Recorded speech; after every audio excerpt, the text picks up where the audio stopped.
Patient in Room 18 by Mignon G. Eberhart. Chapter 1. An Unpleasant Dinner Party. St. Anne's is an old hospital, sprawling in a great heap of weather-stained red brick and green ivy on the side of Thatcher Hill, a little east and south of the city of B. The building, though remodeled and added on to here and there, still retains the great, solid walls, the gumwood and walnut woodwork, the large, old-fashioned rooms, and the general air of magnificence and dignity that characterized what was known in the grandiloquent 90s as the Thatcher Mansion. Time has made changes, quantities of windows, low and wide, modern plumbing, electricity, a telephone to every floor, and added wings whose brick walls have been carefully weather-stained to match the original walls are some of them. On the west is the main entrance, an imposing affair of massive doors and great travertine pillars and curving driveway. But on the south, at the extreme end of the south wing, is another and less imposing entrance, a small semicircular colonial porch and a glass-paned door that leads from the hushed hospital corridor directly upon a narrow strip of grass, and then shrubbery and apple orchard and willows and thickets of firs. From this door, too, is a path leading up and around the hill, and considerably below and beyond the thickets of trees and brush winds a road, dusty and seldom used. The south wing is the most recently rebuilt wing of St. Anne's, and time was when Room 18 was the brightest and sunniest room of the whole wing. I say, time was. Room 18 is now cleaned and dusted regularly twice a week by 2 student nurses. Occasionally, Miss Jones, the office superintendent, tries to enter a patient in Room 18, but patients from the city remember too well the newspaper headlines, such as Room 18 claims its 3rd victim, and refuse at the first hint of that significant numeral. Patients from out of town present a no less serious problem in that, even though they take the room assigned to them without demur, they invariably demand removal to another room after only a few hours' residence in Room 18. Once we tried giving the whole wing a new set of numbers, but it made no difference. Room 18 was Room 18, and the patients placed there, with one exception, have never remained past midnight. I do not know whether this situation is due to the patients mysteriously getting wind of Room 18 history, in spite of the nurses being forbidden to speak of the unfortunate affair, or to the undoubtedly sinister aspect the room has managed to acquire. This latter has puzzled me more than a little. The room has the same hygienic and utilitarian furniture it always had, the same southeast corner location, the same outlook of close encircling orchard and dense green shrubbery, though, of course, the shades are drawn to a decorous length, and the same rubberized floor covering. It is true that the last item may somewhat induce the atmosphere of the repellent that 18's very walls seem to exude, because it holds, despite the efforts of various scrubwomen, a certain darkish stain there at the foot of the narrow bed. It is a fact that 5 minutes in that too-still room bring chills up the small of my back, clammy moisture to the palms of my hands, and a singular and pressing desire to escape. And I have a good stomach, no nerves, and little imagination, and hours of the second watch, between midnight and early morning. I still avoid the closed, mysterious door of room 18. The night it began, Coral Letheny had a dinner party up at the doctor's cottage on the hillside, at the end of the path from the south door. She telephoned hastily, late in the afternoon, for Maida Day and me. She was giving the dinner, it appeared, for a young civil engineer, a friend of Dr. Letheny's, who had dropped in unexpectedly on his way from a bridge in Uruguay to another bridge in Russia. Ordinarily, I do not care for Coral's dinners, which are apt to acquire an exotic tinge that is distasteful to me, but a travel tale and an engineer allure me equally. And since I did not go on duty that night until midnight, I promised to come. Maida was a little harder to get, seeming indeed to be unusually reluctant, and her voice, as I heard it, standing beside her at the telephone, was anything but cordial.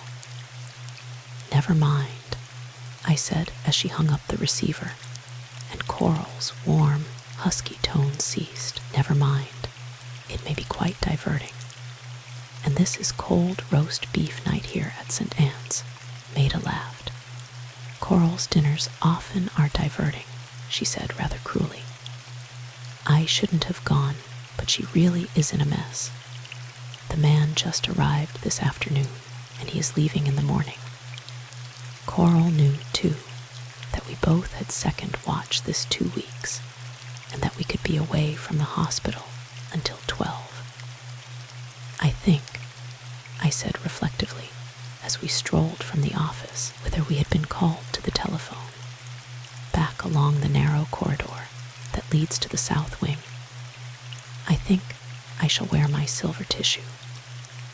Maida nodded, giving me the straight look from her intensely blue eyes that I had so grown to like in the 3 years that she had been a graduate nurse at St. Anne's. "Do so, by all means," she agreed. "And put your hair up high on your head. Maida professes to a great admiration for my hair, and I dare say it is well enough in its way. That is, if you like red hair and plenty of it. I have never cut it, no woman of my years, especially one with a high-bridged nose, and inclined to embonpoint, freckles, and ground grippers, should cut her hair.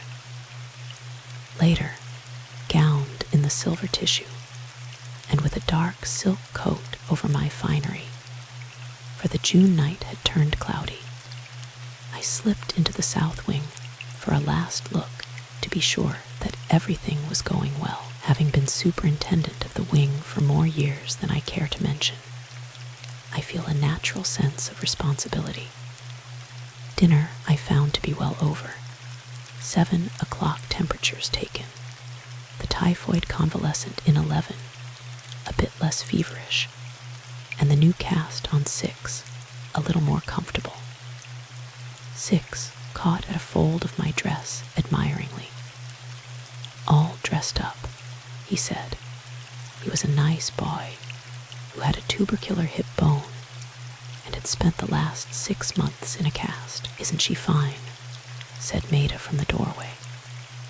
I saw the boy's eyes widen before I turned toward her. I had grown accustomed to Maida in her stern white uniform. Now her black hair, and the sword blue of her eyes, and the vivid pink that flared into her cheeks and lips at the least touch of excitement, all this, above a wispy, clinging dinner gown of midnight blue that was somehow barely frosted in crystal beads, affected me much as it did the boy. "Gee," he breathed finally. Maida laughed a little tremulously. The compliment in his eyes was pathetically genuine. "Don't be silly, Sonny," she said, but her blue eyes shone. "How is the new cast?" "Oh, all right," said Sonny gamely. "I'll come in and tell you about the party when we get back," promised Maida, knowing that in the agony of a 10-hour-old cast, he would still be awake. "Gee," said Sonny again. "Will you, Miss Day?" "Yes," said Maida with that grave sincerity that was one of her charms. "Ready, Sarah." I followed Maida from the room and along the corridor south to the end of the wing. Once through the door and across the small porch, we reached the path that wound through the orchard, over a small bridge, and across a field of sweet-smelling alfalfa to the Letheny cottage.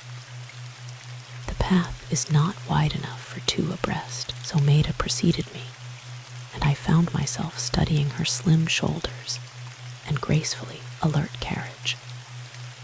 Maida always seemed to me to be poised on the crest of a wave, as if she were continually victorious, and yet not arrogant.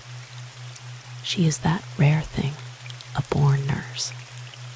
She can deal successfully with the most difficult hypochondriacs, and yet I have seen her in furious, desperate tears over a case like Son is.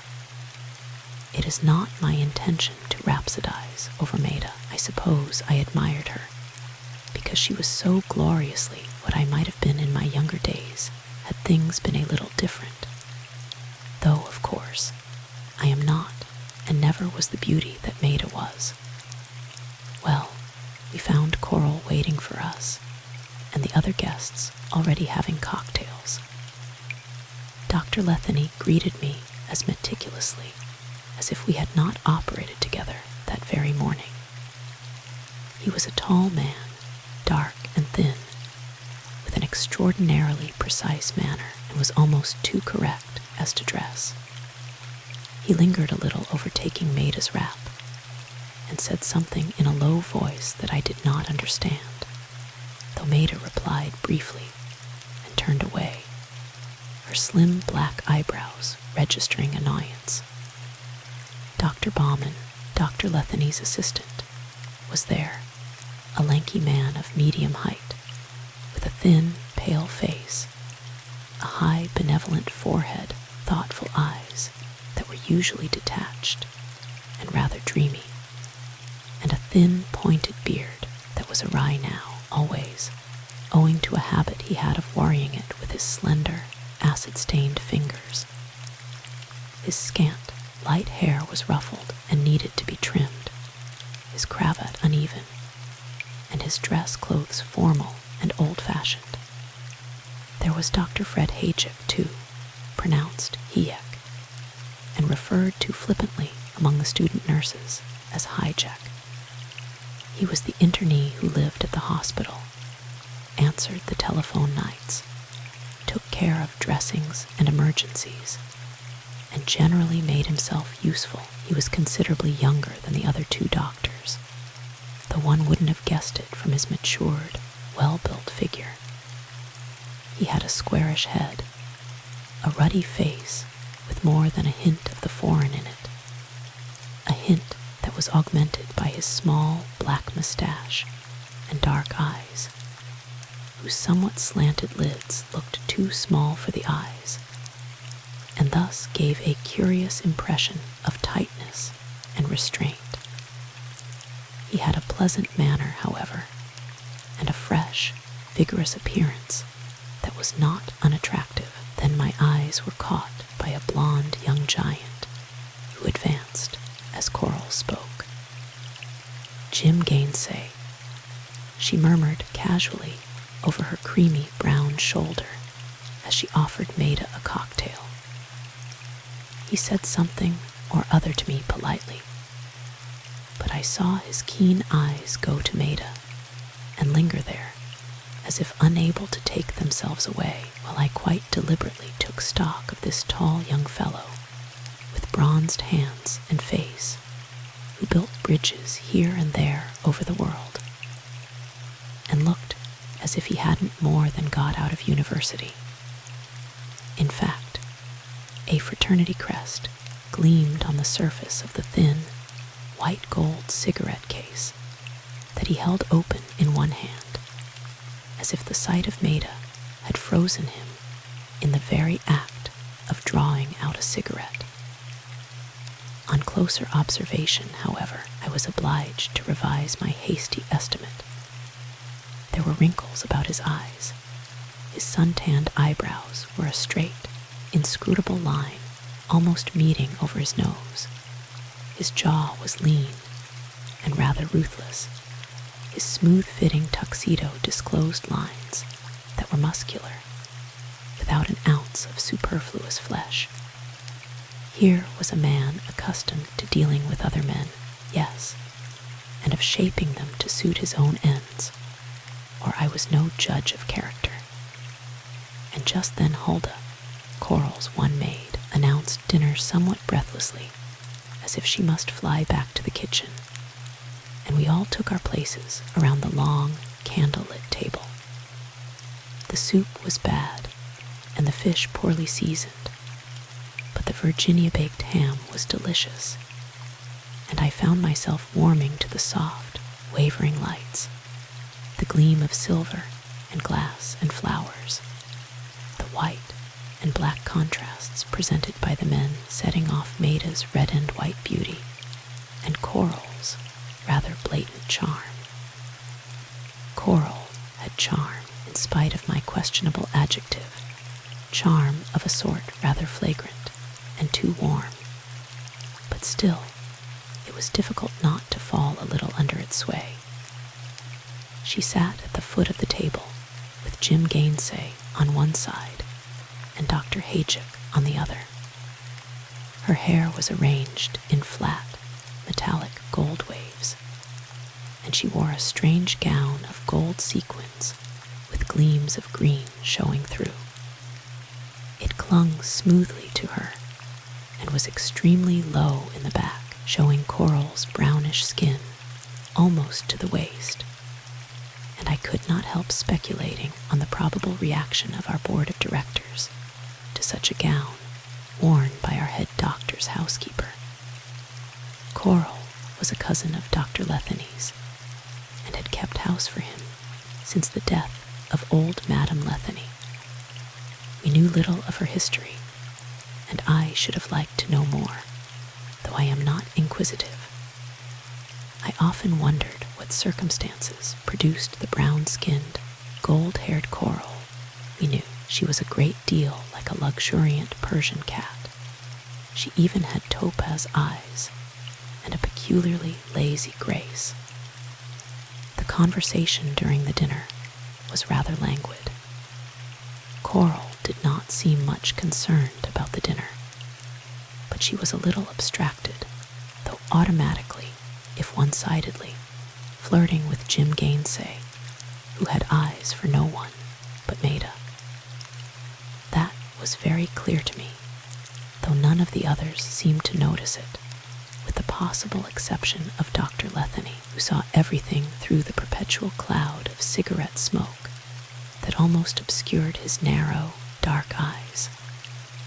Dr. Baumann was frankly absorbed in dinner, and admitted that he had been interested in a laboratory experiment, and had not eaten during the day. "But you left it to come to my dinner," smiled Coral. "Oh, no," said Dr. Baumann flatly, without looking up from his salad. "I had finished anyhow." "Oh," said Coral, and Dr. Letheny's thin mouth curved the least bit. "So you have been bridge building in Uruguay?" I addressed Jim Gainsay. He turned his keen eyes steadily toward me. "Yes, I suppose Uruguay is now prosperous, European, and civilized." I went on, hoping to get him started telling of some of the adventures that must have befallen him. I have an explorer's instincts and stay-at-home habits, so have to get my travels by proxy. Yes, though the remoter portions are still, in some respects, the Banda Oriental. "The Banda Oriental," said Coral blankly. "The purple land that England lost," said Maida softly, and Gainsay's eyes met hers with quick interest, and something more. Coral's eyelids flickered. "Serve coffee in the doctor's study, Hulda," she said, "and open the windows." The night had turned unbelievably sultry while we sat at the table, so hot that the very breath of the tapers seemed unbearable. And we all felt relieved, I think, to leave the table and dispose ourselves comfortably in the great, cushioned chairs and divans in Dr. Letheny's study. The one lamp on the table was enough, though it left the room for the most part in shadow, rather uncanny green shadow, for the lamp was shaded with green silk and fringe. The windows had been flung to the top, but there was not a breeze stirring even here on the windward side of the hill, and it was so quiet that we could hear the katydids and crickets down in the orchard, and the faint strains of radio music from the open windows of the hospital, whose lights gleamed dully through the trees. "Radio in a hospital?" queried Jim Gainsay amusedly. "Lord, yes." Dr. Letheny's voice was edgy. "You have been out of the world a long time, Jim, not to know that a fashionable hospital must have all the latest fancies, including the best radio set to be had, with specially made loudspeakers connecting with it in every room. The money that is wasted," he added bitterly, "on such notions could be employed to a good deal better advantage in other ways. How can we make much headway in research if all our money must be thrown away on lawns and flowers?" He waved impatiently toward the hospital, on expensive apparatus that we seldom, if ever, use, on $8,000 ambulances, on weather-staining bricks, on radios, suggested Gainsay blandly. Dr. Letheny smiled faintly, but the hand that lit a fresh cigarette seemed a little unsteady. "On radios," he agreed. "You are right, though, Dr. Letheny." Dr. Baumann, who had apparently been engaged in digesting his dinner, spoke so suddenly that I jumped. He lounged toward the window and stood with his hands in his pockets looking down at St. Anne's lights.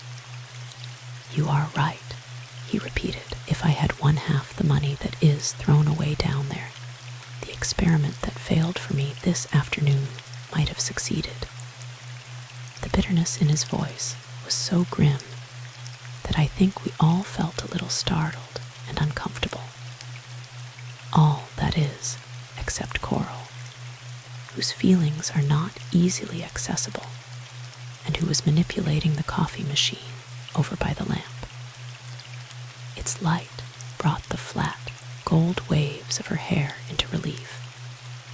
"Here is the coffee," she said huskily, "as coffee should be, black as night, hot as hell, and sweet as love." She offered the tiny cup to Gainsay. Well, the rest of us had heard her say that before, and Gainsay did not appear to hear her now. I could see that she was hesitating on the verge of repetition, but she was too wise for that. "Can't you stop needless expenditure?" asked Gainsay.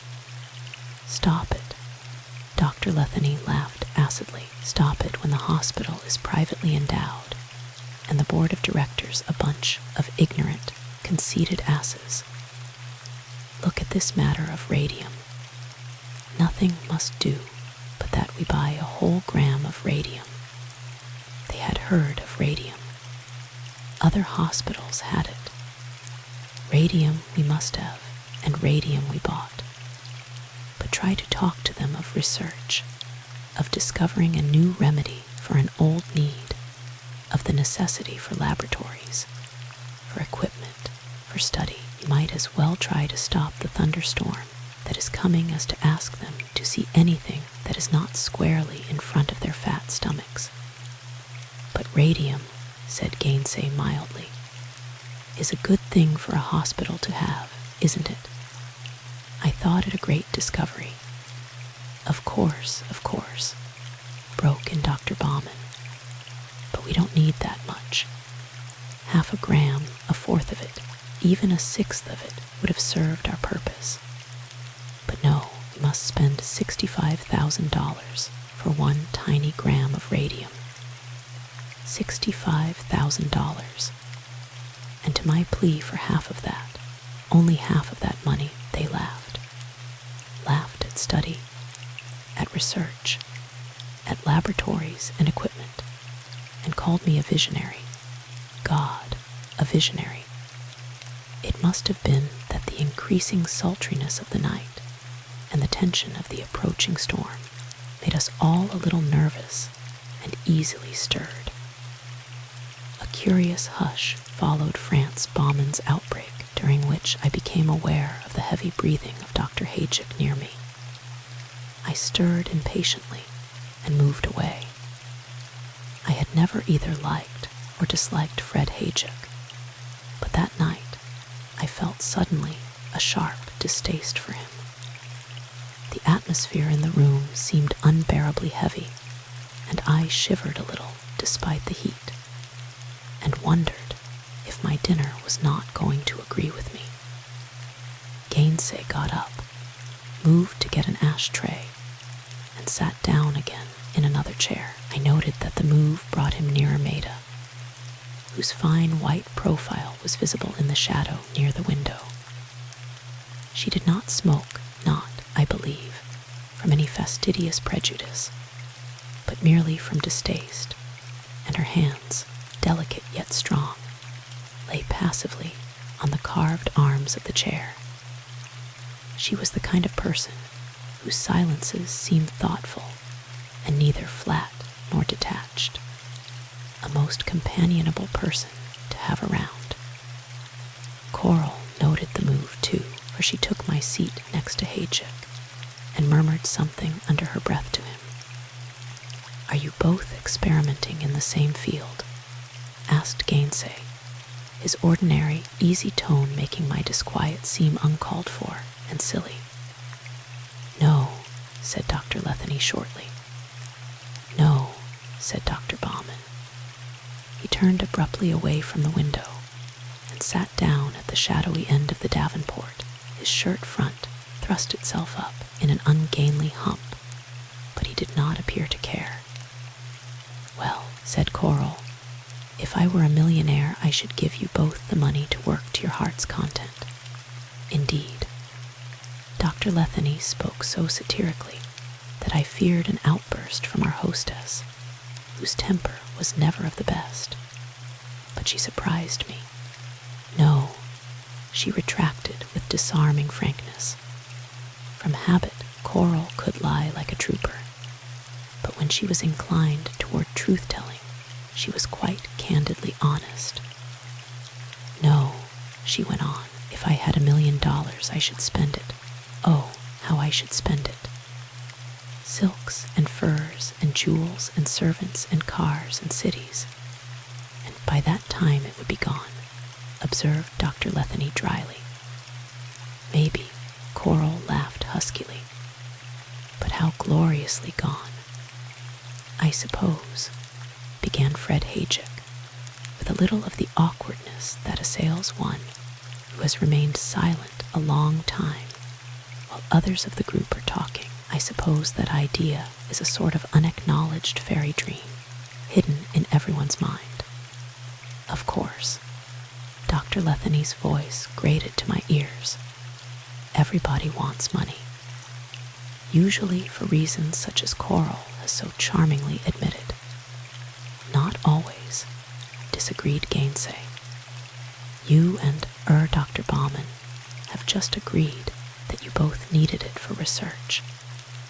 "A selfish reason, though," replied Dr. Letheny. "We get the same pleasurable reaction out of study and science that Coral does out of clothes and jewels, and cream in general.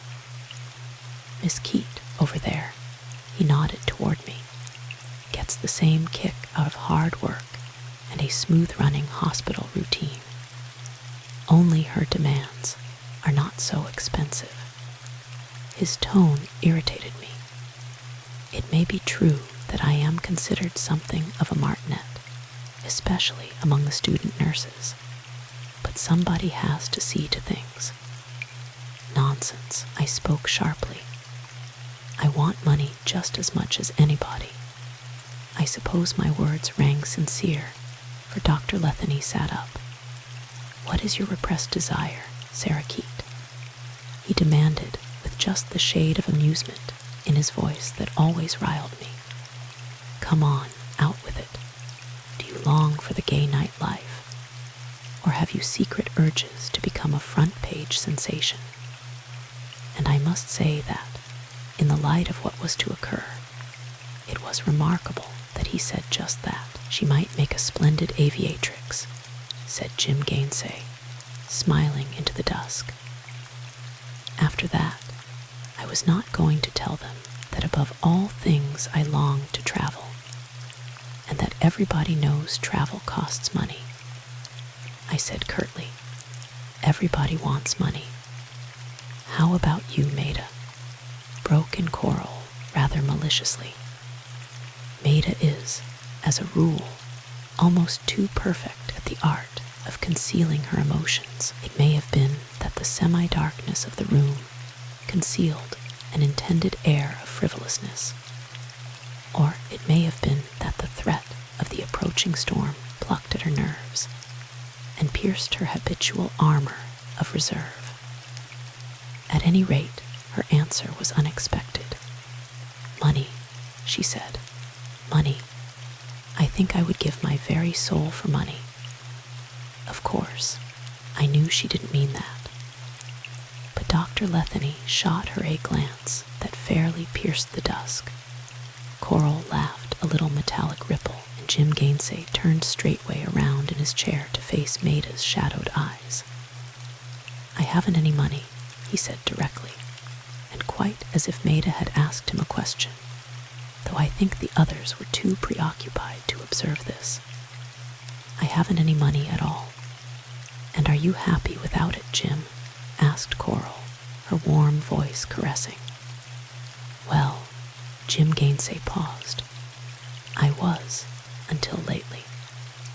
He was still speaking to Maida. I believe Dr. Letheny understood that somewhat singular fact also, for he spoke so quietly that there was a suggestion of deliberate restraint about his words. And what do you intend to do in the face of this sudden realization? Make some money, replied Jim Gainsay simply. Dr. Letheny laughed, not pleasantly. But my dear fellow, is it so simple as that? It should not be difficult. Gainsay did not appear to be disturbed by the perceptible edge of irony in Dr. Letheny's questions. Owing to the fact that several billions of people over the face of the earth are engaged in profitless efforts in that direction, will you tell us just how you propose to accomplish it with such expedition? Certainly not. If I can manage to lay my hands on, say, 50,000, I can make, as much money as I want. I can do it. And I will. He was grave and yet quite casual. A mere matter of information for Maida. If she wanted money, he would see that she got it, and that was that. It seemed so clear to me that I felt something very like embarrassment, though neither Maida nor Jim Gainsay seemed disturbed. $50,000, mused Dr. Letheny softly. That is quite a lot of money. Many a man has failed for its inaccessibility. I'll get it all right, said Jim Gainsay. When you get it, what are you going to do with it? How are you going to make it grow into as much money as you want? Contracting. There was an undercurrent in the short reply that warned Dr. Letheny off. Coral laughed again. Funny, she said. Every single one of us has confessed to a fervent desire for money. That is, all but France and Dr. Haychick. And we all know that France would give his very eyes, no, He needs them for experiment, 10 years of his life, then for money to carry on those same precious experiments. It is a good thing we are all law-abiding citizens, I remarked dryly. I think I shall be on the safe side, though, and lock up my jewels tonight, said Coral. Don't be a fool, observed Dr. Letheny. Coral's topaz eyes caught a glint of angry green light. Why, really, Louis, being what one can't help is better, at any rate, than longing for what one can't get. Her somewhat stupid reply did not, to my mind, warrant its effect. Dr. Letheny moved suddenly upright in his chair, his thin lips drawn tight over his teeth. Until later, dear cousin. The words had a sharp edge of fury. Until later. We have guests at present. I could only suppose that the stifling atmosphere had disturbed Dr. Letheny's always hair-trigger nerves. Otherwise, he had not been so needlessly vulgar. He was a brilliant man with a cutting tongue, but gossip had whispered that what Coral lacked in the way of brains, she more than made up for in feline cunning of attack. This was the first time, however, that I had heard the two ill-assorted housemates come to open and bad-mannered warfare. Dr. Hajic relieved the strained silence that naturally followed the little contretemps. I hear that you used the radium today. He had a peculiarly inflectionless manner of speech that made him seem heavy and dull. Yes, Dr. Letheny rose and pulled the curtain still farther from the window. Torrid night, isn't it? Yes, we are trying it for old Mr. Jackson. He paused. I don't know that it will do any good, he added callously, but we may as well try it. By the way, Miss Keate, I shall be in shortly after midnight to see how the patient is getting on. You might leave the south door unlocked for me. Let me see, he is in room 18, isn't he? Yes, doctor, you are going to Russia on another bridge project, Jim. Dr. Letheny was again master of himself. What? Oh, yes, yes. Jim Gainsay started a little, as if Dr. Letheny had recalled him to a forgotten fact. Will it be a long stay? Why, yes, probably. It should take about 2 or 3 years. It will be an interesting job.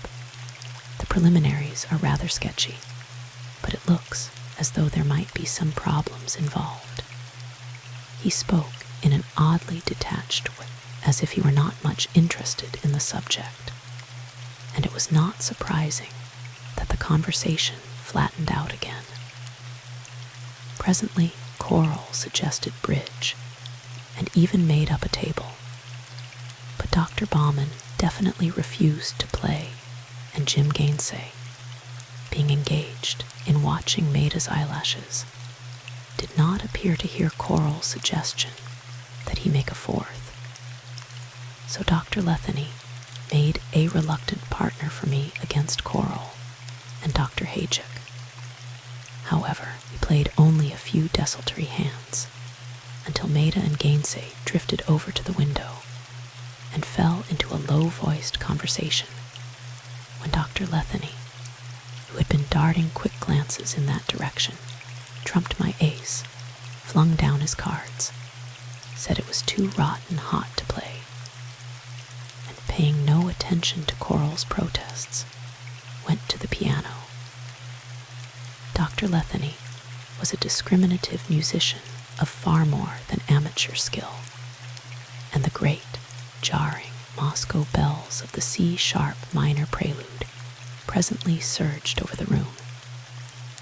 I am a practical, matter-of-fact woman, and I have never been able to account for the strange disquietude that crept over me as I listened. It was the strangest thing in a strange and unreal evening. The couple at the window turned and moved closer together. Coral's flat eyes caught the light like a cat's.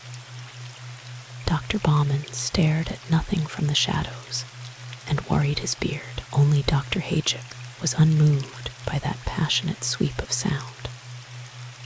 All at once, the room was intolerable to me. I twisted about in my chair and fought down a childish desire to run from its heat and breathlessness.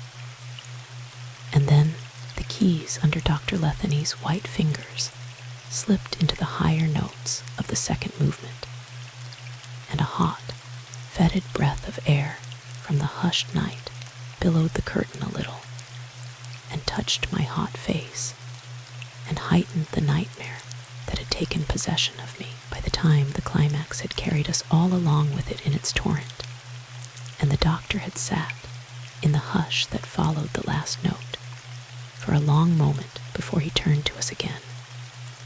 By that time, little beads of perspiration shone all along the backs of my hands, and my heart was pumping as if I had been running a race. I rose. "I must go," I said, my voice breaking harshly into the silence. "I must go. It is nearly 12. "Yes," said Maida. "Yes, we must go." Somehow we got away. I remember being vaguely surprised when Jim Gainsay merely took Maida's hand for a conventional instant, although I'm sure I don't know what I had expected. Maida and I walked slowly, feeling our way through the great black velvet curtain that was the night. The hospital was now darkened, and the path twisted unexpectedly. The air was as heavy with the presage of storm, there under the trees, as it had been in Coral's lamplit house. The sky was thick and black, with not the glimmer of a star showing through. The katydids and crickets were all hushed, as if waiting. The path was hot under our thin-soled slippers, the alfalfa sickeningly sweet in its warm breath. The shadows of the thickets were dense, and not a leaf stirred. I know that orchard and those clusters of trees and elderberries and sumac, as well as I know the twists and turns of the old hospital corridors, and never until that night did I catch my breath when my hand brushed against a leaf, or take a long sigh of relief when we emerged from those suddenly unfriendly thickets into the silence of the long, night-lighted corridor of the south wing. Up in the everyday surroundings of the nurses' dormitory, I still failed to shake off the sense of the unreal that had come over me. Together, we changed into our crisp, white uniforms. I remember we talked of silly, inconsequential things, such as the sogginess of the bread pudding we had had for lunch, and the new cufflinks that Maida was inserting into her cuffs. They were small squares of lapis lazuli edged in engraved white gold. Lovely though they were, they yet contrived to be simple and dignified at the same time. "I like lapis," said Maida, without much interest. "I like things that are real." She was adjusting her proud white cap as she spoke, in spite of the businesslike white linen that became her so well. She was still the flushed and vivid Maida of the blue and crystal-frosted dinner gown, whose eyes had grown starry under Jim Gainsay's regard. I sighed as I pinned on my own cap. I had always felt that if love came to Maida it would be swift and compelling. I thrust in the pin too forcefully and withdrew my scratched thumb with an irritated exclamation. I had read somewhere that thin old maids were pathetic and fat old maids gross, and all old maids sentimental, and had resolved to be none of the three myself. So, I was not in the best of moods as I wound my watch, took my way to the south wing, and stopped at the desk for a glance at the charts. If only the storm would break and give us a breath of fresh, cool air. The two nurses going off duty were very evidently glad to be relieved. "It is a queer night," said one of them, Alma Flynn. "Makes me feel creepy." I spoke brusquely. "Likely you have been eating green apples again." And she flounced indignantly away. Chapter 2. In room 18. That night began much the same as other nights, and with no suggestion of the events it was to unfold. There was the usual 12 o'clock stir of drinks and temperatures and pulses, and hot pillows to be turned and electric fans to be brought. The only unusual thing, and that was natural enough, was that the sick patients had turned restless under the heat and the breathless hint of storm, and were fretful and somewhat peevish. We were very busy for some time, but I remembered to leave the south door unlocked for Dr. Letheny's call. It happened that I was in the corridor when he came in about 12:30. The gleaming white and black of his pearl-studded shirt front and smooth-fitting dinner jacket were incongruous in the bare, night-lighted hall with its long length of white walls, shadowy now in the darkness that was relieved only by the shaded light over the chart desk at the far end, and the tiny red signal lights that glowed here and there over sick-room doors.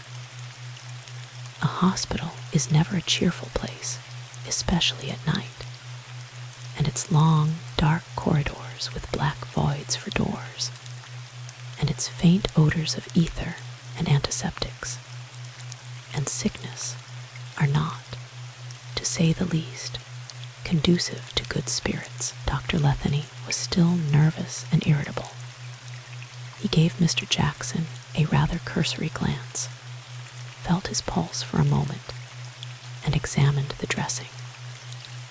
The trouble he was trying to cure with radium was in the patient's left breast, and the radium itself, placed as is usual in a sort of box that is especially made for the purpose, was arranged in such a manner that its rays would penetrate the afflicted area. It was held in place by means of wide straps of adhesive, and would have been, to the layman, a strange-appearing affair. All was well, and the patient seemingly reacting as favorably as might be expected, so Dr. Letheny did not linger. After rearranging the pillows and turning out the light over the bed, I followed the doctor into the corridor.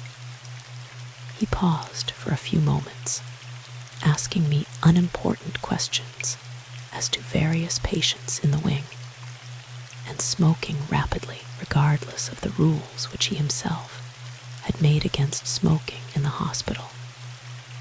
More than once I caught his gaze traveling past me down the corridor toward the diet kitchen and drug room, and finally he asked me outright if Miss Day was on duty. "Yes," I said.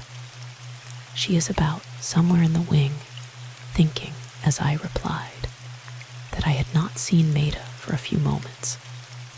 Doubtless, however, she was busy with some patient, or paying her promised visit to Sonny. He lingered for a little after that, but presently strolled to the south door and disappeared. I did not follow him and lock the door according to custom. It was breathlessly hot, as I have said, and we needed every atom of air that we could get. Later, when the rain came, I should close it. An errand took me to the diet kitchen. As I passed down the length of the darkened corridor, I glanced into the open doors along the way, but did not catch a glimpse of Maida's white uniform. The place was very hot and very still, and the vases of flowers along the walls, on the floor outside various doors, sent up a hot sickening breath. I snapped on the light in the diet kitchen, wishing, as I did so, that there were more lights in the corridor outside. I had to search for and open a fresh bottle of beef extract, so it took me some time to prepare the beef tea. But at length, I started into the corridor with the cup in hand. As I reached the door, I glanced down the hall toward the south door, just in time to see a white uniform gleam against the blackness of the night as it entered from the porch outside. It was Maida, of that I was sure, for her movements were unmistakable. And just as the thought ran through my mind that she had been outside trying to get a breath of fresh air, I also realized that I had no spoon to accompany the beef tea, and turned back into the diet kitchen. Someone had cleaned the silver drawer that day, and it took me a moment or two to find a spoon. And when I entered the corridor again, I met Maida face to face. In the dim light, it seemed to me that she was very white, but in that night-lighted corridor, nothing retains its normal color, so I thought nothing of it. "I was wondering where you had gone to," I said carelessly as I passed her. She regarded my casual remark as an inquiry. I've been with Sonny," she said. Her voice was unsteady. "Poor boy, he is having a hard time," I murmured and went on. It was not until I was standing beside 11, watching him drink the beef tea, that I recalled with a little start that she had not been with Sonny, that I had seen her with my own eyes coming into the corridor from the porch. Beef tea and 11 did not go well together. In fact, a few moments after drinking it, he was violently sick, and for about a quarter of an hour, I was fully occupied with him. I had closed the door into the corridor at first symptoms of his unhappy reaction, so that the disturbance should not arouse patients in nearby rooms. I stayed with him until he was back on his pillows again, quiet and exhausted. Then I turned out the light, opened the door into the corridor, and left him. The hall was silent and dark, and not a signal light gleamed in the whole length. I felt a little ill myself from the heat and stifling air, and judging it to be a good time, I slipped quietly to the south door and let myself out onto the little colonial porch. The air was a shade less fetid there, and I remember standing for a moment or two at the curved railing. The dim light coming from the door back of me made a little circle on the porch, faintly lighter than the surrounding night, and beyond that stretched thick blackness. Far below me toward the west twinkled vaguely the lights of the city, and above on the hillside I caught the barest glimpse of green light through the trees. It was shining from Dr. Letheny's study. All else was impenetrable darkness. I could not have stood there for more than 5 minutes, when without any warning, an inexplicable thing occurred. There was a sudden, sharp little whisper of motion from somewhere back of me. Something flew past my shoulder, caught for a fleeting second the reflection of a light from the corridor back of me, and was gone into the dense shadows of the shrubbery beyond the railing. The thing was gone before I could realize that it had actually happened. I started, drew in my breath sharply, and stifled the exclamation that rose to my lips. I stared in the direction the thing, whatever it was, had taken, and strained my eyes to see into the thick black void that surrounded the porch. It was exactly as if an arrow, small and sharp and gleaming, had been shot from somewhere behind me into the shrubbery. But no one shoots arrows from hospitals in the dead of night. I rubbed my eyes angrily, and, but for the sharp little whisper of sound the thing made as it passed me, would have doubted their evidence. But that sound, coupled with the flash of light, was conclusive. Someone had deliberately thrown some small article with all the force at his command across the porch and into the shrubbery that extends downward into the orchard. It had come from one of the windows at either side of the door or from the door itself.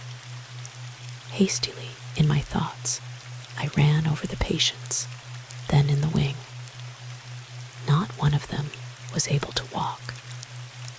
Maida was the only person in the wing who could have been about. And what on earth was Maida throwing out into the night?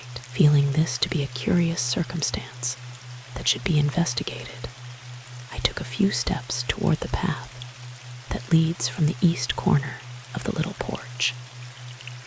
It was very dark there, and without pausing to reflect that in the night I could never find the thing that so puzzled me, and that was now hidden somewhere in the orchard, I groped for the iron railing and made my way cautiously down the 2 or 3 steps. I paused at the path, my ear caught by the sound of footsteps, and at the very instant the sudden little rush of sound came closer swiftly, and someone running at top speed along the outside wall of the hospital collided with me, gasped, swore, caught me in midair, and set me on my feet again, and was gone, leaving me trying to get my breath and dazedly riding my cap.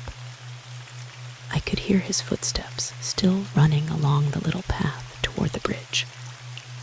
"Well," I said, "well," and found myself both angry and frightened. People have no right to run around hospitals at night, knocking middle-aged nurses about and swearing and what not. Who was this midnight prowler?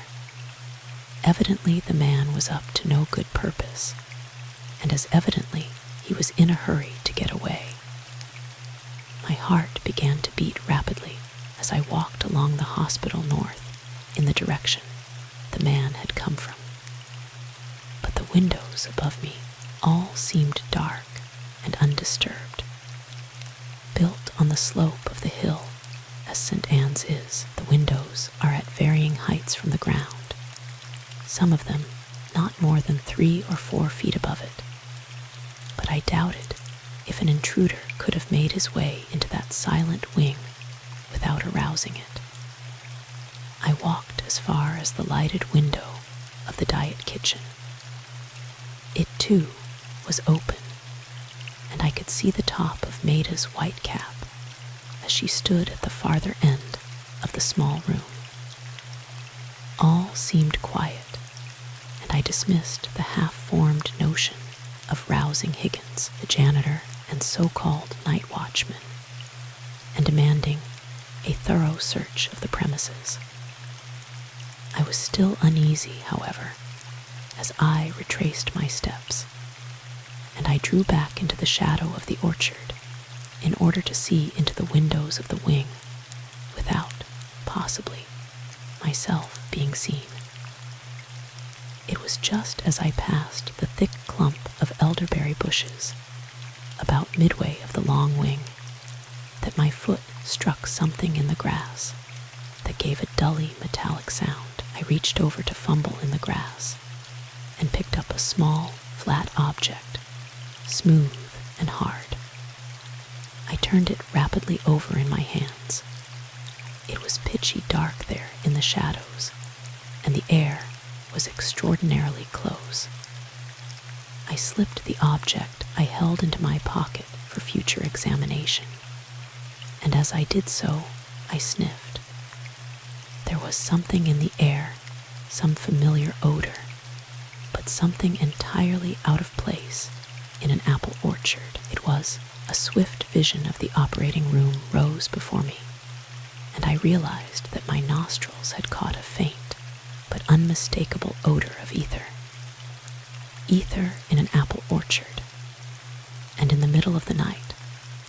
Why, it was impossible. Something in the heated air, some mingling of alfalfa and sweet clover and growing things, had combined to deceive me. I shrugged, tried to laugh, and feeling all at once that absurd fear that something is about to clutch at your heels, I hurried through the dense shadows toward the little porch. It was still deserted. I recall glancing up at the impenetrable sky and catching, away off toward the south, a faint gleam of lightning. Surely the storm would break soon, and I would be relieved of this feeling of oppression that was strangely mingled with something very like fear. The corridor, too, was still deserted. Maida was not in sight, and as I looked a red signal light down toward the chart desk clicked. I went to answer it, my starched skirts whispering along the hushed hall. It was 3, begging for a bromide, and it took me a few moments to convince her of the fact that she didn't in the least need it. Then I sat down at the desk, which is at the north end of the corridor, opposite the south door, with all the shadowy length of gray-white walls and dark doors of the corridor intervening. A shaded light over this desk is the sole illumination, and a person seated at the desk faces the chart rack and has her back turned to the corridor. It remained hot and very still, and I wondered if the wind that accompanies our western thunderstorms would not soon rise. I had not more than entered 3's pulse, and the time 1:30, when a sudden sound, dull and heavy, brought me standing, facing the corridor and unaccountably startled. Only the bare walls met my eyes. Perhaps the south door had blown shut. It had sounded like the muffled bang of a door, or possibly like a window that had dropped to the sill.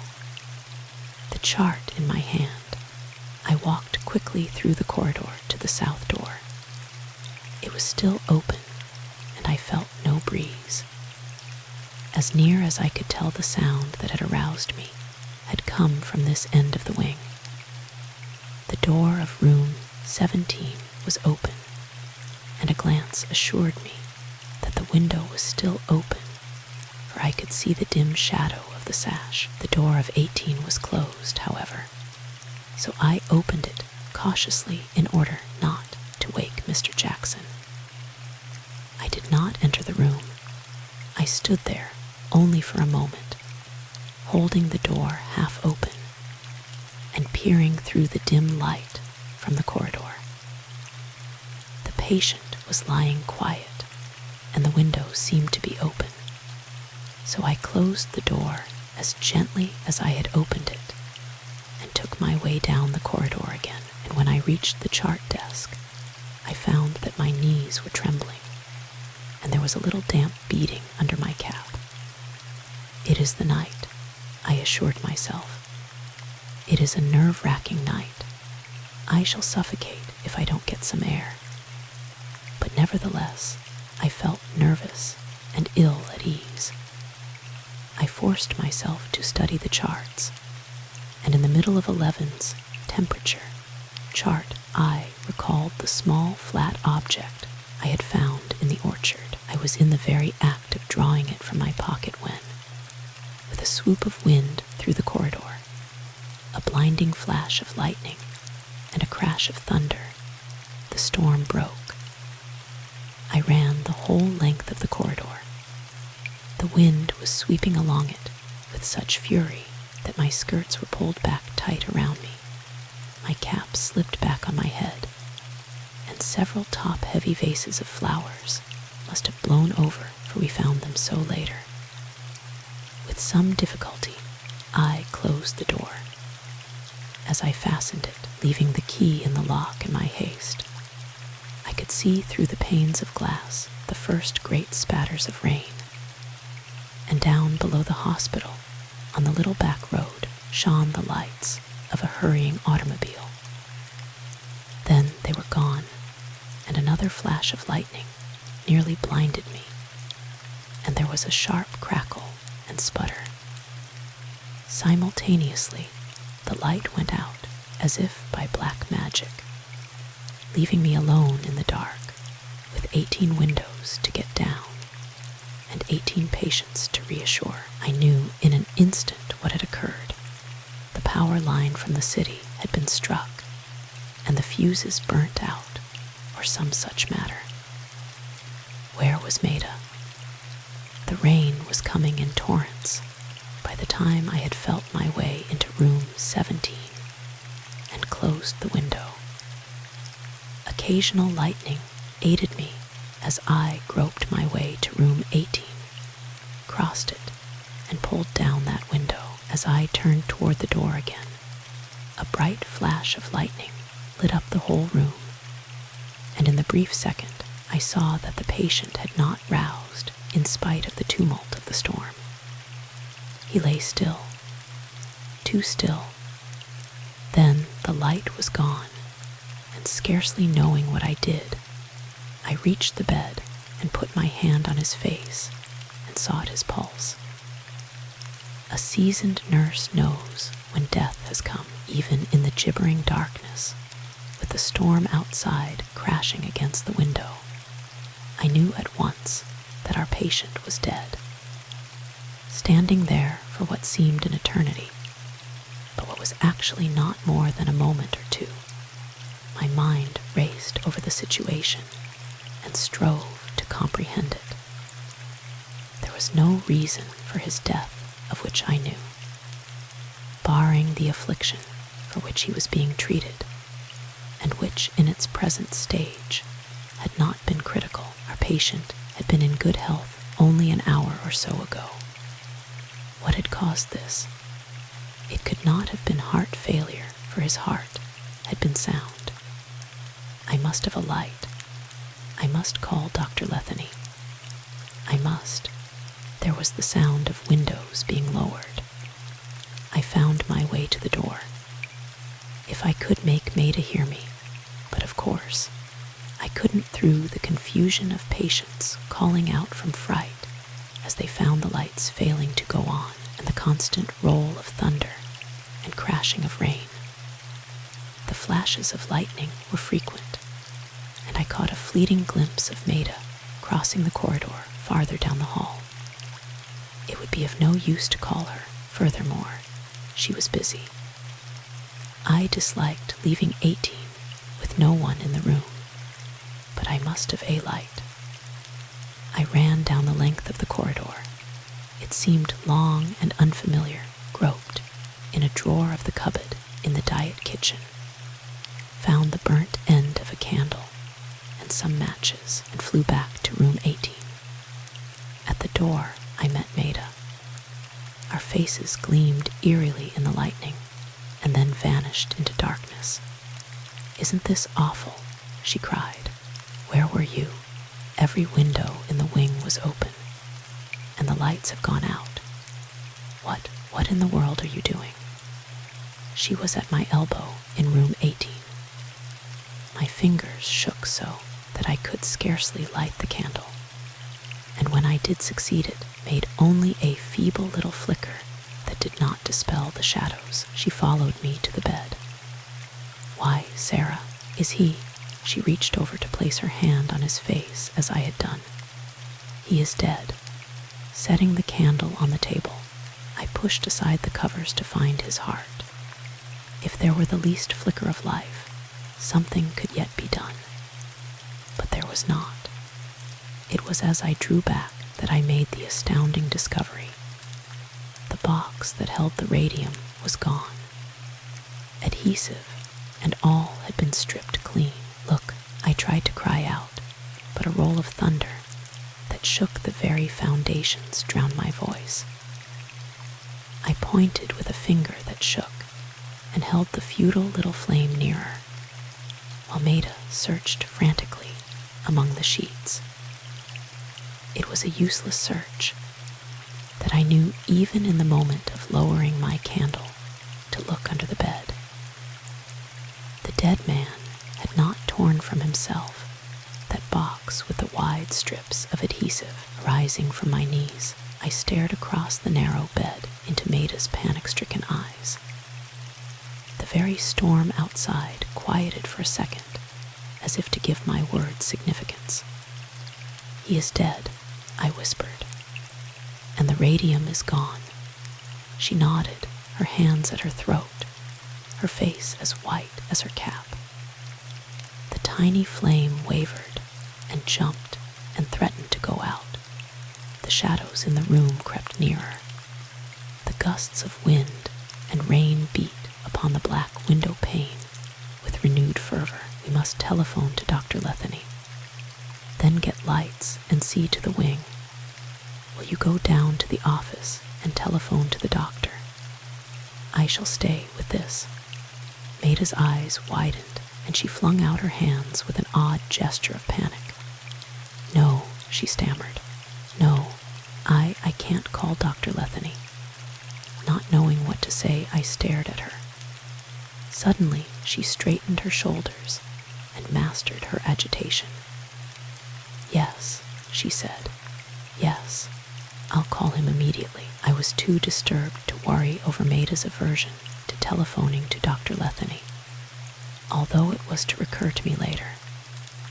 I set the candle down again, wishing that the lights would come on and that my knees would not shake. It was clear to me, even in those first terrifying moments, that the radium had been stolen, and a hideous conjecture was slowly settling upon me. It did not seem possible that my patient had died a natural death. What had caused his death? It is strange how one's hair prickles at the roots when one is frightened. My hair stirred, and I peered fearfully about the room.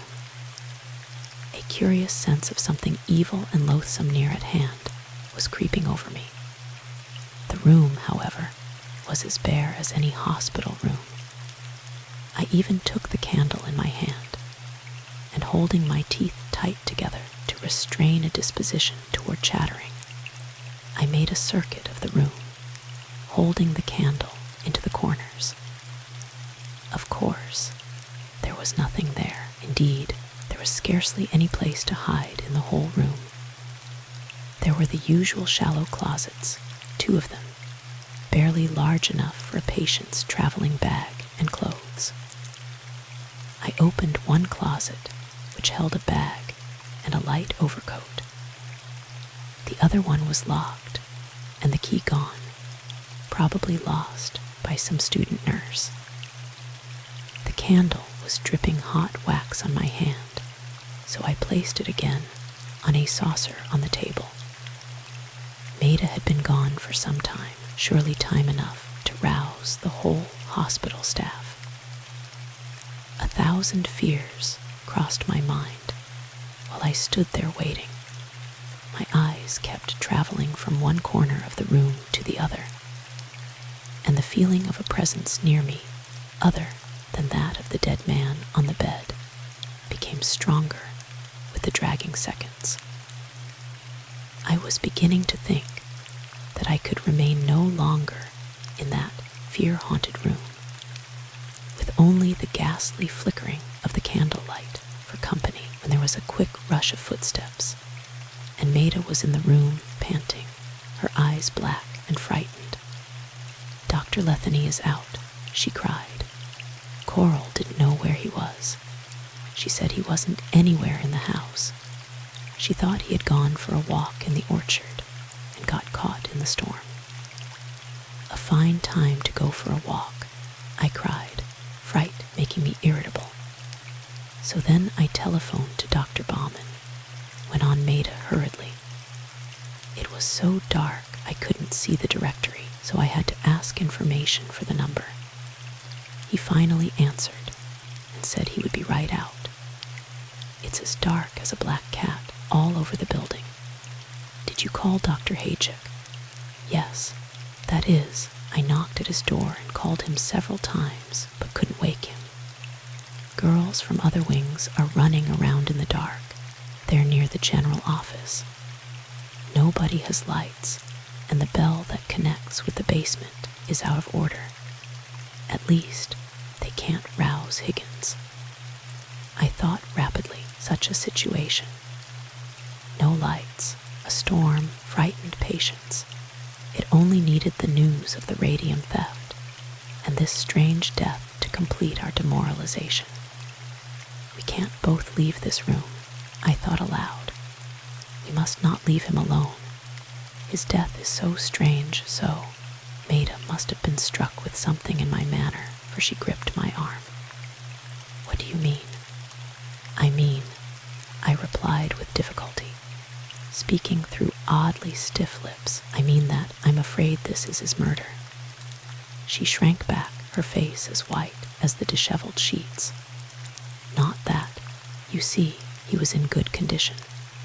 And combined with the theft of the radium, I know it is a fearful thing to suspect. But what explanation is there?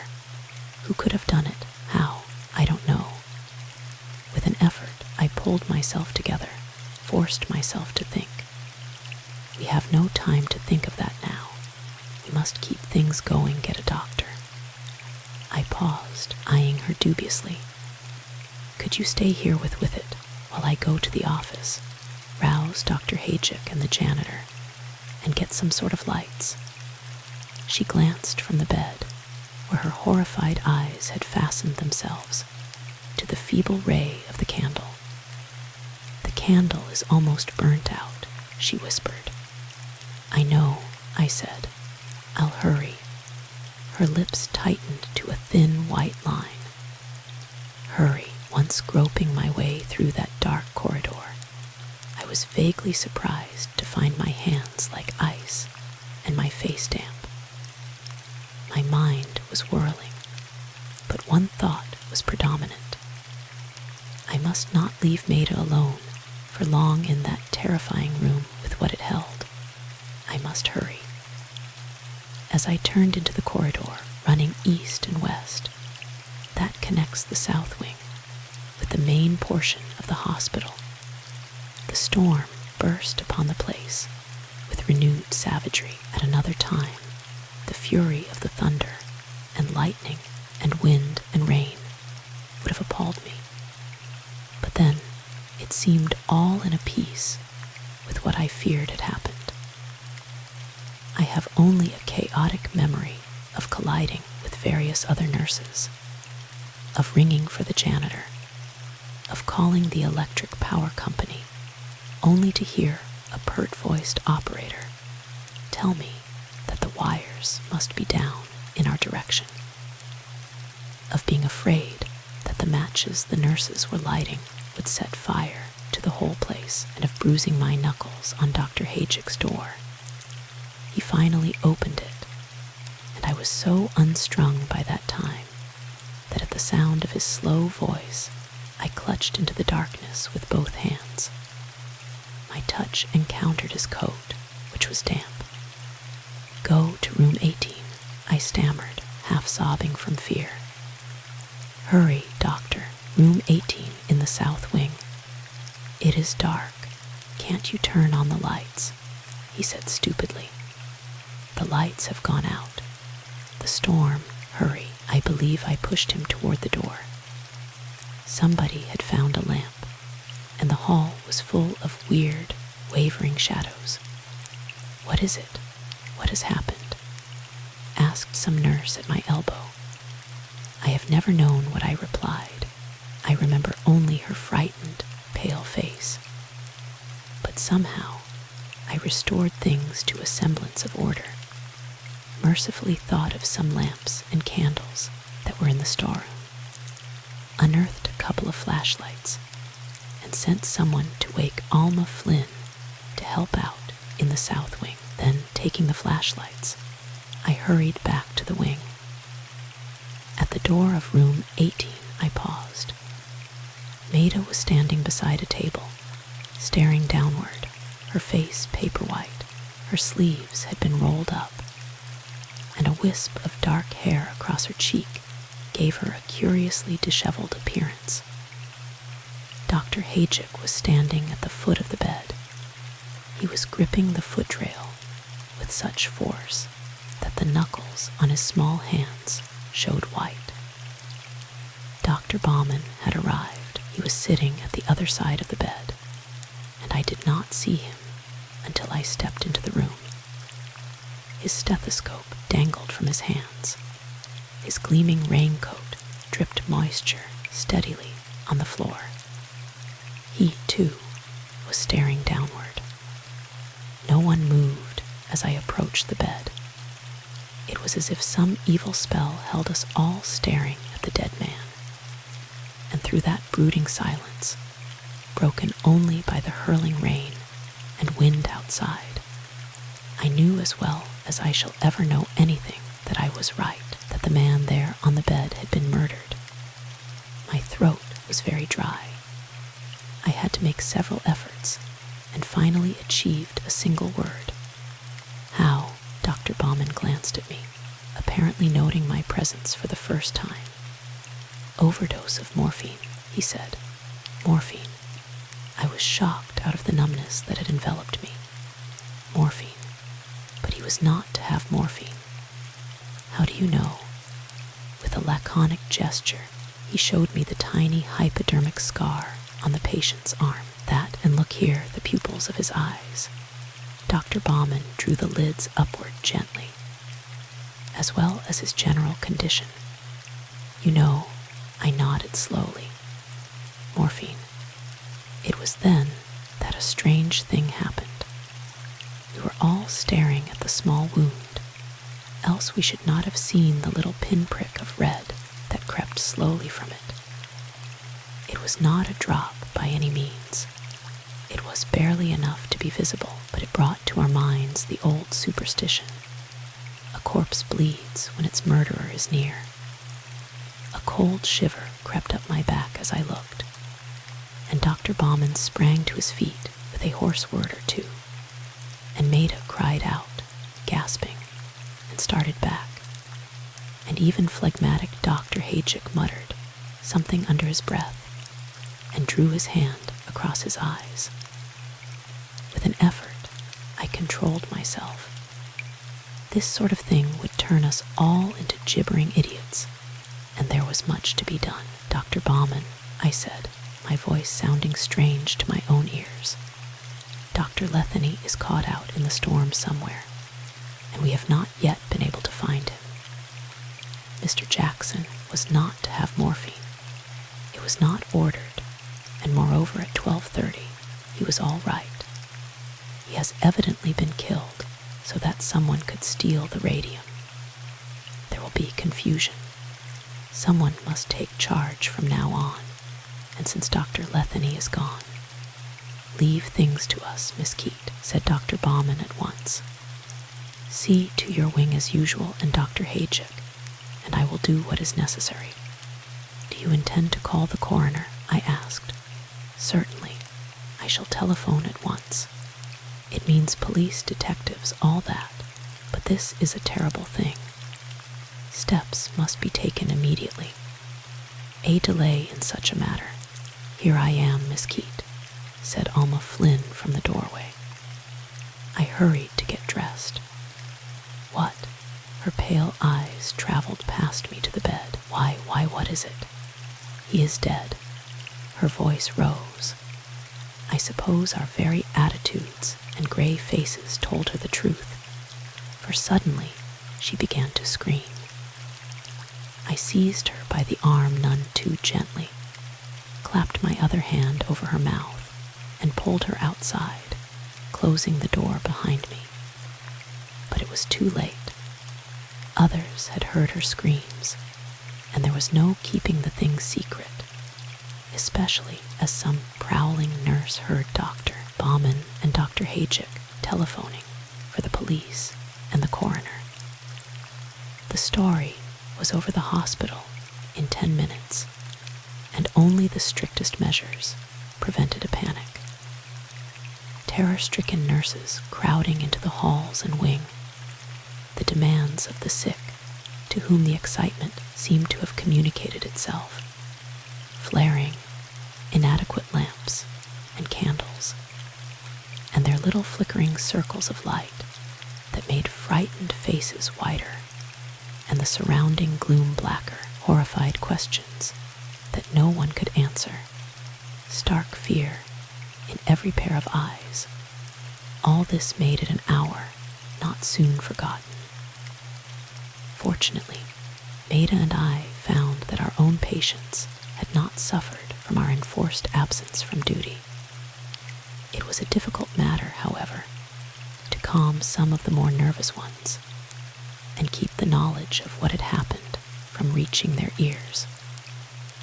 Alma Flynn's assistance was of the slightest, as she refused to stir 3 feet from Maida or me, and her hands shook so that she spilled everything she touched.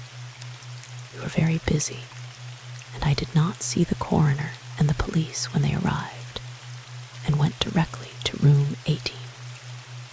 Along about 3:30, I slipped into the diet kitchen and made some very strong coffee, which I shared with Maida and Alma Flynn. We felt a little better after that, though still weak and sick, and controlling our fears by sheer strength of will. Somehow, the weary gray hours dragged along. Dawn came through still gusty rain and wind, and the cold light crept reluctantly into the sick rooms. Breakfast was late that morning owing to the cooks not being able to find enough candles for adequate lights, but the day nurses finally came on duty, white and fear-stricken over what the night had held. By that time, however, policemen were all over the place, and I must say that their broad, blue backs gave me a welcome sense of security. Dr. Letheny had not turned up yet, at least, if he had I had not seen him. The breakfast trays came up at last, and Maida, Alma Flynn, and I washed our hands and faces and descended to the dining room in the basement. We said little. The candles on the long table flickered. The rain beat against the small windows. Our uniforms were wrinkled and looked cold. Our eyes were hollow, and our faces drawn and gray, and already we were starting nervously at sudden sounds, and were beginning to cast furtive glances over our shoulders, as if to be sure there was nothing there. But it was not until I had finished drinking some very black coffee and playing with my toast that the reason for our strained silence made itself clear to me. Only someone connected with the hospital could have known that the radium was out of the safe and in use in room 18. Only a doctor or a nurse would have known how to administer morphine with a hypodermic syringe. It might be anyone. It might be one of us. The thought threatened that remnant of courage I still maintained. I rose, pushing back my chair. It scraped along the floor, and at the sound heads jerked in my direction too quickly, and someone cried out nervously. I hurried from the room, up the stairs, and to my room in the nurse's dormitory. I am not ashamed to say that I locked the door, but though I needed rest, I could not sleep. Chapter 3. Dr. Letheny does not return. From sheer fatigue, however, I must have dozed, for I awoke at the sound of a repeated knocking at the door. It was a frightened little student nurse, wanting to know if all training classes and lectures were to be suspended. Suspended, I said, the horror of the past night sweeping over me. Suspended. Why, Dr. Letheny will tell you. She blinked, but Dr. Letheny, nobody knows where Dr. Letheny has gone. What? I was fully awake. No, ma'am, they can't find him anywhere. Frightened though she was, She yet appeared to take a naive relish in being the first to tell me the news. They can't find him at all. Miss Letheny has telephoned everywhere that he might be, and the police are working on it, and they have been asking us all kinds of questions. I reached for a fresh uniform. I'll come down immediately, I said. About the training classes, did you speak to Dr. Bauman? No. Miss Dotty said to find out if you knew what was to be done. Which was like Miss Dotty, she being amiable but not very clear-thinking. Dr. Bauman is Dr. Letheny's assistant. I have nothing to do with it. The little student nurse rustled away, and 10 minutes later, refreshed by a bath and a clean uniform, I followed her. I found the main portion of the hospital fairly shuddering with excitement. To my extreme annoyance, it appeared that the moronic fraction of our nursing staff was beginning to take a melancholy satisfaction in the tumult, and posing freely for the reporters who, with their flashlight affairs, were swarming over the whole place. I might say here and now that I soon stopped that, and did not mince matters in so doing, though I could not prevent the headlines that had already found their way into the city newspapers. In the main office, Dr. Bauman and Dr. Haychick, both looking worn and haggard, were literally surrounded by our board of directors, who, it seemed, had descended in a body, and were determined to hold somebody responsible for the terrible thing that had occurred. I learned later that there was some trouble in convincing them that Mr. Jackson's death was not due to a mistake on the part of the nurses. Some policemen were in the room, too, and the chief of police himself, a burly fellow who looked habitually as if his darkest suspicions were about to be verified. This expression intensified itself as I entered the room, which, by the way, was the first indication of a fact that later became all too painfully evident, namely that I, Sarah Keate, occupied a prominent place in the list of suspects, for had I not been in the south wing, had I not been in a position to administer the morphine that caused the patient's death, had I not been the one to find him, one or two of the board had the grace to rise as I entered, but most of them were too agitated to remember their manners. What is this about Dr. Letheny? I began. Are you Miss Keate? Asked the chief of police. Yes, I replied, none too graciously. We were just about to send for you, he informed me. Now suppose you tell us everything you know of this affair. Mind, I say everything. I turned to Dr. Bauman. Hasn't Dr. Letheny returned yet? He shook his head slowly. Come, Miss Keate, said the chief. Doesn't Miss Letheny know where he is? I insisted anxiously. Apparently not. It was Dr. Haychick who answered. Will you answer my questions?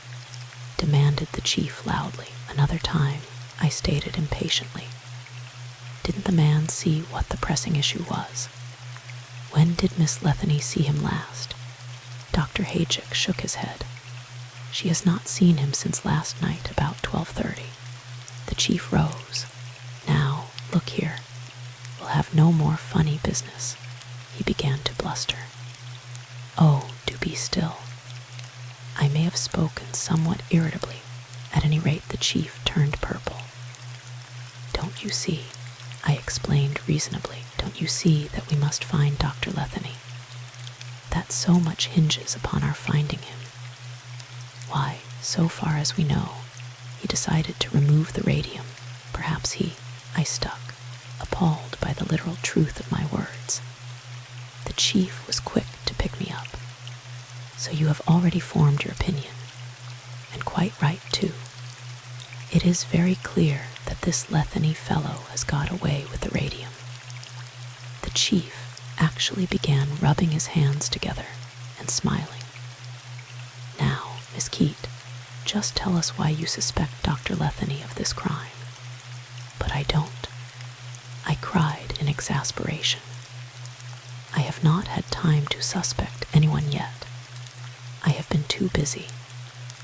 The reason I spoke as I did of Dr. Letheny is that he is the attendant physician. He knew more of Mr. Jackson's condition than any of us. He may have decided that the radium was, not doing any good, and may have removed it for that reason. It seems to me that our hands are tied without him. Just a moment, Chief, remarked one of the most intelligent members of the board. Suppose we follow your suggestion and leave all investigation until this man, what is his name? Lance O'Leary, supplied the chief sulkily. Until this Lance O'Leary gets here. You seem to have great confidence in him, and him and me always work together, interpolated the chief. He is out of town at present, went on the board member, addressing me. Suits me, said the chief. I've wired him, and he will be here on the afternoon train. We've got everything under guard, and can leave the room just as we found it. Then there is no need for us to stay any longer, remarked a particularly well-fed board member, getting fussily to his feet and kicking a little to shake down his trousers over his fat calves. I've got to get to the office. And now see here, Dr. Bauman, and you others, of course, we don't say that this is your fault. Well, I should hope not. I interrupted tartly. Your fault, he repeated, eyeing me severely. But at the same time, it shouldn't have happened. There is something wrong somewhere. Here we go and put $65,000 into a whole gram of radium, and now look what happens. The other members shook their fat cheeks in sympathy. You seem to forget, I remarked with some asperity, that there was also a murder in the hospital last night, which might have been prevented had we had an emergency gas line installed. We were without lights a good share of the night. This was not quite true, in that the murder had been committed, I had no doubt, before the lights had gone out, but the subject of gas for emergency use had been a matter of contention between the board and the staff for some time, and I was glad to note that the entire board looked distinctly uneasy as it filed fatly from the office. A splendid group of gentlemen, commented the chief approvingly. Then we are to do nothing until this detective arrives, I asked impatiently. So it seems, said Dr. Bauman, sighing wearily. Yes, and nothing is enough, said the chief, whose name, by the way, proved to be Blunt. Once Lance O'Leary gets his teeth in anything, it is as good as finished. Say, I could tell you things. If only we could find Dr. Letheny, I reflected. It is so strange, his disappearing like this, and at such a time.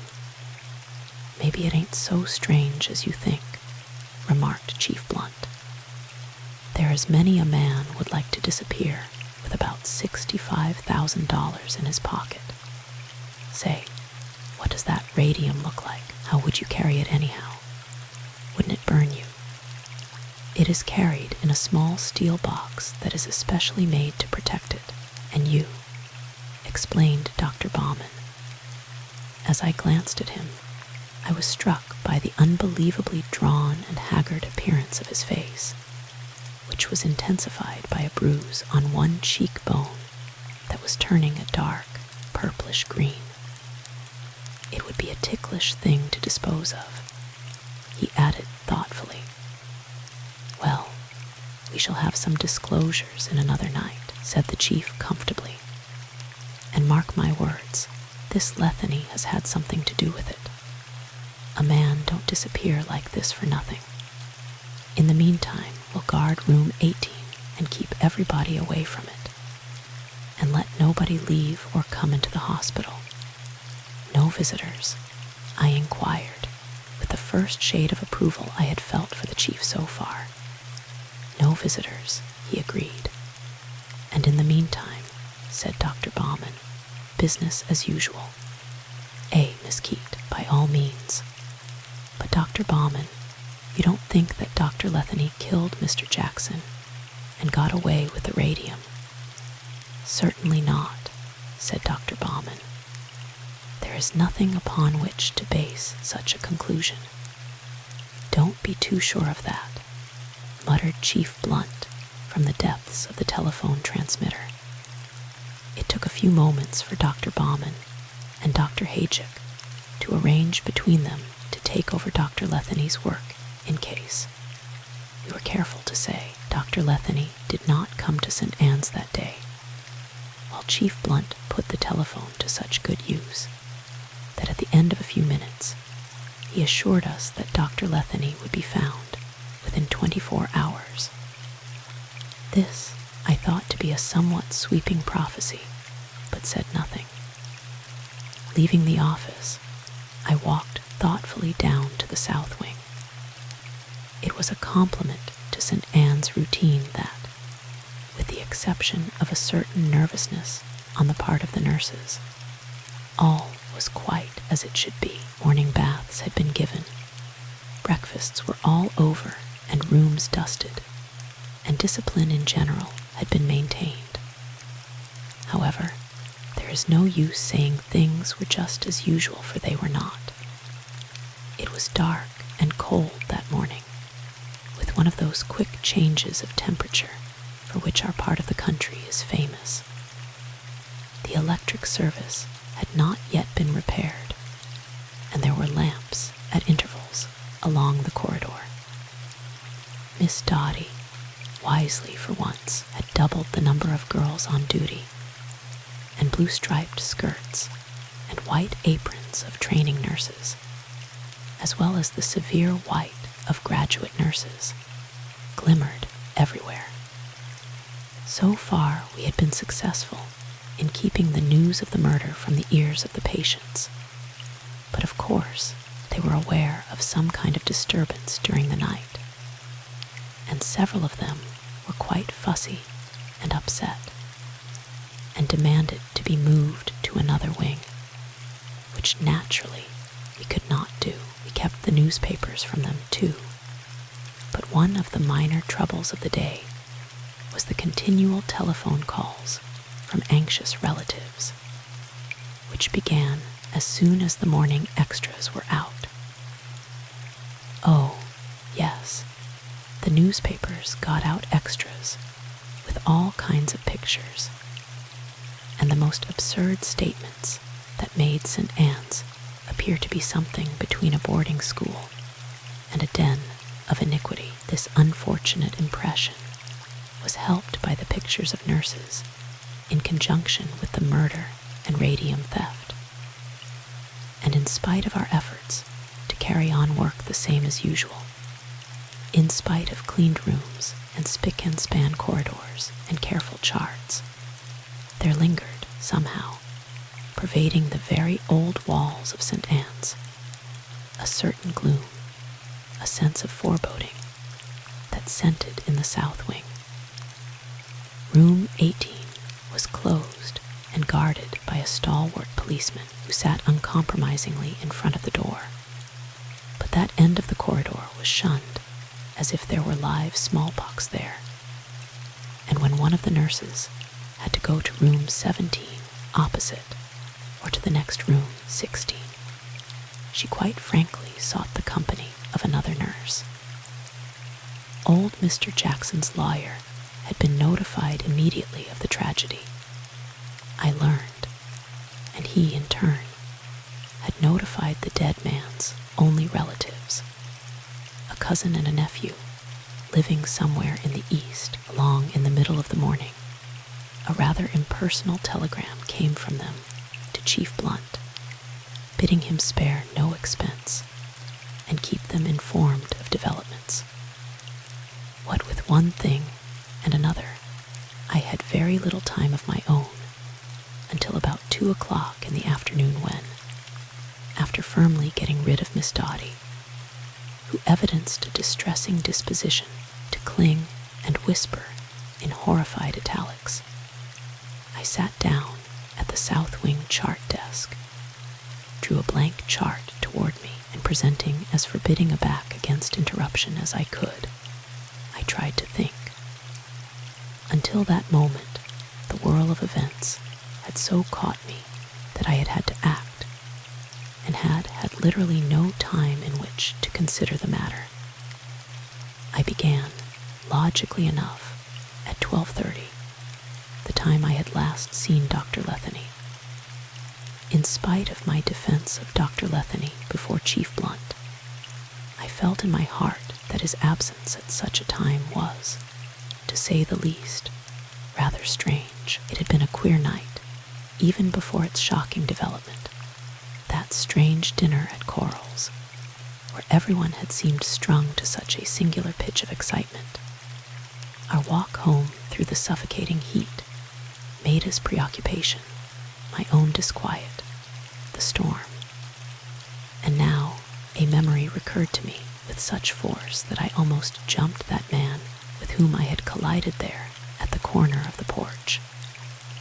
Who was he? What had he been doing? And then, of course, I recalled the flat, smooth object I had found at the edge of the orchard, there, below the kitchen window. It took only a moment or two to hurry to my room and dive my hand into the pocket of my soiled uniform.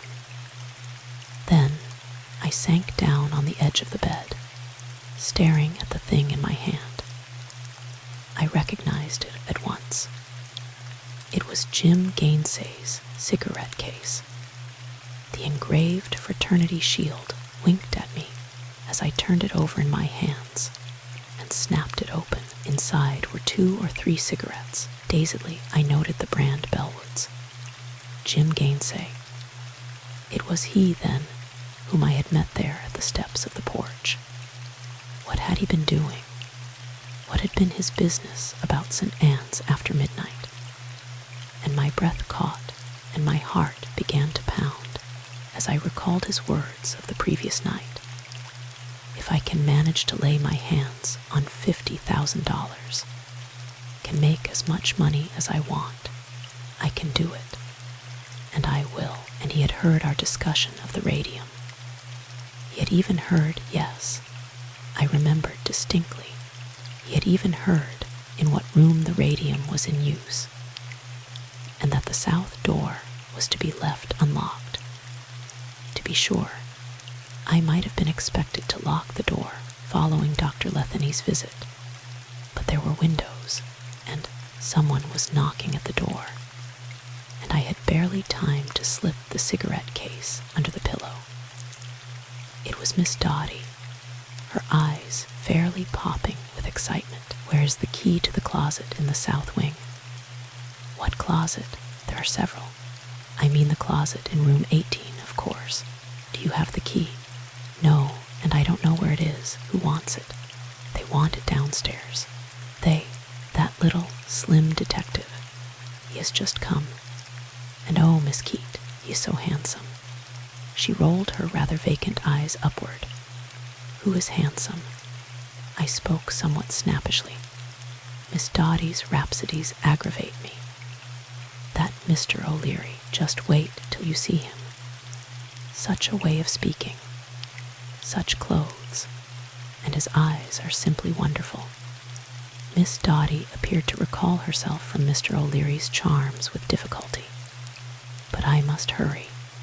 They said if we couldn't find the key, they would have to take the door off the hinges. Take the hinges off, you mean? Indeed they shan't. That lovely gumwood door. They'll be sure to scar it. Maybe some of the student nurses locked it.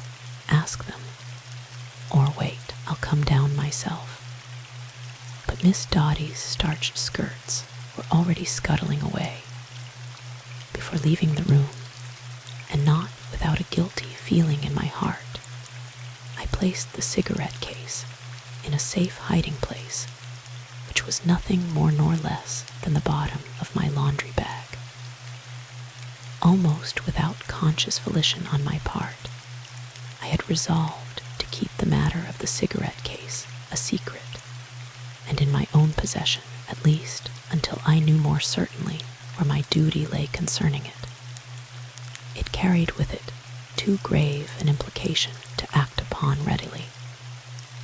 Then, still preoccupied, I took my way downstairs, through the main portion of St. Anne's, past the general office, and turned into the corridor leading to the south wing.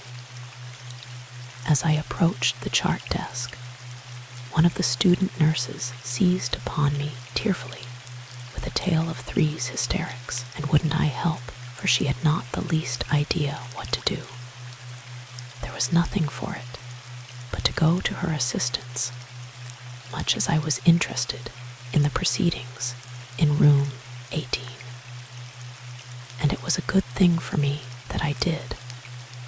Otherwise, I should have been in the room when they opened the closet door.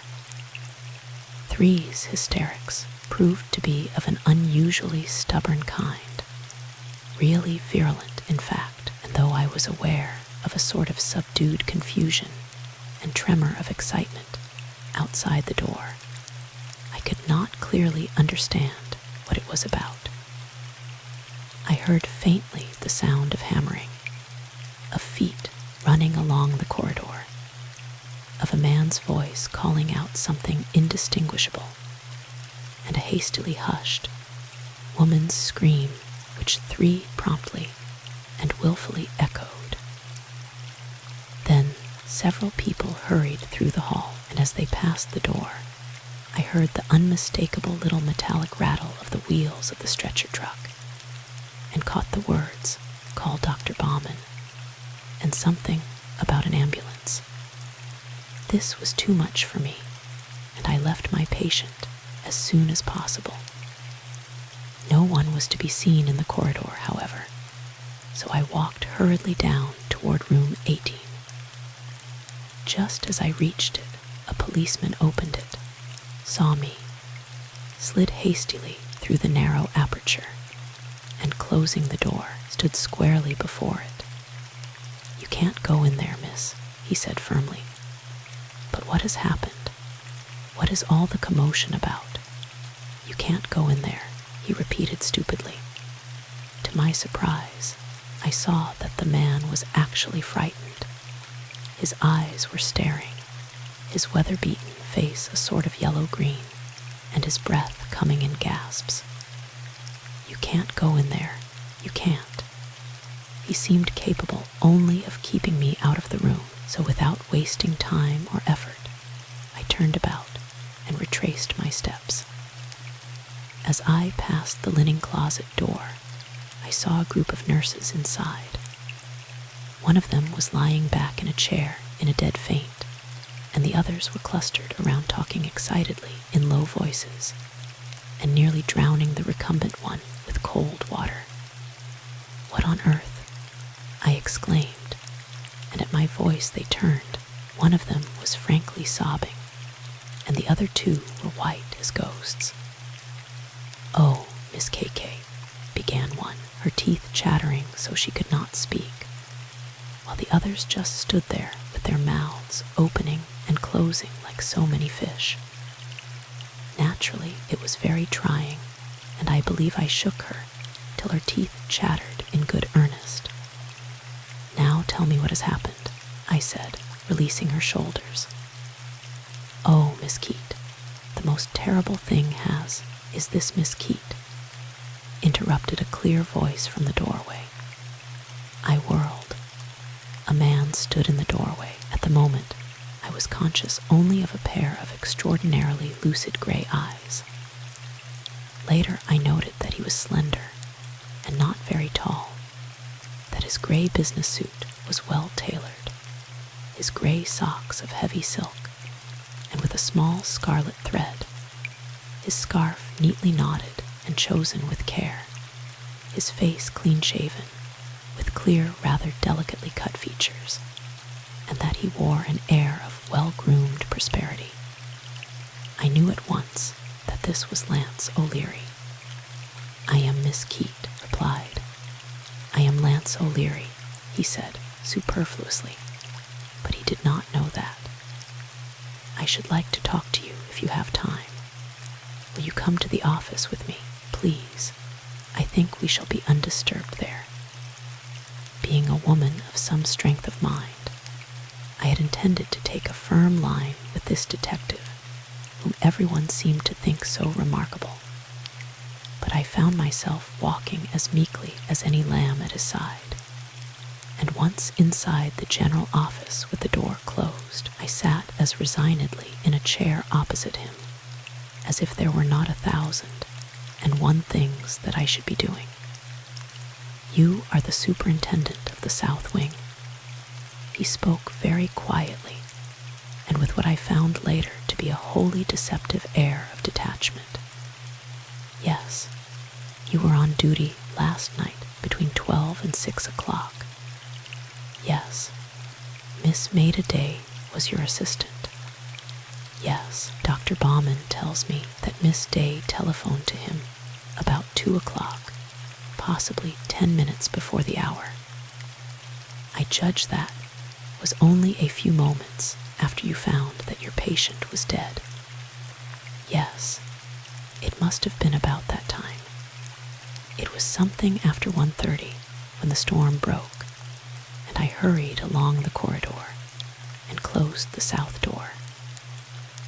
Then I closed the window in room 17 and went directly into 18. My voice was not quite steady at the recollection of those moments, and he waited briefly, his clear eyes studying a pencil in his hands before he went on.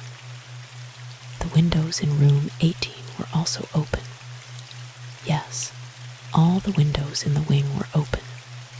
It had been very hot and close before the storm began. He nodded. "Those windows are not far from the ground. Do you think someone from outside could get into the hospital without attracting your attention?" "Yes," I said slowly. "It might be done, but does not seem very probable. With the doors to the sick rooms open, and the night so still, I believe I should have heard any unusual sound. But the door to 18 was closed. I can't be sure. You heard no unusual sound then?" "Why, no, except that a few moments before the storm began, I heard a sort of bang, as if a window had dropped to the sill. It was not very clear." He was looking directly into my face, his eyes as clear as water. "You are sure it was a window? It might have been a door closing. It was not the door, for it was still open. I am not sure. I investigated but found nothing. The south door was still open, and as far as I could tell the windows were as they had been. Did you look in room 18? "Yes." There was a slight pause. Then, the patient was quiet at the time. The room was dark and still, so I did not enter it. I just stood there for a moment, holding the door half open. I was afraid if I entered the room I would wake him. He was asleep, that is.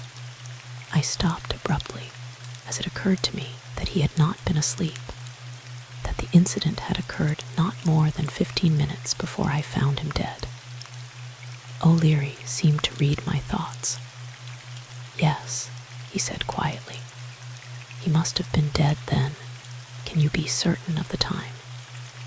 "Yes. It was shortly after 1:30. I remember because I had just noted the time on a patient's chart, when I heard that dull sound and went to see what it was." He returned to his pencil, a shabby little red thing it was, which he rolled absently between his well-kept fingers. "Was this sound sharp and loud?"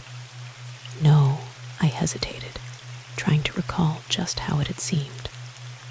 "No, it was rather dull, muffled, and yet heavy. It was not very distinct.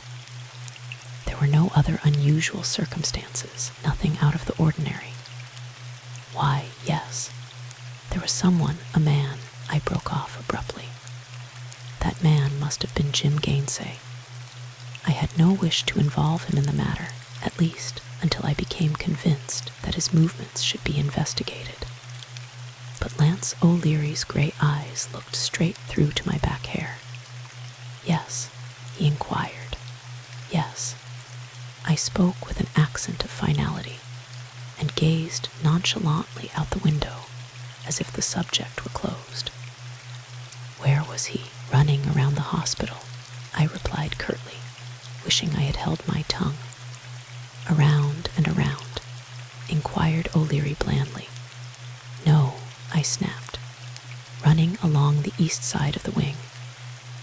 We collided. O'Leary sat up straighter. What? I had gone out on the porch for a breath of fresh air, I explained rather sullenly. Just as I stepped off the porch, I ran into him. I stopped as if the incident were concluded. Go on, suggested the O'Leary man after waiting a moment. He was being very polite and very pleasant and altogether disagreeable. That's all, I said waspishly. I fastened my gaze on his extremely well-made shoes, an attention that I have found invariably disconcerts men, vain creatures. But this one was impervious. And what did you say? He persisted with the most insulting good humor. I said, well, I stared steadfastly at the shoes. And what did he say? I resisted an evil impulse to tell him literally, and with feeling. I hope you don't think I'd repeat such language, I replied, and I'm sure he smiled. Then what happened? He set me on my feet again and kept on running. Very chivalrous, remarked O'Leary. So he kept on running around the hospital.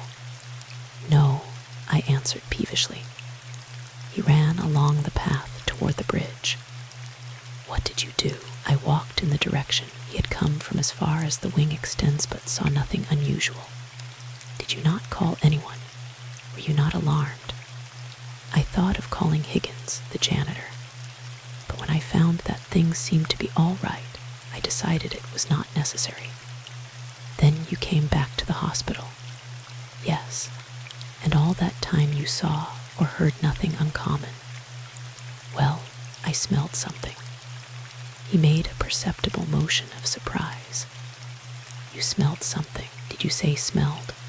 I nodded, taking a small degree of satisfaction in his discomposure. As I passed that clump of elderberry bushes, I smelled ether. It was quite distinct. You know ether has a penetrating odor. But surely that was unusual. Yes, but the night was so hot, and ether out there in the apple orchard so impossible, that I decided I must be mistaken, that it was just the mingled scents of alfalfa and clover and other growing things. Well, which was it, ether or imagination? I don't know, I said firmly. I'm just telling you what happened. I know it sounds queer, but last night was a queer night. That dinner at Coral's and everything, I finished thoughtlessly. Dinner at Coral's, that is Miss Letheny. Yes, Dr. Letheny was there. Yes, anyone else? Yes, Miss Day, Dr. Bauman, Dr. Haychick, and a friend of Dr. Letheny's, a Mr. Gainsay. He is an engineer who stopped for Day's visit with them, and you and Miss Letheny. Yes, you implied that it was queer, I think was the word you used. How was it queer? Oh, I scarcely know. It was very hot and oppressive, you know, that sort of electric atmosphere that precedes a thunderstorm. Aside from the electricity in the air, was everything quite as usual. I paused for a long moment before replying. No, I said candidly, I think we were all a little nervous and uneasy on account of the heat and suffocating air. That is, I was. and Dr. Letheny and Miss Day, but not the others. Well, it was difficult to define that curious tensity I had felt in the air all the night. No one seemed quite natural to me. It may have been only I who was a little nervous. I really can't tell you anything definite. Why did you say definitely that Dr. Letheny and Miss Day were unlike themselves? Dr. Letheny is a rather quick-spoken man. When you know him, you will understand what I mean. He goes on his nervous energy, is very high-strung and temperamental. He seemed especially explosive last night, and Miss Day was a little abstracted, tired, I think. I suppose you talked, played bridge, had a little music. Yes, all of that. Any special topics of conversation? No, he noted the uncertainty in my voice. Radium wasn't mentioned. Well, yes, but only in a general way. Didn't speak of using it, having it out of the safe. Yes, I admitted reluctantly. Didn't say for what patient it was being used, in what room. Yes, but only casually. I explained Dr. Letheny's request to leave the south door unlocked. Anything else? Nothing in particular. We just talked of general matters. Such as, I glanced at him impatiently. Such as, he repeated. Oh, how warm it was, and how everybody longs for something that money will buy. And how St. Anne's is equipped with radios and expensive ambulances, and a whole gram of radium, and how much such things cost, and all that. And then we played a few hands of bridge. And then Dr. Letheny played the piano, and then made a Miss Day. And I came back through the orchard to St. Anne's, and changed into our uniforms, and went on duty. You talked of money, and how everybody longs for something that money will buy, mused O'Leary, adding with uncanny intuition. I suppose several of you admitted a special desire for money. Every single one of us, I confessed. That is, except Dr. Hayjick. He just listened and seemed amused. He smiled. Don't be alarmed over such an admission. That doesn't mean anything, that you all wanted money. Everyone wants money. But suppose you tell me, word for word, as much as you can remember of the conversation. Don't be afraid of implicating anyone, Miss Keate. I make the request only because I like to get as clear an idea of the general surroundings as possible. He smiled again. He had an extraordinarily winning smile. It brightened his whole face, for all that it was so brief, and I found myself warming under its influence, not seeing how I could possibly harm anyone. I repeated as much of our conversation as I could remember. And since I have usually a good memory, I think I omitted very little of it. When I had finished, he sat for some time turning and twisting his pencil. I might say that I never but once saw him use that pencil sensibly, as a pencil is meant to be used. I even grew to cherish a notion that the pencil aided his mental processes, and that if it were taken away from him, his ability to think might go along with it. Like Samson's hair, you know. Then I aroused myself from such childish speculation. If that is all, I hinted. This is a busy day for us, you know. Not quite all, Miss Keate. The smile had completely gone from his face. His expression lost its youthfulness and was very grave. When did you last see Dr. Letheny? Last night, shortly after 12:30. He had come to see Mr. Jackson. Yes, he was here only a few moments. You saw him leave. Yes, and he did not return to your knowledge. No, he said nothing of leaving town. Nothing. He said nothing that would lead you to believe that he was worried about anything, had any trouble. Nothing. I really think, Mr. O'Leary, that he will return before the day is over. Some accident has detained him. There will be some explanation. You admire Dr. Letheny. Lance O'Leary was scrutinizing a dripping shrub outside the window as he spoke. Yes, I replied dubiously. That is, he is a splendid surgeon, very cool and very daring. I like to assist him.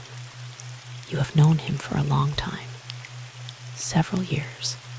That is, I have known him as everyone else knows him. I do not believe that any of us feel particularly well acquainted with him. He is rather distant, very much interested in some research that he is carrying on. You don't know the kind of research, the special subject of study. No. There followed a long silence. The rain beat steadily against the window. Outside in the corridor, I heard the sound of the 4 o'clock nourishment trays being carried along, the glasses of orange juice and eggnog clinking together. It was chilly there in the office, and I shivered a little. I do wish that Dr. Letheny would return, I said. It is bad for the head doctor of St. Anne's to be away at such a time. Lance O'Leary turned slowly to me. Dr. Letheny will not return, he said, eyeing me keenly. Not return? What do you mean? He shook his head. He will not return, he said very slowly and distinctly. Dr. Letheny is dead. Chapter 4. A yellow slicker and other problems. The slow words beat their way into my brain like so many dull little hammers. I opened my mouth, tried to say something, but could not seem to make him hear. Felt curiously sick and dizzy. Had a flashing memory of the first time I served in the operating room, and all at once the table before me began to waver. The room whirled, and a great black blanket overwhelmed me. Then, without any interval at all, I found myself lying on the couch in the inner office. I still felt sick, but my face was wet and cold, and my uniform damp around my shoulders, and someone was saying in a dull voice, "Dr. Letheny is dead, Dr. Letheny is dead." "All right now, Miss Keate?" inquired a voice anxiously. Wearily, I opened my eyes, saw a gray arm, and met the gaze of a pair of clear gray eyes. Instantly, my head cleared. I pushed away the supporting arm and sat up, feeling automatically for my cap, though my hands shook. "That was beastly to shock you so," Lance O'Leary was saying with honest contrition. "I hope you'll forgive me, Miss Keate. I'm really awfully sorry." "Did you say Dr. Letheny is dead?" I asked, bringing out the words with the peculiar difficulty that one experiences in dreams. "He is dead," he answered gravely. Not. Tell me how he died." "Are you sure you can stand it? You've got to know sometime." "Go on," I said, bracing myself. "He has been dead for more than 12 hours. He was in the closet in room 18. He paused, regarding me doubtfully, but at my horrified gesture continued. He had received a blow of some kind. It fractured his skull. He must have died immediately. Wait. Rising, I walked to the window, stared with unseeing eyes at the rain-drenched landscape, found my palms were stinging under the pressure of my fingernails, unclinched my hands, clinched them again, and turned to face O'Leary. It was true that I had felt no fondness for Dr. Letheny, but I had often worked at his side. "I say, Miss Keate," Lance O'Leary was protesting boyishly, "I'm awfully sorry to have been so brutal about it. But you see, I had to know whether this was news to you or not." Someone locked that closet door, you know. And in my business, we suspect everything, everybody, the very walls themselves. I was too deeply shocked to be indignant at the lack of compliment in his implication. After a moment, he continued. "There is nothing more for you to help me with now," he said. "We just found Dr. Letheny's body this afternoon when we pried the closet door off its hinges. I examined everything at once, called the ambulance, and now the room can be cleaned and used again. The only reminder you will have of all this, I hope, is that I shall likely be about more or less for a few days or longer. That depends upon the luck I have." He smiled again. Evidently, he was trying to be as considerate as possible, and I found myself liking him. "Of course, there will have to be a coroner's inquest, but that is merely a matter of form and need not annoy you. That is all now. Thank you, Miss Keate. Can't you take some rest? Do you have night duty again tonight?" "Yes," I answered the last question. "Mr. O'Leary, do you have any idea as to who has done this?" His face sobered instantly. "No," he said simply. "Will you help me find out?" "Yes," I spoke very thoughtfully. "It is only right and just to do so. Thank you." He seemed sincere. "You may be interested to know that you have helped me already." "Helped you? How?" "There was nothing I told you. I'll see you again, Miss Keate. By the way, I am leaving 1 or 2 policemen about tonight. It may help to steady some of the nerves in St. Anne's." He opened the door, and before I knew it, I was in the main hall with my question still unanswered. I still felt ill and weak from shock, and it was fortunate that the exigencies of the situation demanded action. That was the only saving feature of these fearful days. We were all so busy that we had little time for brooding. The news could not be kept from the nursing staff, of course, though I hoped that we could keep it from the patients, many of whom had been directly under Dr. Letheny's care. And there was Coral. In common decency, I must go to her. I snatched somebody's slicker from the rack near the main door and turned into the corridor leading to the south wing, intending to slip out the south door and along the path to Coral's cottage, it being much closer that way. In the corridor, I met Dr. Baumann. "I have heard," I said briefly. "I am going to see Coral." He nodded. "At the request of the board of directors, I shall take Dr. Letheny's place, temporarily at least. I have just called a meeting of the whole nursing staff, Miss Keate. You were with Mr. O'Leary, so I did not disturb you.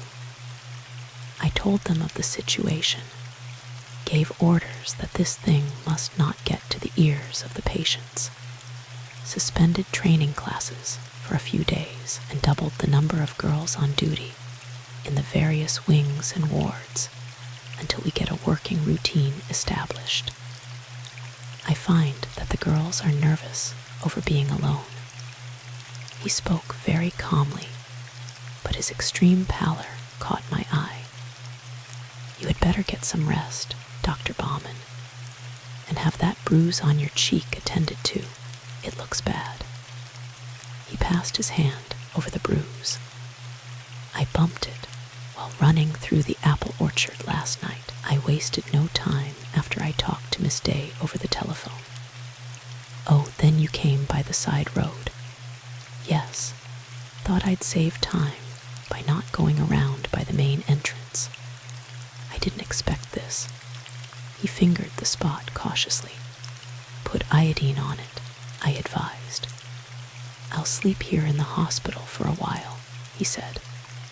"I'll be there on the couch in the inner office, so if there is anything wanted, I shall be right here." I nodded approvingly and went on, but while hurrying through the corridor, I became became conscious of something about the casual sentences that affected me disagreeably. What was it? Ah, I bumped it while running through the apple orchard. To be sure, he had followed the words immediately with a very reasonable explanation, but wasn't that in itself suspicious? On the other hand, however, I had been quite sure that the man with whom I collided had been Jim Gainsay. Well, there was no way to make sure, and I resolved that I must not allow myself to become suspicious of anything and everything. The affair was strain enough on one's nerves as it was, without adding the horror of suspecting one's nearest associates. Immersed in my own not too pleasant thoughts, I passed the door of room 18 without seeing it, an occurrence that I was to find unusual. On the porch stood a policeman, his broad back to the door, but he made no effort to stop me when I descended the steps. Once in the path, the trees dripped steadily on my head.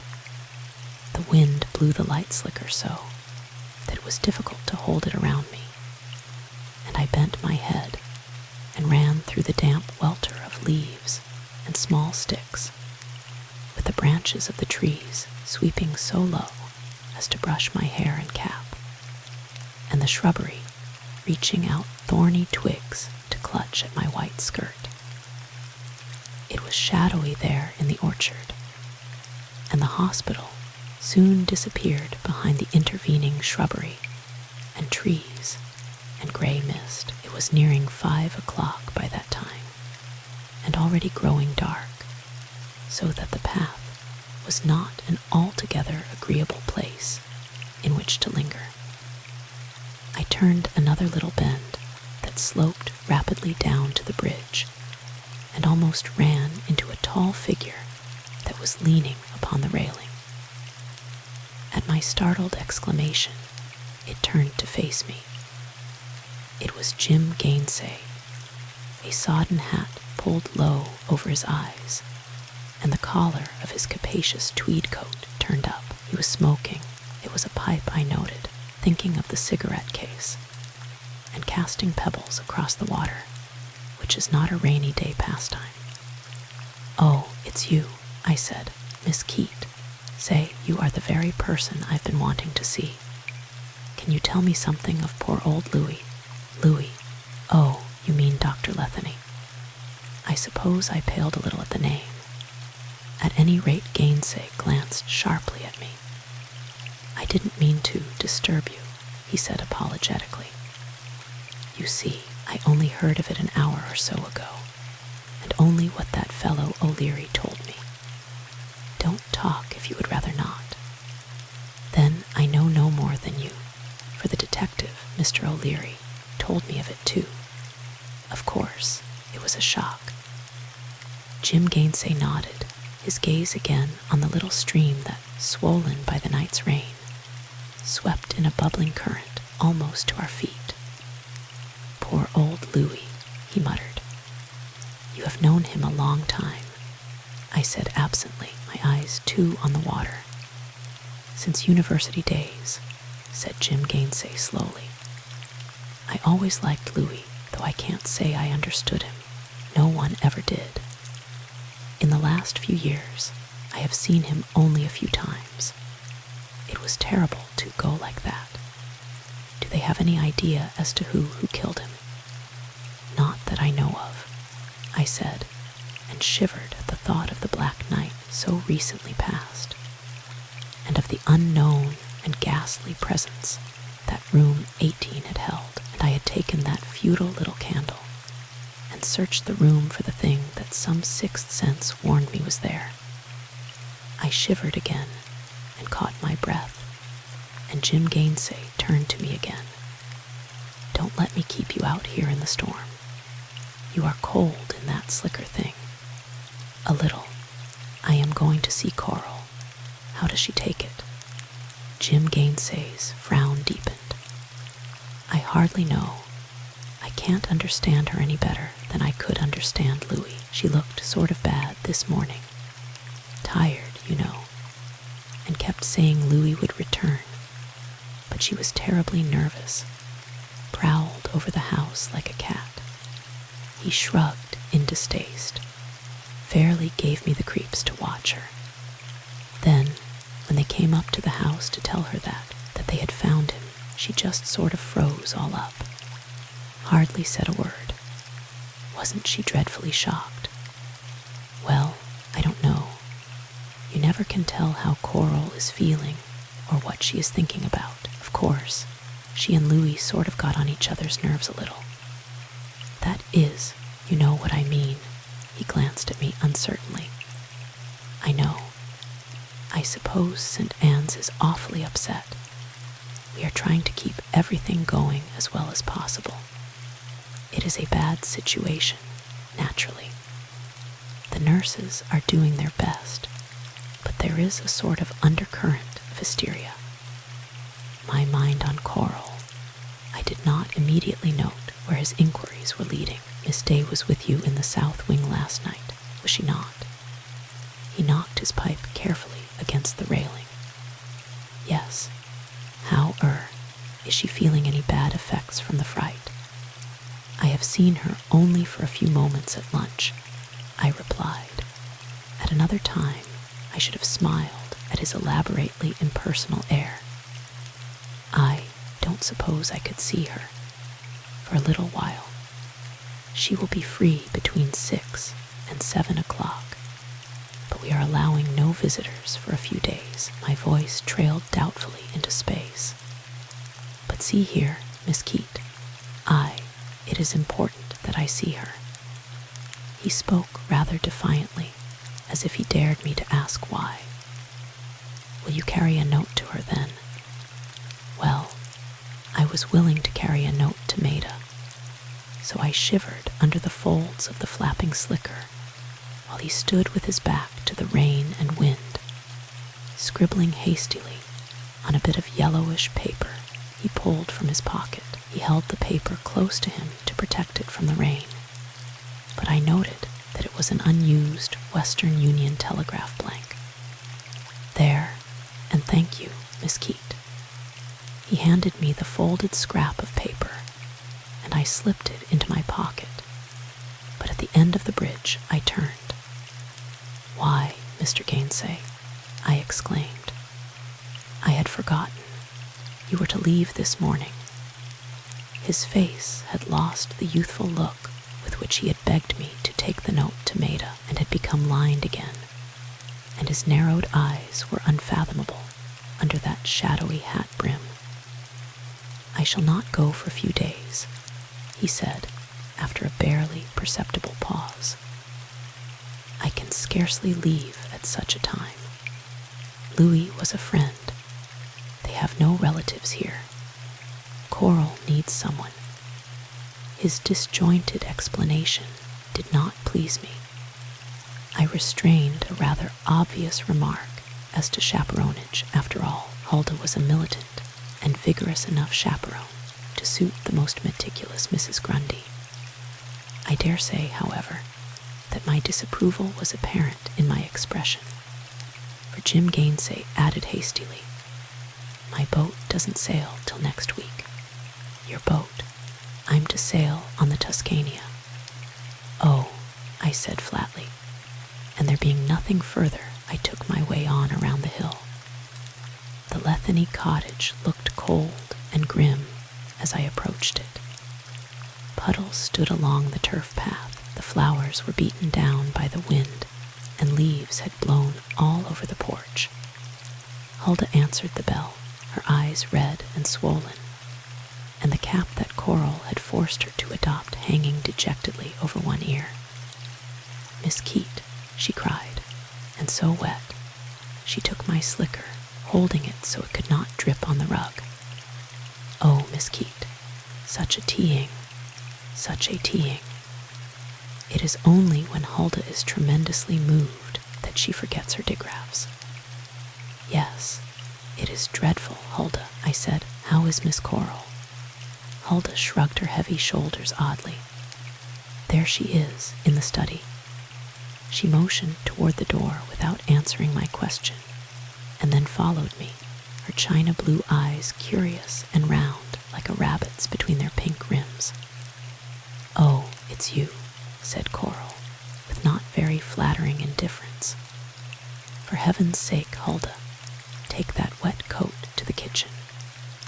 And close the door behind you," she added viciously. "I suppose you came to offer sympathy," she went on, moving a pillow to a more comfortable position under her arm. She was half lying, half sitting on the big davenport. A fire had been built in the fireplace, but had burned down to a few sullen ashes, with a red gleam here and there. There was no light in the room beyond the gray, rainy dusk from the windows. Coral's hair was disarranged a little from its usual flat gold waves, and her eyes had great dark circles under them, and her face in the ghostly gray light was sallow and drawn. But she was gowned in a coppery green silk thing that clung smoothly to her rather luxuriant curves. A heavily embroidered Chinese scarf, whose usual place, I recalled, was on the long table near her, had been flung over her feet, and somehow, I presume because she glanced obliquely at it and reached surreptitiously to rearrange it, I got the impression that she had hastily flung it over her feet as I came into the room. "Yes," I replied gravely. "I am very sorry that this thing has happened." "Oh, of course, it is terrible," she agreed quickly. "The whole thing is simply unspeakable." There was little for us to say. I offered the usual remarks. Coral told me that Dr. Letheny's body would be sent to New Orleans for burial, with others of the family, and thanked me perfunctorily for my offers of assistance. "Jim Gainsay is staying on for a few days," she said. "Nice of him, but I really don't see what he can do." There was a faint ring of resentment in her voice that surprised me. Coral was not a woman to resent masculine company. "I suppose Hulda is making you comfortable," I said for lack of something better. "Oh, yes," replied Coral discontentedly. "She does as well as usual. She was awfully upset about all this. Jumps every time I speak to her. Would you like someone to come and stay with you for a few days?" "No," said Coral sharply. "No, why should I?" "Oh, in case of anything, happening. I should think you would be a little nervous." My explanation sounded somewhat lame, and I recalled that Coral actually had no idea of the things we had gone through last night. A swift recollection of that shallow, locked closet in room 18 came to me, and I arose suddenly, moved to another chair, and tried to think of something else. Not that Hulda would be any good if something did happen, Coral was saying. She would simply pull the covers over her head and shriek. But there's Jim, added the last name grudgingly as if to say, such as he is, and lapsed into silence.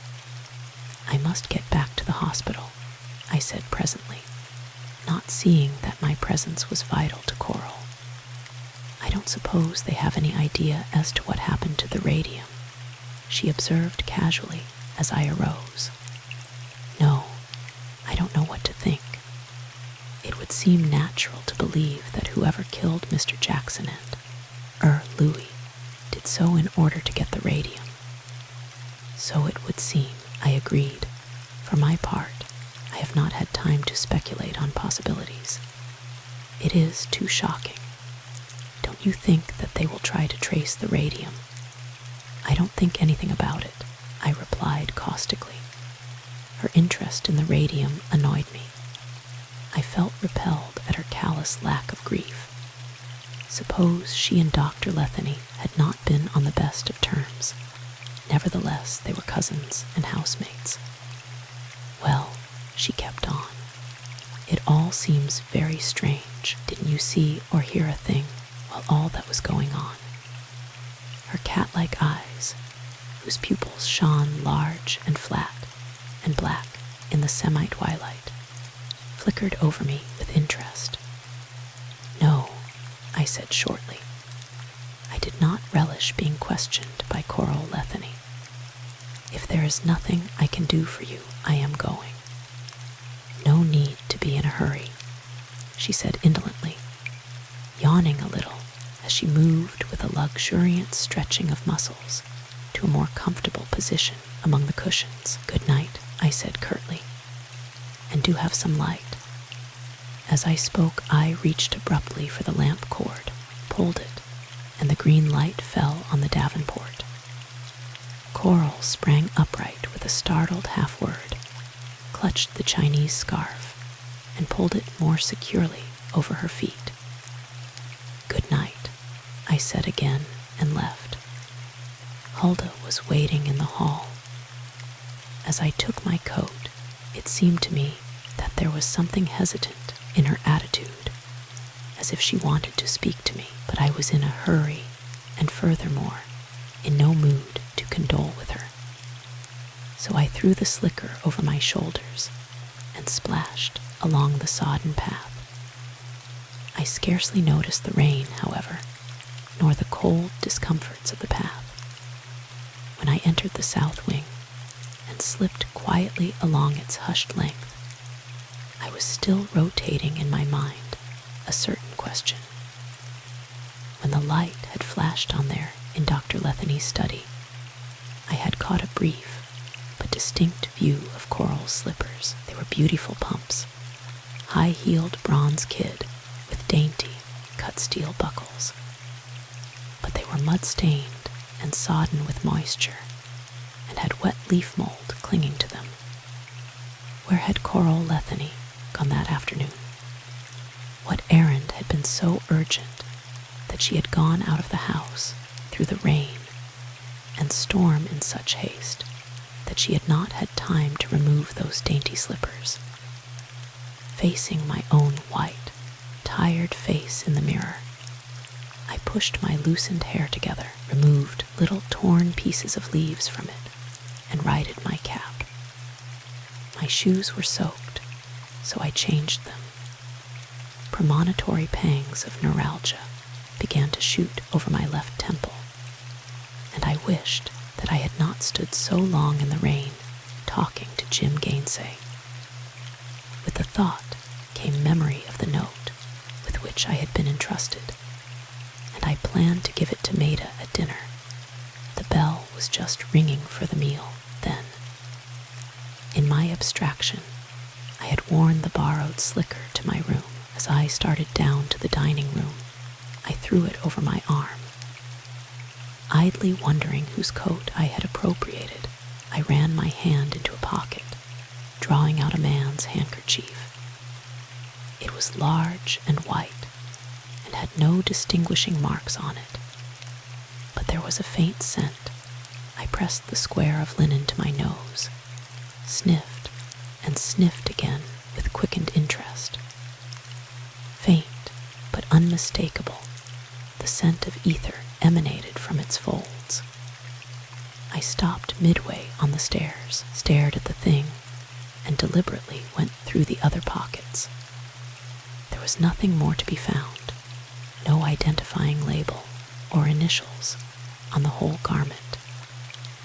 One yellow slicker is very much like another, and search though I did, I found no means of discovering its owner.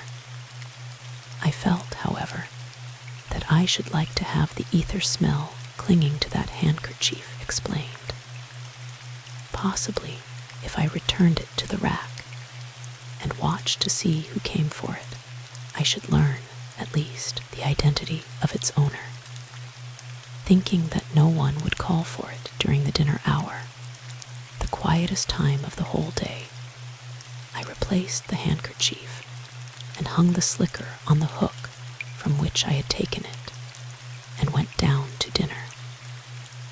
But when I returned some 15 minutes later, after hurrying over my dinner, the slicker was gone, and I had not the faintest idea as to who had removed it. I gave the note from Jim Gainsay to Maida when I met her in the hall outside the dining room, and had the dubious satisfaction of seeing her crimson vividly as she read it. The crimson, however, was succeeded by a pallor that went to her lips as she finished reading the few sentences, and during the meal she kept her eyes steadfastly on her plate and ate practically nothing. And shortly after dinner, happening to be standing near an east window, I saw a slim, shadowy figure crowned in a white cap, winding its way into the apple orchard. Something after 7 o'clock, when I was catching 40 winks in my own room, Maida came in. The soft frame of black hair around her face had little beads of mist caught in it, and I did not doubt that Jim Gainsay had succeeded in seeing her. She did not mention him, however, but fussed around the room for a while, playing with the manicure things I had left on the dressing table top, flipping through the leaves of the last surgical news, and generally behaving as a woman does whose thoughts are elsewhere. She even picked up my toolkit, commenting on the curved bandage scissors and shining forceps, and playing idly with the tiny plunger of my own hypodermic set. We said nothing of the affair of the previous night. It was too recent, its developments too terrifying. We were both, I suppose, unconsciously fortifying ourselves against the ordeal of the coming second watch, which the memory of the last was not calculated to make easier. Maida had 2 crimson spots on her cheeks from the walk in the rain, I judged, but her eyes had slender purple shadows under them. Her hands, usually so steady, fluttered a little over the tools she was fingering. She either spoke too rapidly of some trivial matter or lapsed into silence, and when someone passing coughed, suddenly Maida started visibly. The pupils of her eyes darkened swiftly, and she cast a quick, apprehensive glance over her shoulder toward the door. But since it was only to be expected that we both show the strain of the last 24 hours, I thought nothing of her evident uneasiness. She had not been in the room more than half an hour when I was called to the 3rd floor telephone. The connection was poor, and it took a few moments to find that it was Miss Neal who was wanted, and when I returned to my own room, Maida had gone, and I did not see her again until we met in the south wing at 12 o'clock. Contrary to our unacknowledged apprehensions, second watch that night went much the same as on other nights. The electric lights had finally been repaired, though the utmost illumination was little enough to suit my taste.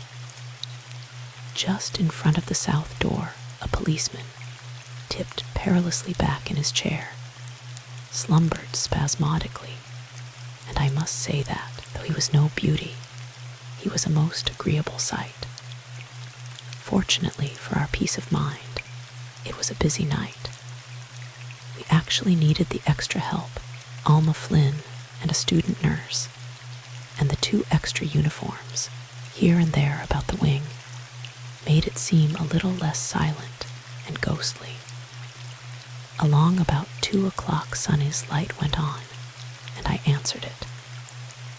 "Why, hello, Miss Keate," he said, as I turned on the light above his bed. "Haven't been in to see me since last night." "Was it only last night?" "I've been busy, Sonny," I replied. "How is the cast doing?" "It was pretty bad last night." He moved a little to ease his tired body. "It is better tonight, though. Quite a lot more comfortable. What happened last night, Miss Keate?" I heard somebody scream. One of the girls had a little fright. I made my explanation casually, but Sonny's gaze remained puzzled. "Today has been so queer, too. So many people in and out, and strange footsteps past the door. And this afternoon, about 2 o'clock, they shut all the doors, and I heard the wheels of a truck being taken along the corridor. Did one of the patients die, Miss Keate? When I can't tell the truth, I made it a rule to tell as near the truth as possible. One of the patients died, Sonny. He was an old gentleman." "Oh," said Sonny, eyeing me doubtfully. I reached over to straighten his sheets through long hours of suffering, of lying helpless in bed, and being at times rather nearer the other world than this. Sonny has developed a highly sensitive intuition. "Oh," he said again. He was not satisfied, but had good manners. "Did you have a nice time at the party?" he asked cheerfully. "At the party? Why, no, Sonny. It wasn't a very nice party. It was too hot. I guess Miss Day didn't get time to come in and tell me about it. I looked for her, but she must have been too busy. But I thought," I checked myself abruptly, continuing, "maybe she will come in to see you tonight. What is it you wanted, Sonny?" "Just a fresh drink, please. And would you change my pillows?" I brought the fresh drink and made him as comfortable as possible. So Maida had not been in to see Sonny last night after all. And she had volunteered the information. I remembered. I had not even asked for it. I deliberated over the matter for some time before I came to the reluctant conclusion that only an affair of importance would have brought Maida to the point of telling a deliberate lie. Which conclusion did not lighten my state of mind. The night didn't go so well after that. From midnight until 4 o'clock are the dreaded hours of St. Anne's Regine. They are gray, cold, dreary hours, when pulses lag most feebly, when the breath comes most wearily, when life seems a burden that is all too easily escaped, and the other world seems so near that the nurse must cling to her patients with all her will to keep them from making that quiet, easy journey. It is one of the demands of our profession that the most is asked of our strength at a time when it is at its lowest ebb. Last night, there had been 2 dead men in our wing, and dead by another's hands. Whose hand had it been, somehow during those black hours in that hushed and shadowy wing, the thing that struck me with the most horror, that brought my heart quivering to my throat and gooseflesh all up my arms, was the memory of that locked closet. Dead men can't walk. Dead men can't carry keys. Dead men can't lock doors. Who had locked that door? We must believe that it was some intruder, someone outside our little circle at St. Anne's, and surely the police had searched the place, and that fearful intruder could not still be about, hidden in some recess of the dark old halls and passageways. And yet, who would be familiar with the plan of St. Anne's? Who would know that the radium was in use? Who, indeed, would know of its value? 11's signal light clicked, and I hastened to answer, putting down the chart at which I had been staring without even seeing its red temperature line. I found 11 in a chill, which was followed, as I expected, by a raging fever under which he grew steadily delirious. Dr. Bauman's orders for the night had included an opiate if conditions warranted it, so I went to the drug room. The drug room is at the north end of the wing, directly opposite the diet kitchen. We always keep there a small supply of drugs for which we have frequent need. We do not keep the door locked, as the drugs are in small quantities. In the drug room, too, we keep the various tools we are apt to need, among them a hypodermic syringe and a supply of needles.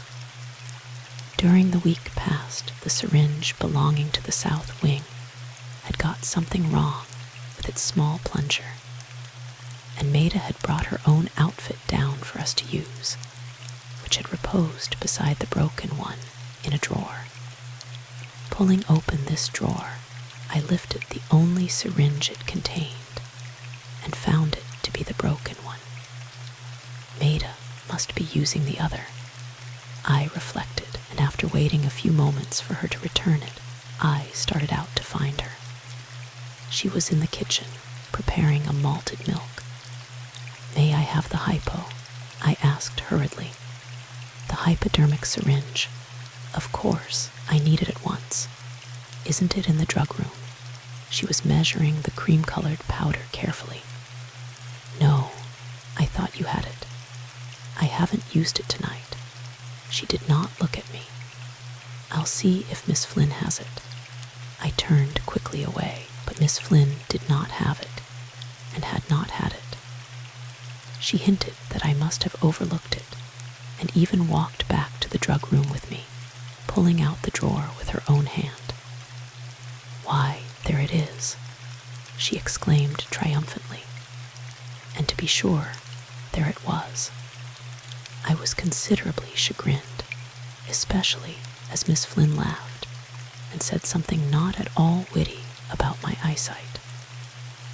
And in the very act of filling the thing, I caught sight of something that almost made me drop it. It was only a scratch across the bit of nickel where the manufacturer's name is engraved, but it was a scratch I myself had made in order to identify it. In a hospital, it is easy to get such things confused, so I had simply taken a pair of surgical scissors and scratched across the letter K, which appeared in the manufacturer's name, Kesselbach. My own hypodermic syringe. How had it got there? Like a flash, my mind reverted to the memory of Maida sitting on the edge of the windowsill, looking at my tool kit and taking this same tool in her pink-tipped fingers. I administered the hypodermic automatically, sterilized the needle and replaced it, and returned to 11. But in that darkened room, listening to the gradually less rapid breathing of the sick man, and the still gusty wind and rain through which a slow gray dawn was beginning to make itself felt, I found myself possessed of new problems. Chapter 5. A Lappy's cufflink. From that morning on, I took an active interest in the case. I mean, in solving the problem. Indeed, Mr. O'Leary has had the kindness to say, since, that I helped well. I need not repeat his words. However, it is true that I did everything in my power, which was little enough, to solve the mystery that confronted us. While I am not at all inquisitive, nevertheless, I do have an inquiring mind, due doubtless to the fact that I have lived in a hospital for a number of years, and hospitals are hotbeds of gossip. Not malicious gossip, you understand, for nurses are one class of women in the world who can keep the faith which the ethics of the profession, as well as individual integrity, demand. But anything that happens in our small world is of interest. The patient in the charity ward, who almost swallowed a thermometer and had to be upended and shaken, the precipitate arrival of a new baby in a roadster out in front of the hospital, or the alcoholic whose language shocked or diverted, as the case might be, a whole wing. besides the fact that the murders had occurred in the South Wing, for which I feel a responsibility. The wing, I mean, not the murders. There were other and as serious considerations. Chief among these was the affair of the hypodermic syringe, and Maida's inexplicable behavior the night of the 7th, and the presence of Jim Gainsay, as testified by that gold cigarette case. A hospital ought to be sanctuary, and it seemed to me an offense against all the laws of humanity that this hideous thing should have happened within our walls of mercy. I deliberately tried to put myself in the frame of mind to be suspicious about anything and everything, and I trust it is no reflection on my character to say that I succeeded without much effort. I found plenty to be suspicious about, and without going out of the way to do so. The only trouble was that, though I pride myself on being a keen and clear-minded woman, and have more than the usual amount of determination, I could not arrive at any conclusion. I worried all day about Maida, however, and when Lance O'Leary turned up about 4 o'clock with a polite request for an interview, I did not know whether to be glad or sorry. We went into the general waiting room to talk. It was a chilly place with slippery leather-covered furniture, and on the wall a none too cheerful picture of the burning of Joan of Arc. The weather had settled into a steady, dripping rain by that time. The clouds were still heavy, and the very concrete steps of the main entrance, just below the windows, oozed moisture. It was an added distress that not once during those strange days did we see the sun. Everything we touched was damp and cold and sweaty. O'Leary was as meticulously groomed as he had been the day before, but there was about him a sort of quiet but intense concentration that seemed to detach him from ordinary affairs of the world. I have seen the same thing in the face of an artist I used to know, and in the face of a dear and saintly old nun under whom I trained. There was nothing, however, of the poser about him. He was ordinarily rather silent, was occasionally oddly boyish and young, was simple and direct. It was his unconscious absorption that marked him, and those extraordinarily clear gray eyes.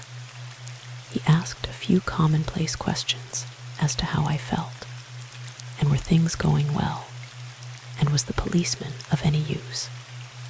Then he reached absently into his pocket and drew out the stubby red pencil.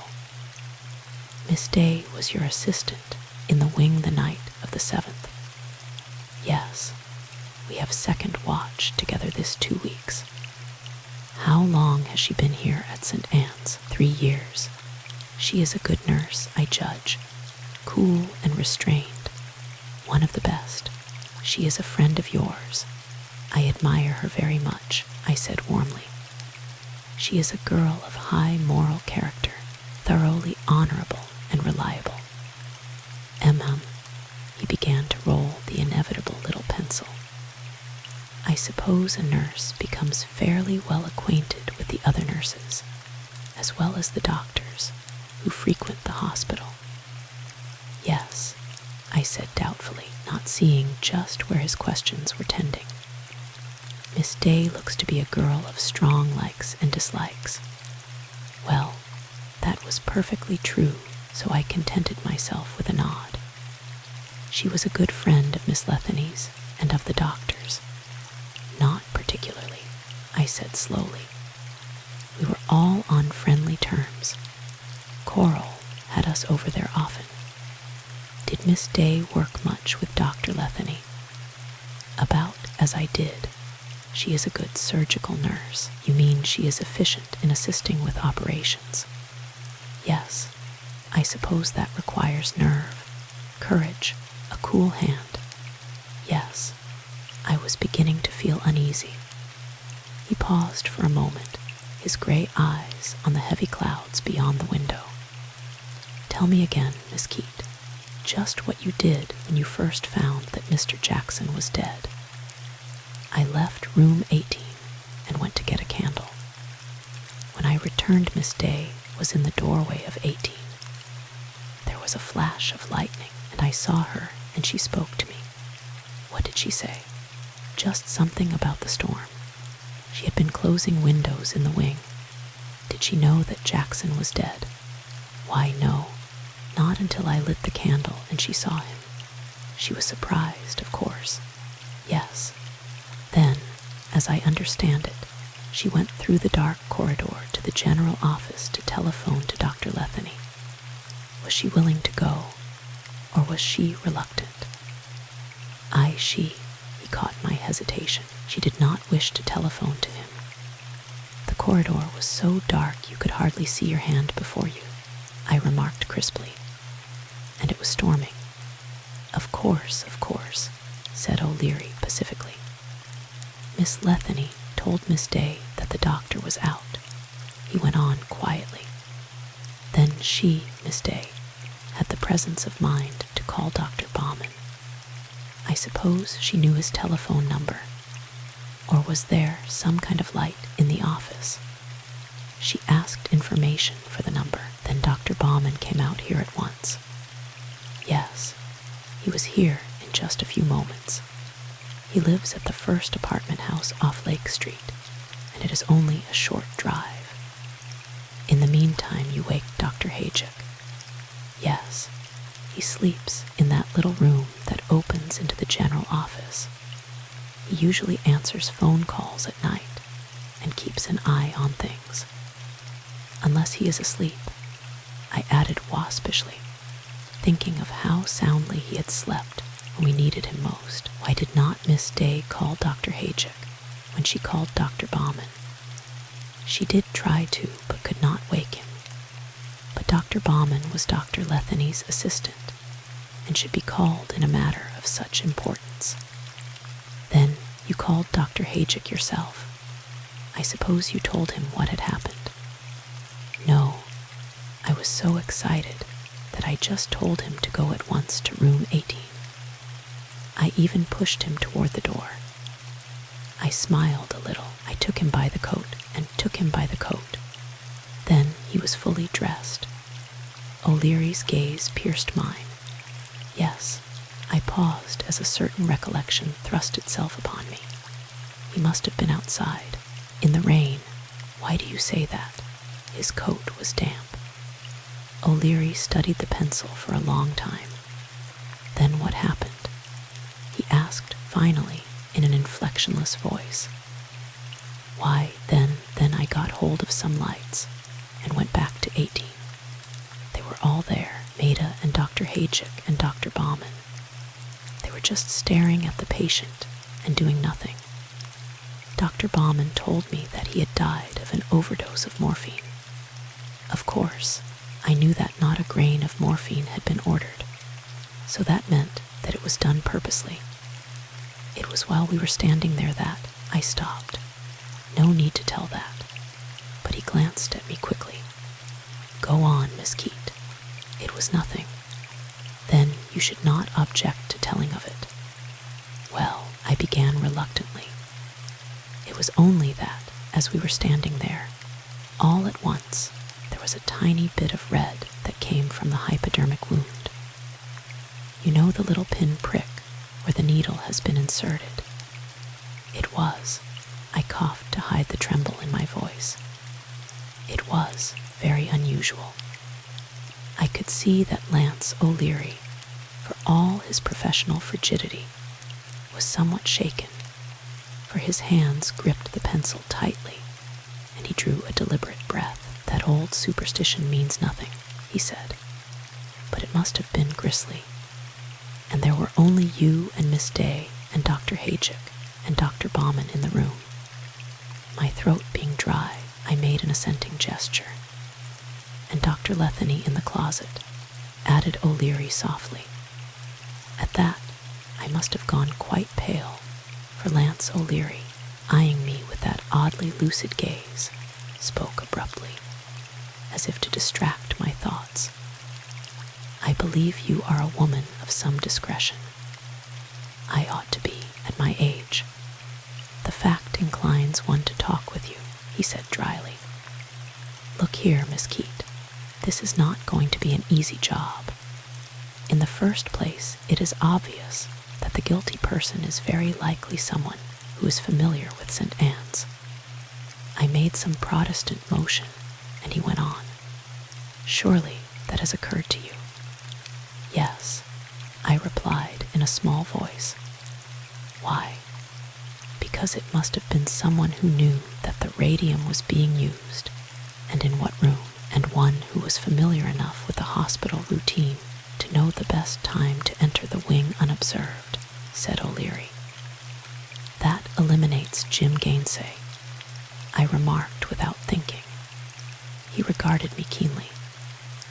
"We will come to him later," he said. "As to the radium, yes, I think we can assume that the radium theft was at least one of the motives. Its disappearance indicates that, though it might be merely a blind.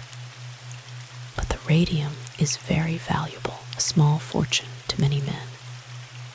As a matter of routine, we have taken steps to ensure the immediate reporting of anyone trying to dispose of a quantity of radium. I do not expect to hear from this, however, for the person who has the radium will naturally wait until this affair has blown over before attempting to sell the stuff. Yes, the radium theft may account for the death of Jackson, but not for Dr. Letheny. At least not unless he caught the thief," I interrupted eagerly. "If that were true, how account for his stealthy return to St. Anne's, and the fact that he did not call for help?" He paused, but I said nothing, and he continued. "Then there is the obvious conjecture that the person who administered the morphine must have been either so skilled that he could do so without awaking Jackson, or someone to whom the patient was accustomed. Dr. Letheny had charge of the case. Dr. Hajic helped him some," I blurted, "and Dr. Bauman was in to see him once or twice. And there were the nurses. Then it appears to lie between Dr. Hajic and Dr. Bauman, and you and Miss Day," said O'Leary all too coolly. I gasped, and he went on. "And the unknown element, which is always to be considered. We can't tell which died first, Dr. Letheny or his patient. We do not even know for certain whether Dr. Letheny met his death inside the walls of the hospital or not, but I have reason to believe that it was in room 18. Otherwise, it would have been difficult and purposeless, so far as I can see, to convey his body into the room and into that closet. Almost impossible for a woman," he added as if in afterthought, and his eyes on that aggravating pencil. "I am inclined to think that the sound you heard, and believed to be a window dropping to the sill, was actually the blow that meant death for Dr. Letheny."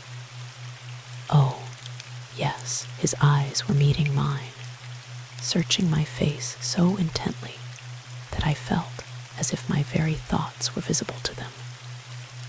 "Now, Miss Keate, please tell me something of this Coral Letheny.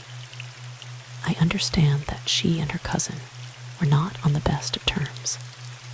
"That is true," I acknowledged hesitantly. "Don't be afraid of incriminating anyone," said O'Leary impatiently. "Clues are funny things.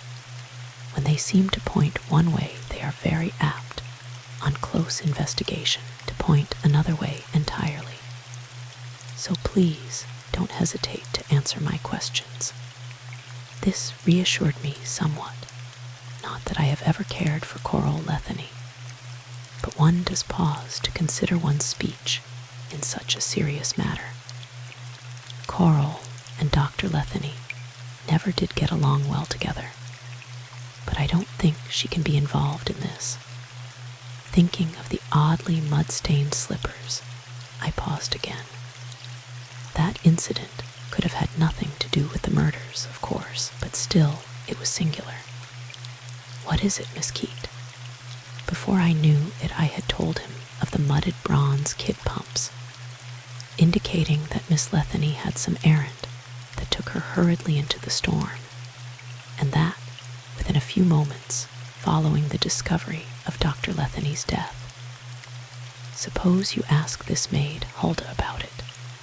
She will be more willing to talk to you. Oh, yes. He smiled a little. We must investigate every incident, every straw, no matter how small and insignificant it appears. And moreover, he drew something from his pocket. I am interested in Miss Letheny because of this. He placed the small, square object on the table before us. I stared. It was Coral Letheny's revolver. She had bragged about the thing often enough, so I had no difficulty recognizing it. Someone had made her a gift of it, and it was very unsuitably decorated with some sort of silver trumpery, and had her initials engraved upon it. We found this on the floor of the closet in which Dr. Letheny was found, said O'Leary quietly. For a long moment I sat there in silence, my eyes fascinated by the dully gleaming thing. What could it tell? But neither of the men was shot, I said at length. No, agreed O'Leary, still quietly. No, there's only the fact to go on that Coral Letheny's revolver was found in the room where two men met their death in one night. That is all. It only indicates her probable presence at some time in the room. And a revolver usually means that whoever carried it had reason to believe he was in danger or expected trouble of some kind. But Dr. Letheny might have brought it himself. He might have suspected that someone was planning to steal the radium. Lance O'Leary smiled slowly. You are loyal, Miss Keate. It may interest you to know that on going through Dr. Letheny's deed box, I found that he was the beneficiary of a reasonably large income, and that on his death it goes to Coral. I find, too, you see, we detectives make our living by questions and answers. He interpolated, as I suppose I looked as I felt, very much puzzled at the knowledge he appeared to have secured. I find, too, Dr. Letheny kept his household down to the most moderate of expenses, and gave Miss Letheny only a barely sufficient allowance. It is true that she has complained a great deal about money, I admitted thoughtfully. She is rather beautiful, you know, and loves to dress well. He nodded. You have seen her then? I asked. Yesterday, I talked to her. Yes, I suppose she does love clothes and finery. It is on account of her dark blood. Her what? I sat bolt upright. Good Lord, Miss Keate, didn't you know that? Know that Coral Letheny is a... I think it comes to her by way of Haiti, he interrupted, and a very beautiful mother. But her light hair and eyes, you must be mistaken. Her eyes are yellow, Miss Keate, a good deal like a tiger's. In fact, she is a rather tigerish lady on the whole. I suspected it when I first saw her brown hands, and was convinced when I found a reference to her in Dr. Letheny's papers. Once he mentions her rather bitterly as my mulatto cousin, and another time refers to her birthplace and his aunt, Jalbar, who, it seems, traced her lineage directly, if unobtrusively, to a cannibalistic royal line. Don't be so shocked, Miss Keate. A little mixture of blood doesn't hurt her. It only increases my difficulty. Increases your difficulty, I murmured, feeling rather dazed. By increasing the complexities of a personality that I must classify and index, you see, he went on, as I still did not wholly understand him. Coral is a factor to be considered along with the rest of the possibilities. And this fact warns me that she likely has a streak of savagery back of those yellow eyes, that the beat of tom-toms would stir her, for instance. She is apt to be rather indolent too, and to seek what she desires in unconventional ways, such as by the use of revolvers. Why, yes, I murmured idiotically. Murder is unconventional, so you see, the counts against Coral are interesting, to say the least. Then, there are the others at that ill-fated dinner party. We shall have to consider the possible culpability of every single one of them, even of you, Miss Keate. He added this with a half-smile, but I did not relish his joke, if joke it was. I was inclined to think it was not. Coral Letheny, he checked her off on his fingers. Because her revolver was found in the closet of room 18, because she knew of the radium being in use, and of the hospital routine, and of the door being left unlocked, and because she benefits by Dr. Letheny's death. But I'm sure she did not know what had happened to the radium, I said, going hastily on to tell him of her questions concerning it. She shows considerable interest, however, commented O'Leary, and at an inappropriate time, too. Yes, we must consider Coral. But she could not have done that. I cried, revolted. We can't be sure of anything, Miss Keate, until it is proved, remarked O'Leary dryly. Then there is Dr. Hajic. He was like the others, familiar with the circumstances. He had access to the morphine, being a doctor, and his coat was damp when, after some delay, you finally succeeded in rousing him, which, of course, leads one to believe that he was absent from his room and had recently been out in the rain. But I objected. Dr. Hajic was the only one of us who did not admit to wanting money, if we are to consider the radium as the motive. That does not prove anything. Indeed, it was more natural to admit a desire that everybody experiences at one time or another. Then there was Dr. Bauman. He, too, was familiar with the circumstances.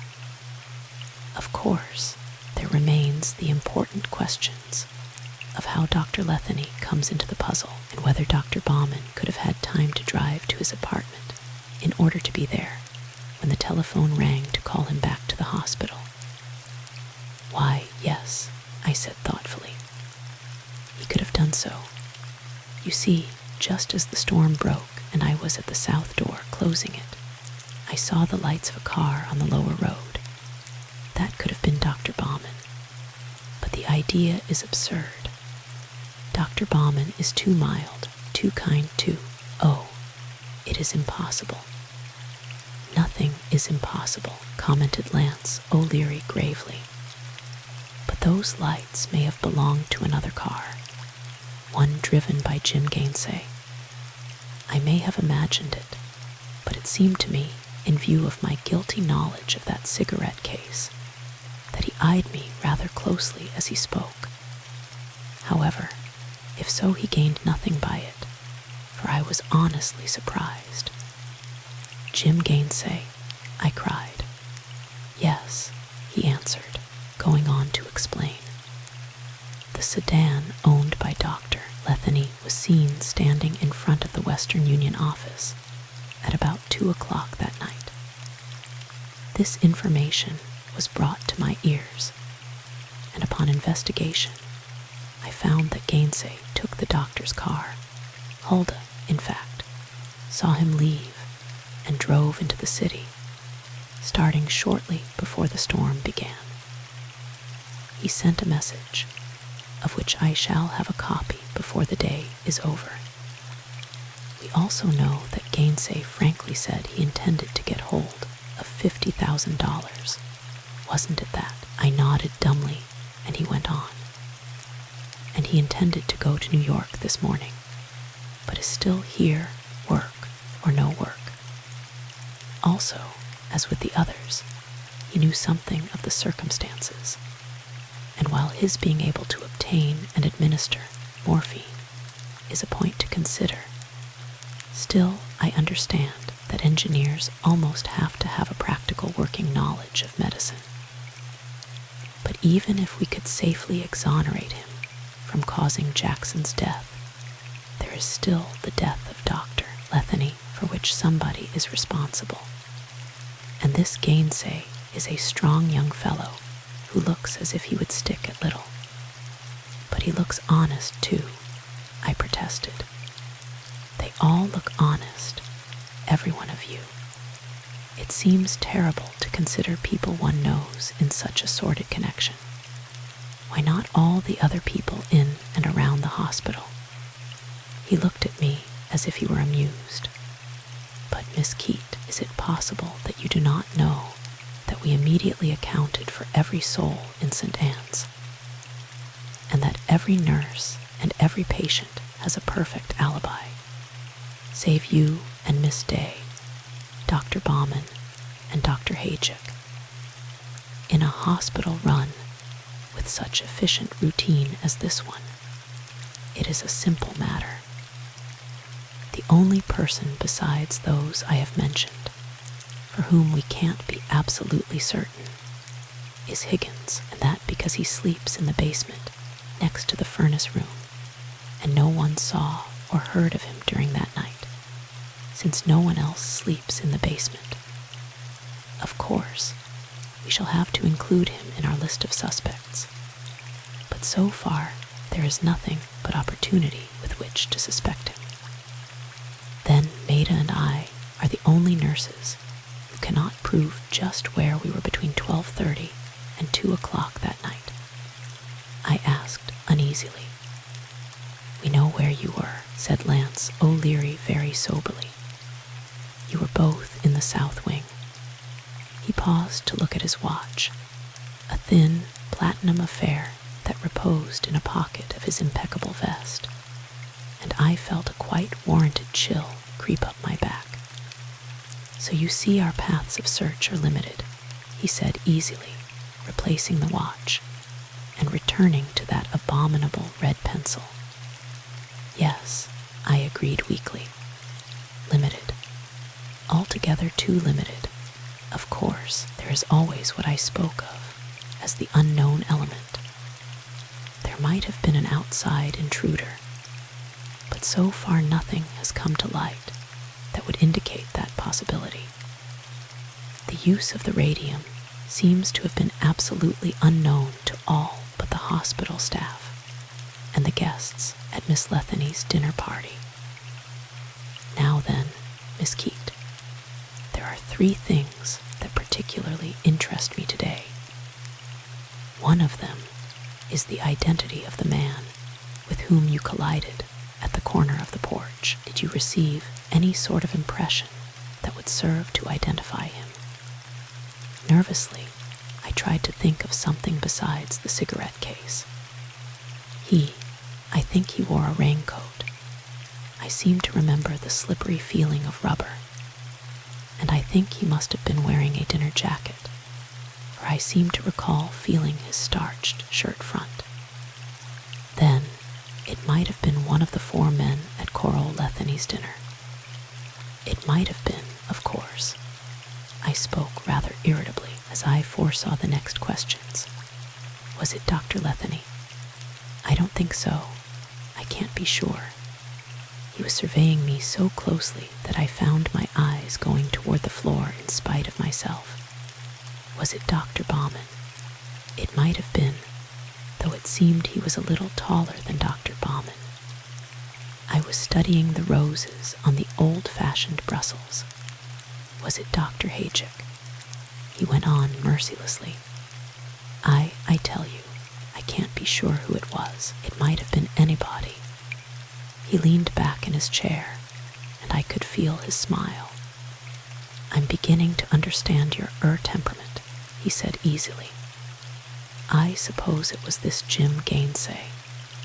Now, you may as well tell me what you were doing with his cigarette case in your laundry bag. I blinked. How did you know it was there? A policeman found it while searching your room. Searching my room. Yes, you've had all the personal belongings of those in whom we are interested searched. We were at first surprised to find you were addicted to smoking, and more surprised when we traced its ownership. Now, please, tell me just how you came upon it. In as few words as possible, I complied. Will you hold Jim Gainsay? I asked finally, as he turned and twisted the stubby red pencil thoughtfully in his hands. We shall watch him, he amended. So far he has stayed of his own free will, a thing that is in itself strange. Of course, if he should attempt to leave, I should be forced to restrain him.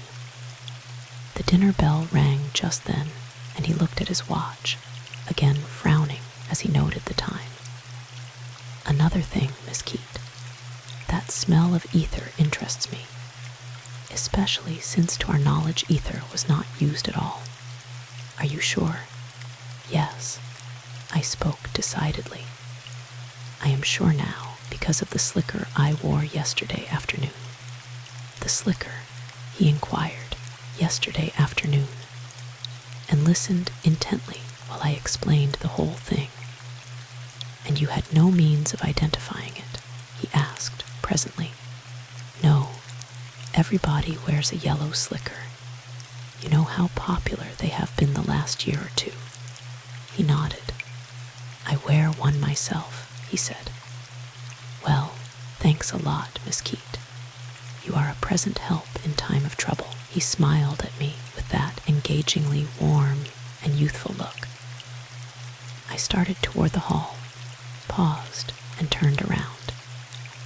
Didn't you say there were 3 things you were particularly interested in right now? I said. What is the third one? Oh, yes. He studied me for a moment, as if to see how far the discretion with which he had complimented me might be trusted. Then he drew something from his pocket, something so small that it was hidden in his hand, until he held it toward me. And when I looked, I cried out and shrank back, my heart leaping to my throat. There on his outstretched palm lay a small cuff link. It was a neat square of lapis lazuli, set in engraved white gold. I see that you recognize it. Speechlessly, I made a motion of assent. You need not tell me that it is Miss Day's. I already know that. 1 or 2 of the nurses recognized it as I left it casually on the table in the general office. Oh, I watched it carefully. I suppose they thought she had lost it. They did not know where it was found. Where it was found, I repeated huskily, my voice losing itself somewhere in my throat. It was found in Dr. Letheny's pocket. He spoke very deliberately, his clear, gray eyes searching mine. Then he turned. Good night, Miss Keate, he said courteously, and was gone. As for me, I stood there quite still, staring at the gathering darkness outside the window, and at the slow rivulets of moisture trickling down the glass. Finally, I aroused myself, straightened my cap, and moved toward the door. I was late for dinner, of course, and remembered that someone was complaining about the steak being burned. It might have been ashes so far as I was concerned. Once I stole a look at Maida. Across from me and down the table a few places she was very white and tired looking, and it seemed to me that she avoided my eyes. I felt rather sick, as I noted that, though it was a chilly day, she was wearing a uniform with short sleeves that had no need of cufflinks. Chapter 6. I make a discovery and regret it.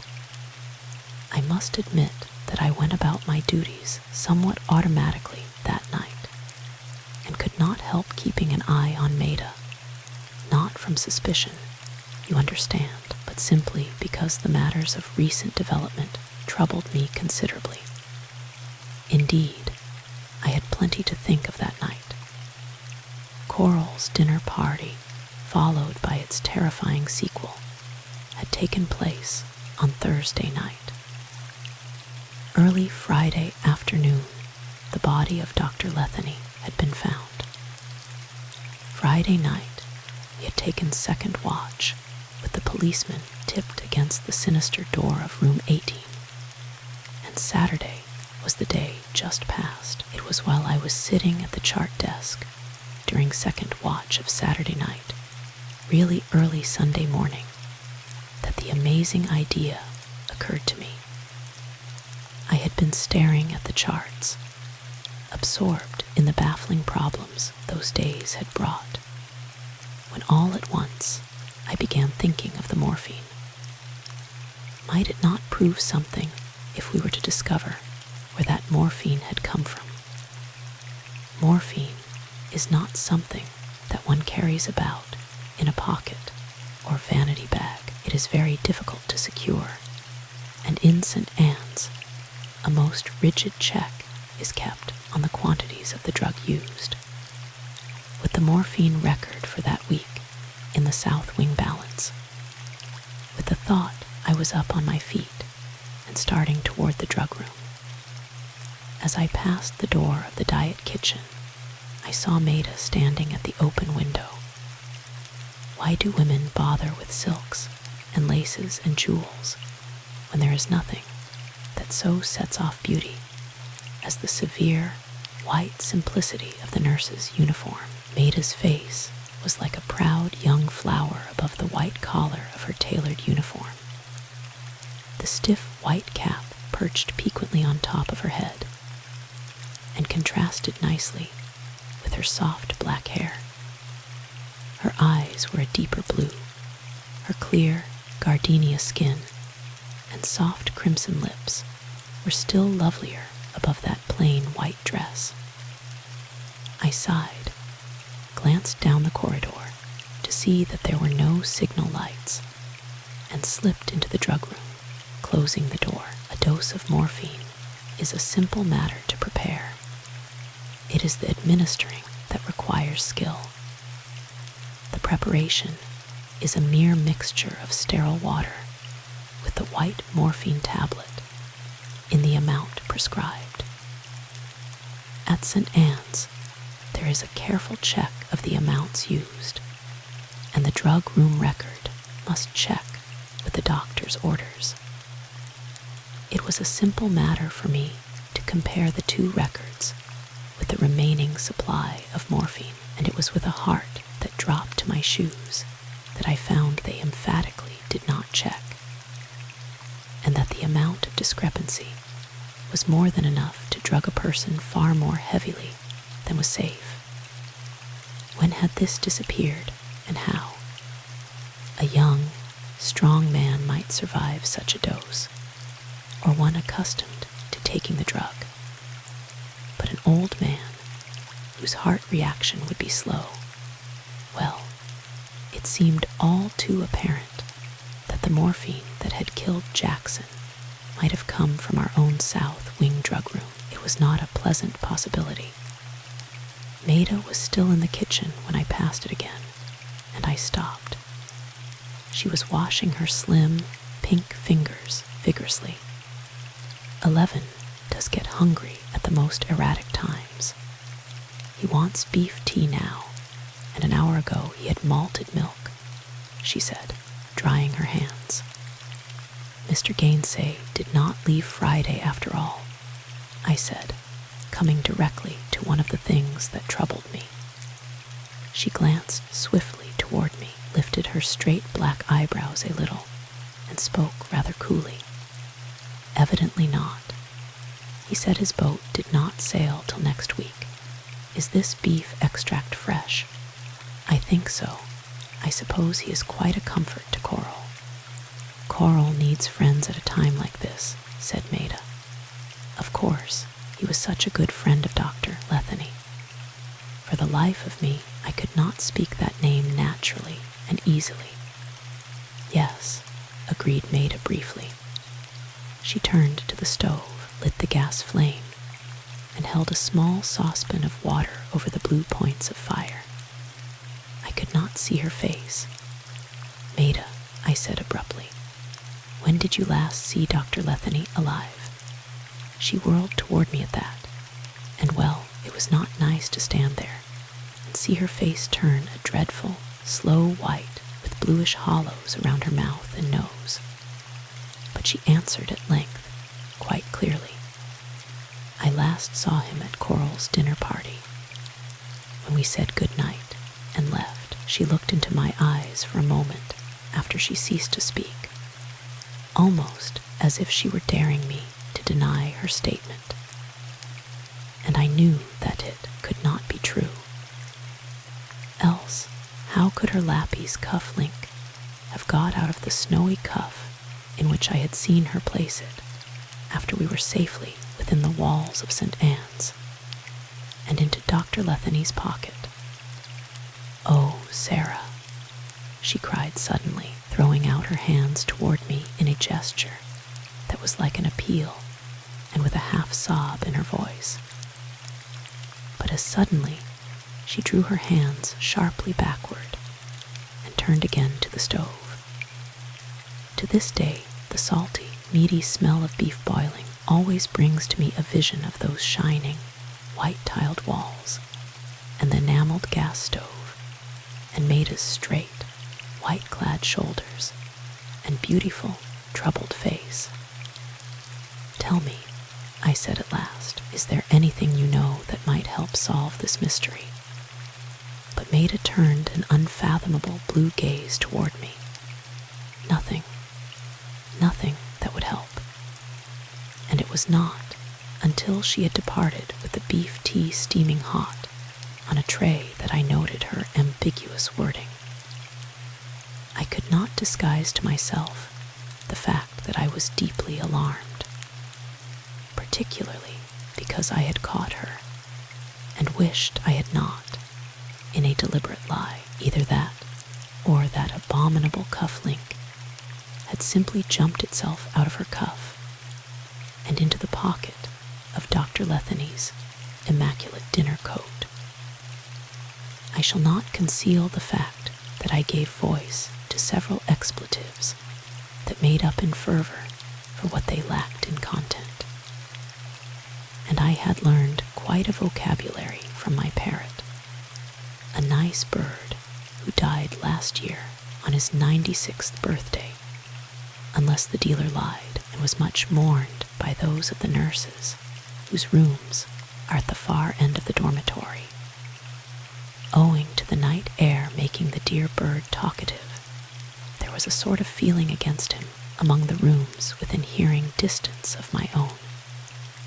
However, in this case, the utmost of his vocabulary did not relieve my feelings. All went as well as might be expected, and we did not once need a policeman, so it was as well that he had been withdrawn. Of course, I'm not saying it was a pleasant watch, for it was not. The south end of the corridor seemed darker than any other portion of it, and the sinister door of 18 was somehow black and menacing and altogether unpleasant. But on the whole, the night passed quietly, which was a mercy, for that was the last night that we pinned on our caps with any assurance of how long they would stay there. Dawn came at last, cold and gray, and with it the slow, melancholy sound of the 5 o'clock bell for early prayers. The north wing of St. Anne's ends in a small chapel that is dignified with age, and has a pipe organ, high walnut pews and old, stained glass windows. It is open on weekdays for prayer and meditation, and on Sundays, the young assistant rector from St. B.S. down in the city comes to St. Anne's to conduct prayers and confession and church. The Sunday then dawning was destined to remain long in my memory, as a sort of interlude between what had been and what was to follow. In the first place, Morg, the basement cat, who is thin and ill-tempered and kept for utilitarian purposes only, surprised us all by having 3 healthy kittens. For some years, the assumption had been that this was a feat biologically impossible, and the news, brought to the table by a student nurse who had actually seen the kittens, caused quite a stir, and for a moment distracted our minds from the too absorbing problems of the last few days. There were some disbelievers at table, this despite the student nurse appearing to clinch the matter by quoting Higgins's opinion that Morg had displayed considerable talent in this connection. And after breakfast, we all trooped down to the furnace room to see with our own eyes. Higgins was down there, fussing around a grape basket which he had lined with an old duster, which, by the way, made the baby cats smell quite distinctly of cedar oil, and must have puzzled their proud and complacent mother. The kittens themselves were not much to boast of, resembling, indeed, very young and scrawny rats, and squirming vigorously and squealing when the girls picked them up and passed them from one to the other. There was a heated discussion over their names. It was felt they should bear some relation to the mother's name, and Morg is not an easy name with which to relate. They settled on accident, appendicitis, and ambulance. The kittens were all black, to my mind not a particularly happy or propitious color, and Melvina Smith, who is pale and superstitious, and would not touch an opal with a 10-foot rod, exclaimed in italics that trouble was coming to St. Anne's, upon which someone murmured that trouble had already come, and Melvina said, yes, but it always came in 3s, and these 3 black cats were a sure sign that bad luck would come in 3s here. She pointed out, reasonably enough, that Morg could as well have had 4 kittens or 2, but no, she had had 3. And that furthermore, who ever heard of Morg having kittens before? And it was certain she had had them this time just to warn us of the 3rd, trouble. Well, for my part, I felt that Morg would not go to so much bother, she being by nature unobliging, and apt to mistrust our most friendly advances. But already the girls were putting the kittens in the basket and casting rather frightened glances into Morg's inscrutable yellow eyes and drifting toward the stairway. I could have wrung Melvina's foolish little neck, but naturally I followed them.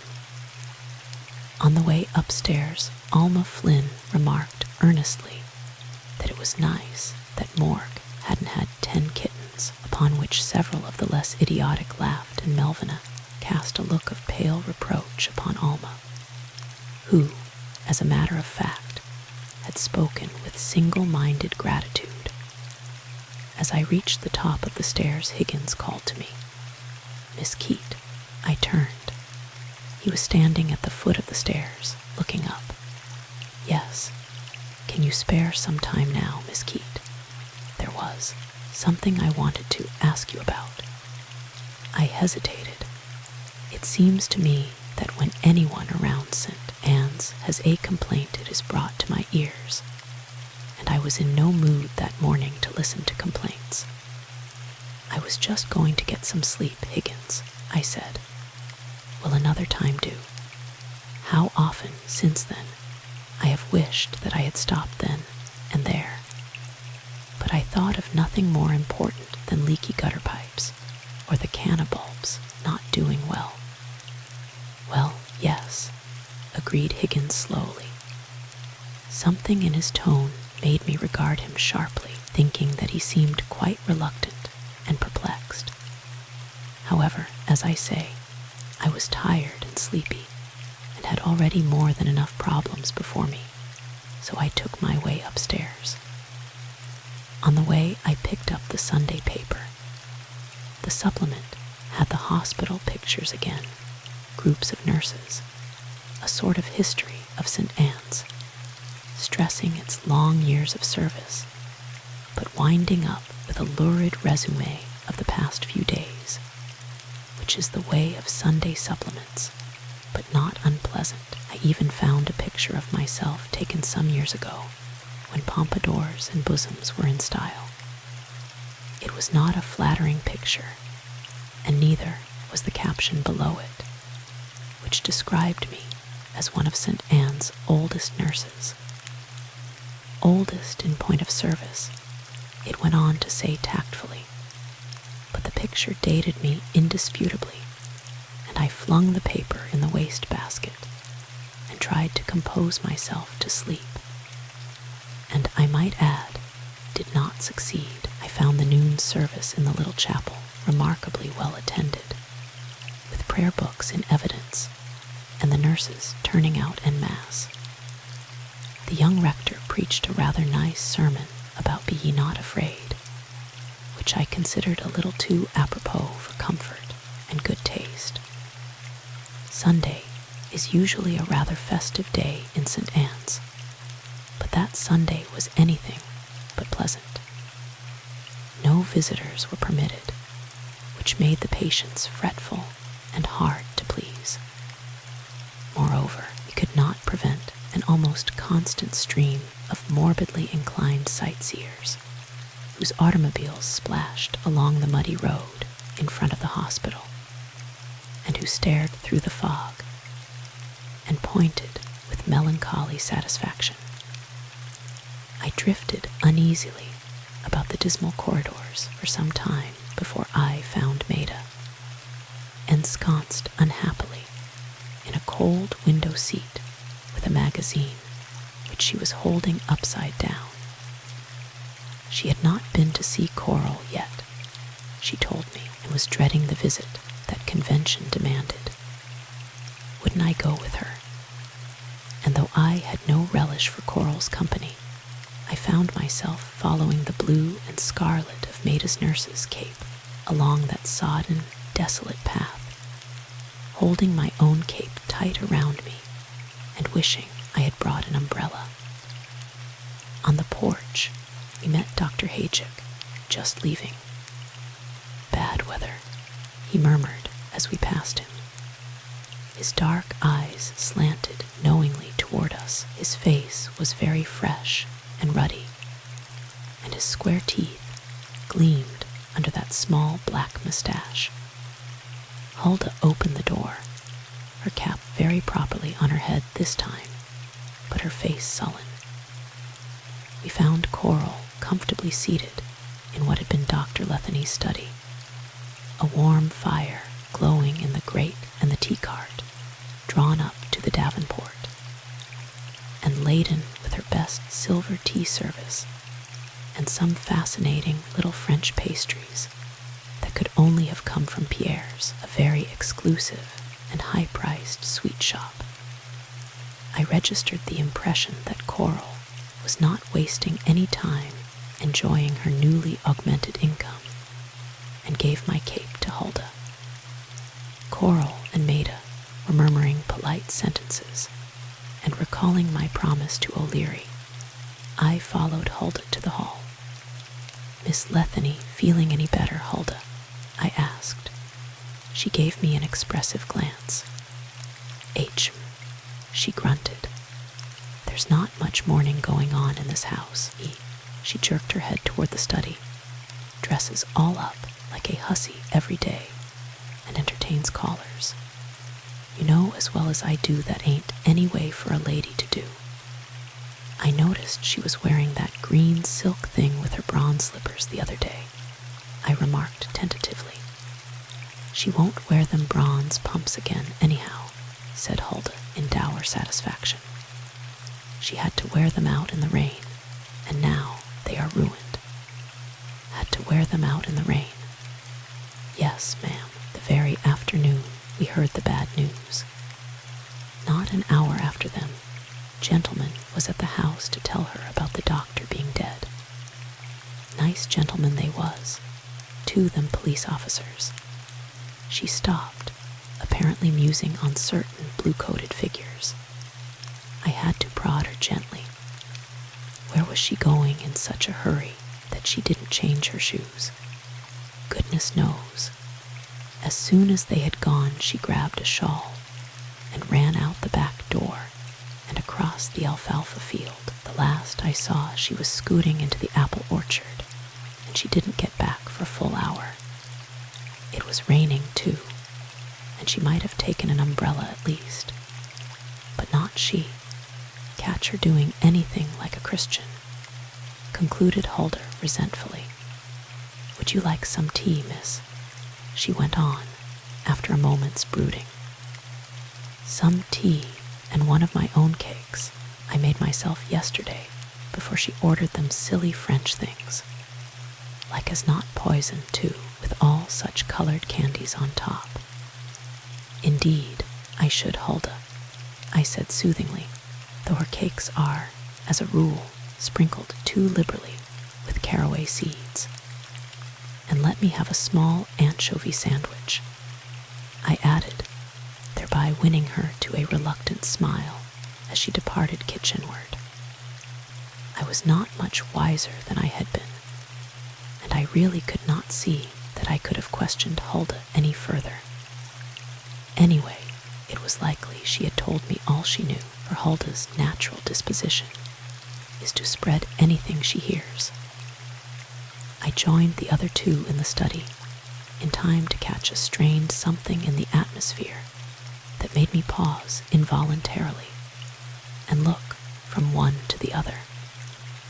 Maida was standing very stiff and straight, her eyes flaming like blue fire, her fingers clutched together until the knuckles and fingernails were white, and her whole attitude breathing defiance and anger, and yes, alarm.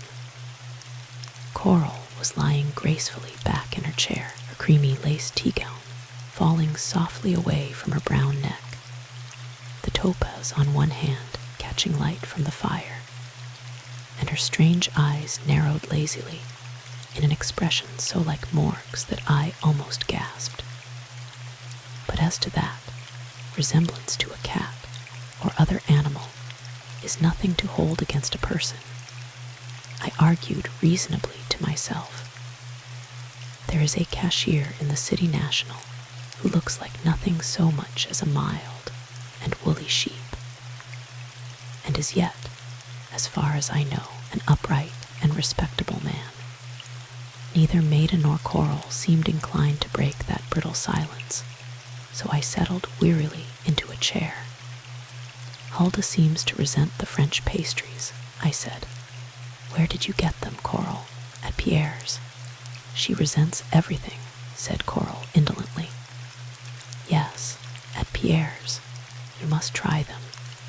I'll make some fresh tea. Do sit down, Maida. You make me nervous, standing there so stiff.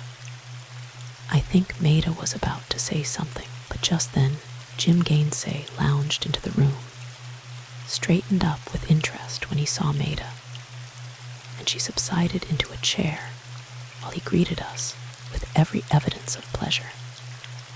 It was, however, a very uncomfortable hour, with the conversation painfully limited to commonplaces, Jim trying in vain to catch Maida's eyes, and Hulda slapping down the tea things with venom, and making it distressingly clear that I, alone of the company, was in her good graces. Coral was almost indecently easy and flippant in her manner, and made a very quiet. As for me, I was reminded vividly of the last time we had been together in that room, especially after Dr. Bauman arrived. His coming made the gathering begin to seem too much like a party, so I prepared to leave. But Dr. Bauman had come on business, and after speaking in a low aside to Coral, he went to Dr. Letheny's desk, glanced hastily through a card index, and noted something in his small notebook.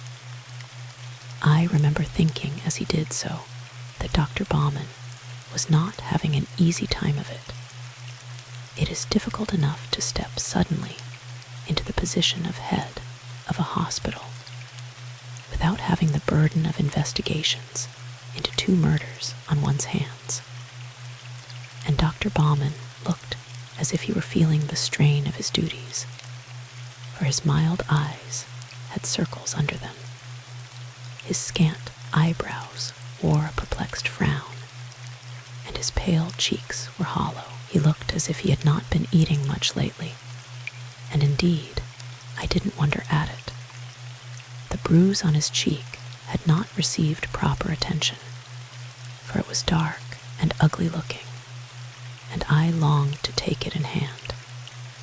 "Is that what you wanted, Dr. Bauman?" asked Coral.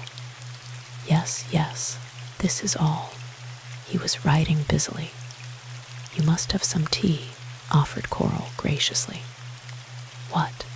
Oh, tea." Dr. Bauman compared the notes he had written with the original, and raised his eyes to glance about the room with rather obvious distaste.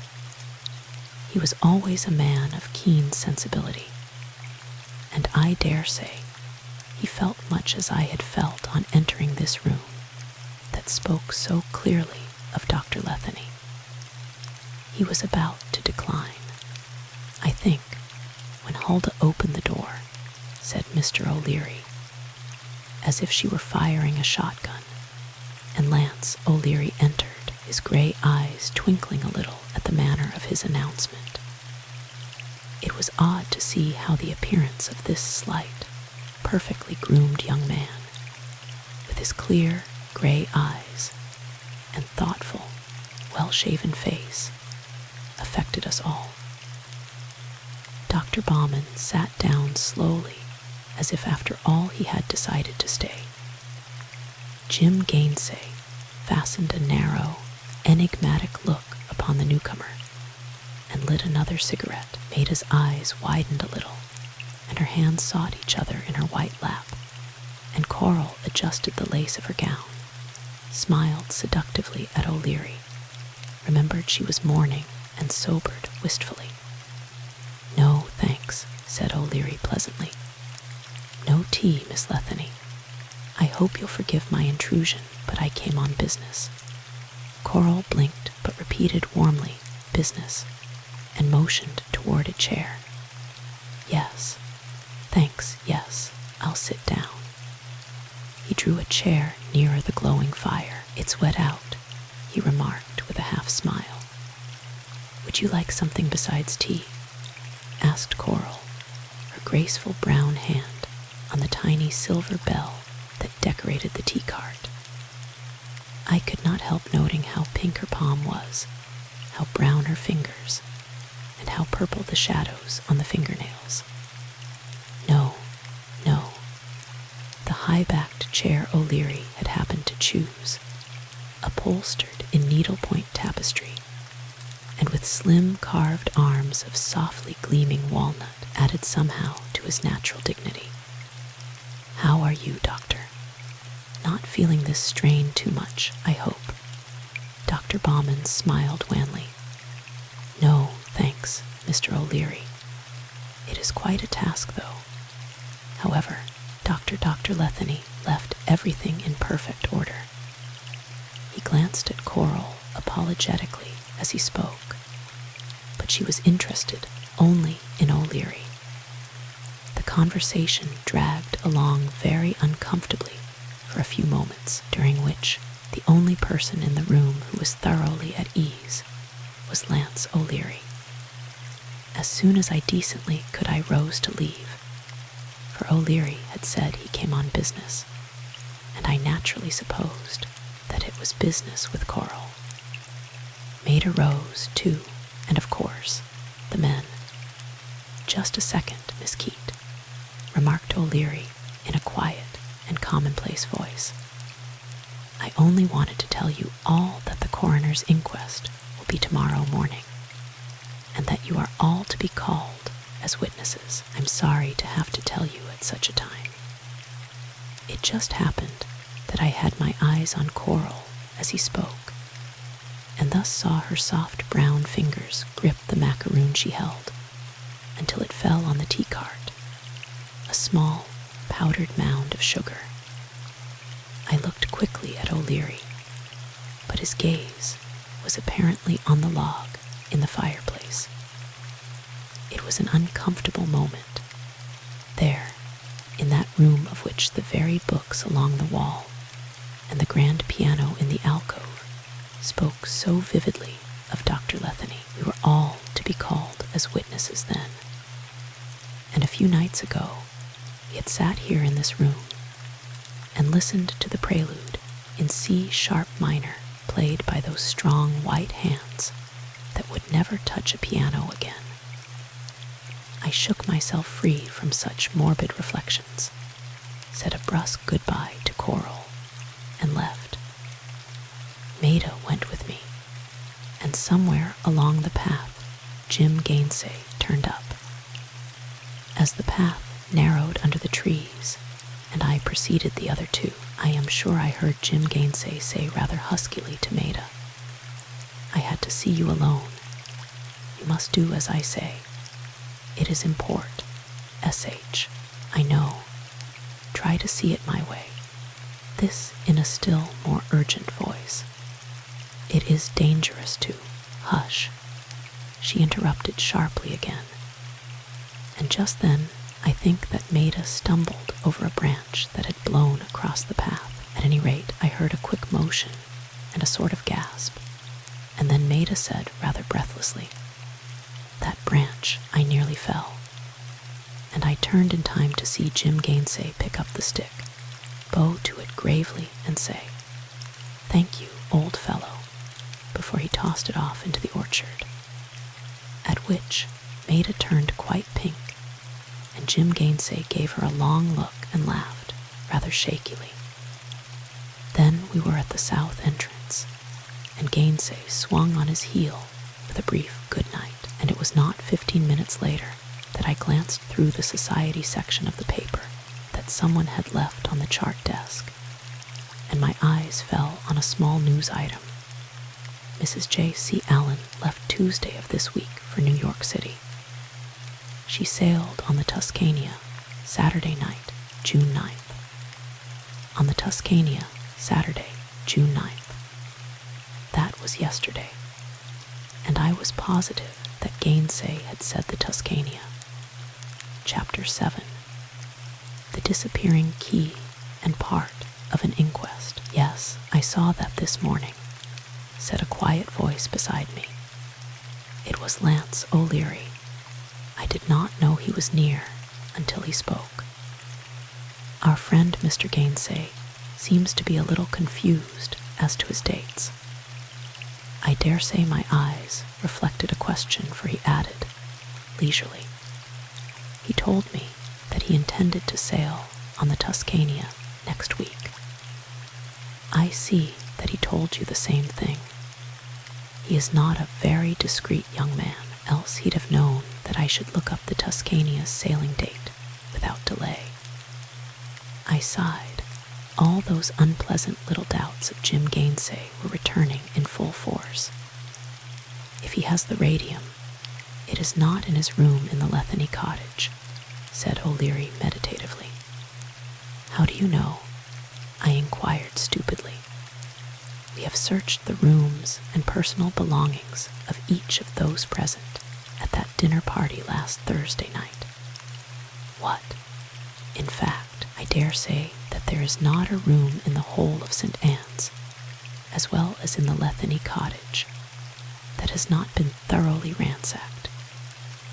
I ran my tongue over dry lips. This was getting down to work with a vengeance. Why? I stammered. There was a glimmer of impatience in his eyes. For the radium, of course. Surely you did not think we were going to let it get away from us without a struggle. There was a moment or two of silence, during which I studied the polished glass surface of the desk before me without seeing it.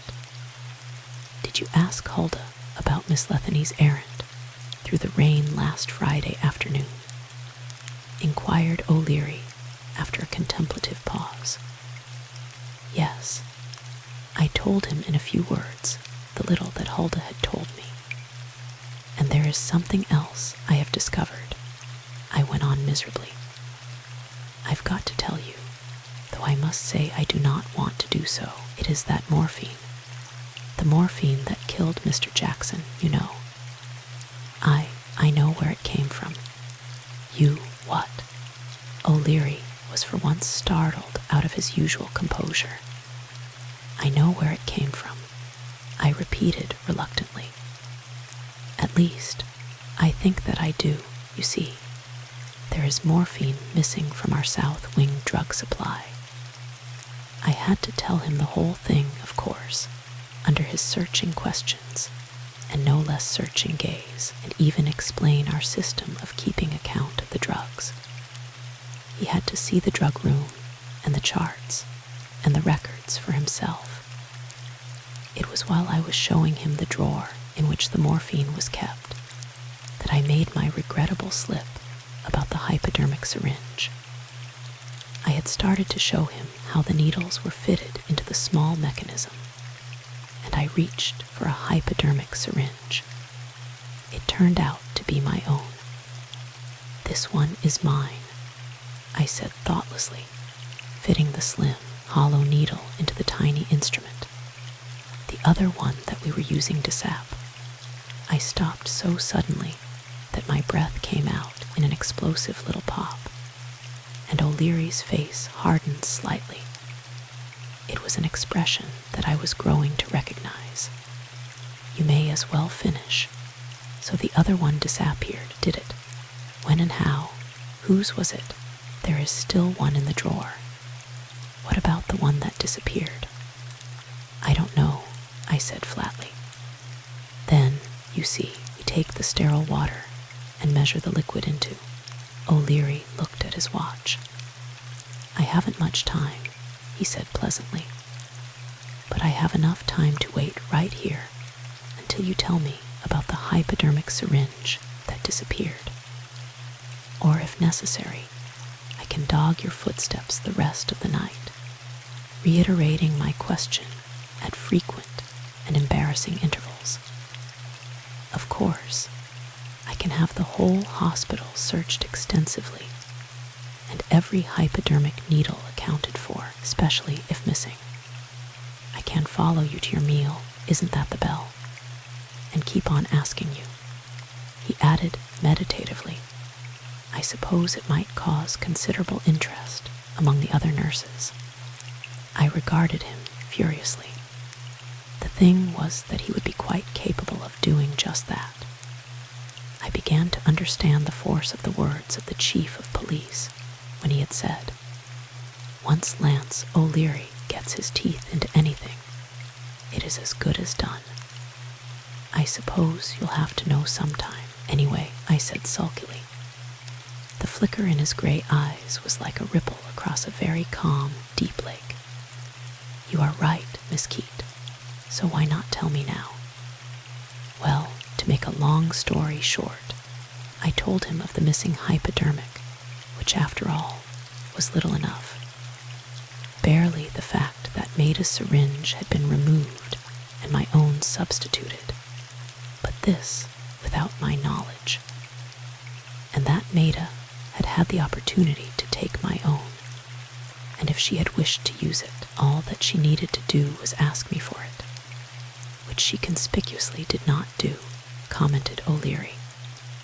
Oh, by the way, Miss Keate, have you ever attended an inquest? No. Well, don't get bothered. Our coroner is a decent old fellow, but he does love to be pompous. Just answer what he asks. Tell your story as briefly as possible, and don't volunteer anything.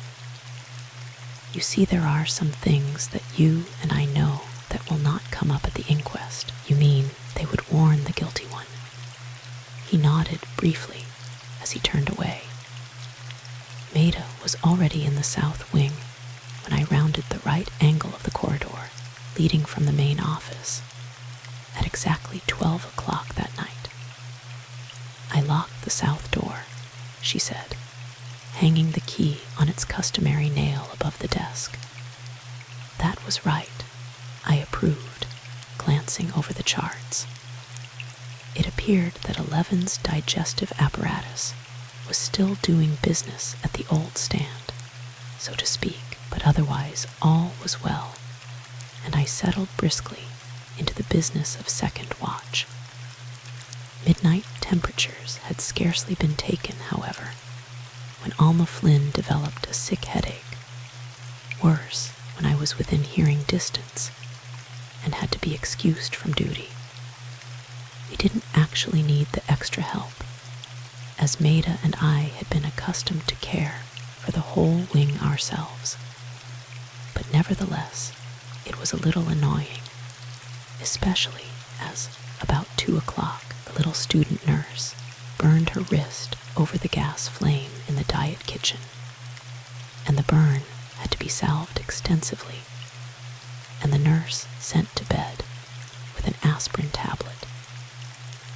Thus, Maida and I found ourselves alone in the south wing for the first time since those terrifying events of Thursday night. This precarious situation was a matter that was, I think, predominant in our thoughts, but neither of us mentioned it. We even manufactured an artificial sort of not gaiety that would be asking too much, but of brisk attention to work and a determined avoidance of conversation that might lead back to things we were anxious to forget. All went well, in spite of our hidden fears, until about 3 o'clock.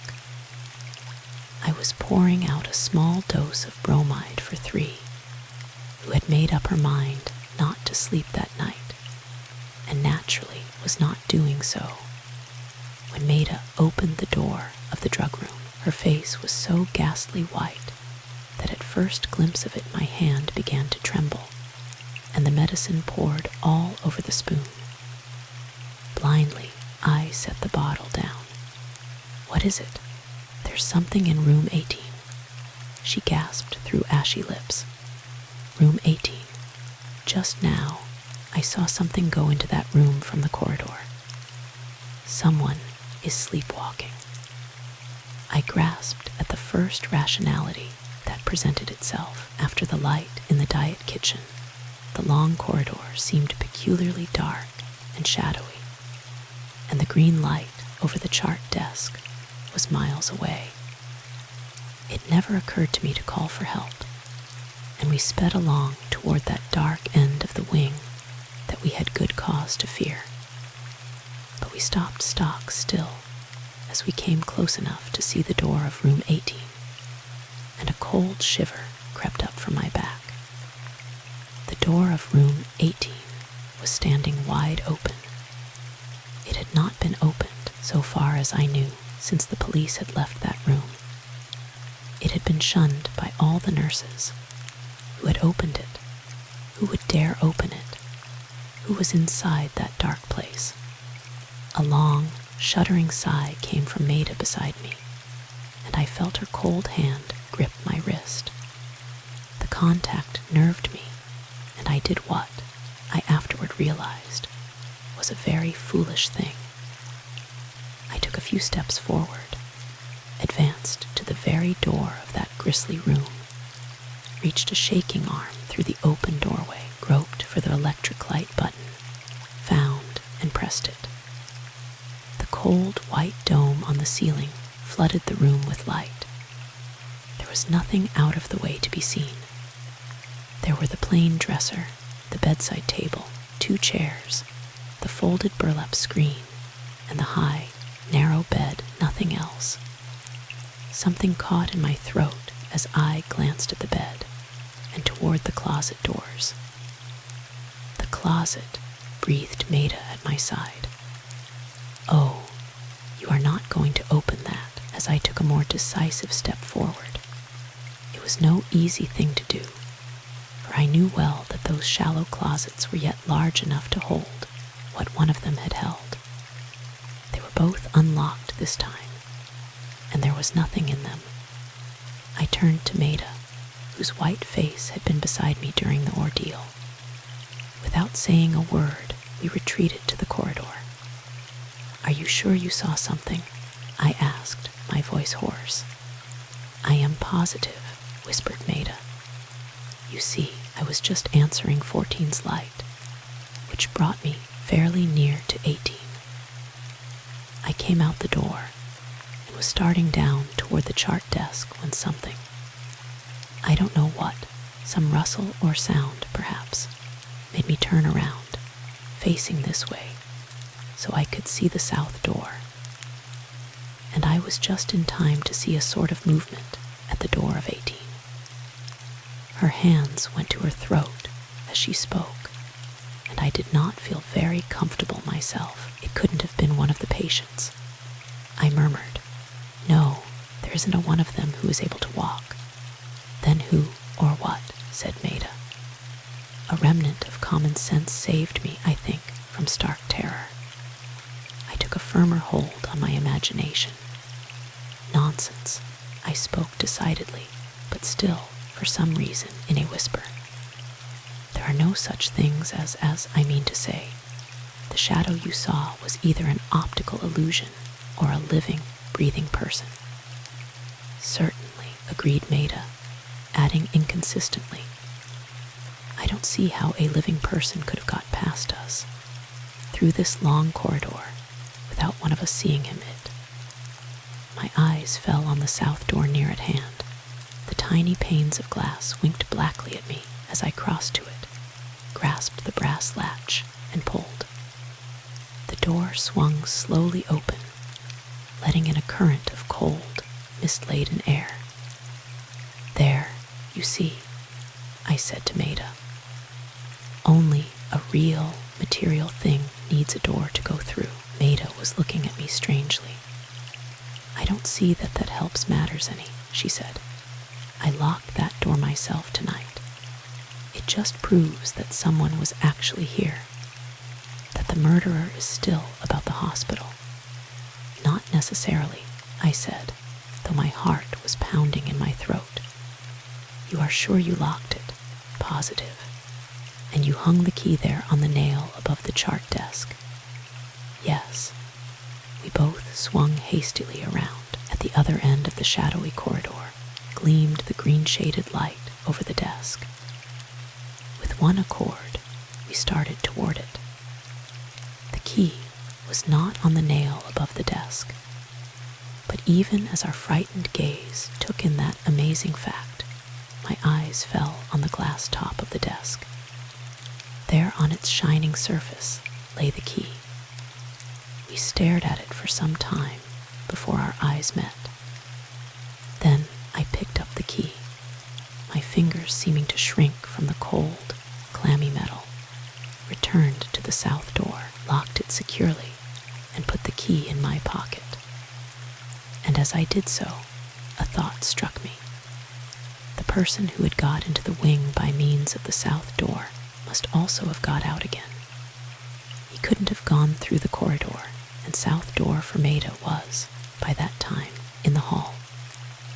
The light was still glowing in room 18, and I crossed the room, not without a queer feeling in the region of my knees, as if they would give way with me, without notice. Sure enough, the window was unlocked. It was even open a fraction of an inch at the bottom, though the screen, which has a spring snap, was closed. I pushed the window the rest of the way down, locked it, not without an unpleasant impression that something was out in that gleaming darkness back of the window pane, watching my every move, turned off the light, and closed the door again. Maida was standing in the corridor, and we walked slowly toward the more cheerful region of the chart desk and diet kitchen. I suppose, she mused at length, that someone could have taken the key from the nail and returned it when we were in room 18. But who? It would have to be someone in St. Anne's, and that is unthinkable. There are likely ways in and out of St. Anne's, she said finally, and with that a signal clicked somewhere. I recalled 3 who would be in a tantrum by this time, and we separated. We were very busy for the rest of the night, and dawn was never so welcome a sight. But during those slow hours, I came to the conclusion that there were only 2 things we knew without doubt. The key to the south door had been removed from the nail and left on top of the chart desk, and the sinister door of room 18 had been opened and left open.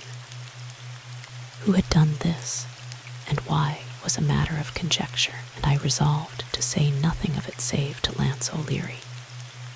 I should leave it to O'Leary. Leave it to O'Leary. I had so far recovered from my fright that I smiled faintly at the phrase, but I could have embraced the day nurses when they came on duty, and the rattle of the dishes in the small, rubber-tired dumbwaiter as it came up with the breakfast trays sounded like music to my ears. On the way to the basement for breakfast, I had time for a word or 2 with Maida. We'll say nothing about it, save to O'Leary. I murmured in a low voice, and she nodded, just as Miss Dotty joined us with one of her insufferably bright good mornings. Miss Dotty keeps a book at her bedside, entitled Every Day a Sunny Day, and memorizes verses from it. Her verse that morning was, "If you're lonely, sad, and blue, keep smiling. Luck will bring you someone true who understands and loves just you. Keep smiling," which seemed not only inane, but downright offensive, as coming from one old maid to another. The inquest was set for 9:30. We had an early operation, and at 8 o'clock, prompt, I was tying Dr. Baumann into his white apron and hood and counting sponges in the operating room. The patient's appendix proving to be elusive, turning up, in fact, on entirely the wrong side. The operation was more interesting than we had expected. Dr. Baumann looked haggard from fatigue and worry. His thin hair and beard were disheveled, and his eyes were hollow, but his hands were steady, if rather slow, and every last detail was thoroughly attended to. The inquest was held in the nurse's library in the basement.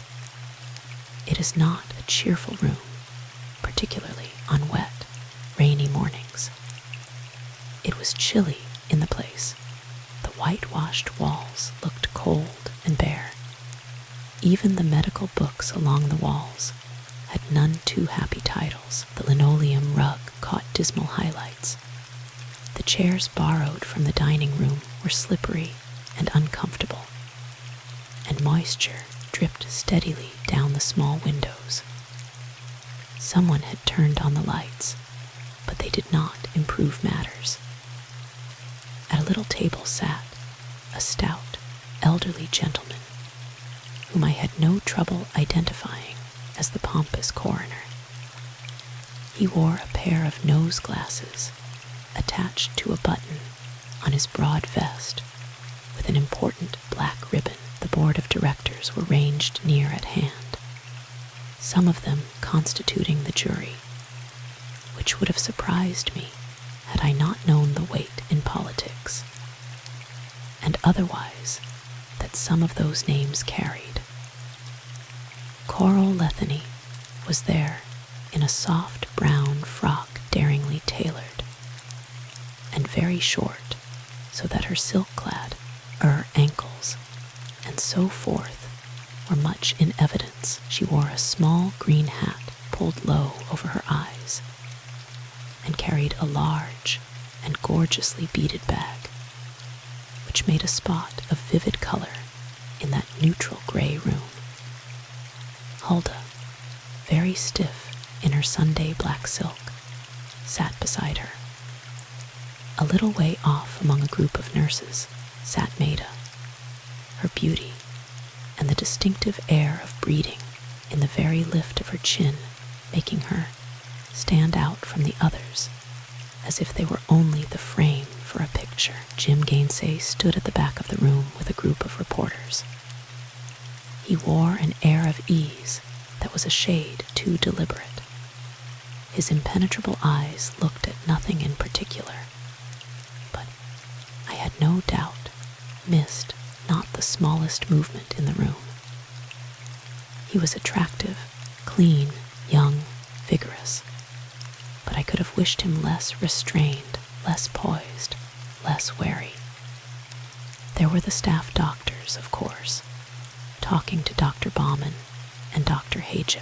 I was interested to note that a bit of Dr. Hayek's ruddy color had deserted him. He said little, and his black eyes darted here and there about the room, occasionally lingering upon Coral.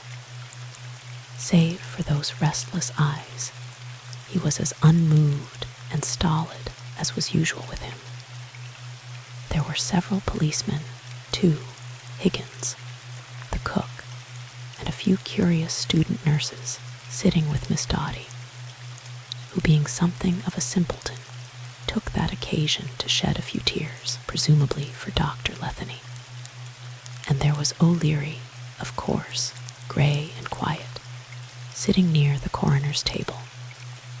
It being the one and only inquest I had ever attended, for which I am truly thankful, I was not able to compare it with others, and did not know whether the undercurrent of excitement, the low whispers, the white faces, the nervous little movements and darting glances here and there, are typical of all inquests or peculiar to that one. All at once the coroner put down the papers he had been studying, took off his nose glasses, and began to talk. I did not notice what he said, for at the same moment O'Leary rose quietly and moved toward the back of the room. As he passed me, he dropped a small bit of folded paper in my lap. Under the cover of my wide cuff, I read the brief message it contained. I read it again. It didn't seem to make sense, but of course, I was willing to obey the terse request. Just as I slipped the paper into my pocket, I heard my name being called, and I rose and walked to a chair indicated by the coroner. After convincing the coroner and the jury that I was actually Sarah Keate, superintendent of the South Wing, and on duty the night of Thursday, June 7th, I was allowed to proceed. It was not so difficult as I had feared it would be. I was allowed to tell my story in a brief and straightforward manner. The only time I became confused was when I got to the incident of the arrow-like projectile that had whizzed over my shoulder while I stood for a moment there on the little south porch. It was then, for the first time since the night it occurred, that I recalled the trifling incident, and I was already launched upon it and could not head off the coroner's questions. I caught a reproachful look from O'Leary, but had to continue, however. The coroner's questions could prove nothing, for there was little I could tell of the matter. The coroner questioned me rather particularly, too, as to the man with whom I collided, but I had expected this, and gave guarded replies. He also tried to make me identify the owner of the cigarette case, which lay there on the table before him, but I refused to commit myself beyond telling how and when I found the thing. As I say, it was not difficult, that is, until I reached the actual events leading to the crime. It was then that my voice faltered.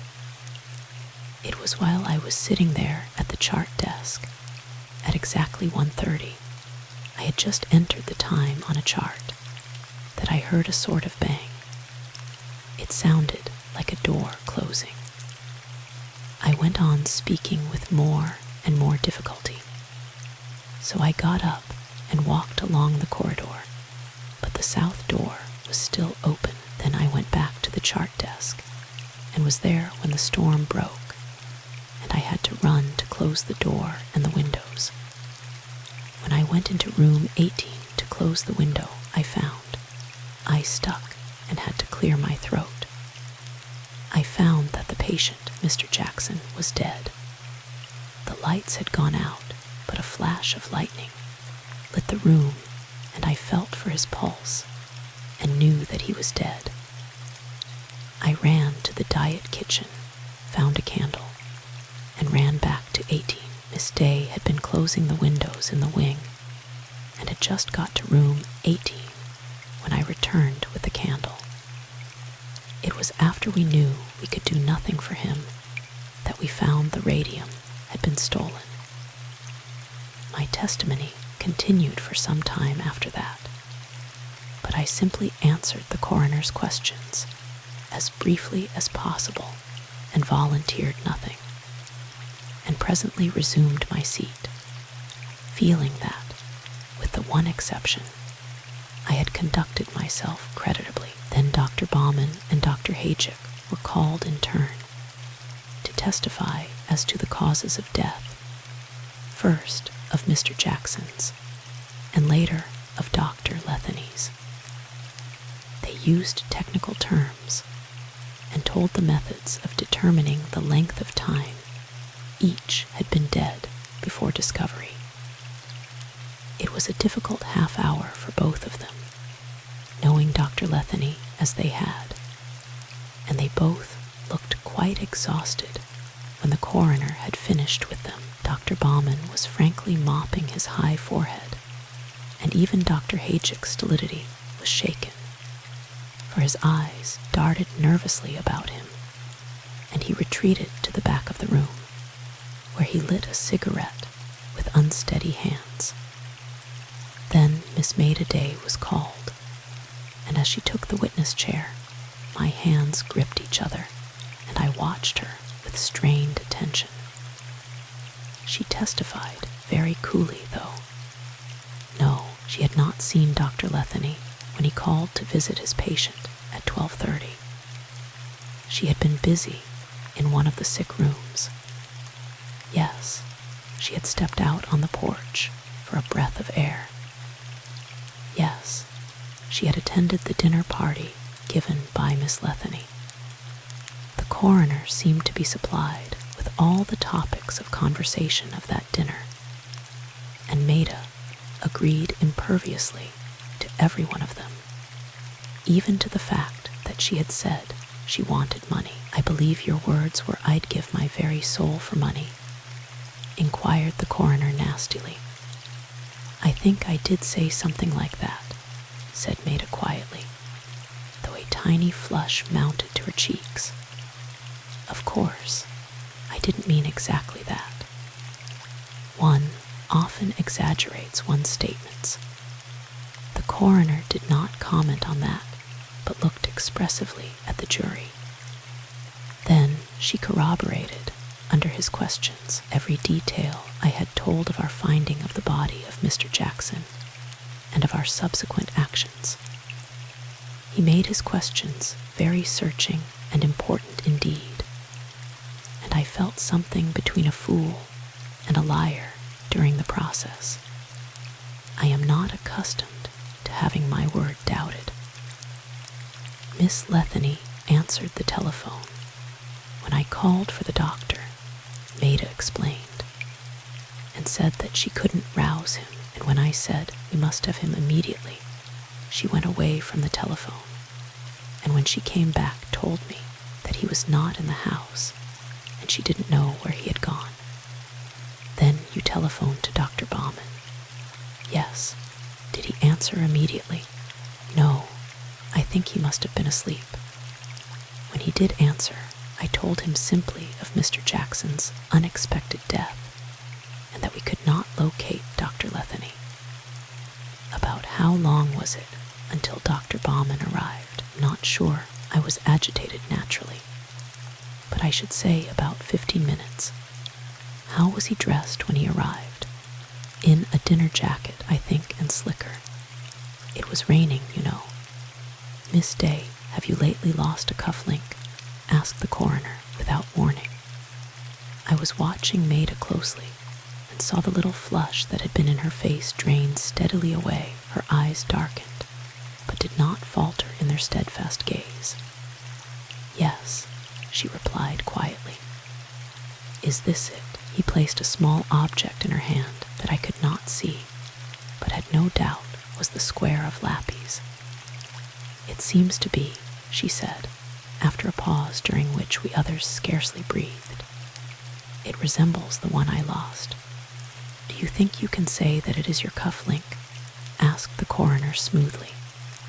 Why, yes. At least, it is identical with mine. Can you explain its presence in Dr. Letheny's coat pocket when he was found dead? No, said Maida steadily, her steel blue eyes meeting the coroner's directly. When did you discover its loss? If possible, Maida went still whiter, and her nostrils took on a pinched look. Shortly after I had returned from the porch, she said steadily enough, but her eyes went to the back of the room for a brief instant. How did this get into Dr. Letheny's possession? Persisted the coroner. I do not know. I suppose I dropped it, lost it from my cuff, and Dr. Letheny must have found it. In the dark, inquired the coroner suavely. Maida flushed again, but her chin went higher. I do not know. He continued to question her at some length, but with no success, and finally he dismissed her with a grudging thank you. Coral Letheny was the next witness, and I settled myself more comfortably in my chair to listen. She was extremely self-possessed, and sat down as gracefully as if she had been paying a call. She looked rather nice, or would have, but for the clear beauty of the face that had just preceded her. Maida's immaculate uniform, her clear white skin, her amazing blue eyes under their straight black eyebrows, that little aristocratic air which somehow always surrounded her, made Coral seem a little tarnished, a little tawdry, a little theatrical, in spite of her perfect grooming and her expensive clothing. By that time, the repetition of the details of that oft-referred-to dinner party were growing stale, and I did not pay the strictest attention to the first questions of the coroner. I was aroused, though, by hearing him say suavely, You will pardon me, Miss Letheny, but were you and Dr. Letheny on the best of terms? She stared at him, her yellowish eyes widening and reflecting green lights from her hat brim. What do you mean? Following the departure of your guests that night, did you not have a heated disagreement? Her eyes slowly left the coroner and went to Huldah in an exceedingly unpleasant gaze. I suppose my maid told you that. Yes, we did quarrel. Louis was not an easy man to get along with. What was the subject of your quarrel that night? About as usual, nothing in particular. Can you recall any of the exact subjects? Why, no, said Coral slowly.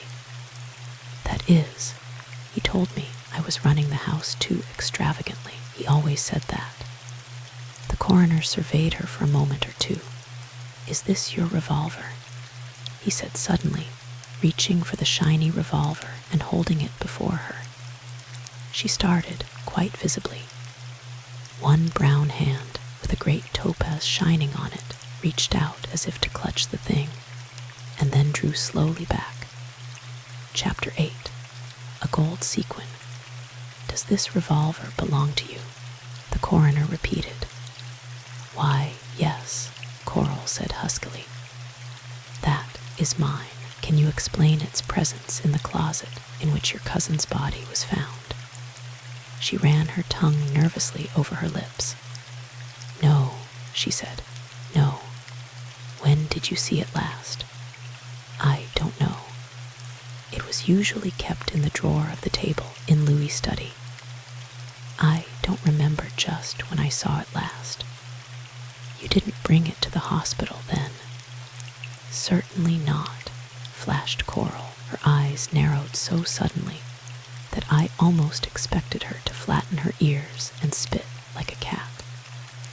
When did you last see your cousin, Dr. Letheny? When I went upstairs at a little after 12. Mentally, I figured that their quarrel must have been short and to the point. Where did you leave him? He was sitting in his study. When you answered the telephone when Miss Day called, did you search the house? Yes. Had his bed been disturbed? Apparently not. You can swear, then, that he was not in the house at 2 o'clock. If that was when Miss Day telephoned, yes. I did not look at my watch. There were a few more, rather unimportant, questions. Then Coral was dismissed.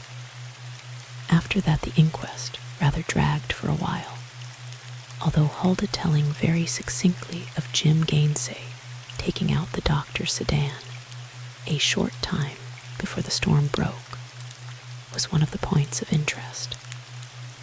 Several policemen had to tell just what they found during the description of finding Dr. Letheny's body. I saw Coral wince for the first time and raise her laced handkerchief to her face. Then Dr. Baumann was summoned to tell of his movements following the dinner party. He had gone directly to his room, it appeared, and was asleep when the telephone rang. Asleep, said the coroner astutely. Not in your dinner jacket, doctor. I was very tired that night, having worked hard all day. I sat down in an armchair to rest and went to sleep. The first thing I knew, the telephone was ringing. And what did you do then? Miss Day sounded frightened, and it had been my impression that Mr. Jackson was doing very well indeed. I took my coat, for it was raining, got into my car, and drove as fast as I could to St. Anne's. Dr. Haychick, too, corroborated as far as possible every feature of the testimonies Maida and I had given. No, he had not heard any knocks on the door of his room until I knocked. The lights were out, and he did not understand at once what was wanted. However, when he did understand that there was some trouble in room 18, he hurried to that room. He had only time to make the briefest of examinations when Dr. Baumann arrived. Dr. Baumann came by the south door into the wing. Instead of going around to the main entrance, the south door had been closed, and the key in the lock and Miss Day had let Dr. Baumann into the corridor. Yes, they had immediately agreed as to the cause of death. Mr. James Gainsay was the next witness. As he advanced, a queer little stir crept over the room. He admitted freely that he had been walking in the orchard previous to the storm. The night was hot and sultry, he said, and he had thought it might be cooler outdoors. As freely he admitted that the cigarette case belonged to him. I'm certainly glad it was found, he said, grinning a little. I value that cigarette case, and did not know where I had lost it. The coroner frowned. This levity was out of place. He moved the slim gold case to the side of the table, farther away from Gainsay. Was it you who collided with Miss Keate? there at the porch steps?" he asked. Jim Gainsay's sun-tanned eyebrows drew closer together, but his mouth retained a half-amused smile. "I think it likely," he said easily. "At least I collided with someone." His candid air did not remove to my mind any of the significance of his presence near the hospital. "Why were you running?" "I was in a hurry," said Gainsay simply. "Where were you going?" "To Dr. Letheny's garage." "Did you go directly to the garage?" There was the barest possible hesitation. "Then, yes." "What did you do then?" "Took Dr. Letheny's car and drove into town." "How long were you gone?" "About an hour, I should say. The roads were new to me, and the rain made it bad driving." "You wanted to send a telegram." If Jim Gainsay was surprised, he gave no sign of it. "Yes," he said quietly.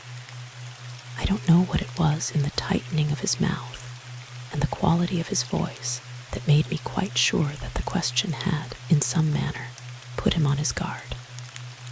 "What was the telegram?" "A matter of business," replied Gainsay smoothly. At this point, Lance O'Leary reached over the coroner's table and pushed something across it to the coroner. The coroner took it in his hands, a slip of yellow paper, and adjusted his spectacles.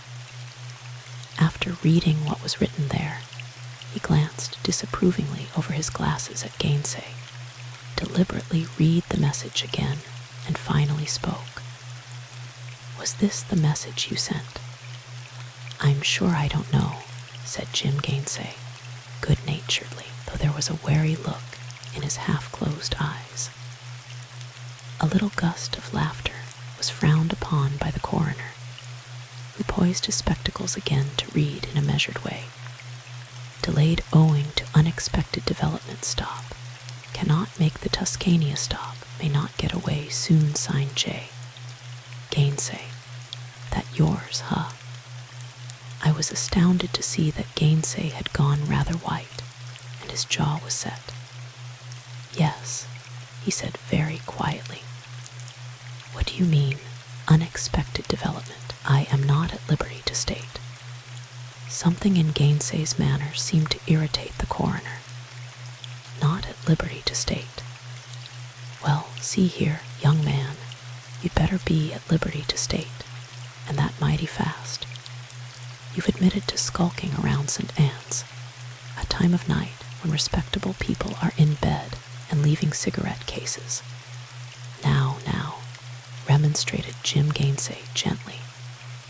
"I object to the word skulking." You object. The coroner removed his eyeglasses for freer gesticulation, and somehow they detached themselves from the ribbon and flew out of his hand.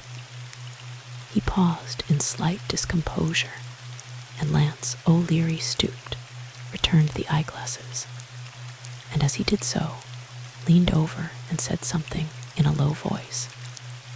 "H-mem, Aram," remarked the coroner weightily, fixing a profound gaze upon Jim Gainsay, as if his blackest doubts of this young man had been justified.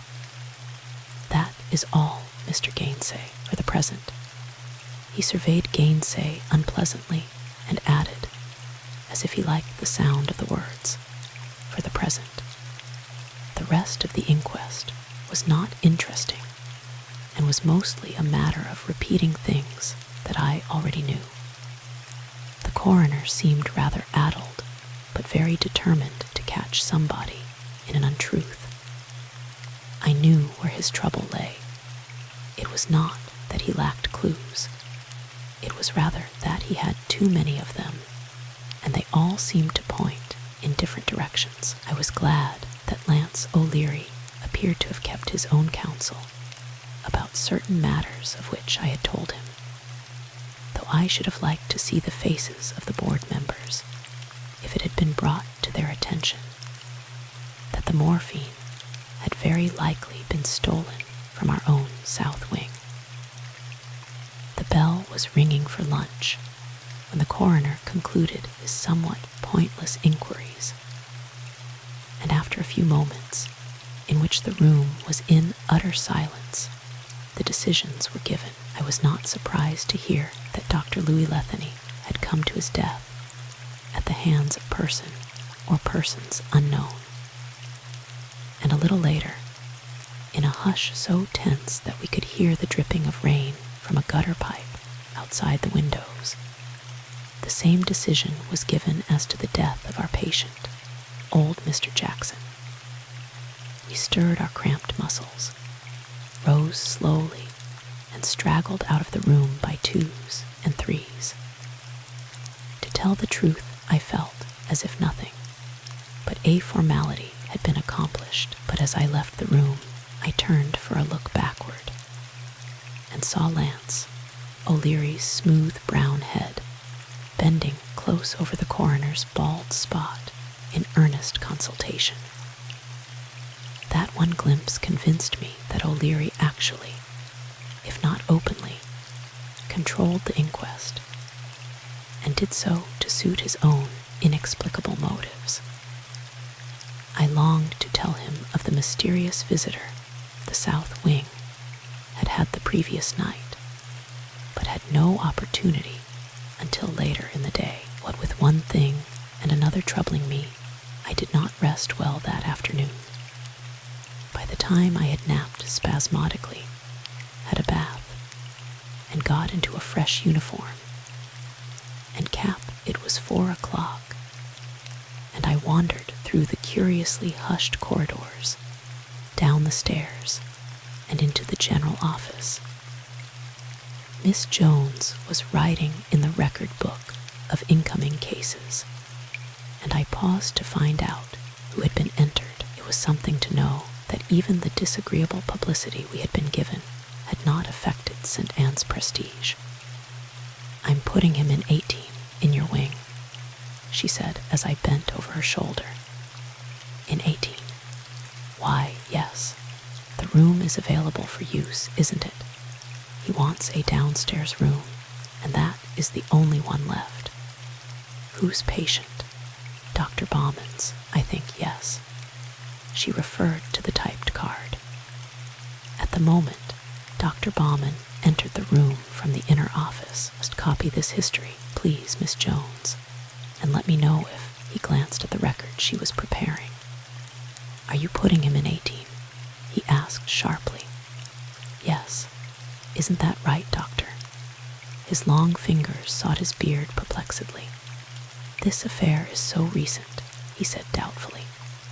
"But if there is no other room, he especially asked for downstairs room." "Very well, then," he agreed after a moment during which his thoughtful, rather kind eyes studied the record. He spoke wearily. "Put him in 18. We will have to use the room sooner or later, in any case. Oh, Miss Keate, better warn the nurses to say nothing of 18's, history. The patient will be here at least 2 or 3 weeks, perhaps longer."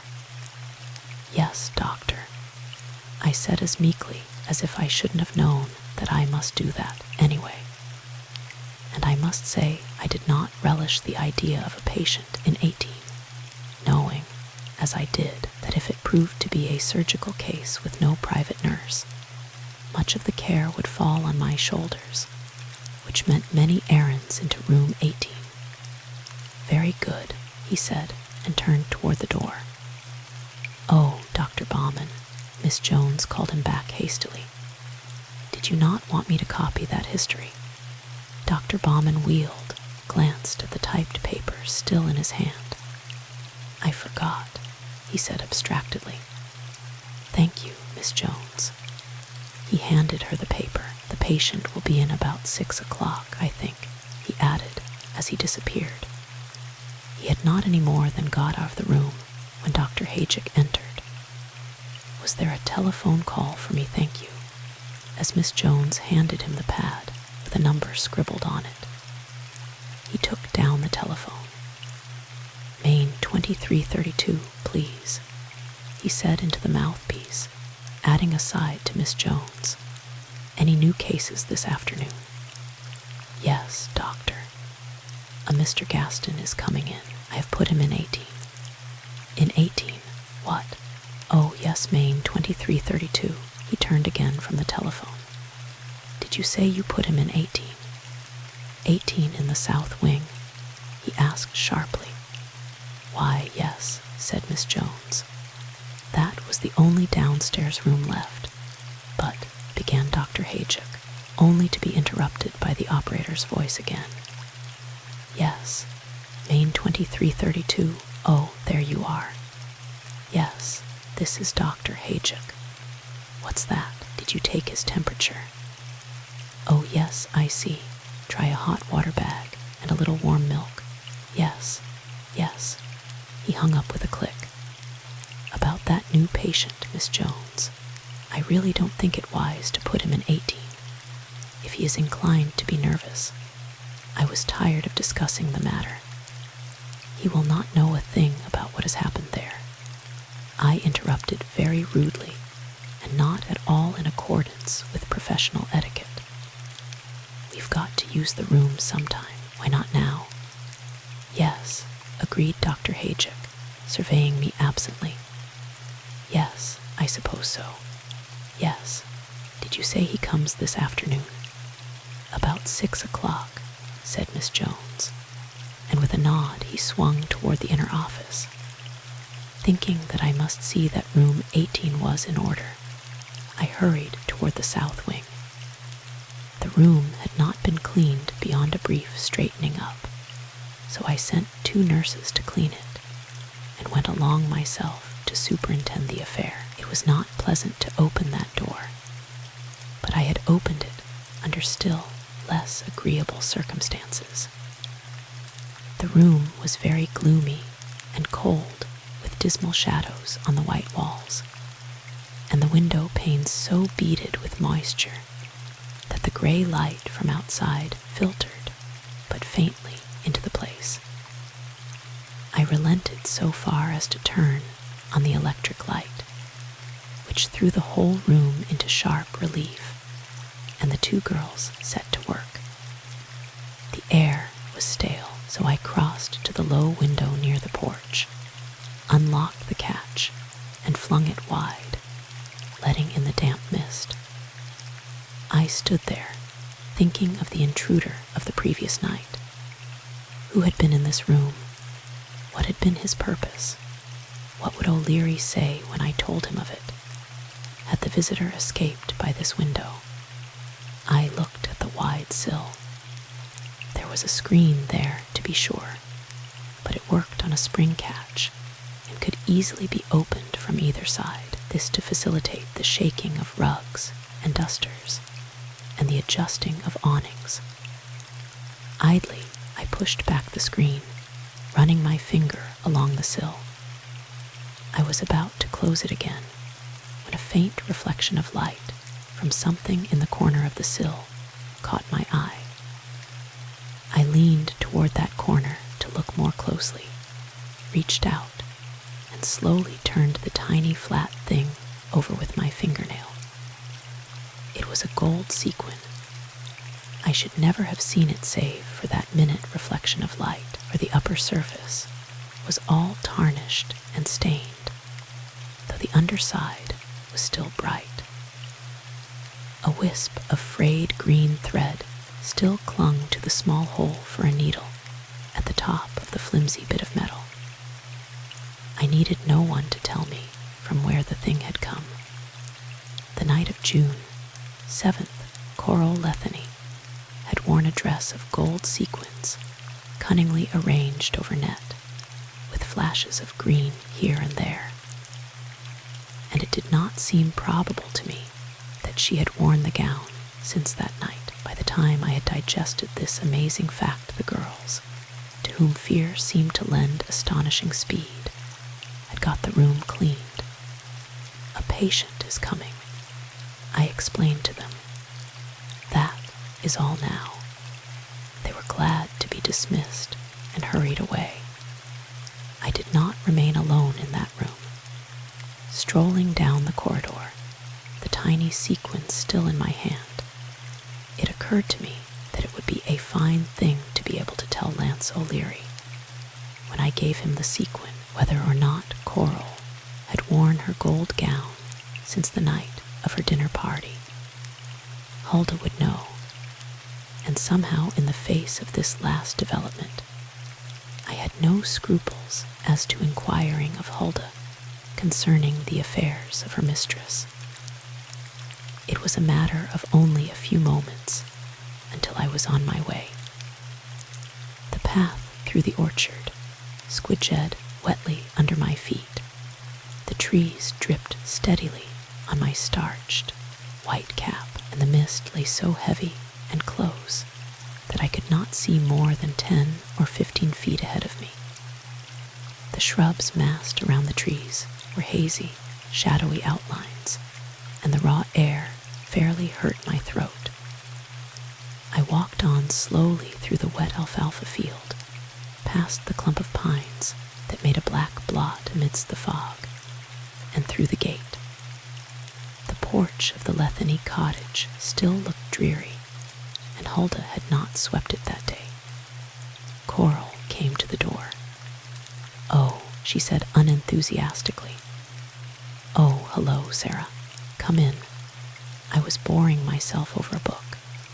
She threw my cape on a chair, and I followed her into the study. "You decided not to go to New Orleans, then, with the that is, for the funeral?" There was no need to. Her face darkened. "He has relatives there who never cared for me." "Mr. Jackson's body was sent east," I said. We lapsed into silence. Presently Coral stirred. "I'd give you tea, but Huldah is in bed with a headache. She went to sleep right after lunch, but I suppose is awake by now. I told her not to worry about dinner. I'll drive into the Brever. I've been wanting to get out anyhow, and they say there's a wonderful new chef there." "Well, for goodness sake, Coral, don't make yourself conspicuous. There's that matter of the revolver at the inquest, you know." Coral glanced curiously at me and laughed. "But my dear, I don't know a thing about that revolver getting over to St. Anne's. And I do happen to know that there are other, far more intriguing things that might bear a little investigation." She smoothed the flat wave in her hair gently. "A little investigation, at least," she murmured as if amused, but her expression was not pleasant. Indeed, a look in her flat, yellow eyes reminded me that this woman had lived in strange places, had seen strange things, was likely familiar with dark secrets and black rites and primitive passions, product of the 20th century though she seemed, with her laces and jewels and sophisticated eyebrows. Jungle nights, tom-toms, and the word voodoo came into my mind, and though I have never been at all sure just what voodoo means, I found my skin crawling. "I think I'll go up to see Huldah," I said, rising abruptly and feigning a professional interest. "Do," said Coral, smiling not at all tenderly into the fire. "You know the way to her room. I'm too lazy to go along." At my nod, she continued indolently. "Huldah highly approves of you, Sarah. She has never quite trusted me, you know." She laughed again. I found Huldah very drowsy and her headache worse. "It is on account of the cloudy weather," I said, and we talked for some moments very pleasurably of our experiences with neuralgia. My own were much more interesting than Huldah's, but I listened forbearingly to her tale. "I felt better for a while after Miss Letheny gave me some medicine she has," went on Huldah. "I went right off to sleep. She gives it into your arm so it doesn't take long to, into your arm." I cried, struck by the phrase. "What do you mean? Why with one of them, what do you call them? Sort of like a needle. You don't mean a hypodermic needle?" "Yes," Huldah smiled happily. "That is it. I just couldn't think of what she called it. It is fine. You see, that way the medicine goes directly into your... Hulda, do you mean to say that Miss Letheny gave you a hypodermic? She nodded, pulling up the sleeve of her outing flannel wrapper and showing me the tiny scar. I scrutinized it closely. It had been most deftly done. There were no skin abrasions. The vein had been carefully avoided. The needle quite evidently had been thrust into the flesh by a practiced and unfaltering hand. And that hand belonged to Coral Letheny. Wasn't that all right, Miss Keate? It didn't hurt at all. I recalled myself to the present. Hulda, I said severely, never let anyone but a doctor or a trained nurse give you a hypodermic. Never. And as her face turned rather green, I added, that was likely just some headache medicine that Dr. Letheny, or someone, had given Miss Letheny. So it is all right this time. And indeed, I could tell that Coral had actually given her only a mild opiate to relieve, most unwisely, her headache. Now, I went on, as I caught sight of my wrist watch pointing to 5 o'clock. Can you tell me something that I want to know, and forget that I asked you? Hulda is shrewd. She raised herself on one gray flannel elbow and looked at me keenly. I can keep a secret, Miss Keate. There's many a thing I could tell if I wanted to. What I want to know is this. Has Miss Letheny worn her gold dress lately? You mean that green and gold, snaky thing with the scales on it? Yes. Let me see. She wore it last the night Dr. Letheny was killed. Are you sure, Hulda? Yes, I remember well. Poor Dr. Letheny. Feeling better, Hulda, said a voice from the doorway. It was Coral, of course. Chapter 9. Under the barberry bush, I left rather abruptly. But on the darkening path toward St. Anne's I decided that Coral could not have heard our conversation. Feeling that I must get these last 2 pieces of news, as well as the occurrence of the previous night, to O'Leary as soon as possible, I walked rapidly along through the fog. I crossed the little bridge and was hurrying through the apple orchard when I came face to face with O'Leary. You are the very person I want to see, Miss Keate, he said at once. Taking my arm, he drew me a few steps from the path he motioned, and following his gesture, I found I had a view of the south door and small colonial porch. Tell me, Miss Keate, exactly where you were standing the night of June 7th, when the arrow-like affair was thrown over your shoulder. I had truly forgotten that I should have told you. That's all right. He brushed my apology aside. Can you recall about where you were standing and the line it took over your shoulder? I think so, I replied slowly and thoughtfully. It seems to me it should have fallen somewhere about that clump of barberry. Over there. I pointed with my finger toward the shrubbery that edges the apple orchard. I suppose you are trying to find what it was. If no one else has found or retrieved it yet, agreed O'Leary, with O'Leary going ahead and holding back the more importunate branches and shrubs.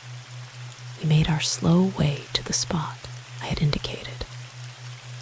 I remember that we took some pains not to be seen from the hospital, and bending over as I did to keep my white cap invisible from those windows, I had an absurd feeling that I was playing a grim game of hide and seek.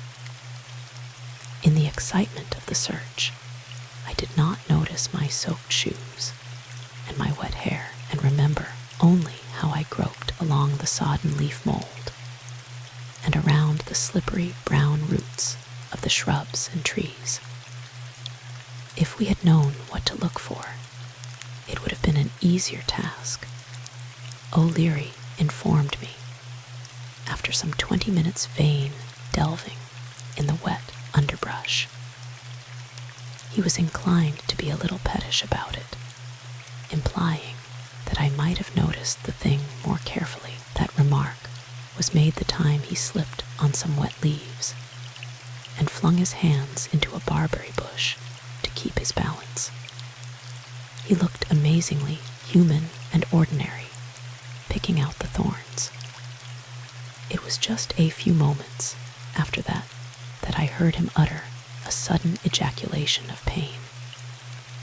He was on the opposite side of a large clump of barberry bush, and I crawled cautiously around to discover what had happened. I found him squatting on his heels with his thumb in his mouth and the other hand clasping a small object that, from his glance, seemed to have pleased him inordinately.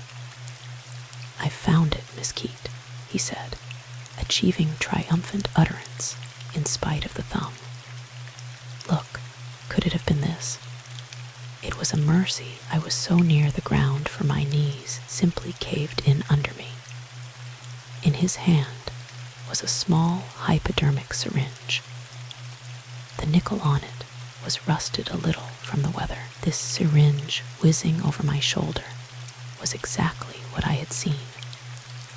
It was heavy enough to acquire considerable velocity, and as I peered through the shrubbery and trees to the porch, I knew that it would have fallen about here.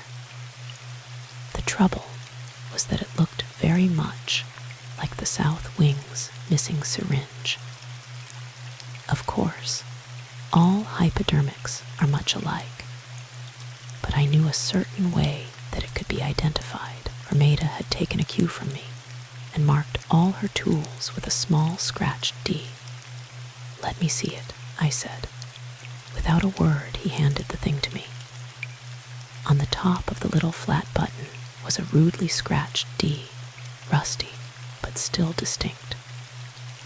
"I see you recognize it," said O'Leary, taking his thumb out of his mouth and regarding it as thoughtfully as if he had not another object in the world. "It is Miss Day's, is it not?" I nodded. Everyone in the wing had access to it. The fact that it may have originally belonged to Maida doesn't mean that she threw it out here. No, of course not," he said contemplatively. "Well, we found it, Miss Keate, though I could wish that I had not run into it so forcibly." He regarded the scratch on his thumb. "You don't suppose that rust harbored any tetanus germs? It has bled enough by this time to clean itself," I said without much sympathy, feeling indeed that if he would find things it served him right to get stuck. "You nurses," he said, looked at me and laughed. "I wish you could see yourself, Miss Keate, conscious not only of my undignified posture, but also of an increasing dampness penetrating my skirts." I rose. He followed me through the shrubbery toward the path. "This is as secluded a place in which to talk as we can find, Miss Keate," he said. "Have you come upon any new developments that I'd like to hear about?" "How did you know I had?" I asked, not any too pleasantly. He smiled. "By the look in your eyes and your general aspect of having swallowed the canary, so to speak. Well, as a matter of fact, there's a thing or two." As briefly as I could, I told him of the gold sequin and of the fact that Coral had last worn that gown the night of June 7th. I also told him that she was an adept at the use of a hypodermic needle. And then, somewhat reluctantly, and glancing rather nervously into the foggy shadows that were increasing under the dripping trees about us, I told him of the visitor to room 18 of the previous night. He asked several questions, seeming to be extremely interested. It goes without saying that the person, whoever it was, who entered room 18 last night had some purpose, that there was, or is, something yet in 18 that he wanted. He frowned. I don't see what I could have missed. There was the sequin, I suggested. Yes, there was the sequin. You said it was under the screen. Yes, I missed that. But somehow I don't see Coral Letheny coming back for it. She has likely not missed it. There are hundreds of the things on that dress. Huldah was positive she hadn't worn the dress since Thursday night. She might have left it there last night, you know. I shook my head. No, Huldah was sure. And it must have been then, for the side of the sequin that lay uppermost is all tarnished from the rain. That is true. Then the question is, who was in room 18 last night? And what did he want? His gray eyes were like two clear lakes. Miss Keate, he said suddenly, this radium, I've been hunting through encyclopedias about the stuff, but there is something I want to know. Could it be carried about in a pocket? Without burning, you know. Yes, if it were in the box made for it. Radium is used in a variety of tools, for many purposes. But in this case, it was in a sort of box-like container, quite small, and could be carried in a pocket or in one's hand, he insisted, or even hidden in one place or another. Goodness, yes, I replied. I've seen tools containing it carried about in doctors' bags often enough.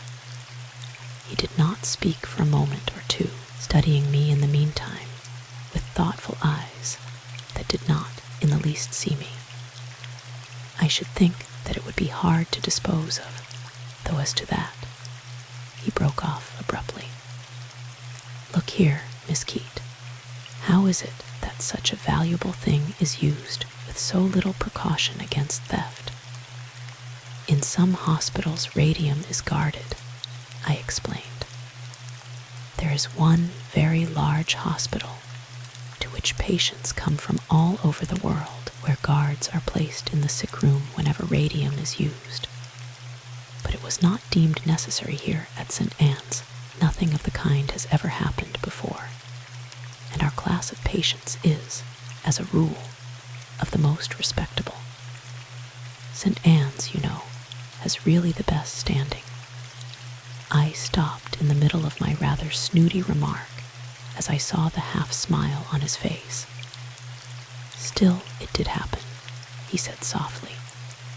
Yes, I retorted, and it is your business to recover it. His face sobered instantly. Not an easy task, Miss Keate, he said at once, and most amiably. And I'm grateful for the help you give me. In return, I shall tell you, since you ask it, that there are a few possible premises that interest me. You might give me your opinion of them. For one thing, we have found that there were 3 possible means of death in or about room 18. There was a revolver, ether, and a hypodermic syringe, and enough morphine missing from the drug room to more than accomplish what we believe it did accomplish. 3 weapons where only one was necessary. Dr. Letheny met his death by a 4th means. 3 weapons. Does that not indicate that there was more than one person interested in your patient's death? 3, I gasped. 3. In consternation, I went over the list of names of that dinner party of ill memory, but there were only 6 of us at that dinner to whose personnel you limit your suspects. 7, corrected O'Leary. There is Dr. Letheny, you know, but Mr. O'Leary, it sounds like a club. I was very much in earnest, but the man had the impudence to laugh. It does sound like an association of some kind, he said coolly. The cuff link and the affair of the disappearing hypodermic needlepoint to Maida. The presence and continued presence of Jim Gainsay, plus that somewhat ambiguous wire, point to him. Possibility includes you and the 2 doctors. And as to Miss Letheny, we have several counts against her. So you see it does look rather like a conspiracy." "Nonsense," I said irritably. "I assure you that all 6 of us did not band together for the purpose of doing away with Dr. Letheny and his patient." "Of course not," agreed O'Leary soothingly. "Though you must admit, Miss Keate, that there are a good many clues, no, we'll call them merely facts, that intrigue the curious mind, that seem to include all of you." "Coincidence," I said with considerable decision. O'Leary's eyebrows went up a little. "Have it as you will," he agreed amicably. "You have forgotten the fact that Fred Hajick's coat was wet that night when I finally aroused him. Why didn't you inquire about that at the inquest?" "I had already done so," said O'Leary. He explained that the window in his room was open and that the coat was lying across a chair beside the window when the rain began. He did not waken immediately, and it rained on his coat. "H," said I skeptically. "How about Dr. Baumann? Are you going to take his word for it that he was in his own apartment during the time all this took place? What about that bruise on his face that he said he got running through the orchard? Mightn't he have got it earlier in the night, though my heart reproved me as I spoke? For Dr. Baumann, torn from his beloved studies, forced into 1,000 responsibilities, worn and haggard and tired and troubled, was a pathetic figure. Dr. Baumann is too busy a man these days to bother much with questions," said O'Leary simply. "However, since you have inquired, I have proved his statement. According to the elevator man at the apartment house in which Dr. Baumann lives, Dr. Baumann arrived from the Lethenys at 12:15 and did not leave until the same elevator man, who also attends the switchboard during the night, gave him a call from St. Anne's. The elevator man obligingly listened in to the conversation, had the elevator at the door of Dr. Baumann's apartment immediately, and took the doctor down to the first floor at exactly 3 minutes after 2. Now then," he continued after a short silence, "about this hypodermic needle. I should like to have a little talk with Miss Day, and also I want to visit room 18 again. There is a patient in room 18 already. Yes, I don't think Dr. Baumann or Dr. Hajick either wanted to permit the room to be used, but there was no other place for the patient." O'Leary's clear eyes considered me absently for a moment. "It isn't likely, then, that there will be a repetition of last night's affair," he said finally, "but suppose you let me go over the room again, when I can do so without disturbing the patient." A figure moving through the mist caught our eyes. It was Maida, her white cap gleaming above her blue and scarlet cape. "Good afternoon, Miss Day," said O'Leary, stepping into the path.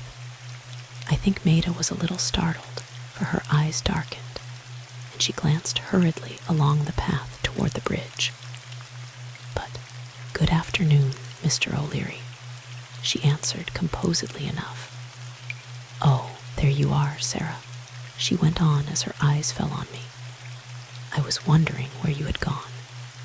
Her eyes traveled to my hair, and she exclaimed, "How wet your hair is. You'll get neuralgia, won't you?" I put a hand to my hair. It was wet and very draggled where the branches from the trees and shrubs under which I had crept had pulled it. I straightened my wilted cap and tucked up the more adventurously straying locks. "I've been looking for something." "I think you must have been," agreed Maida, a flicker of mirth in her blue gaze. "You must have looked for it under the barberry bushes." As a matter of fact, I had done just that. But before Before I could say anything, O'Leary took up the conversation. "Did you lose your hypodermic needle, Miss Day?" he asked without prelude.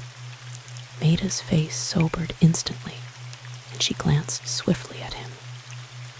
"Why, yes, I did lose it," she said immediately. "Is this the one you lost?" he asked, holding the syringe toward her in his outstretched palm, and keeping his extraordinarily clear eyes on her face, so keenly as almost to read her thoughts. So I am sure he saw her lips tighten, as I did, and her chin go up defiantly. "It seems to be," she said.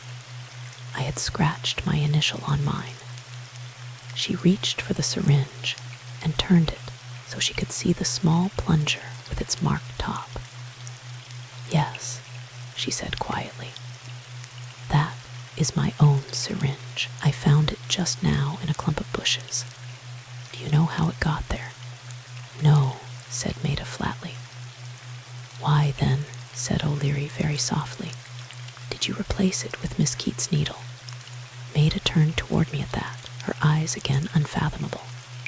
But before she could reply, Jim Gainsay, whose approach we had not noted, swept impetuously between us.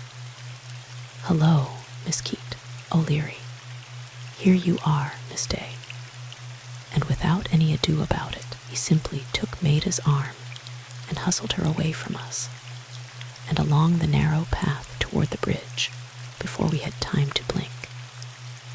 It was rather astonishing, and O'Leary and I stood there in silence for a moment, until the fog hid the gleam of scarlet from Maida's cape. "Well," remarked O'Leary then, turning to me. I saw that his eyes were twinkling with a sort of unwilling admiration that was half amusement. "Well, somewhat piratical is Mr. Gainsay. I suppose he brazenly listened to what we said.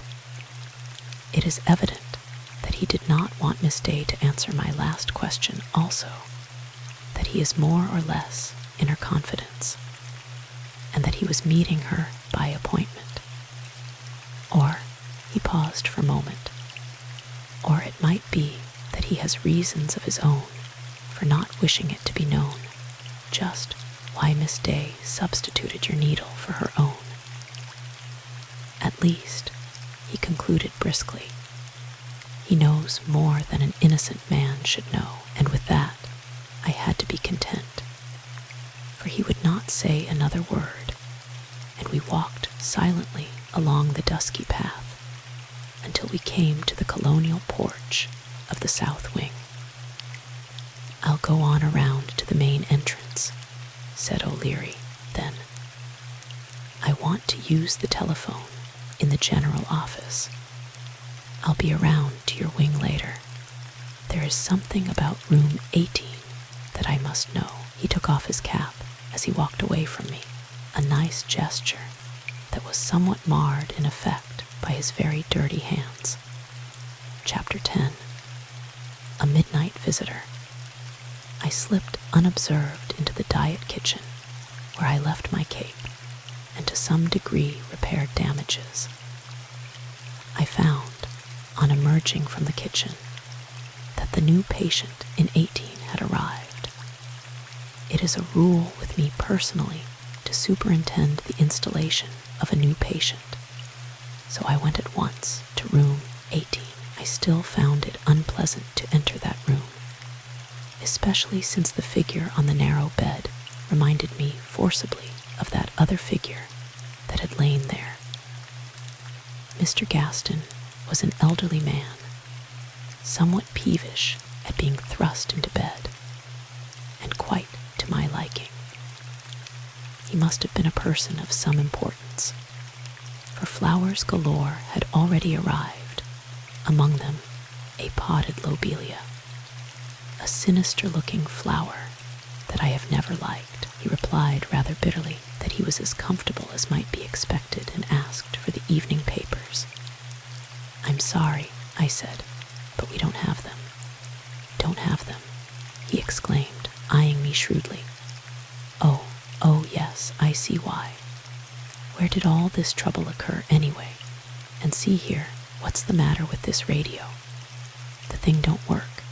Is it turned on at this hour? I want the stock reports. I want to tune in myself. The radio is in the general office, I explained hastily, fearing he would return to the question I did not wish to answer. The speakers in the different rooms connect with it. It is usually turned on at this hour, but I don't know whether they have got the stock reports or not.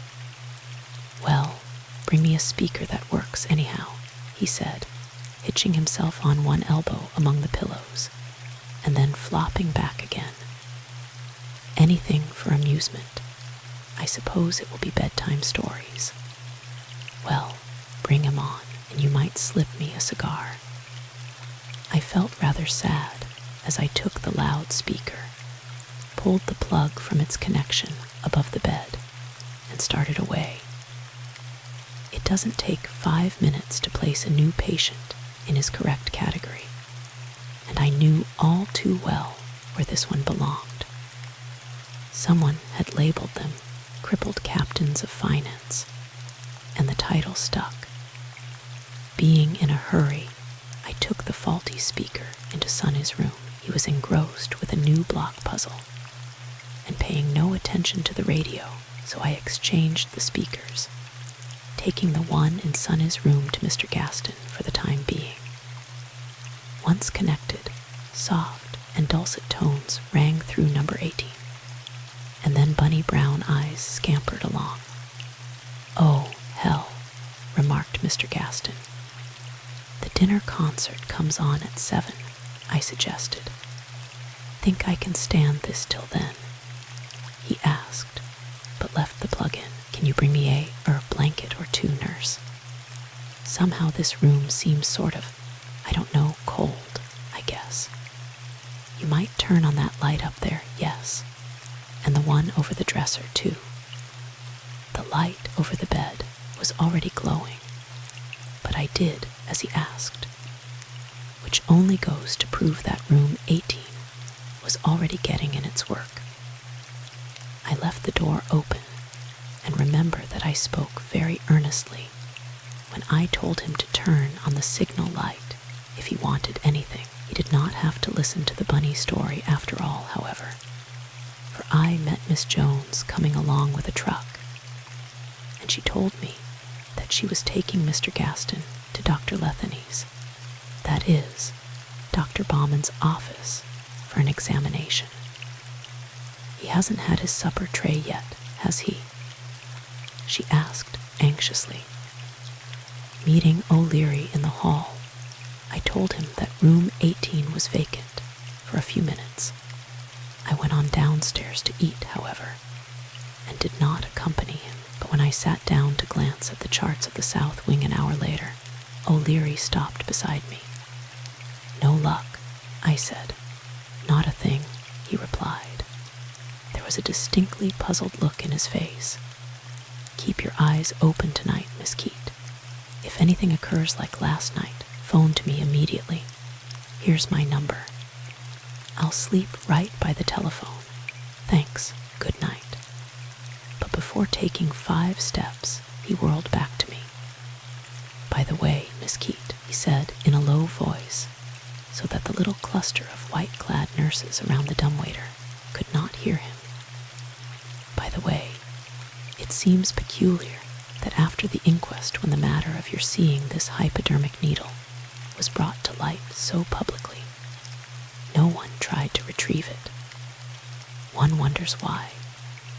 And another thing, I should like to know where this Jim Gainsay spent the time between your meeting him at the corner of the porch and his starting to town in Dr. Letheny's car. There are, according to your story, about 15 minutes unaccounted for. Good night again." I did not return to the South Wing until midnight. I found only Maida there for second watch, Miss Dotty having arranged the schedule of nursing hours on its old basis, thus depriving us of our temporary increased help. I thought it somewhat presumptuous of Miss Dotty, who, after all, is only superintendent of nurses and has no jurisdiction over our wing. Alma Flynn had been placed on first watch, as formerly, and on relieving her, she assured me that everything was going well, and though the new patient in 18 was a trifle restless, I had expected that, so I thought nothing of it. Alma had locked the south door, and its key hung peacefully on its customary nail. Under Maida's understanding gaze, I took the key from the nail and slipped it under an order pad on the chart desk. If anyone wanted it that night, he should have to ask for it. I hadn't been on the floor 10 minutes when 18's light went on. Upon answering it, I found my patient sitting bolt upright in bed, with the small light over the bed glowing brightly. "I don't like this bed, nurse," he said. His rumpled gray hair gave him a rather ferocious aspect, and his pajama coat was all wrinkled and twisted from flouncing around on the bed. His words gave me rather a turn for, as far as that went. I didn't like the bed myself, but I advanced coolly enough and began straightening the tossed sheets and blanket. "What is the matter with it?"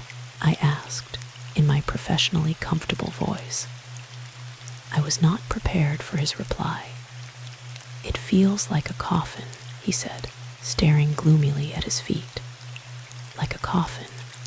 He glanced at me sharply. "Like a coffin," he repeated stubbornly. "I don't like it." "Nonsense," I said, recovering myself and reaching for a pillow. "You aren't used to it, that's all. What do they make them so high for?" he said peevishly, peering over the edge of the bed. "If I'd fall out, I'd have a long way to go." "You're not going to fall out," I reassured him. "And if they didn't make them high, we nurses would break our backs. That is the greatest lifesaver for nurses that anybody ever found. You see, if they were built at the height of ordinary beds, you would have to bend away over." "Well, they don't have to be so narrow," he interrupted sulkily. "Every time I turn over I have to grab to save myself from going out." "Oh, it isn't that bad, is it?" I plumped the pillows briskly, replaced them, and pulled the draw sheets straight. "Now, that will be better. Try to relax and lie quiet." He subsided on the pillow, still muttering childishly. It seemed close in the room, so I raised the window higher and brought him a fresh drink of water. Of course, if the window had already been up, I should have lowered it. I make it a point to fuss around the room a little, just to make the patient think I'm doing things for his comfort. And 9 times out of 10, he will drop off to sleep at once. This was the 10th time, however, for within half an hour 18's light flickered on again. Maida answered it that time, and when she came out, she looked very peculiar. "What is the matter?" I asked, meeting her in the corridor. "It is 18. He is very restless." "Yes, I know that he is." She hesitated. "He does not seem to like the room." Our eyes met, but I tried to keep the little tremor of fright out of my voice as I replied, "He isn't accustomed to a hospital room yet, that is all." "I hope so, I'm sure," said Maida somewhat morosely, and went on about her errand. "I myself am so accustomed to the hospital that is home to me, that it is only once in a while that I see it, as it impresses a stranger.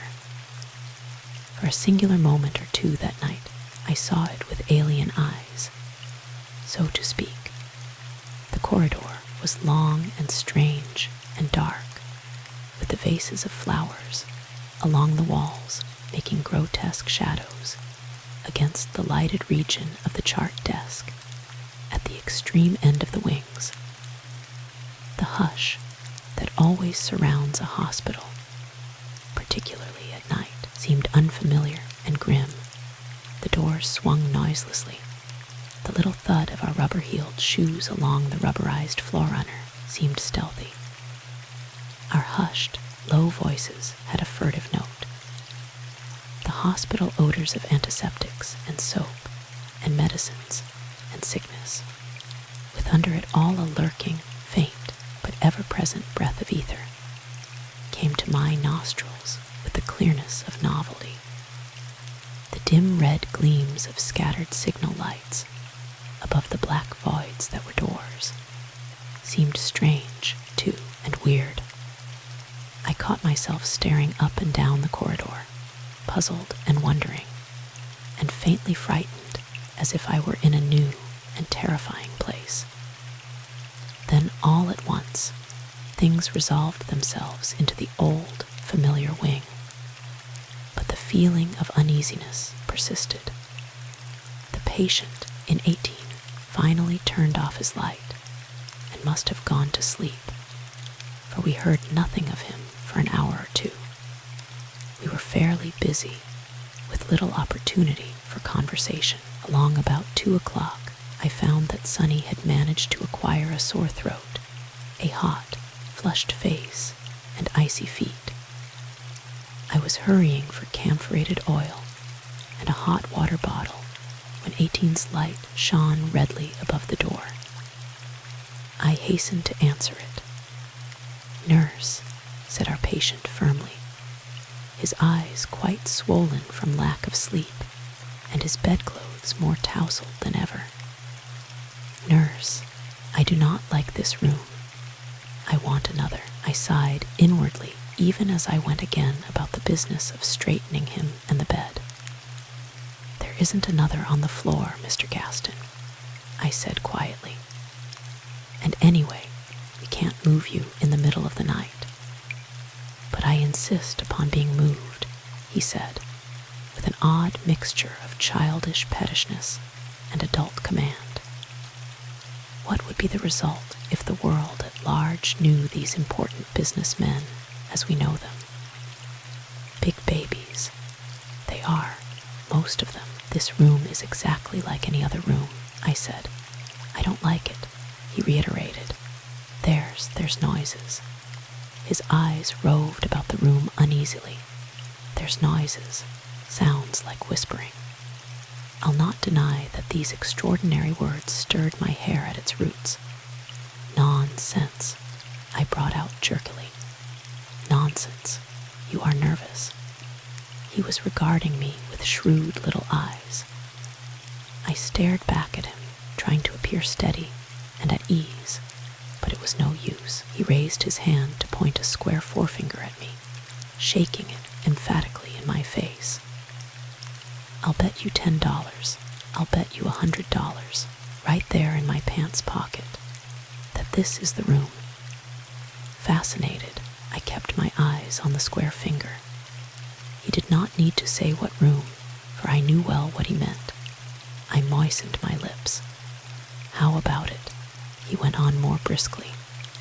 "How about it? Do I win?"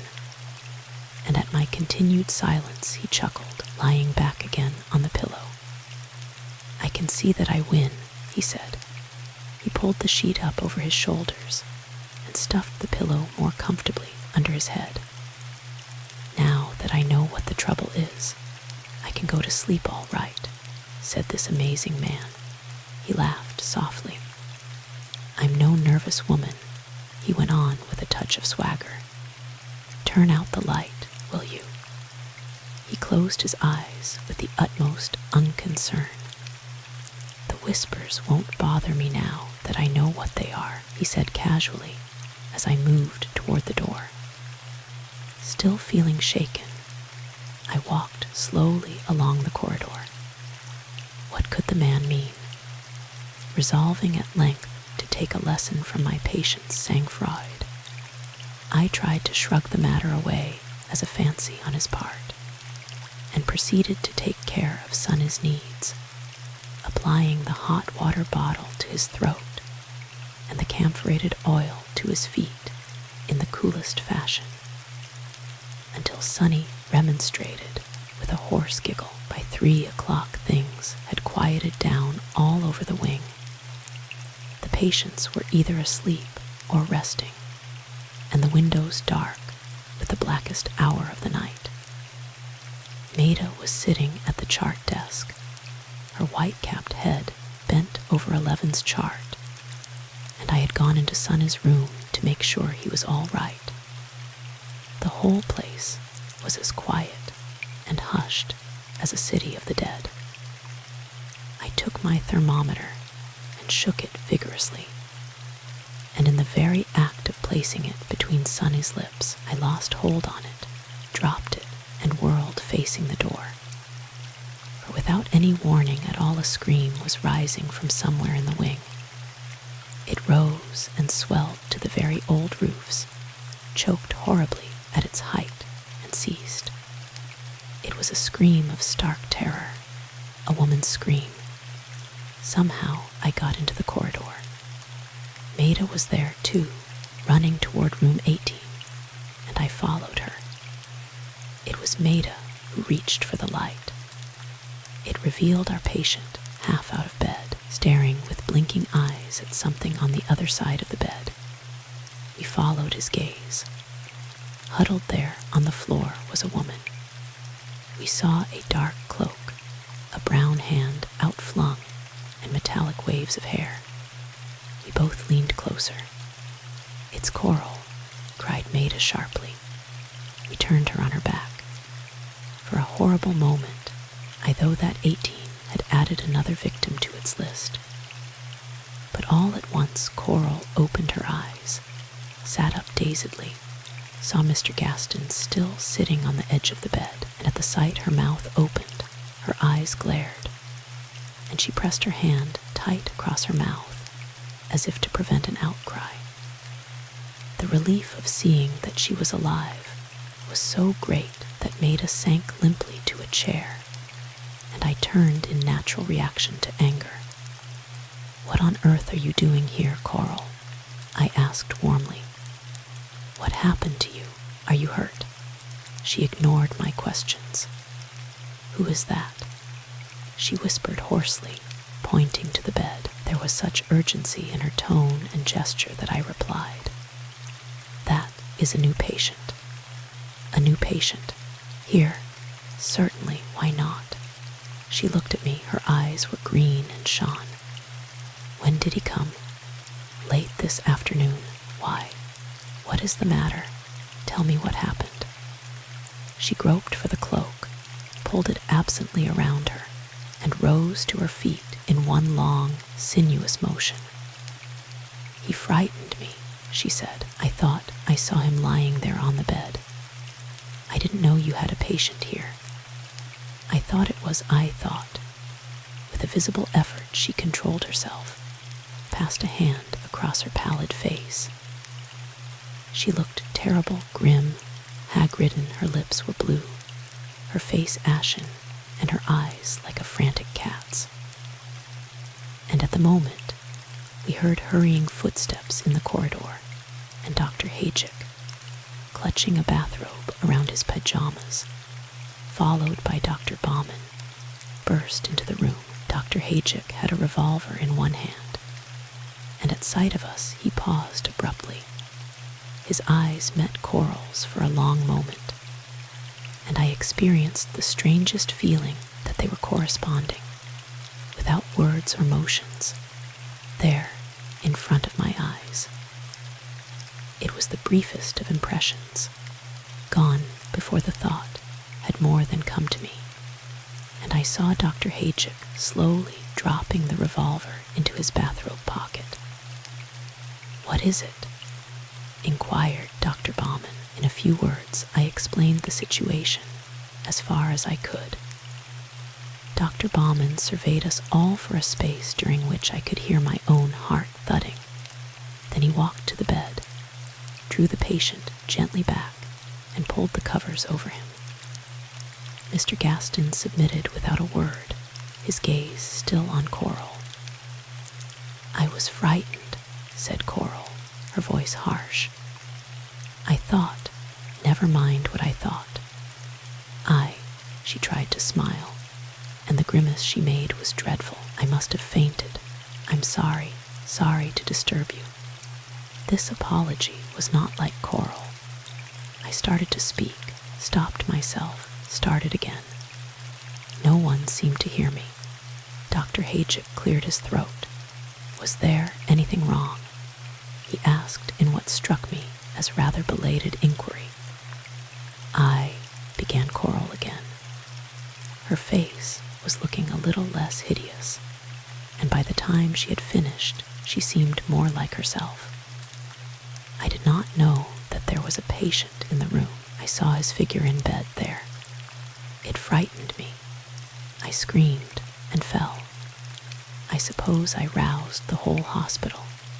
Really, Miss Keate, I do not think you should have put a patient in this room. It was like the hussy to try to blame me, and indignation almost choked me. While I was stuttering for a suitable reply, Maida spoke. At the first word, I glanced at her in amazement and saw Dr. Baumann and Dr. Haychick follow my gaze. And what were you doing in this room? Asked Maida. Her eyes were like twin swords, her straight black brows stern. You had no honest business in this room, Coral Letheny. Why did you come here? Coral's head jerked toward Maida with a flash of green light from those crafty eyes. For a moment, the two women surveyed each other, neither faltering in her steadily inimical regard. I moved uneasily, and in the hush I heard one or two signal lights clicking. At the sound, I pulled myself together. We should have another panic on our hands if we did not take care. Yes, Coral, I said decisively. Why did you come here? And how did you get into the room? I think your presence demands an explanation, added Dr. Baumann quietly. She looked at me.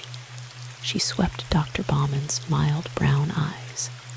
She flickered a green glance at Dr. Haychick. She drew her silk wrap more closely about her. She moved her brown hands uneasily up and down its collar, and she finally replied. I couldn't sleep, she said. I got to thinking of Louis, and somehow got the idea that if I came over here I might be able to too. Her excuse died away from very lack of body. She took a long breath and raised her eyelids insolently.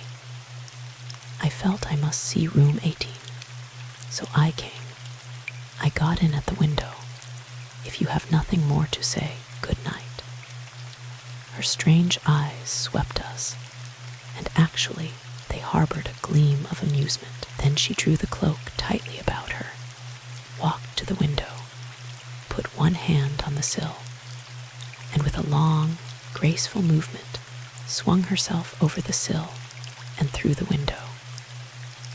It was done with the nonchalance and ease of an animal, and she did not even glance back at us. For an instant her gold hair shone beyond the window, then the screen came down upon a black void, and she was definitely gone. No one left in the room spoke. Dr. Haychick made a motion as if he thought to accompany her, but thought better of it. Dr. Baumann reached for Mr. Gaston's pulse. Maida crossed the room swiftly and went into the corridor. As her starched skirts rustled past the bed, Mr. Gaston took his eyes from the window. I think, he said feebly, I think I should like to have an upstairs room. We'll see in the morning, I said absently. In the morning, observed Mr. Gaston with feeling. Do you think I'm going to stay in this haunted room for the rest of the night? And believe it or not, we had to give up and bundle him on a truck and take him to a temporary bed in the charity ward. This was the first time in all my years of nursing that I was so influenced by a patient, and this was not accomplished without resistance on my part, and extremely sulfuric language on his. In fact, he proved to be versatile in the latter respect, attaining heights that made my hair stand on end. Dr. Baumann was quite scarlet at the end of one climactic triumph, and sent Dr. Haychick hurriedly for the truck. So, all in all, it was not until I was back in the wing, and our patients had been assured by the story of a mouse that Maida in a burst of unexpected mendacity brought forth, and things were quiet and peaceful again, that I began to wonder what had been the purpose of Coral's visit. And it was clear to me all at once that she was looking for something. What could that something be? The radium. Could Coral believe that the radium was still in room 18? And if so, what reason had she for her belief? And at the same time, I recalled my promise to O'Leary to telephone to him if the night brought any disturbance.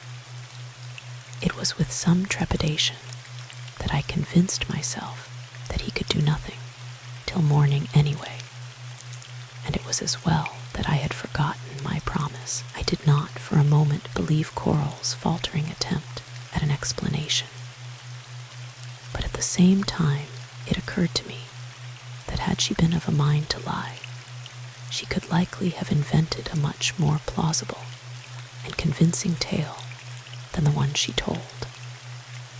Chapter 11. By the light of a match. It was near morning by that time, and Maida and I had to work rapidly to get our patients washed and toothbrushed and ready for the breakfast trays. To my satisfaction, no one from the other wings appeared to have heard Coral's scream, or to know that there had been any disturbance in the south wing.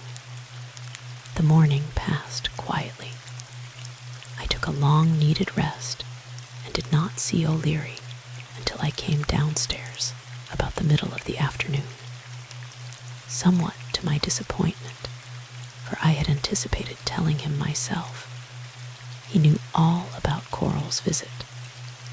Dr. Baumann had told him of it. O'Leary said briefly that he had talked to Coral. I gathered that she stuck to her story of the previous night, even to the extent of embroidering rather elaborately on her cousinly affection for Dr. Letheny and her anxiety to know the cause of his death. O'Leary seemed somewhat perturbed, a result that would have delighted Coral had she known it. "We have got bolts on the window," said O'Leary. Dr. Baumann suggested it. At least there'll be no more such visitors as last night. He did not linger. An hour or so later, I slipped out the south door for a breath of fresh air. I glanced in at room 18 as I passed. Sure enough, there were shiny new bolts on the window. Mr. Gaston had evidently preferred the charity ward to room 18, for he had not returned, though the pot of lobelias still stood on the table, looking more jaundiced than ever. If cold and damp, still the air was refreshing, and I walked at a brisk pace along the path toward the bridge. I did not see that Higgins was following me until I paused to lean on the railing and stare at the muddy, swollen little stream below my feet. There the shrubbery grows so close to the bridge that it hangs over it and the water, and I was amusing myself by pulling dead leaves from a willow, bending near, and tossing them into the little, swirling eddies of water when Higgins spoke suddenly at my elbow. It startled me, and I whirled to face him. "Miss Keate," he began again. "Could you? There is something I want to tell you." He spoke in a hesitating, reluctant manner, as if he were not sure he wanted to tell me, after all. "What is it?" I inquired crisply. He swallowed audibly and cleared his throat. I've been wondering. It is this way, Miss Keate. I want to know what you think I had better do." I squared around for a better look at him. He was rather pale and played nervously with his furnace-stained cap. "What about Higgins?" I said kindly. He made a motion to speak, checked it, and peered furtively up and down the path. Owing to its twisting, he could not see very far either way, so he leaned over toward me and spoke in a half-whisper. "It is about the night of June 7th, he said mysteriously. The words focused my attention sharply. "June 7th, I exclaimed. "SH, SH. He made a quick gesture for silence and peered again all about in the semi-twilight made by the still dour, cloudy sky and mist and dripping, close-growing shrubbery. "Yes, the night of June 7th. I don't know what to do. I don't know what my duty is. I don't want to get nobody into trouble. But I can't go on no longer without telling somebody. I thought you, Miss Keate, would know what to do." "What is it?" I asked quickly. He did not reply at once. Instead, he looked uneasily all about us, examining the surroundings with an intensity that impressed upon me the need for caution as to the matter he was about to relate. Unconsciously, I drew nearer him. "Go on," I said. He surveyed me doubtfully. "I wish I knew whether I was doing right or not," he mused with a worried air.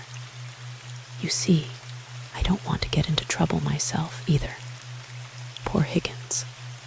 I'll see that you do not," I promised rashly, little knowing how impossible it would prove to be to keep my word. He cleared his throat, glanced toward the path again. "You see, I saw it," he whispered. "Saw what?" "Saw who killed the patient in room 18.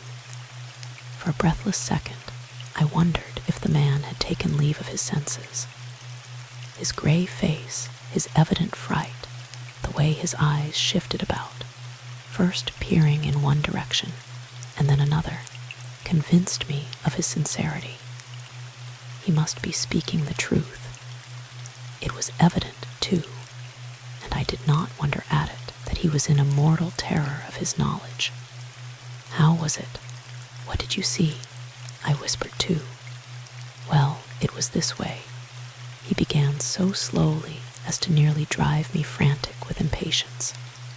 "It was this way. I had a bad toothache that night. It wouldn't let me sleep, and the hot night seemed to make it worse.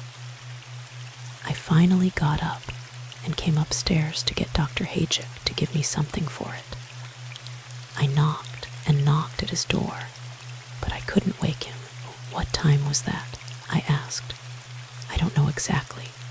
I think about 1 o'clock. Anyway, I went back to the basement and still couldn't get any peace from the tooth.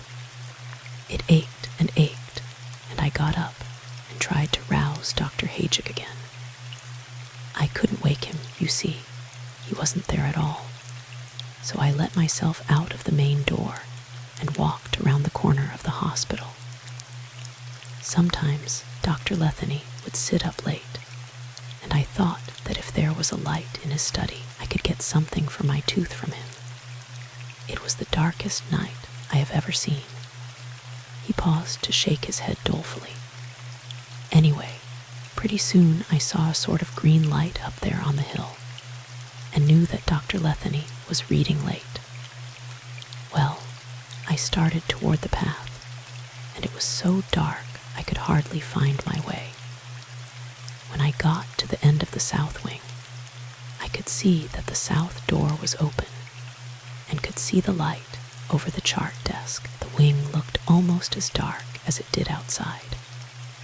He stopped, drew out a blue bandana handkerchief, and wiped his forehead, though it was chilly out there on the bridge.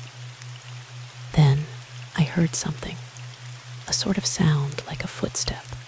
I don't know exactly what it was, but it seemed to come from there near the door of the wing.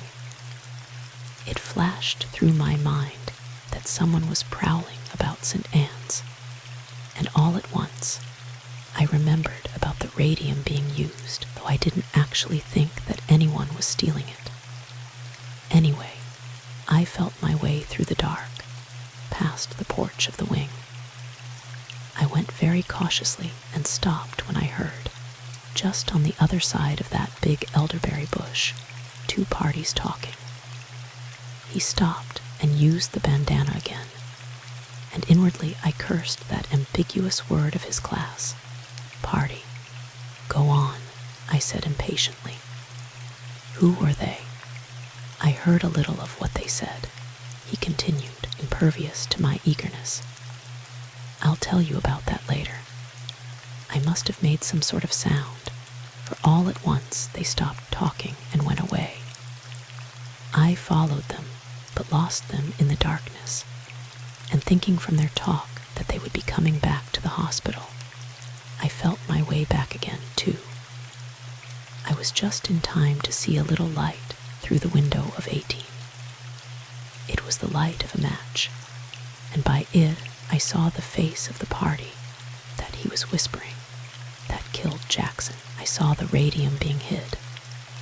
Yes, miss, and I know where the radium is right now. I think I seized him by the arm and shook it, for I remember he drew back. Tell me, quick, Higgins, hurry, who was it? Not so fast now, Miss Keate. I've got to tell my story in my own way. Miss Keate, there was 3 in room 18 that night. Yes, ma'am, 3. 3. Who were they, Higgins? Didn't the same man kill both Jackson and the doctor? He shook his head slowly, and with the most exasperating stupidity. No, Miss Keate, no, that couldn't hardly be. Could hardly be. What on earth do you mean? Who was about that night? Whom did you see? Who was in room 18? Speak up, man. I suppose I succeeded in confusing him. Wait, miss, till I finish my story. I was standing in the shadow, staring with all my eyes at that dark window, waiting for the party I had seen to come out, when I just knew that someone was near me. I didn't hear a footstep nor a breath, but all at once somebody was just there. And I was holding my breath to listen when there was a sort of a scramble at the window, and I sneaked up closer to the wall. I stumbled over a coat or something right at the window, and just as I caught myself, I heard a crash from inside room 18. That scared me, Miss Keate. The man paused again to scrutinize the dripping, green curtains about us, and I caught my breath. That scared me, so I stayed right there where I was, listening. I heard a kind of a scraping sound, then it was all quiet for a minute or 2, and I thought I'd better get out of the way. I sneaked over to the corner and stood just around it. It was so black that I couldn't see my hand in front of my face, but I've got good hearing, ma'am, and I heard only one party slip out that window and close the screen and go away, walking light like a cat through the orchard. And it was just then the wind came up with a bang, and things began to whiz around, and I thought I'd better get back to my room. I knowed there was some skullduggery going on, ma'am, and I didn't want to be in on it. He blew his nose vigorously. I realized that my mouth was hanging open and closed it with a snap. Who was about, Higgins? Tell me at once. I spoke very sternly, trying at the same time to keep my teeth from chattering. The recital had recalled all too forcibly to me the events of that black night. Well, there was Dr. Letheny, of course. Then there was that Gainsay fellow, the one that is staying up there at Letheny's. Then there was Coral Letheny, and there was Dr. Hajic. Did you recognize all these people, Higgins? I cried incredulously. He regarded me with scorn. Say, didn't I tell you I got good ears? But you could hardly recognize Mr. Gainsay, for instance, with your ears. I didn't, said Higgins. I saw his face in the light of a match. Go on, I urged. Who else? Who was it you saw in 18? Where is the radium? Unfortunately, I placed an impatient hand on his arm. He glanced down and saw my wristwatch. I've got to hurry, he cried. It's nearly 6 and the fire's not. Wait. I seized his coat sleeve. Tell me who did it. He jerked away. It's late. I must hurry. I'll see you tonight. Eluding my grasp, he scurried away and out of sight, around the little bend. Slowly my hands dropped to my sides. For some time I simply stared in the direction he had taken and let my thoughts whirl. What had he seen? What had he heard? Who? It was curious how slowly I became aware that the green curtain within an arm's reach was wavering. The slender leaves of willow were trembling, shivering, dancing. The elderberry swayed gently. There was no wind. I blinked, frowned, realized its oddity, and in sudden, quick suspicion, I took a step forward, thrust the bushes aside with my arms, brushed back the willows, took a few steps along the water's edge, and saw Jim Gainsay vanishing into a little thicket of evergreens. He did not look back. He seemed to have no idea that he had been seen. He wore no cap. I saw him clearly and unmistakably. So Jim Gainsay had been behind that willow curtain. Jim Gainsay had heard Higgins's faltering, reluctant revelations. And after brazenly listening to the whole thing, Jim Gainsay had furtively and stealthily slipped away, without intending that I should even be aware of his presence. Concerned almost as much with this evidence of Jim Gainsay's duplicity as with Higgins's tale, I stood stock-still there in that thicket with wet branches and leaves pressing against me on all sides. Aware, finally, of a specially rude one scratching my neck, I roused myself, pushed out into the path, and took my way back to St. Anne's. The thing to do, I realized, was to let O'Leary know at once of Higgins's story. If anyone could worm the whole tale from the janitor, it would be Lance O'Leary. But I shall have to confess that baffled curiosity overcame me, and I resolved to get hold of Higgins immediately and try to make him tell me, at least, whom he saw there in room 18.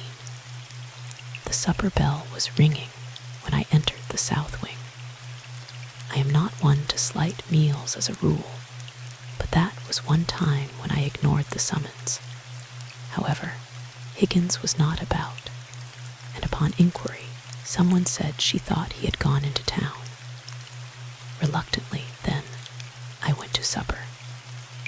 At the door of the dining room, I met several training girls. Melvina Smith was among them, and they were talking excitedly in low voices which they hushed as soon as they saw me, and one and all looked guilty. Well, what is it? I said briskly. Melvina Smith fastened hollow eyes upon me and said in a sepulchral voice, "Accident has died. Accident."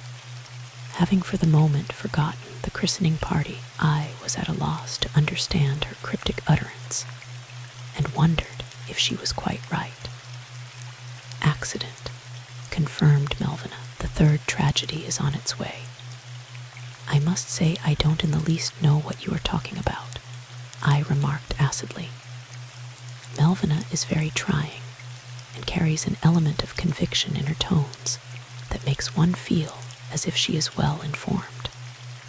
Accident. The kitten, you know, the black kitten, volunteered one of the girls hurriedly. It died, and Melvina says her eyes got larger, and she lowered her voice. Melvina says it is a sign. Oh, the kitten. What nonsense. He was not sick, said Melvina in a measured and undisturbed way. He was not sick at all. He was, in fact, the healthiest of the whole batch. But he died. And would you believe it, I felt goose flesh coming out on my arms. Melvina was never intended for as matter-of-fact a profession as that of a nurse. Her talents are wasted. Nonsense, I said again, and repeated it. Nonsense. It is a sign, remarked Melvina in that quietly positive way. She reached quite casually into her capacious pocket and drew out before our very eyes the kitten. It was, to be sure, dead and quite stiff and stark. All of us shrank back at the sight of the poor little black body, with its stiff claws outstretched and its mouth open and grinning. But Melvina regarded it familiarly. It was a perfectly healthy kitten, she went on, in the manner of the scientist who weighs facts impartially. It died, all at once, just died. No reasons for it, but it died. It is a sign. A little gasp went over the group, and I found my tongue. Melvina Smith, I said, take that kitten out into the orchard and bury it. Then change your uniform and scrub your hands with antiseptic soap. How long have you been carrying that thing around? Not that it matters. I went on hastily as Melvina opened her too-gifted mouth to reply. Don't ever let me catch you doing such a thing again.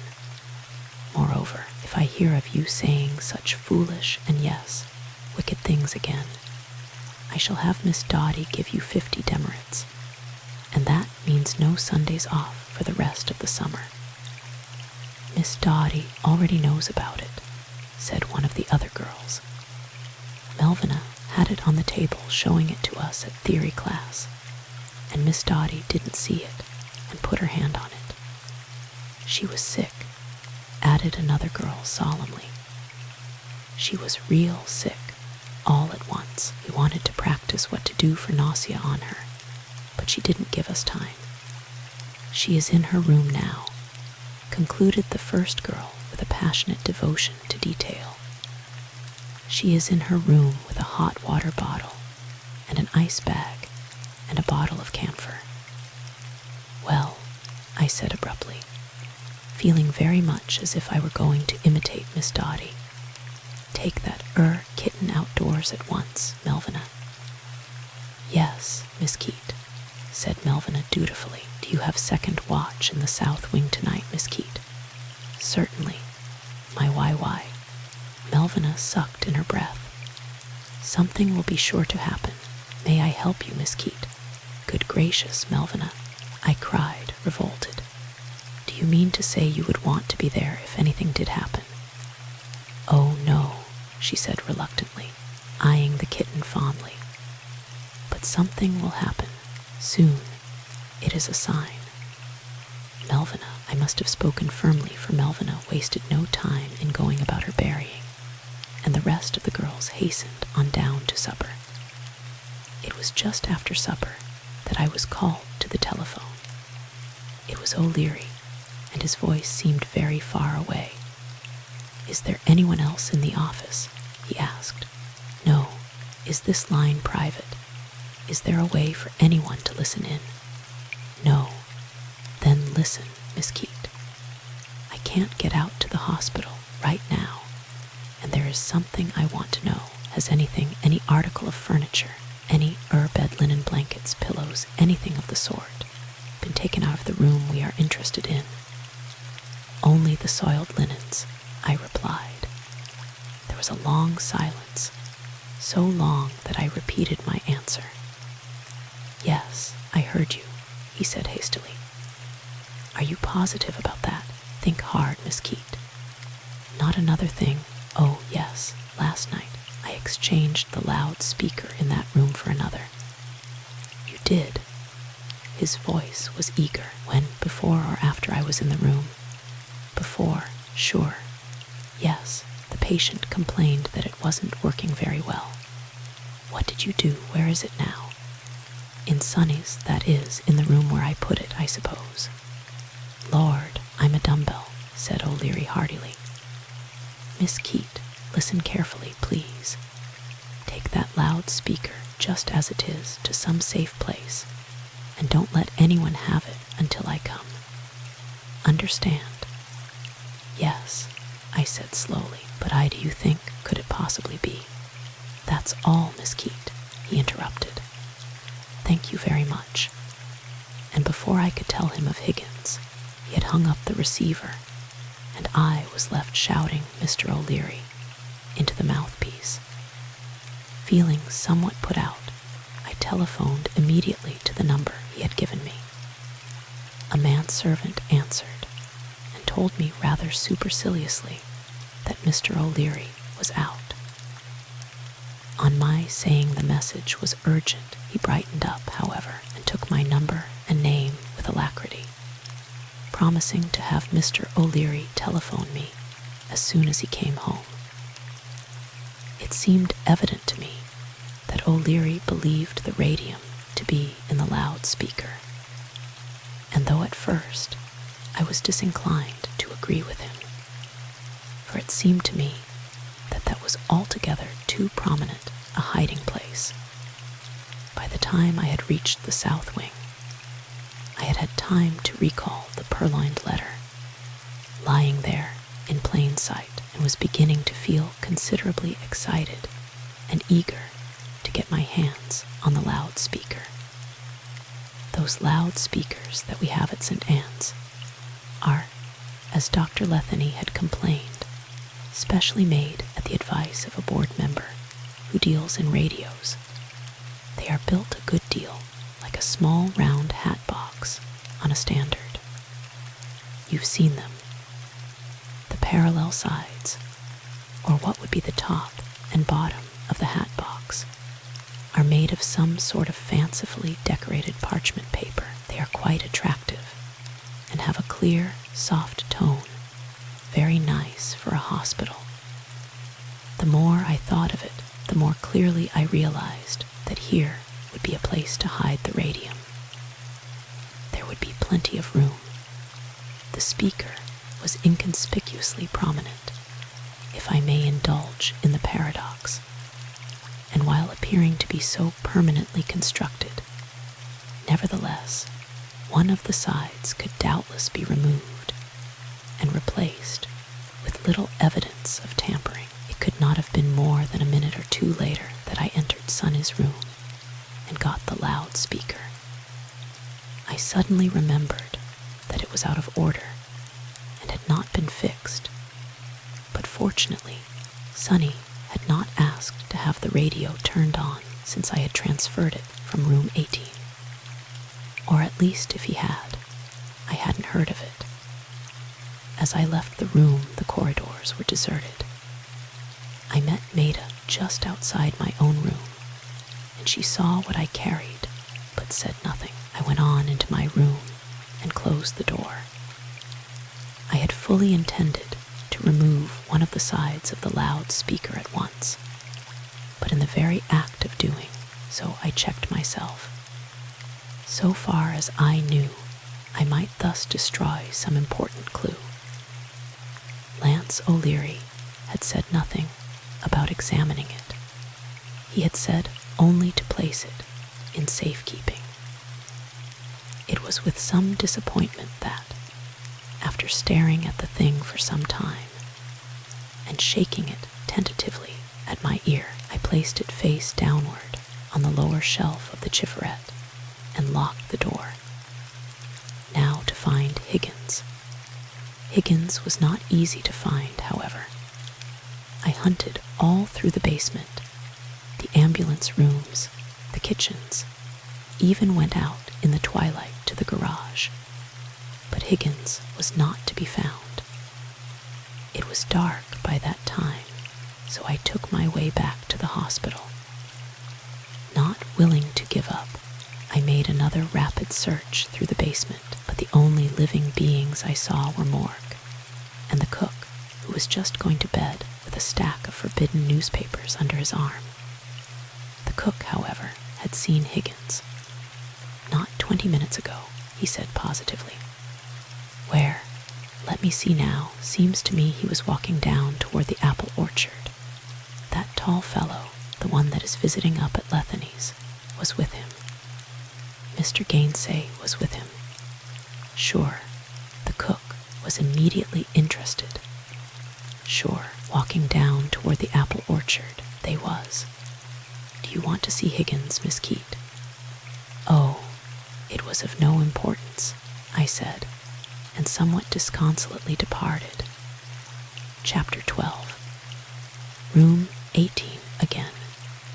Still feeling that I must get hold of Higgins, it was hard to compose myself to rest, and I didn't sleep a wink. About 11 o'clock I got up and made my way again to the basement. It was dark and spooky and very empty down there, and after knocking at Higgins's door a few times and feeling, while I waited for the reply that did not come, as if all the ghosts in Christendom were prowling in the furnace room and thereabouts, I retreated precipitously to my own room. I was sure that Higgins was in his room, for where else would he be at that hour? But the surroundings were not those to encourage persistence on my part. The unused corridors are very desolate at that hour, and those of the sick room wings little less so. I was still wide awake when the 12 o'clock gong sounded.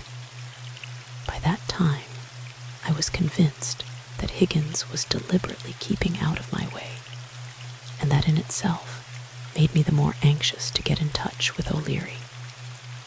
I stopped at the general office as I passed it on my way to the south wing, and telephoned again.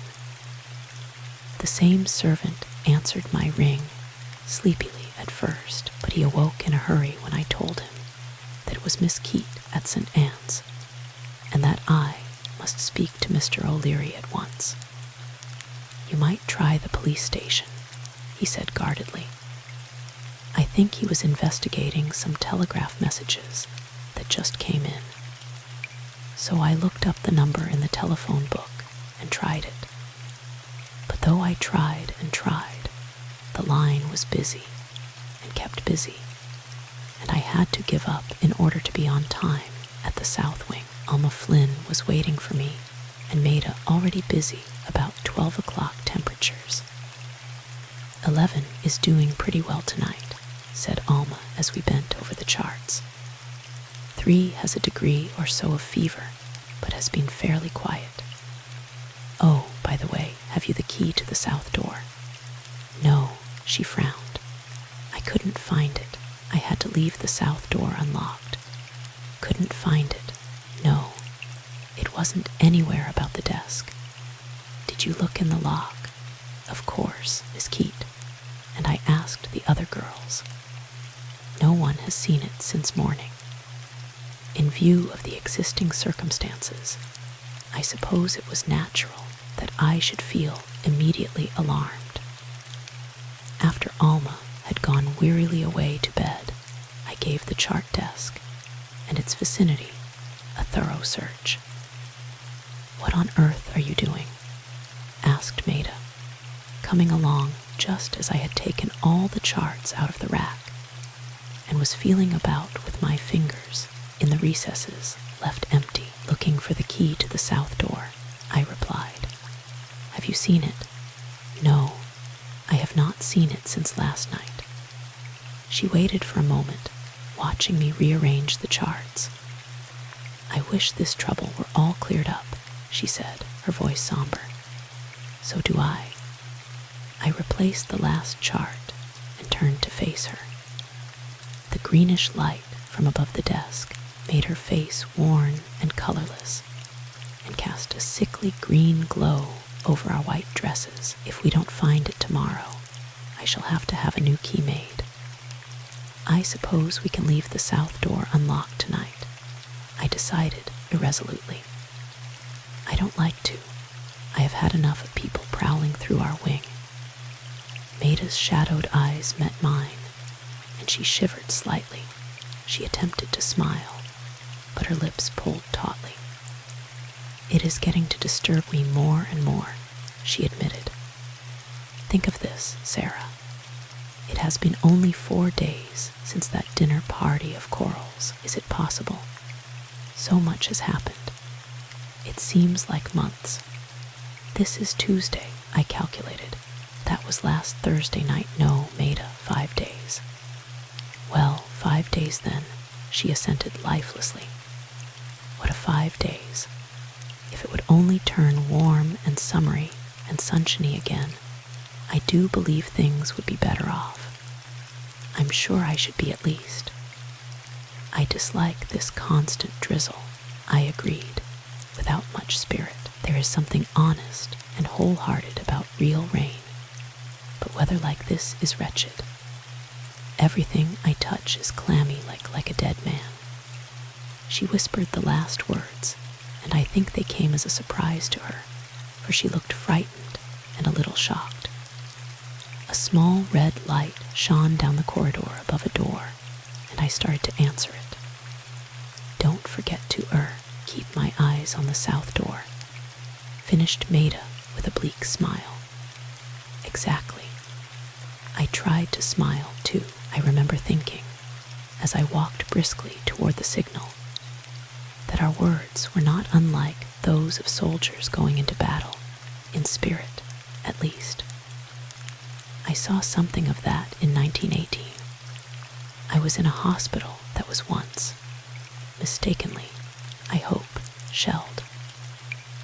In a choice between the shelled hospital on that lurid front and the dreary, clammy nights of second watch at St. Anne's, where every stir made your breath catch and every whispering noise made your skin crawl, I'd much prefer the shelled hospital. There the terror was expected, its source was known. Here, every doorway was a silent menace, every room and every turn and every alcove might harbor death. The hospital seemed too roomy, too large, too dark. Our very skirts seemed to whisper and hiss with fear along those blank corridors and empty walls and half-lights and shadows. I had left the door of the general office open, and while going about my work, listened for the telephone. Dr. Hajic is supposed to answer it at night, having his room off the office for that purpose. But I hoped that if I heard the ring when O'Leary first called, I would be able to get to the telephone by the time Fred Hajic, who is a heavy sleeper, was aroused. And when I finally heard the subdued buzz, I happened to be at the chart desk and simply dropped pen and all and ran through the corridor that connects us with the main portion of the hospital. I took the receiver off the hook and was panting so heavily that I had to wait for a second to catch my breath before answering. The door to Dr. Hajic's room remained closed, and Dr. Baumann in the inner office had not been aroused either, so I must have made the distance in nothing flat, whatever that is. I picked up the term from a patient who was interested in sports, and believe it to mean a very rapid pace. It was O'Leary, of course. "This is Miss Keate," I said in a low voice, hoping that the sound of it would not carry past those closed doors. "I am very anxious to see you." He must have caught the urgency in my voice. "Shall I come right out?" "Yes, at once." "Very well, in 15 minutes. The receiver clicked. I hung up my own softly, straightened my cap, and walked back to the south wing. Maida was not to be seen. I sat down at the desk and found that in my haste to get to the telephone, I had upset the red ink I was in the act of using. It was meandering gaily across the desk, reddening everything it touched, and I seized some trash out of the waste basket for a blotter. It was while I was mopping up the ink that all at once Without even a warning flicker, the light above the desk went out, leaving me in total darkness. It was so unexpected that I gasped and cried out. Then I turned as if to look down the corridor, but nothing but a close black curtain met my eyes. There was not a gleam of light. Every signal light was gone. There was not even a glimmer of light from under the doors of kitchen or drug room or linen closet. I was suspended in a breathless black void. And down that black emptiness, only 5 nights ago, 2 men had been violently done to death. My breath began to come in painful, rasping gasps. I must do something. I must find Maida. I must get a lamp. Must make my way to the basement switch box and replace a burned-out fuse, or find what had caused the trouble. Or was it an accident? Had a fuse actually gone? Could it be that the lights had purposely been disconnected?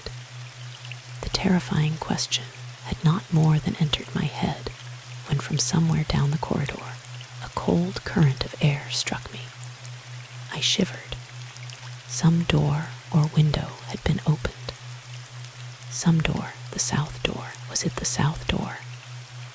I was standing, gripping the chair back, loath to leave that firm, stationary thing and venture forth into the surrounding blackness that was alive now with foreboding and the menace of unspeakable things. Was something moving? Did I hear a stealthy footstep? Was it the thudding of my own heart? I strove to move, to force my horror-drugged muscles to advance that length of grisly blackness toward room 18. I tried to call out, "Maida, Maida," I kept saying, and finally realized that my stiff lips were only shaping the words. What was happening down there? Was room 18 claiming another? I took a step into the darkness, tore my reluctant hands from the chair, and groped for the wall to guide me past the yawning emptiness of those intervening doors. With outstretched, shaking hands, I was feeling for some stable thing to guide me, when, in that dead silence, there was a shattering crash of sound. It was a revolver shot. The crash reverberated through the halls, echoing and re-echoing in those empty spaces and about those blank doors. Then, gradually, the frightful echoes died away. The blackness pressed in upon me, more suffocating than before, and again dead silence reigned. For a moment, I must have been numb with shock. Then there were footsteps running, a cry, the clicking of signal lights that did not light, and I was running, stumbling, gasping, bumping into doors, trying to reach the end of the corridor, and room 18. Along the way I collided with something moving that twisted away from me and cried out. It was Maida, and at my voice she answered. What is it? What has happened? Was it room 18? Room 18. What can we? We must have a light. In the kitchen, there's a candle. I heard the swift, soft thud of her feet as they moved away, and I kept on, feeling along the cold, dank wall, groping my way past open doors. It seemed an eternity before I reached the end of the corridor and felt the small panes of glass in the south door under my fingers. I turned sharply to the left. Beyond that black void stretched room 18. I paused at its threshold, but something drove me on into the room. Here was the wall. Here was the electric light button. Here the bedside table. I bent, feeling along the rough weave of the counterpane on the bed, took a few steps further, trod on something hideously soft and yielding, and sprang backward in stark terror. Afraid to move, afraid to breathe, my heart clamoring in my throat, choking me. my hands pressed against my teeth. I could not even scream. What lay there? What was in that room? Then I realized dimly that Maida was coming, that a small circle of light was at the door, that a hand was holding a lamp unsteadily, and the wavering flame was casting grotesque shadows on Maida's chin and mouth. Above them her eyes were wide and black and mirrored my terror. I saw her hand advance, pointing at my feet. It shook. Her mouth opened in a voiceless cry, and I forced myself to look downward. It was Higgins, sprawled there at the foot of the bed. He had been shot. Neither of us spoke. Neither of us moved. At last, Maida withdrew her hand. "Set the lamp down," I heard someone saying. It must have been I. "Set the lamp down before you drop it." We did not hear O'Leary enter the south door. All at once he was there with us, staring at the thing there on the floor, holding his electric torch to illumine it. When did it happen? How? Come into the hall. Tell me. Was I too late? Somehow we were out in the corridor. The lamp was left on the table in room 18. The light from its small flame trembled and cast eerie, creeping shadows. "Quick," said O'Leary. "Take that lamp to the basement, Miss Day. The light switch has been pulled out. You know where the switch box is." I saw Maida flinch, but she took the lamp, averting her eyes from the floor.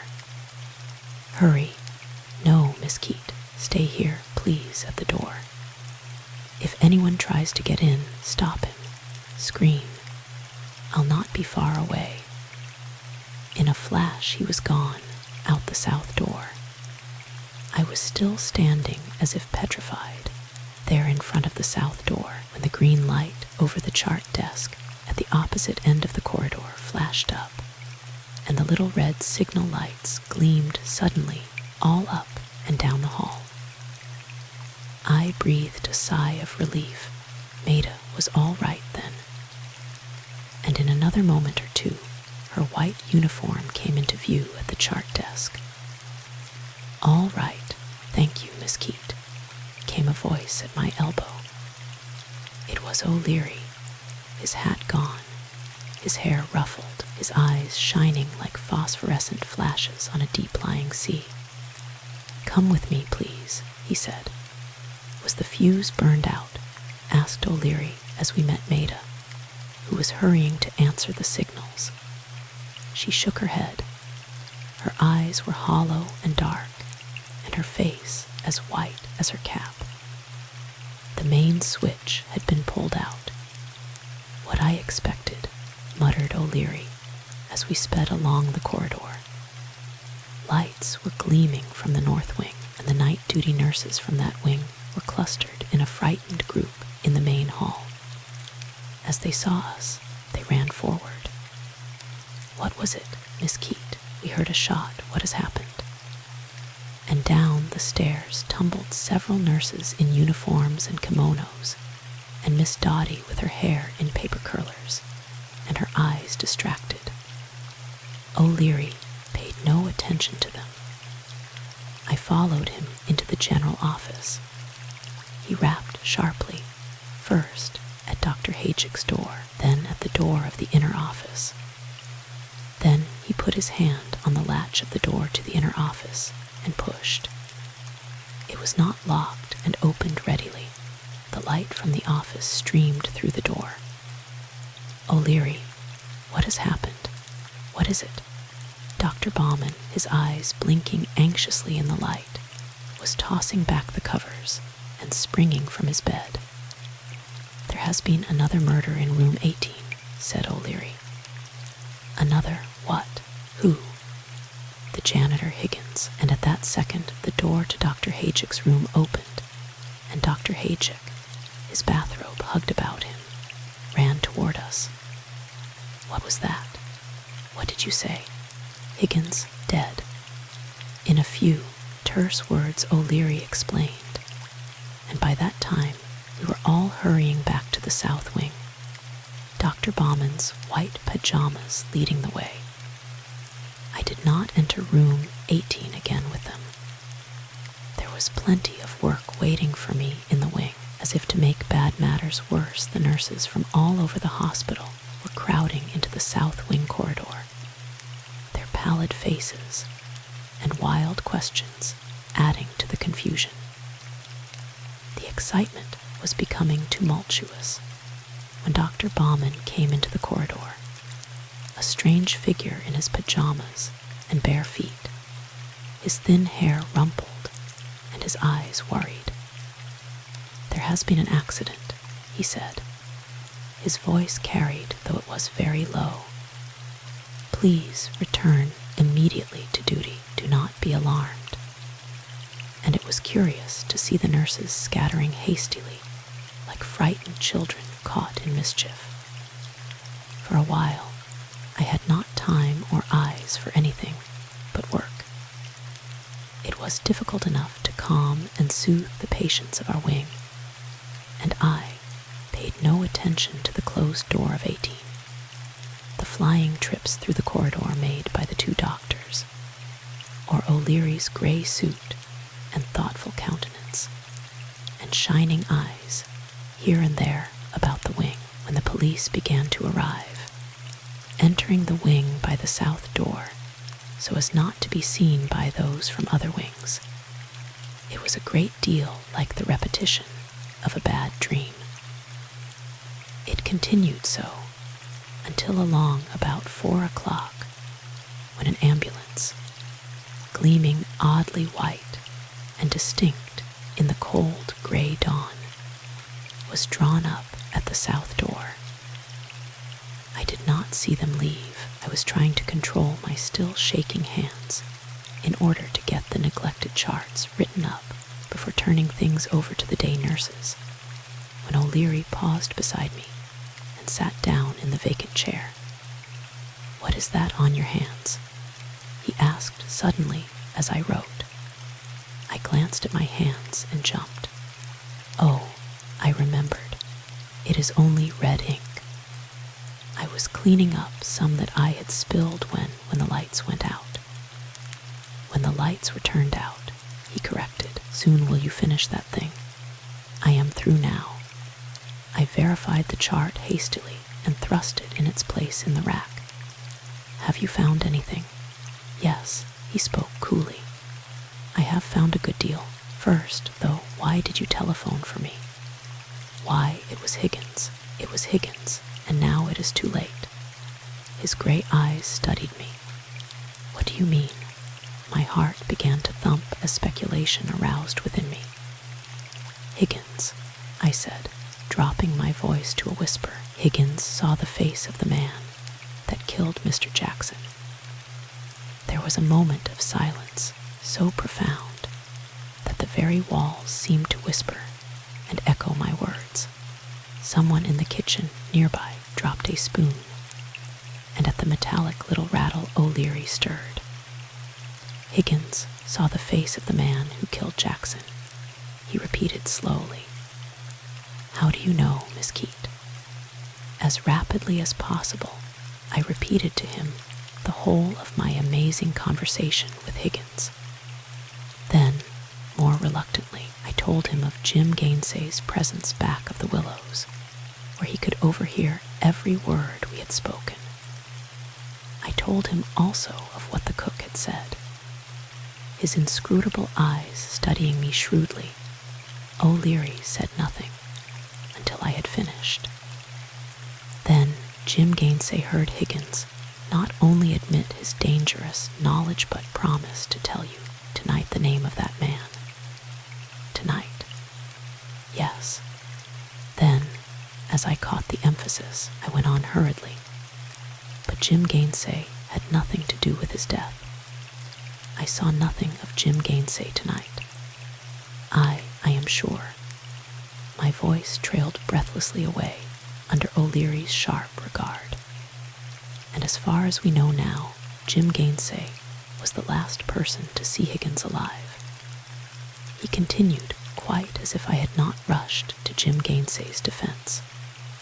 As far as we know now, I pointed out, we may find that someone talked to him after he was seen with Jim Gainsay. Gainsay overheard your conversation. The man whose face Higgins saw had everything to lose at such evidence. No one but Gainsay and you, Miss Keate, knew of its existence. I'm sorry, Gainsay seems to be a decent enough young fellow. He paused, fumbled in his pocket, drew out the shabby stub of a pencil, and began turning it over and over in his slender, well-kept fingers.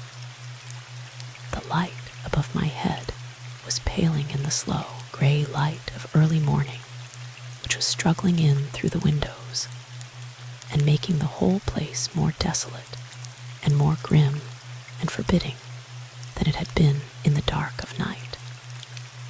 "It is a difficult situation," he said presently. I pushed my cap farther back on my head and rubbed my hand across my eyes that were tired and weary with what they had seen that night. "I dread the effect of this night's doing. It will almost demoralize our staff, to say nothing of its effect upon outsiders. We are looking to you to straighten out this hideous tangle, and it must be soon." His face was very sober. "I hope to do so," he said gravely. "I think I am not saying too much when I tell you that I have good reason to hope for success." There was a restrained little throb of exhilaration in his voice. "Do you mean—" I began sharply. He interrupted me. "I mean only that I am beginning to arrive at some conclusions," and without giving me a chance to ask what those conclusions were, he continued at once. "Are you sure Higgins said it was a man's face that he saw?" I went back in my memory over that brief and baffling conversation, now never to be finished. Poor Higgins. "No," I said thoughtfully. "He did not definitely say it was a man. I'm afraid I just assumed it to be a man." "Assuming is dangerous," said O'Leary quietly. "But he did say that he saw 3 people. He said he knew that there were 3 people in room 18 that night, and that there were 4 people, Coral Letheny and Dr. Hajic and Jim Gainsay and Dr. Letheny in and about St. Anne's that dark midnight." I nodded confirmatively. He said, too, that he saw Jim Gainsay's face by the light of a match, and that he saw the face of the man or person who killed Jackson by the light of the match. "But that doesn't prove," I began hotly. No, of course not," he said absently. "You say he was of the opinion that the man, he kept saying the party," I interpolated, "who killed Jackson and the party," with a rather grim tightening of his lips. O'Leary adopted Higgins's terms. "Who killed Dr. Letheny was not the same person." He said no, that couldn't hardly be. Strange how vividly I recalled his hesitating confession. It is apparent, of course, that the man in room 18 must have had some sort of light, if only for a second, in order to conceal the radium. Higgins knew where it was all the time.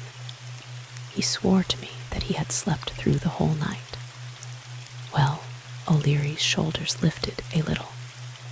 "We will never know now what Higgins saw," I commented, my thoughts somber. O'Leary raised his eyes from the pencil for a moment. "Don't be too sure of that, Miss Keate. Did you get the speaker for me?" "Yes." "Put it in a safe place." I nodded. I longed to look inside it, but did not. He smiled. "Suppose we look now." The rustle of my starched skirts echoed against the empty gray-white walls. The general office was deserted, likewise the stairs and corridors.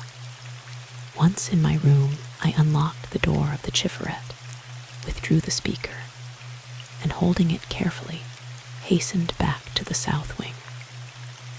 O'Leary was still sitting beside the chart desk, his gray gaze on Maida, who was bent over an entry she was making on 3's chart. If she wondered what I was doing with the loudspeaker, she did not say so, but returned immediately to 3. I set the speaker down on the shining glass top of the chart desk. My hands were shaking a little, and I held my breath while O'Leary removed one of the sides of the speaker. We both peered into it. Then O'Leary put his hand inside and groped around. We stared at the compact arrangement of wires and tiny coils and screws, then met each other's gaze. "Nothing," I said. "Nothing," confirmed O'Leary. He studied the thing thoughtfully for a moment. "Did anyone see you take this to your room?" "No one, that is, no one but Maida. I met her at the door just as I was carrying it to my room. Miss Day H." And after another pause, "Are you sure that this is the same speaker that was in room 18? "Why, yes, no, that is," I hastened to explain as he cast a decidedly irritated glance at me. "That is, I mean that this is the speaker that was in Sunny's room, and I just assumed it to be the one that I had left there." "Assuming again," remarked O'Leary with dry disapproval. "It might have been one from another room then." "Yes, it might have been. But I think, did you know that the speaker at present in room 18 has been torn open, probably during the night?" "What?" Evidently, the visitor in room 18 tonight thought what we thought, and did not know that the original speaker in room 18 had been removed. Or else, he left his sentence uncompleted, turned abruptly, and strode down the hall to Sunny's room. I followed him to the door. Sunny was awake. "Good morning," said O'Leary kindly. "It is rather early in the morning for young fellows like you to be awake. Look here, Sunny, the other night Miss Keate brought in a loudspeaker for the radio attachment, just like this one in my hand. She left it here and took away the one that you already had on your table. Then last night she came in and took away the speaker she had left with you. I want to know whether the loudspeaker she took away last night was the very same speaker she brought in here."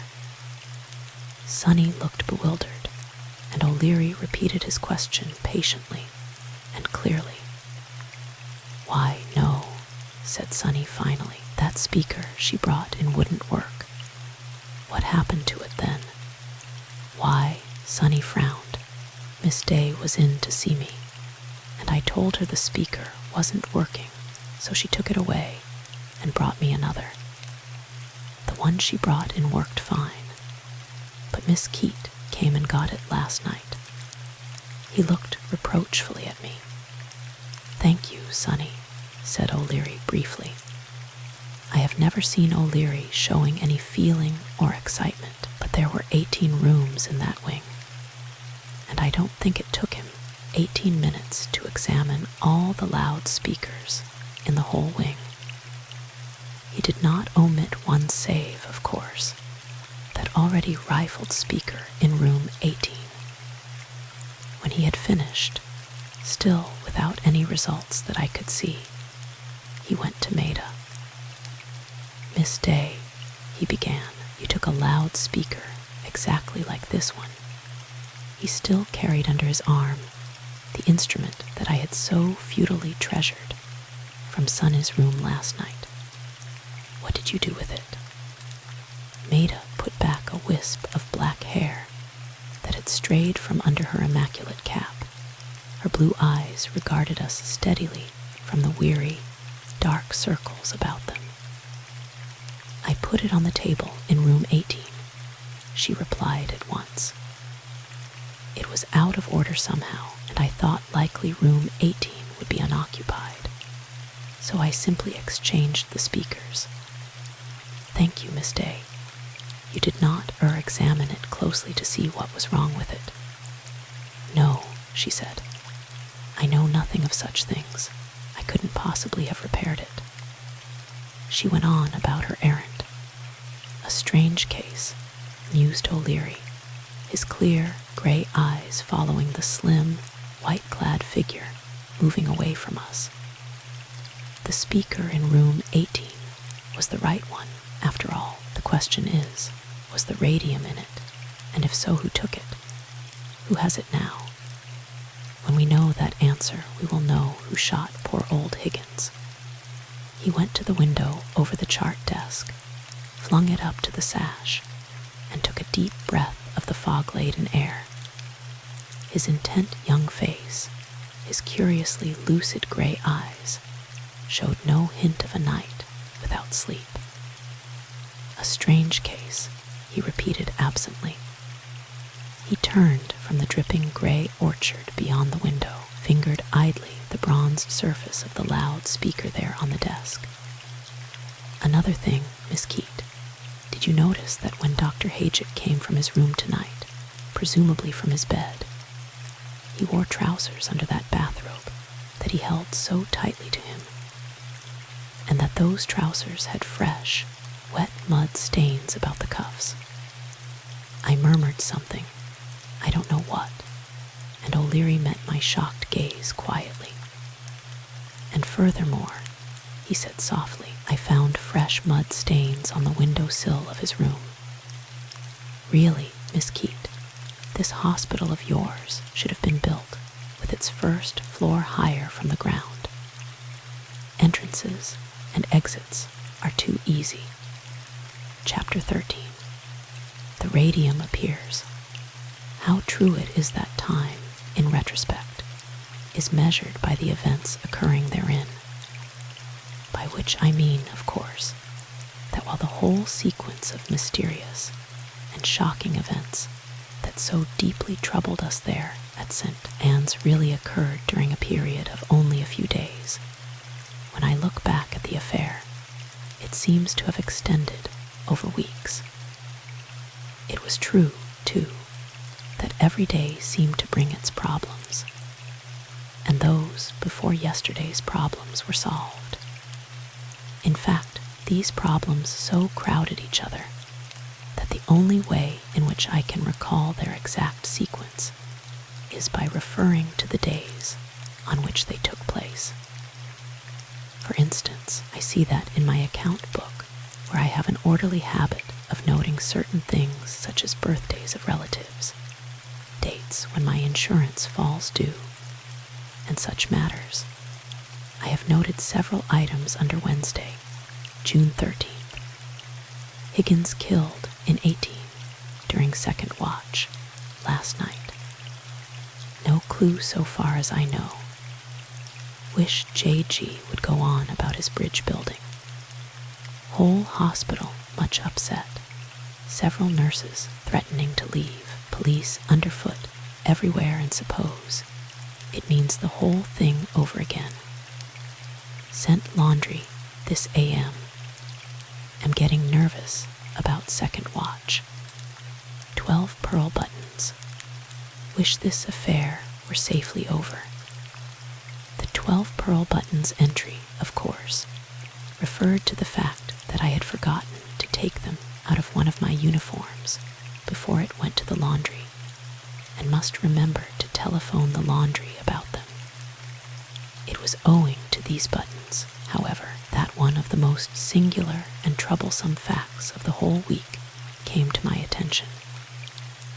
If the second watch of the previous night had seemed like a repetition of a bad dream, then that day, Wednesday, was its continuation. The directors, irate and fussy and hysterically horrified, descended upon St. Anne's. There were the police, O'Leary, and newspaper men, just as it had been before. The only difference was that this last development seemed more terrible than that other, if that were possible. There was a rather grisly fear stalking through the hushed hospital corridors. Who would be the next victim? The inquest was held at once, that very morning. held in the main office with only a few present. Nothing was proved beyond the immediate fact of Higgins's death, and nothing was mentioned that I did not already know. It was evident that O'Leary regarded Higgins's death as another piece in the puzzle that confronted him, and not as an isolated crime. Shortly after lunch, Lance O'Leary called me into the office. "Why did you not tell me that the key to the south door disappeared last night?" he began abruptly. "I forgot it. I ordered a new key to be made for that lock, and will have it before night. But of course, I had to leave the south door unlocked last night. It seems to me you forget rather important things." He spoke sharply. "I have certain duties to think of." I responded as sharply, "And anyway, you didn't ask me." The tightness around his eyes relaxed somewhat, but he did not smile. He rose, went to the door, and after a dissatisfied glance into the main hall, he beckoned me into the inner office, shut the door, and sat down at the desk. For a moment, he sat there silently, his face in his hands. "Sit down, Miss Keate," he said presently, motioning toward Dr. Bauman's cot. And as I did so, he swung around in the swivel chair to face me. "Nobody wants to use this room for a few moments," he said wearily. "I've got to think. Look here, was that key gone when you came on duty last night at 12 o'clock? "Yes. Alma Flynn, who was first watch, could not find it. She told me of its disappearance as soon as I came on duty." He nodded slowly, thus providing an easy way into St. Anne's. "Into the south wing," he murmured, and broke off, staring into space, his eyes clouded and far away. Then all at once he began to talk, leaned back in the chair, and linked his hands together. "In the first place," he began, "I am convinced that the three crimes are all linked together, and that the possession of the radium is the guiding motive. Other motives, such as protection or fear, may enter into the affair, but the radium is the main thing. If the radium was actually placed in that loudspeaker, it is now in the hands of the person who killed Higgins. To secure the radium was the reason for his entrance into the south wing and into room 18 last night.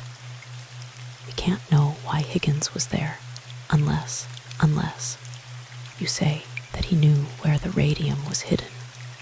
He may have tried to take it himself into his own hands." He paused as if to consider that possibility. It did not appear to convince him, for he made an impatient gesture. "Dr. Haychuk," he resumed, "has flatly denied that he was out last night. The mud has been brushed off his trousers and off the window sill, and it is my word against his. Why is he lying? Then, too, there was someone from the Letheny cottage about the grounds last night. Huldah says that someone left the house about midnight. She heard footsteps on the stairs, and the front door squeaks. She did not know whether it was Gainsay or Miss Letheny, but she is certain that someone went out of that house about midnight and returned probably an hour later. Huldah tells the truth always," I began, but checked myself. If he was willing to talk, I was more than willing to listen. However, I had interrupted him. He looked at me directly and began to speak more briskly, and less as if he were thinking aloud. "You see, Miss Keate, it is all simmering down to the same group, the same circle of those in and about St. Anne's. No one else could have stolen the key to the south door. And as I say, I am inclined to believe that all three crimes had the same motive, if not the same motivating force." "What do you mean?" "I mean that in the first two crimes, we find several means of death, This leads me to believe that there was a definite plan to steal the radium, possibly on the part of more than one person. In fact, I am quite sure that more than one person had determined to get hold of that radium. But the radium was left in the room, hidden but still in room 18. Why? There is only one possible reason. The thief was interrupted, was forced to hide it there in order to return for it later. But why did the radium remain for so long in the speaker? Why did not the thief return for it earlier in the game? It all points to there being several people interested in that radium, which means, of course, that we may be trying to discover 3 murderers instead of only one. 3. There were 3 murders, he said, laconically cool in the face of my horror. And Higgins's statement seems to make it sure that the first 2 murders were not committed by the same man. I am positive that the radium was concealed in the loudspeaker. He continued after a short pause. There was no place else for it to be, and it must have been in room 18, for otherwise we would not have had such a series of disturbances in and about that room. Yes, it is evident that several people were convinced that the radium was still in the room and were searching for it. The thing that bothers me is the failure of the original thief to return and remove the radium before anyone else found it. Perhaps it was he last night, I suggested. O'Leary did not appear to hear me. There is only one reason, and that, if true, is amazing. He reached absently for the shabby little stub of pencil and began twisting it in his fingers, which convinced me that he was on his feet again, so to speak. Whatever the amazing speculation was that had occurred to him, he said nothing more of it. I have eliminated certain factors. The first thing to do, you know, is to narrow the field of investigation. I find that Mr. Jackson's relatives, who might be supposed to have an interest in his death, have ironclad alibis. Oh, I spoke none too brightly, as I had never given a thought to Mr. Jackson's relatives. Likewise, I am gradually eliminating the unknown factor. I mean by that the possibility of an outsider, a hobo, perhaps, or professional thief, acting on the spur of the moment, or following out a planned course of action. It seems more and more certain that those guilty of these crimes are people who are in and about St. Anne's. But since that phase of the matter is so distasteful to you, his voice trailed away into nothing.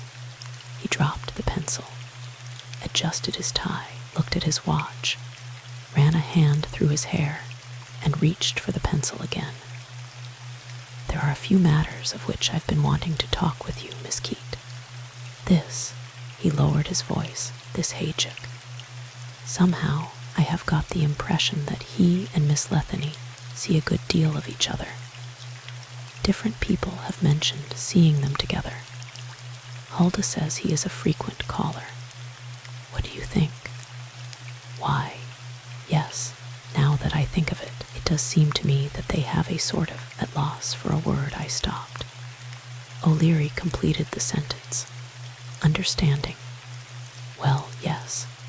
And yet I have seen nothing definite. It is just a feeling that I have.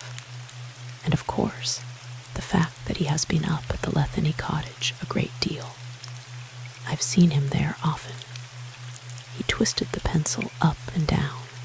I wondered that there was any shred of paint remaining on the shabby thing.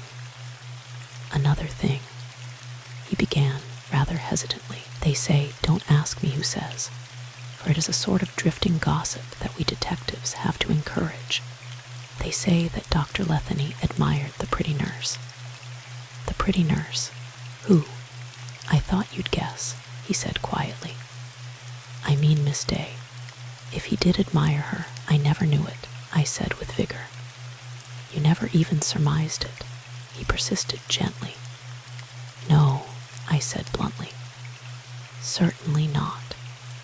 And then recalled certain things. Last dinner, Dr. Letheny's smoldering eyes on Maida, the gesture with which he took her wrap, those burning, restless eyes seeking her in the corridor of the south wing before he turned away through the door, and I caught my last glimpse of Dr. Letheny alive.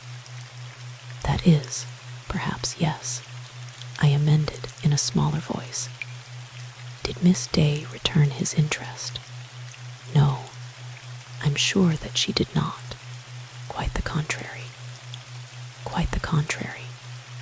I mean that I believe she disliked him particularly. I do not know why.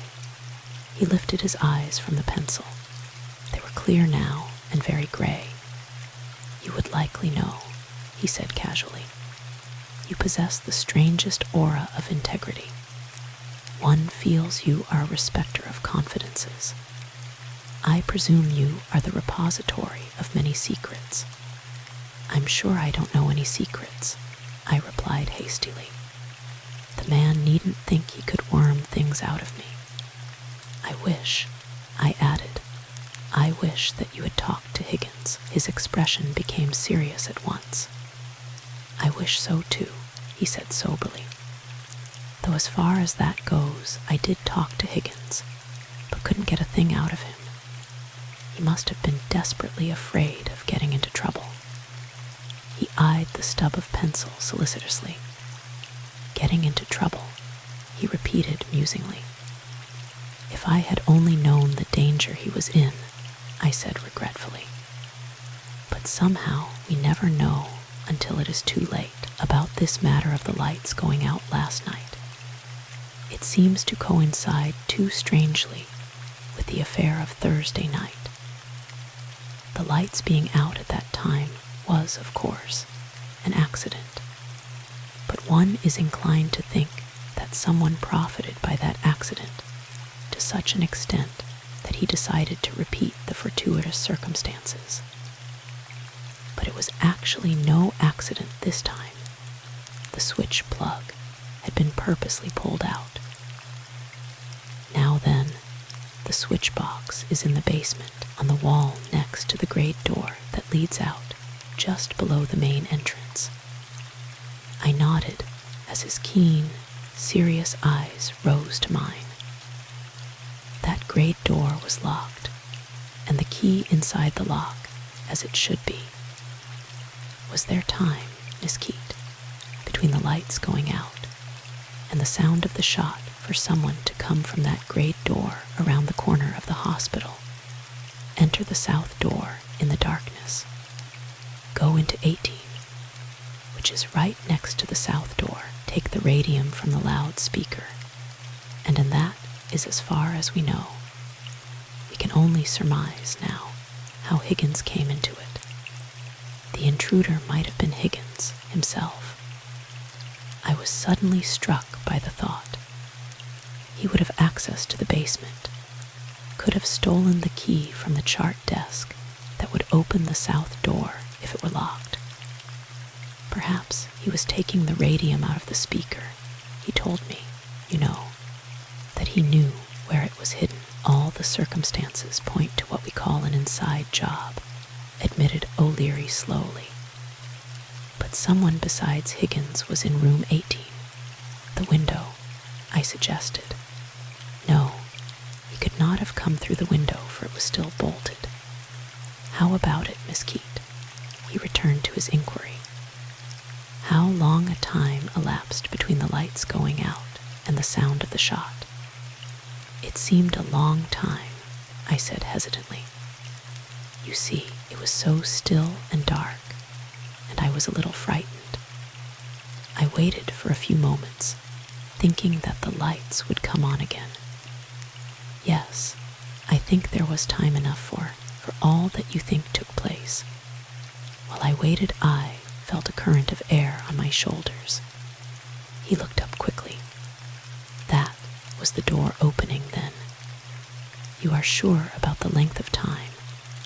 You see, it is rather important that we settle that point definitely, for if there was not time for all that to go on, would indicate that there were two people, besides Higgins, who were interested in getting into room 18 last night, and that one of them managed the business of turning off the lights, and the other came into room 18 with the results of which we know.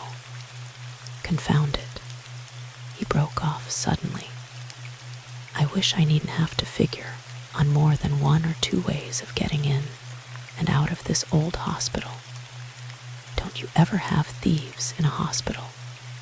Don't you ever have to safeguard yourselves? Only the 3rd and 4th floor windows, I said absently. He snorted. The 3rd and 4th floor windows. That does me a lot of good. On account of delirious patients, I said rebukingly. And as for there being two people trying to get the radium, I think there must be at least that many. I don't believe that one person, alone and unaided, could make so much trouble. He grinned faintly at that, and then frowned. The chief of police wants to arrest the whole outfit at once. He is convinced that you are all in a conspiracy, and that Gainsay is the leader. Of course, I don't want to make such a wholesale cleaning, especially since I believe that I'm getting warm. But I don't want any arrests yet. I don't want to put anybody on guard. Mr. O'Leary, I said eagerly, emboldened by his half-confidence. I have heard things of you, of course, what wonderful success you have, and all that. What methods do you use? He thrust his hands into his pockets, leaned back in the chair, and sighed. Methods? I don't have any methods. And as to success, wait a few days. You don't have any methods. The moment when I'm feeling most useless and most like a failure is not the moment to ask me to tell of my successes or my methods. I don't have methods. I take what the Lord sends and am thankful. Sometimes it is a matter of luck. Mostly it is a matter of drudgery and hard work. Always it is a matter of thinking, of eating, living, sleeping with problems for days and nights. Usually, just about the time you have decided that none of the pieces of the puzzle can possibly fit, all at once something happens, and click. Things clarify. There is a reason for everything. Nothing just happens. Nothing is an isolated fact. If you have a fact, you know that certain circumstances had to combine to bring it about. It is just logic, reason, the physical, material quality of cause and effect. There isn't anything mysterious about it. It is just the arithmetic of analysis. I don't mean that I am infallible. I have to reconsider and revise and correct mistakes, just like anybody else. I'm human and young.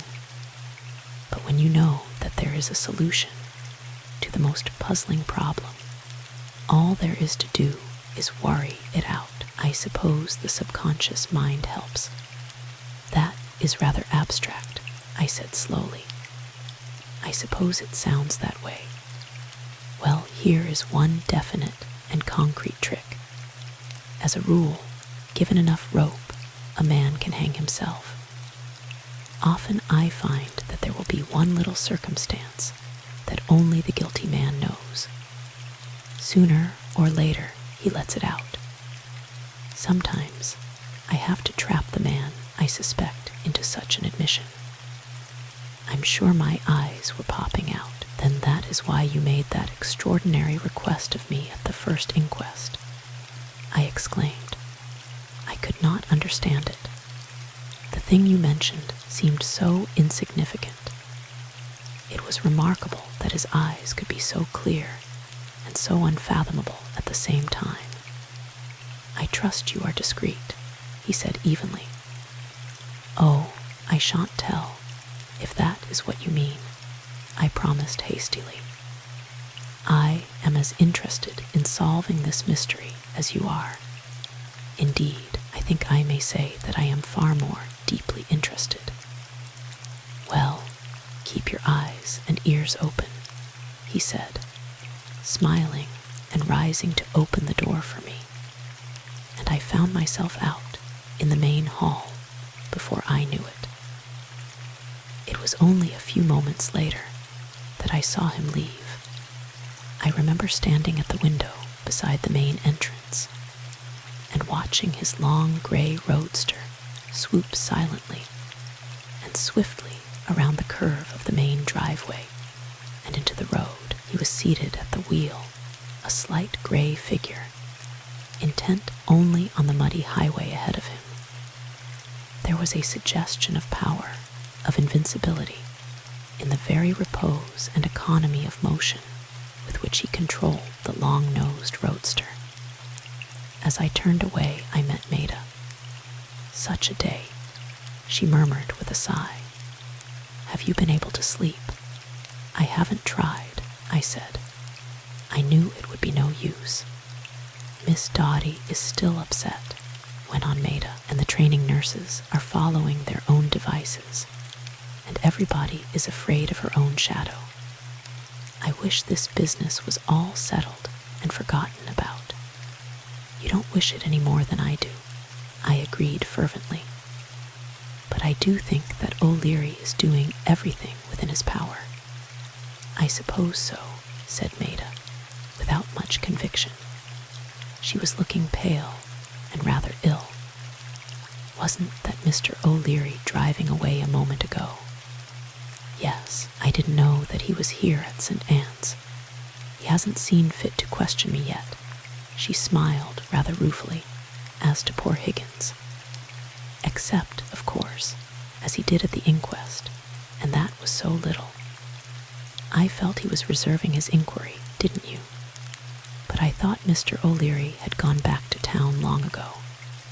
No, he just left. I paused to yawn.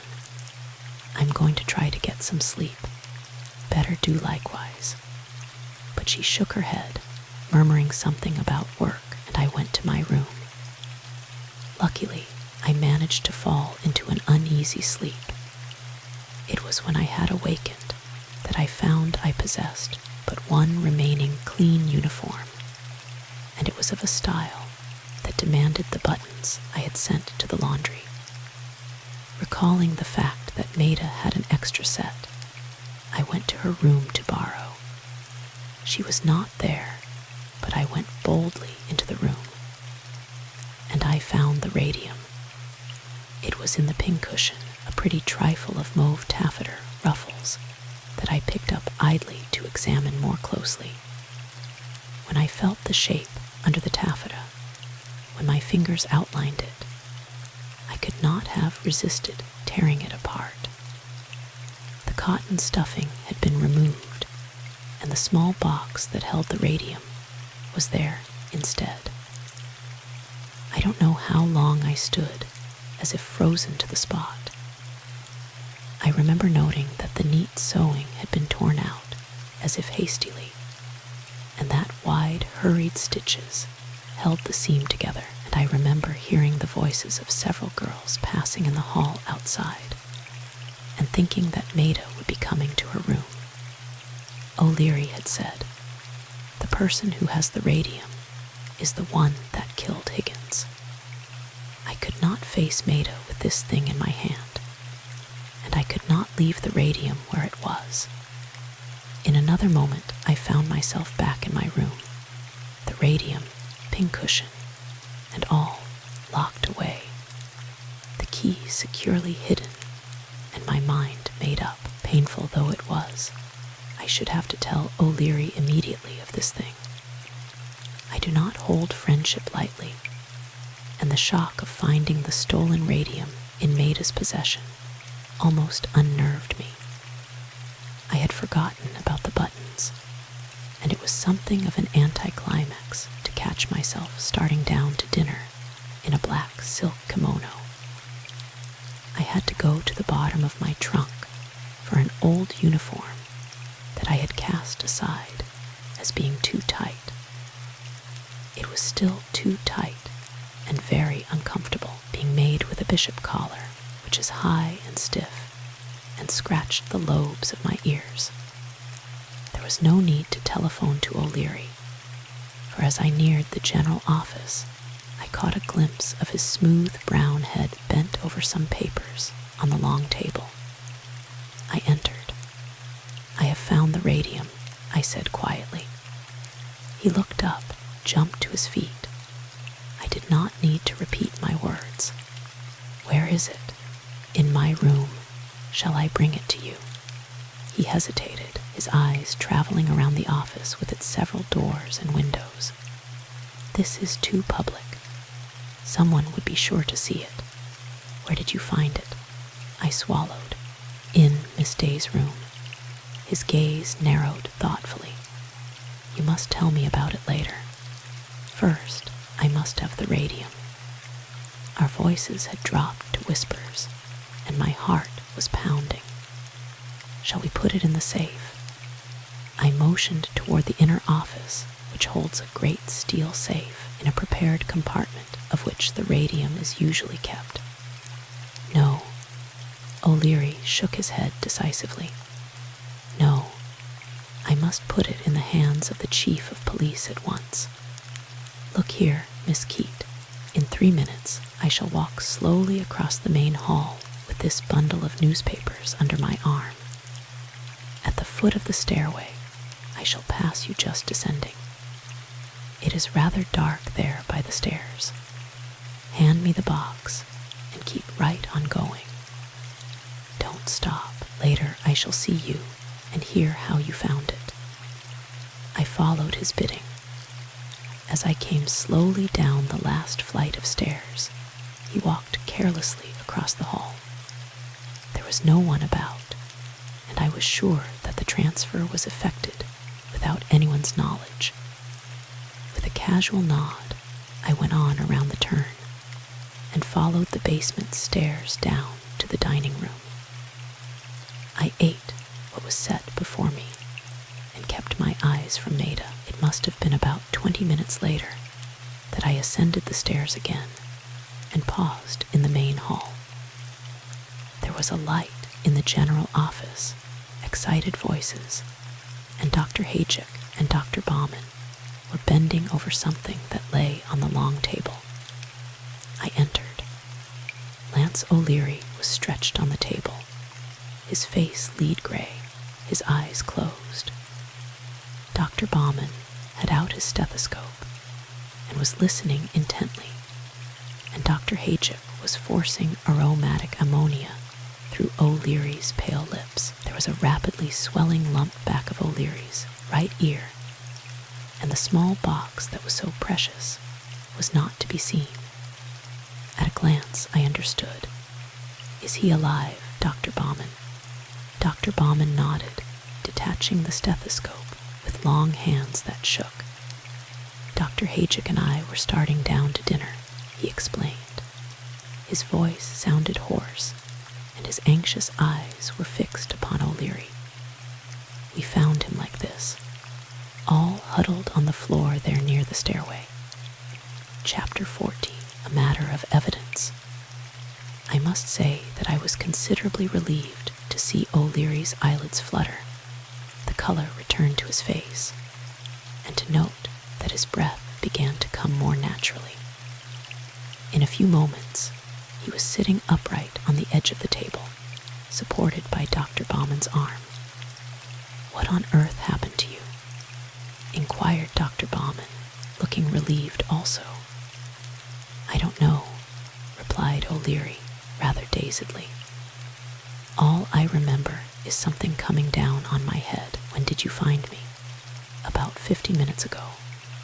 Dr. Haychick and I were just going downstairs. It was not very light in the hallway, and you were in the shadow there by the stairs. It gave us a nasty shock. Do you know why you were attacked?" O'Leary flicked a warning glance at me and shook his head. "Haven't the least idea," he said flatly. Dr. Haychick, who had been standing silently by, stirred at this. "Then you were not on the point of making a disclosure?" he asked with an air of disappointment.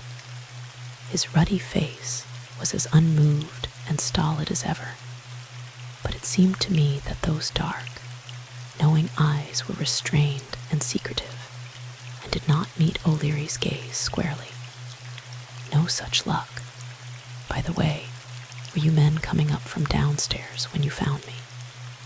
"No," replied Dr. Bauman. "No, I had been okay."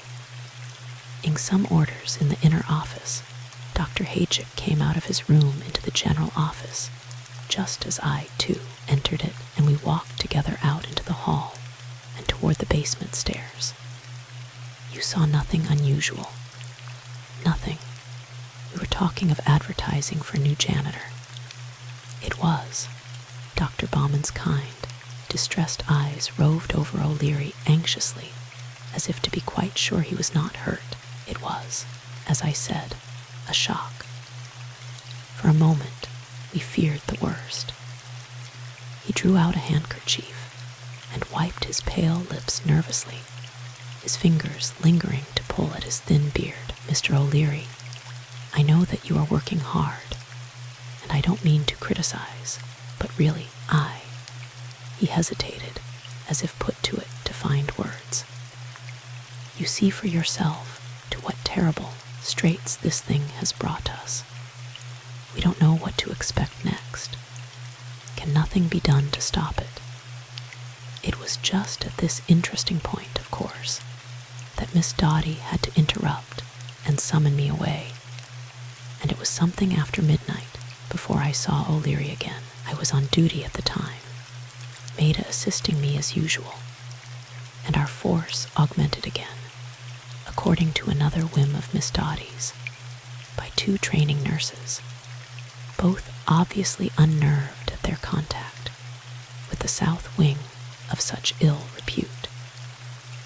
Their blue and white striped skirts rattled nervously as they trotted here and there about the wing.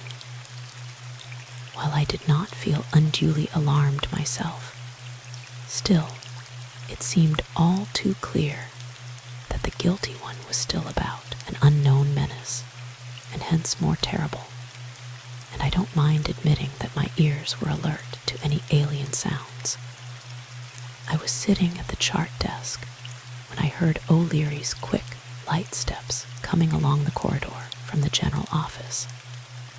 I turned to watch him approach, his gray suit and grave, keen face gradually emerging into the green circle of light that surrounded me. "Have you found the radium?" I asked at once. He shook his head. "Nor who took it from you, or who took it naturally." He dropped into a chair beside me. "Now, Miss Keate, tell me exactly how you came upon it." Feeling that it was no time to mince matters, I complied, much as I disliked the implications the story involved. He listened thoughtfully, drawing a red pencil from his pocket, and actually using it to scribble some notes in a small, shabby notebook he brought forth. He did not comment when I had finished, save to ask if Miss Day was on duty, and at the moment Maida herself entered the corridor from some sick room. O'Leary rose and intercepted her at once, and the 2 disappeared into the drug room. I was left to wait, always a difficult task for one of my temperament, and particularly unpleasant that night. It seemed hours, but was actually not more than 20 minutes by my watch before they emerged. Maida's chin was in the air, her cheeks quite scarlet, and her eyes flashing blue fire, but O'Leary was imperturbable. He stopped for a word with me, and I suppose noted the anxiety which I was at no pains to hide. He smiled into my gaze a bit ruefully. "She has a reason for everything," he said quietly. "If I could only be sure that she is telling the truth. She always tells the truth. I cried indignantly. I hope so, he hesitated. It is difficult to explain, but all through her story, I had the strangest impression that she had rehearsed the whole thing. What did she say of the radium? Says she found it in a pot of lobelia that was in the hall outside room 18. She noted that the flowers were withered and needed water, took it to the kitchen to water, noted that it had been disturbed, and found the radium hidden below the plant. She took the radium to her own room until she could get in touch with me. She says she did not know that I was in the hospital after the inquest until she saw me leaving. That is true, I said quickly. And I remember the pot of lobelia too. Only, I wrinkled my forehead thoughtfully. Why, the last I saw it, the thing was still in room 18, not in the corridor at all. When did you see it last? He asked quickly. Last night, about dusk. He looked at me soberly. Then the man in room 18 last night, if it was a man, must have hidden the radium for fear he would be caught with the incriminating box. He must have thrust it hurriedly into the flower pot and left plant and all in the corridor in the hope of being able to get hold of the radium more easily than if it were left again in room 18. That is, if we are to believe Miss Day's statement positively that lobelia was not in room 18. When I examined the room almost immediately after Higgins's death, I did not miss a square inch. I was still thinking of Maida. Did you ask her about the hypodermic syringe? He nodded. She says that she found her own needle had disappeared, naturally disliked calling anyone's attention to the fact in view of the existing circumstances, and simply substituted your tool for the lost one. She says she acted hastily, and only from a dislike of being even remotely connected with the tragedies.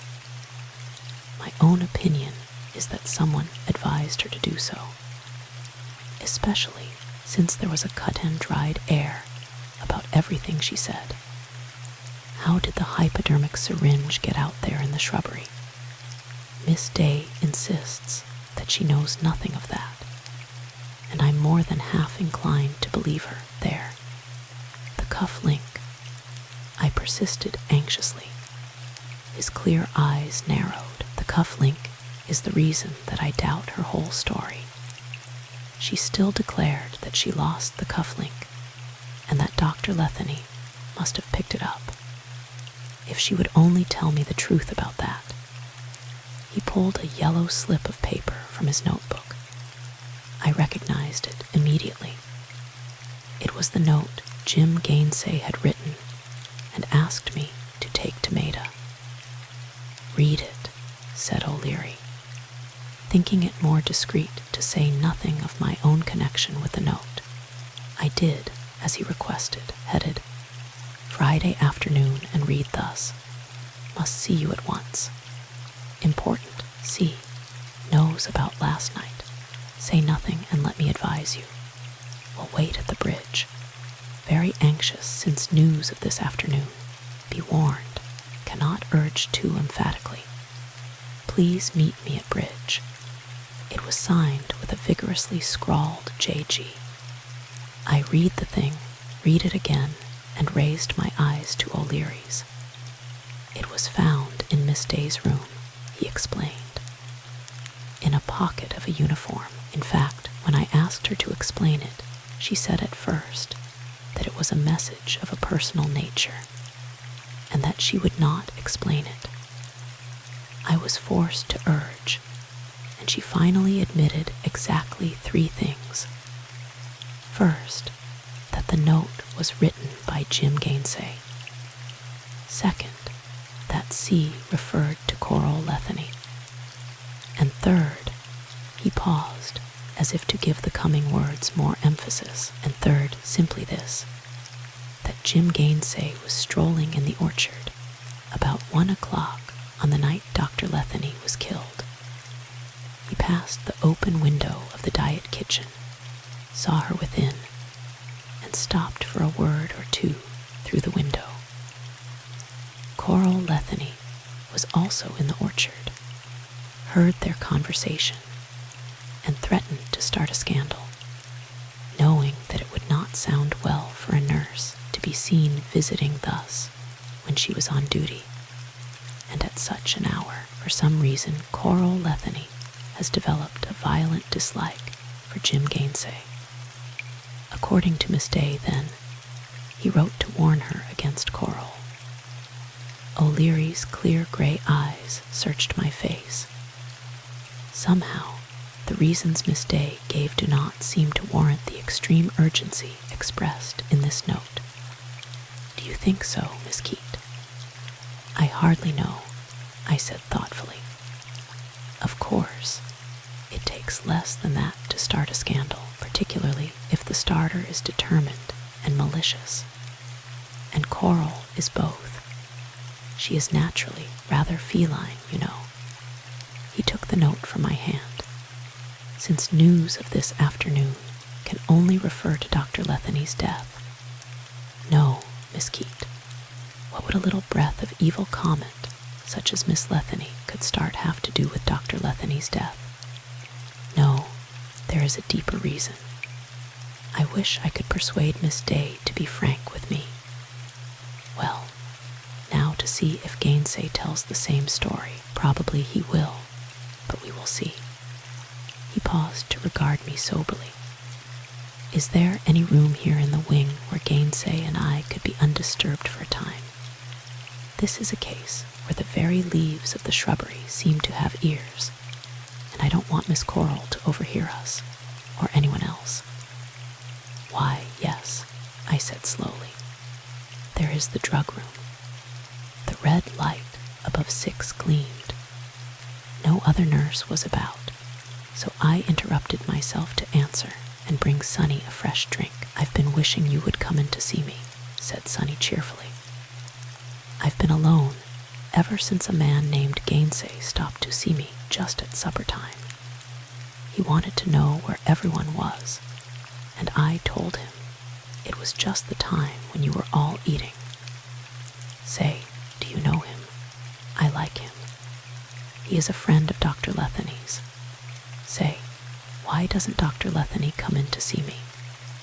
Sonny, did you say that Mr. Gainsay was here in St. Anne's, here in your room at dinner time? Why, sure, he was here. Just about 6 o'clock. Where did he go when he left your room? I think he went on up the corridor toward the general office. I can't be sure, though, for I was working a new crossword puzzle and didn't listen for his steps. Say, Miss Keate, want to see my new puzzle? I forestalled the thin hand groping on the bedside table. Another time, Sonny. You must go to sleep now. O'Leary's fingers sought the red pencil stub as I told him. So, he pondered, Jim Gainsay was here in St. Anne's, where he had no business to be, I interpolated grimly. And he was here at about the time I was knocked out and the radium stolen. This increases my interest in Mr. Gainsay. He thrust his stub of a pencil into his pocket, ran a hand over his already smooth hair, and glanced at his watch. I think we'll have to disturb Jim Gainsay's rest tonight, if he is asleep. You are sure the drug room will not be in use, Miss Keate? If we need anything, I'll get it myself, I promised hastily. There was a sort of repressed smile on his face as he turned away, though I'm sure I don't know why. Jim Gainsay must not have been asleep, for within 5 minutes, the 2 men were coming along the corridor from the main entrance. One of the student nurses saw me lead them into the drug room, and her eyes would likely have popped out had I not spoken sharply to her. On the theory that every cloud has a silver lining, I considered it fortunate that 11 chose that very time for a rather cataclysmic upheaval, which kept Maida thoroughly engrossed for an hour or so. And I don't think she ever knew of the interview that took place there in our wing. She came very near it once when she hurried for some soothing drops, but I forestalled her by offering to get the medicine myself. If she thought my hasty offer curious, she said nothing and went back to her patient. Opening the drug room door, I walked into an electric atmosphere. Jim Gainsay, lounging tall and bronzed against the window sill, was clearly furious. His eyes were narrow and wary. His lean jaw was set, his lips tight and guarded. I caught the words, entirely a personal matter, in no very pleasant voice from Jim Gainsay.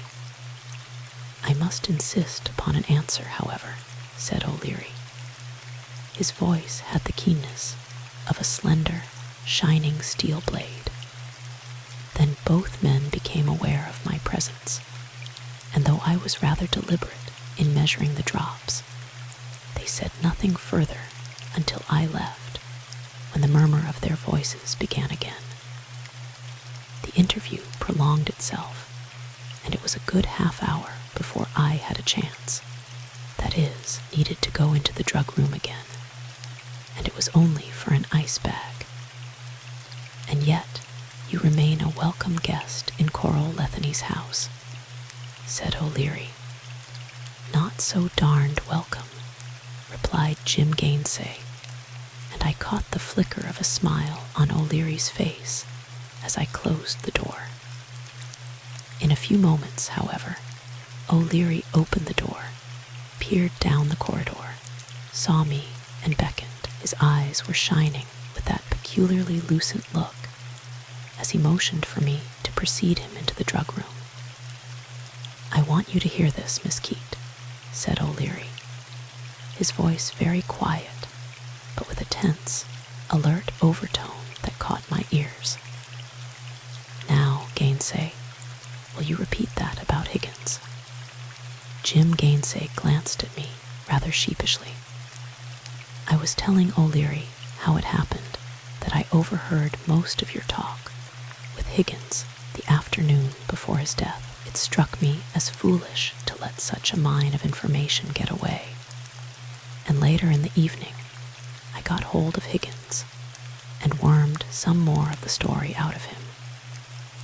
For the most part, he just repeated what he had already told you, Miss Keate. But he did tell me the scrap of conversation that he promised to tell you, remember?" I nodded. It seems that he heard it when he stopped there near the south entrance on his way to see Dr. Letheny. I suppose it was this conversation, as much as anything, that made him suspicious of what was going on in room 18. It seems that he knew at once who was on the other side of the bush. It was Coral and Dr. Hajic. Coral said, according to Higgins, to follow would be easy now, and Hajic said wait till he comes out. Then Coral said something about it not being difficult, and Hajic said leave it to me. Then Higgins thought he must have made some noise among the leaves, for Coral whispered hush, and he heard them slipping away. Higgins followed, but soon lost them in the dark, and himself returned to the interesting vicinity of room 18. He paused. "Go on," said O'Leary grimly. "Higgins told you how he came back to the porch and stumbled over a coat. I got him to tell me something about the coat. He said it must have been one of them slickers, for it felt cold and oily. And at the same time, he told me a peculiar thing." Again he paused, as if what he was about to say was distasteful to him. I glanced at O'Leary. His eyes still wore that strangely curious expression. Even the glass doors of the cupboards all around us and the shining white tiles seemed to wait expectantly. "Go on," said O'Leary sharply, his words breaking into the crystal silence. Jim Gainsay cleared his throat, felt in his pocket for a cigarette, remembered that he was in a hospital, and replaced it. He said the coat smelled of ether. There was a moment of silence. Then I turned to O'Leary. Ether. It was the same slicker, the one that I wore Friday afternoon. O'Leary nodded thoughtfully. It might be. At any rate, we know that no slicker was found on the porch or about the grounds, so it is likely that the murderer of Dr. Letheny carried it away with him.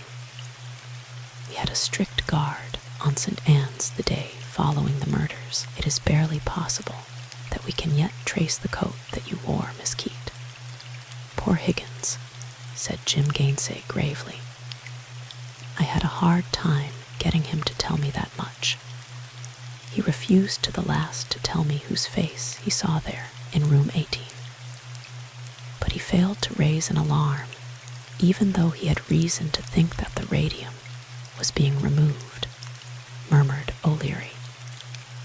Well, that's all now. Thank you, Gainsay. Jim Gainsay paused for a moment outside the door, and I saw him look carefully up and down the dim corridor. No white uniform was in sight, however. Thinking to facilitate his departure, I took the key to the south door from its hiding place and let him out that way.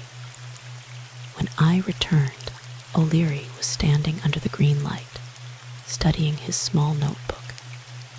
He slipped it into his pocket as I approached. Nothing, Miss Keate, but what you heard, he said rather wearily. His explanation of the note to Miss Day and his activities during the night of the murders are identical with what Miss Day tells us. He sticks to the story of his telegram to his business associates that he told at the inquest. He says he took Dr. Letheny's car and left the grounds of St. Anne's very soon after you met him in the dark, and that he was at a corner about half a mile from St. Anne's when the storm broke, which does not coincide with what we know. That is, if the lights you saw were the lights of the car he was driving, and it seems reasonable to believe that they were. How about his presence here in St. Anne's tonight, at the time the radium was taken from you? That got a rise out of him, said O'Leary, with an unexpected flash of whimsical satisfaction. He was angry in a second. Every time Miss Day's name came up, he turned savage. If the radium had not disappeared, I should be inclined to think that he came to St. Anne's in the hope of seeing Miss Day, but with the radium gone again, he stopped abruptly, his face becoming grave again and dubious. The green light cast crawling shadows. The black window pane stared impenetrably at us. Far down the corridor, a light went on with a subdued click. A glass clinked thinly against something metal, and I heard the soft pad-pad of a nurse's rubber heels. Presently, O'Leary stirred. His eyes, still shining with that very lucent look, met mine intently. Coral Letheny is next. Do you want to go to see her with me? Very well, then. Suppose we say at 8 in the morning. You might just happen into the Letheny cottage, and I'll come. I may be a little delayed. The remaining hours of second watch dragged a little, but passed quietly, and promptly at 8 o'clock I wrapped myself in my blue, scarlet-lined cape, adjusted the wrinkled folds of the detestable bishop collar, and let myself out the south door. The path was still wet. The trees and shrubbery were veiled in heavy mist, and the whole world very somber and desolate. At the bridge, I came upon Jim Gainsay. He was sitting disconsolately on a log, a little aside from the path, staring at a toad hopping across his feet, and apparently lost in his own morose thoughts. I don't think he had slept, for he looked haggard and cold, and must have been smoking steadily for hours, for there was a little white circle of cigarette ends around him. "Young man," I said with some acerbity, "don't you know that cigarettes are coffin nails, and you are making yourself subject to indigestion, nervous disorders, tuberculosis, and asthma?" He rose grudgingly and surveyed me without enthusiasm. "To say nothing of measles and hay fever," he said dourly. "Say, Miss Keate, is there any chance of seeing her?" I did not ask whom. "I don't know. Have you not seen her lately?" He glanced at me suspiciously, then motioned to a seat on the log, and I found myself seated none too comfortably, with the moisture of a tree dripping down and completing the demoralization of my collar, and beside me a man whom I suspected of theft, to say the least. "That was why I was in the hospital last night about dinner time," he said companionably. "I haven't seen her for days and days. She is too damn devoted to duty." "Miss Day is a nice girl," I said uncertainly. "Nice?" He glared at me. "Nice? Is that all you can say for her?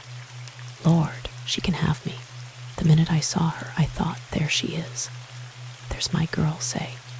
He drew a long breath. "And after I talked to her alone, there at that kitchen window last Thursday night, I knew Jim Gainsay's time had come. I drove straight into town and wired the company that I should be delayed. And here I stay until she goes with me." He paused and added ruefully, "It may take quite a while to convince her that she wants to go. So that was what your message meant." He looked at me quickly. No matter what O'Leary said later, I do not believe that Gainsay's explanation was anything but spontaneous. "Why didn't you explain before?" I asked tartly, thinking of the trouble he had caused us. "Explain?" cried Jim Gainsay in high derision. "The woman says explain. Explain that I've gone straight off my head about a girl. Please, kind gentlemen, excuse me for hanging around just when murders are being perpetrated and no strangers wanted on the premises. But really, you know, I've just fallen in love. Explain. Hell." In some dignity I rose. Even justifiable ill nature can go too far. "Good morning, Mr. Gainsay," I said coldly. But as I turned the bend in the path, I looked backward. "I'll ask her to take a walk this afternoon," I promised, being a fool of an old maid. He brightened up at that, and the last I saw of him, he was casting pebbles at the frog, with the liveliest interest on the part of each. The porch of the Letheny cottage was still unswept and desolate, and though I rang and rang, apparently no one heard me. Finally, I opened the heavy door and walked into the hall. No one seemed to be about. The door to the study was closed, and thinking to find Coral there, if anywhere I approached it. But with my hand actually on the brass knob, I paused, for the door itself swung gently a few inches toward me. I heard a low murmur of voices, and realized that someone was on the other side of the door, and in the very act of emerging from it. "You are sure it is safe there?" said someone clearly. It was Dr. Hajick's voice. "Quite," said Coral, whose accents were unmistakable. "Then today is as good as any." "I suppose so." Coral seemed reluctant. "Are you backing down?" I had not believed that Fred Hajick's voice could be so ugly, said Coral. No. Then why not today? The door closed sharply on the last syllable, as if propelled by a vigorous motion on the part of the speaker. In some perplexity, I waited. I could still hear the sounds of voices, but the words were unintelligible. All at once, however, the man's voice rose as if in anger, and without pausing to consider my action, I simply grasped that brass knob and flung the door open. I interrupted a strange tableau. Coral was leaning backward against the table, her lips drawn back in a snarl, and her eyes gleaming green fire. Dr. Hajic was no less moved. His face was dark red, his fists clenched, his dark eyes glittering unpleasantly between slitted lids. He was speaking when I opened the door, and I caught his last words. They were thick with fury. And now you refuse, after all I have done for you. Oh, I don't refuse, cried Coral. Then they both saw me. Dr. Hajic's dark face flushed a still deeper, painful red. By an effort, apparently of will, he relaxed his hands, reached for a cap that lay on the table, muttered something under his breath, and wheeled toward the door. Coral recovered her self-possession more easily. She raised her eyebrows and shrugged as if in amusement. She wore an amazing Chinese coat, stiffly embroidered in gold and green, dancing pumps with rhinestone heels and shabby toes, and no stockings. "Good morning," she said with shameless calm. I think O'Leary must have met Dr. Hajic in the hall, for I heard his voice before he entered the study. At the door, he stopped. "You too," said Coral, losing her amused smile. "May I come in, Miss Letheny?" O'Leary asked. He looked as fresh and well-groomed as if he had had a long night's sleep. I rang the bell, but no one answered. Coral pulled her bizarre coat tighter about her. Hulda decided she no longer liked it here, she said. She left last night, rather abruptly. "Yes, do come in, Mr. O'Leary." There followed an hour I shall not soon forget. I had never seen Lance O'Leary so mercilessly intent. I was both fascinated and awed to note the way he cut through Coral's pretenses and poses, her feline evasions and her suave smiles, and by sheer strength of will forced her to give to his inquiries answers that were direct if they were not entirely truthful. He began with the revolver, but she repeated the denial of all knowledge regarding its presence in room 18 she had given at the inquest. Also to further questions as to her visit to room 18 on the night it had sheltered that irascible patient, Mr. Gaston. She repeated the lame explanation she had given at the time. She admitted coolly enough that she understood the use of a hypodermic outfit, and as coolly, though with an evil glance at me, that she had made a trip through the orchard immediately after hearing of Dr. Letheny's death. She had wished to see Dr. Hajic, she said brazenly, discuss with him the news of the tragedy. It was then that O'Leary held before her eyes the small gold sequin. "Enough of this, Miss Letheny," he said coldly. "It would be better for you to give me your fullest confidence. Why were you at the window of room 18 last Thursday night? This ornament was found on the windowsill. How did it get there?" Coral stared blankly from the gold sequin to O'Leary, but back of those queer topaz eyes, I felt that she was thinking desperately. "Well," she said finally, "I was near room 18. In fact, I went as far as the window sill. You see, I was walking in the orchard. I was near the porch of the south wing when I heard something, a sort of noise, there at the window of the corner room. She stopped and ran a quick, cat-like tongue over her lips. Room 18, that is. I was rather curious, so I crept up nearer the window. A man was opening the screen and crawling into room 18. He left the screen up, and I slipped quietly up to the window. I am rather tall, you know, and as I leaned for a moment on the sill, I suppose the sequin got detached from my gown. It was very dark that night. Did you see all this? She moistened her lips again.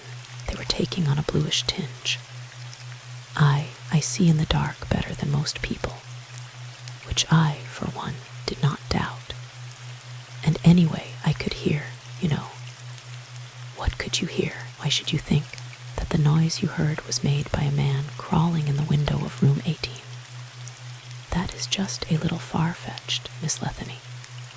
It is true, anyhow, she said sulkily. I heard the screen catch as he pulled it up, and the sort of scrambling sound he made, and I could see the patch of light that was his shirt front. If all that is true, why did you not rouse St. Anne's at once? Because I knew who the man was. There was a brief, electric silence. Who was the man? Said O'Leary very quietly. My cousin, Louis Letheny. She brought the name out with a suggestion of triumph. I do not know whether it was a surprise to O'Leary or not, however. He said nothing for a full moment. His clear gray eyes were studying Coral's face. Naturally, went on Coral with a degree of malicious satisfaction. Naturally, I could not arouse the hospital to advertise the fact that the head of the institution had just crawled through a window. Who was I to know Dr. Letheny's purpose? You are lying, said O'Leary. I warned you not to lie. The man you saw crawling through the window of room 18 was not Dr. Letheny. You and Dr. Haychick were together in the orchard that night, and you actually did lean at the windowsill, intending to enter room 18. But Dr. Letheny was already in room 18. You and Dr. Haychick discussed whether it would be better to wait until Dr. Letheny came out of room 18, or for Dr. Haychick to follow him into that room. In the twinkling of an eye, Coral had become saffron yellow. The dabs of orange rouge on her cheeks stood out, emphasizing her high cheekbones with grisly clearness. Her eyes were flat and gleaming, and her lips had drawn back a little from her teeth, and the garish Chinese coat accentuated her ugly pallor. Who told you that? She whispered through those hideous lips. Higgins told me, replied O'Leary very distinctly. Higgins, cried Coral hoarsely, flinging up one brown, jeweled hand toward her throat. Higgins, but he is dead. Higgins told me, repeated O'Leary. Now then, tell me, what did you and Dr. Haychick do? We met at the bridge. We walked together through the orchard. Coral's desperate effort to regain her self-control was not nice to witness. Go on. Then, as I said, we heard a man in room 18 and wanted to know what he was doing there. That was natural, I think. She paused. Possibly, said O'Leary. Why did you not wait until this man came out from 18? We did not wait for him. Someone came along. We never knew just who it was, though I thought that it was Jim Gainsay. He was in the orchard that night, too. Seems to have been a popular rendezvous, commented O'Leary grimly. So this approaching person frightened you away? Not at all, denied Coral with a flash of her normal ease. We just left. Where did you go? Through the apple orchard. And having eluded this unknown person, you returned to the intriguing vicinity of room 18. No, said Coral flatly. immediately home. And Dr. Hajic returned to his room at St. Anne's. Are you sure? Yes. How do you know? Coral hesitated. He told me so later, she said lamely. Why were you intending to intercept Dr. Letheny, or rather, the man whom you thought to be Dr. Letheny? Coral leaned forward. Look here, I know that Louis Letheny was in room 18 that night. I know that too, agreed O'Leary quietly. She leaned back on the cushions, her eyes puzzled, and her swinging rhinestone heels catching red and green lights. Why did you intend to intercept him? Repeated O'Leary.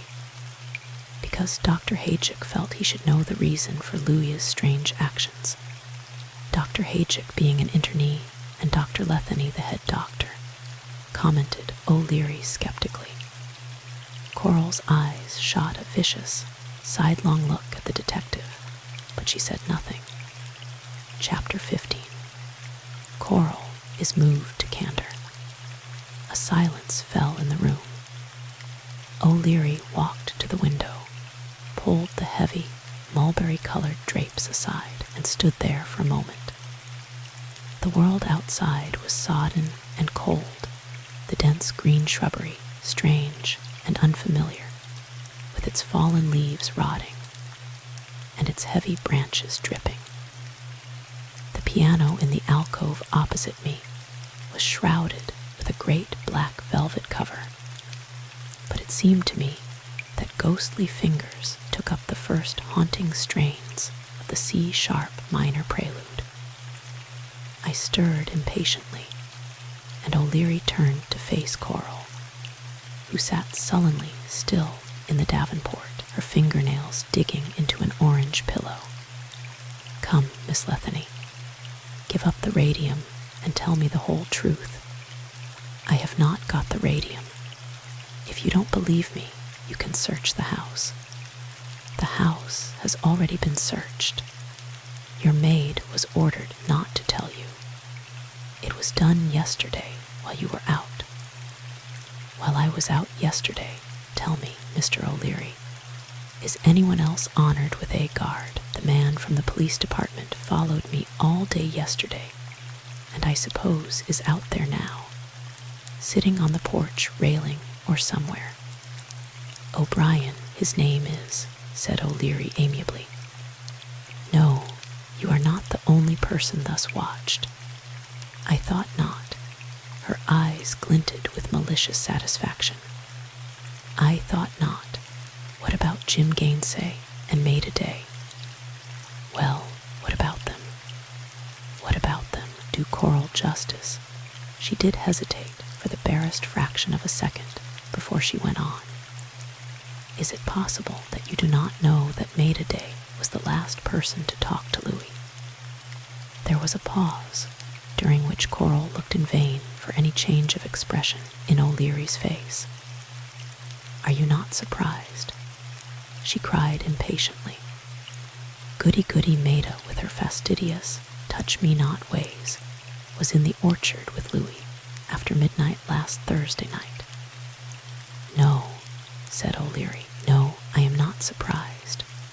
I heard the whole conversation, continued Coral, as if bent on getting some sort of more spirited reaction out of the detective. I was there in the shadows and heard the whole thing. Louis was wild about Maida. I'm sure I don't know why. Anyway, she did not hesitate to tell him that she didn't return his love. Coral smiled a very cruel little smile. Poor Louis. They talked for some time. Louis was one of these cold-natured men, Rule. I was surprised to hear him.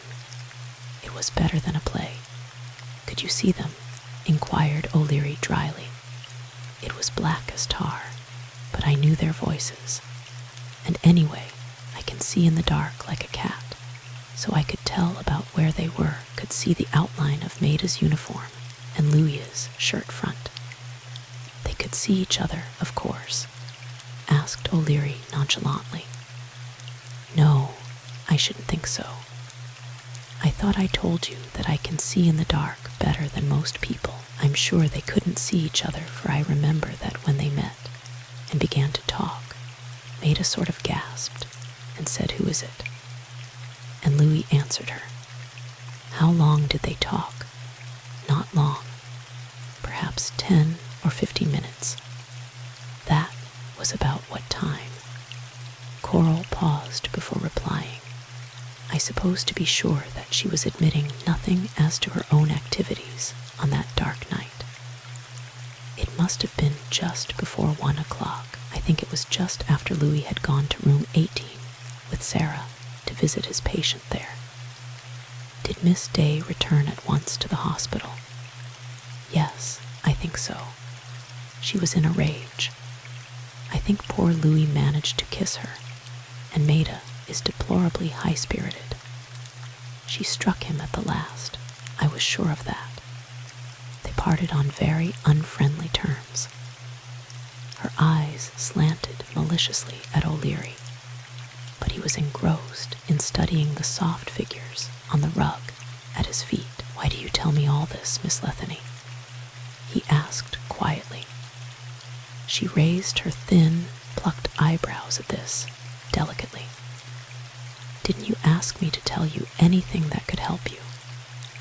I should think that it would be of value to know that the last person known to have been with Louis was quarreling violently with him. As a matter of fact, you have done Miss Day a favor," remarked Lance O'Leary. "You have very kindly explained the presence of Miss Day's lappy's cuff link in the pocket of Dr. Letheny's dinner jacket." Coral's eyes flickered. "I thought you said you were not surprised to hear this, as if you already knew it." "I suspected some such affair.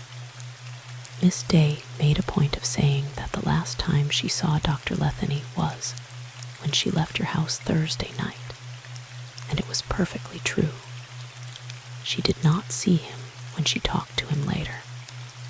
But of course, I knew that she must have had some sort of meeting with him. Indeed," he went on quietly, "I can quite understand Miss Day's reluctance to tell of the matter. Any young woman would shrink from the headlines. Can't you see them?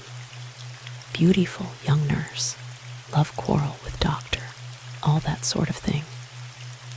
Doubtless, the cuff link got detached from the cuff and into Dr. Letheny's hand, and he thrust it into his pocket, thinking to return it, not knowing what was to happen. Thank you for telling me this, Miss Letheny." He walked to the door and paused with his hand on the knob. His face was very stern as he glanced back at Coral. "You are only making things worse for yourself when you refuse to tell the whole truth. Good morning, Miss Letheny." Once again, on that damp path, we said little. It was Miss Day's meeting with Dr. Letheny that Coral overheard then, and threatened to tell of. "That is what Gainsay's note to Miss Day meant," said O'Leary musingly as we approached the south door. "Well, that meeting does throw a new light on things, doesn't it? By the way, Miss Keate, I expect to stay in St. Anne's for a night or two. I want no one but you to know of it. But where, in what room will you be?" "Room 18. I could feel the color draining from my face. That room is not safe." "Nonsense. But, Mr. O'Leary, I have not told you what I heard this morning." "What's that?" Coral, and Dr. Hajic." He waited in silence while I told him of the singular dialogue that I had interrupted. "Thank you, Miss Keate," he said quietly when I had finished. "But aren't you going to arrest them at once? Before they do whatever it is they are planning. We don't want another murder in St. Anne's." He shook his head. "I don't think it will come to that. And anyway, you know, give a man rope enough." He did not complete his sentence. I tightened my lips disapprovingly. It seemed to me that handcuffs would be far more efficacious. "Can you keep a secret, Miss Keate?" said Lance O'Leary suddenly. I nodded. Then, if all goes well, another 24 hours will see the end of this affair. And with that, he was gone, leaving me to stand as if frozen on the step and watch that slight gray figure till it vanished around the corner of the hospital. Another 24 hours. I was still on the step, staring absently into the surrounding greens, when a movement through a lane of trees caught my eyes. There, strolling through the wet orchard, was Jim Gainsay. At his side was Maida, her white cap distinct against that green curtain, her soft black hair waving gently about her lovely face. The navy blue cape she wore was thrown back, so that its scarlet lining gleamed against a fold of her white dress, and the scarlet seemed to match her cheeks and lips. As I watched, the two suddenly faced each other. Jim caught at Maida's hands and held them against his face, and slowly drew her toward him. She yielded for a moment, then glanced toward St. Anne's windows and pulled away. He relinquished her hands and laughed, and after a second she laughed too. Then they resumed their slow pace, and the white cap and scarlet fold of cape and brown Stetson hat disappeared among the dense green thickets. He had succeeded in seeing her then, and I did not need to fulfill my promise. The rest of the day passed quietly, but none too pleasantly, for the hospital was gloomy and dark and very hushed, the nurses uneasy and nervous, and there was a sort of subdued terror that lurked in the very walls of the great old place. I could not sleep, as was my custom, during first watch, and it was fortunate, as it happened, that I could not, for I went down to the south wing a little early, and thus, I believe, prevented another panic. I am sure that any other nurse seeing Coral, as I saw her, would have gone completely to pieces. This is the way it happened. I found myself in the south wing a good half hour before midnight, and strolled casually along the corridor. The south door was locked as it should be, the new key having duly arrived and hanging, very bright and new, on the nail above the chart desk. I remember that I had just decided to find a new and less well-known place for it, and having selected a spot at the right of the door in question, was endeavoring to push in a nail with a glass paperweight, and not having much success, when a sort of scratching outside the door caught my ears. I paused to peer through the small squares of glass. The wind had risen again, and the low branches of the trees outside were tossing and moaning. The corridor was not sufficiently light to enable me to see beyond the black panes of glass, and they glittered emptily, so that I felt as if eyes were looking in at me. Then, all at once, a face pressed up against the glass. It was a face so haggard, so wild, so fraught with terror, that I did not recognize it at once to be Coral's. As I stared, she made an imperative gesture, and moved her pale lips in words that I could not hear. The key was in my hand, and I unlocked the door. Coral slipped stealthily inside, and I closed the door hastily on the wind and rain, locking it before I turned to her. She was panting. Her hair was flying in wet strings about her face, and her eyes had great, fiery, black pupils that caught and reflected the light. She was wrapped in a dark silk cloak trimmed with monkey fur that was wet and hung about her neck in long, dank wisps that added to her wild aspect. One hand clutched the cloak across her breast, and the other carried a square, leather-covered jewel case, voice. "What are you doing here?" I whispered. She cast a furtive glance toward the south door. "Did you lock the door? Come, is there some place where we can talk?" Here, with a swift motion, she pushed open the door of room 18 and pulled me inside. "Don't turn on the light," she warned me in a tense whisper. And indeed, I had no intention of so doing, for as she spoke, I recalled O'Leary's presence in the room. I looked sharply toward the bed and chair, but could not tell if either were occupied. Coral took several deep, shaking breaths before she spoke. "I've been running," she whispered presently. "I had to get rid of O'Leary's watchdogs." Actually, there was an undercurrent of mirth in her whispered accents, though I was sure that she had recently had a bad fright of some kind. "Did someone follow you?" I asked. She held her breath for a second, then she released it. "Yes," she said. "I don't know who it was. Sarah, I had to come here. I am afraid to stay in the cottage alone all night. Huldah is gone, you know. I am afraid. Can't I stay here?" "Certainly not. Don't be foolish, Coral. St. Anne's is not a hotel." She gripped my arm and her hand was trembling. "I tell you I am afraid. Sarah, you must let me stay here. I'll sleep anywhere. I'll sleep right here in this room." No, you can't do that. I must stay in St. Anne's. You can't put me out bodily. I've got to stay." I felt her shiver violently.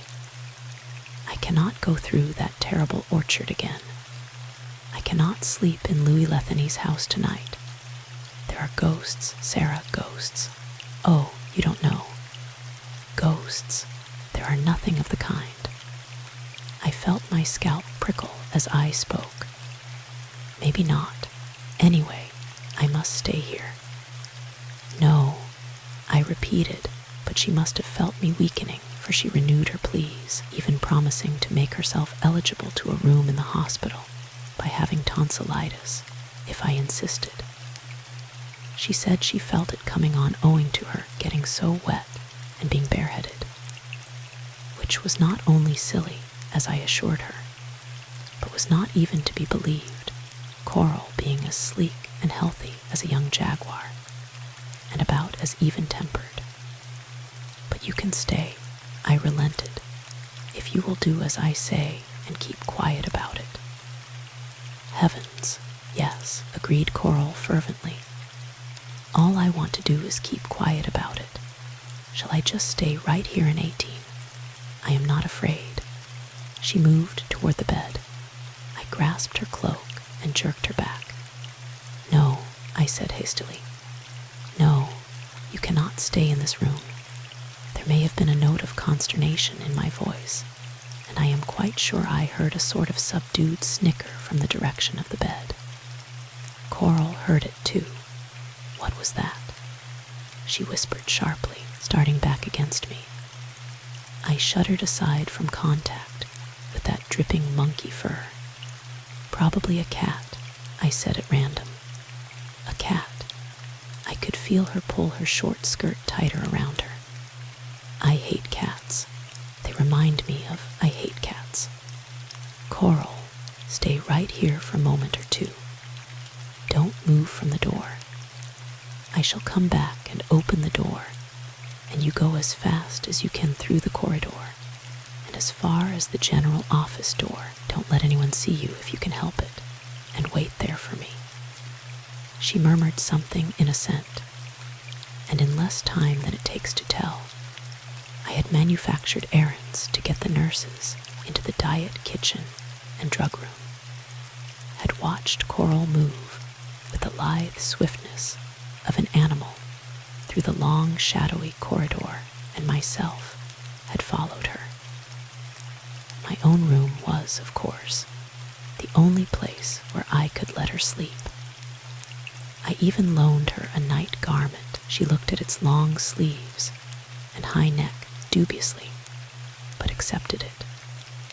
I gave myself the satisfaction of locking the door and carrying the key away. I did not know whether Coral heard the click of the key or not, but I did not intend that Coral Letheny should be allowed to prowl at large through the dark corridors of St. Anne's.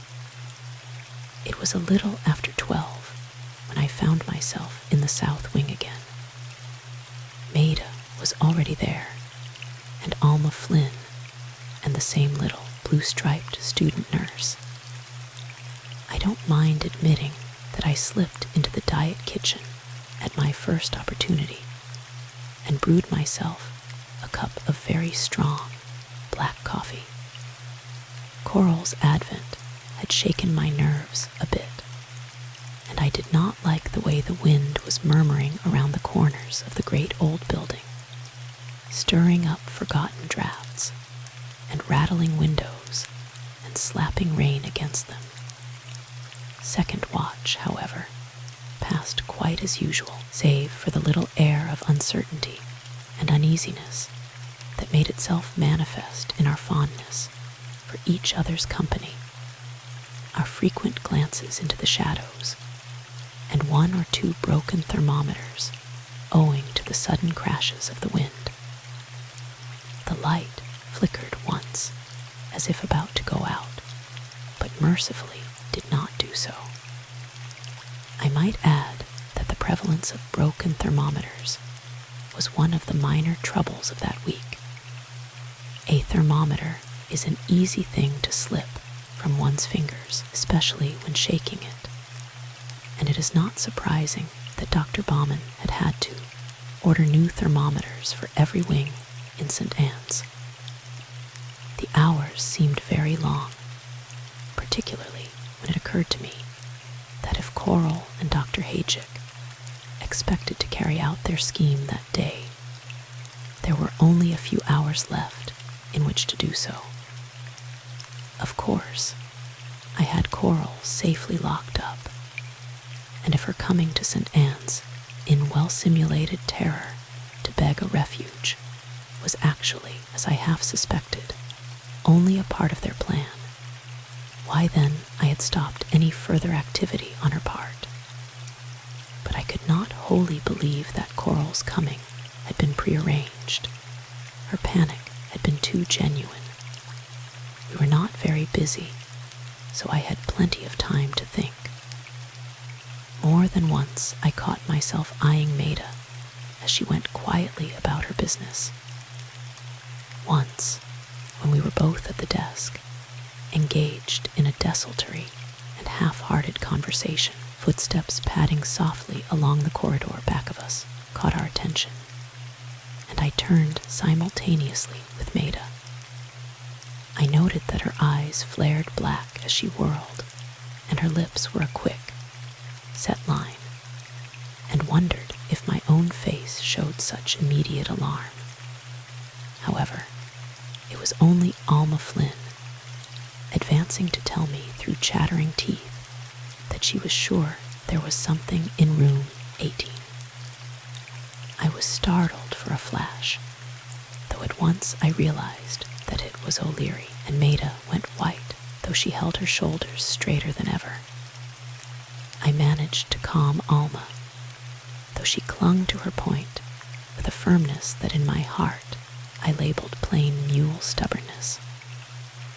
"If we are all murdered before morning, Miss Keate, it will be your fault," she said at last. "Nonsense. If it is a ghost, as you seem to believe, you need not be alarmed. Ghosts can't do anything but moan around the corners." It was unfortunate that just then the wind swept through the drafty old corridor with a most realistic moan, upon which Alma turned green and vanished into the diet kitchen. It was this, I think, that gave rise to a swiftly traveling tale that room 18 was haunted, a tale that the south wing has never yet been able to live down, thinking to warn O'Leary that he must be more circumspect in his behavior if he wished his presence in that ill-omened room to remain a secret. I watched my chance to slip unobserved into 18.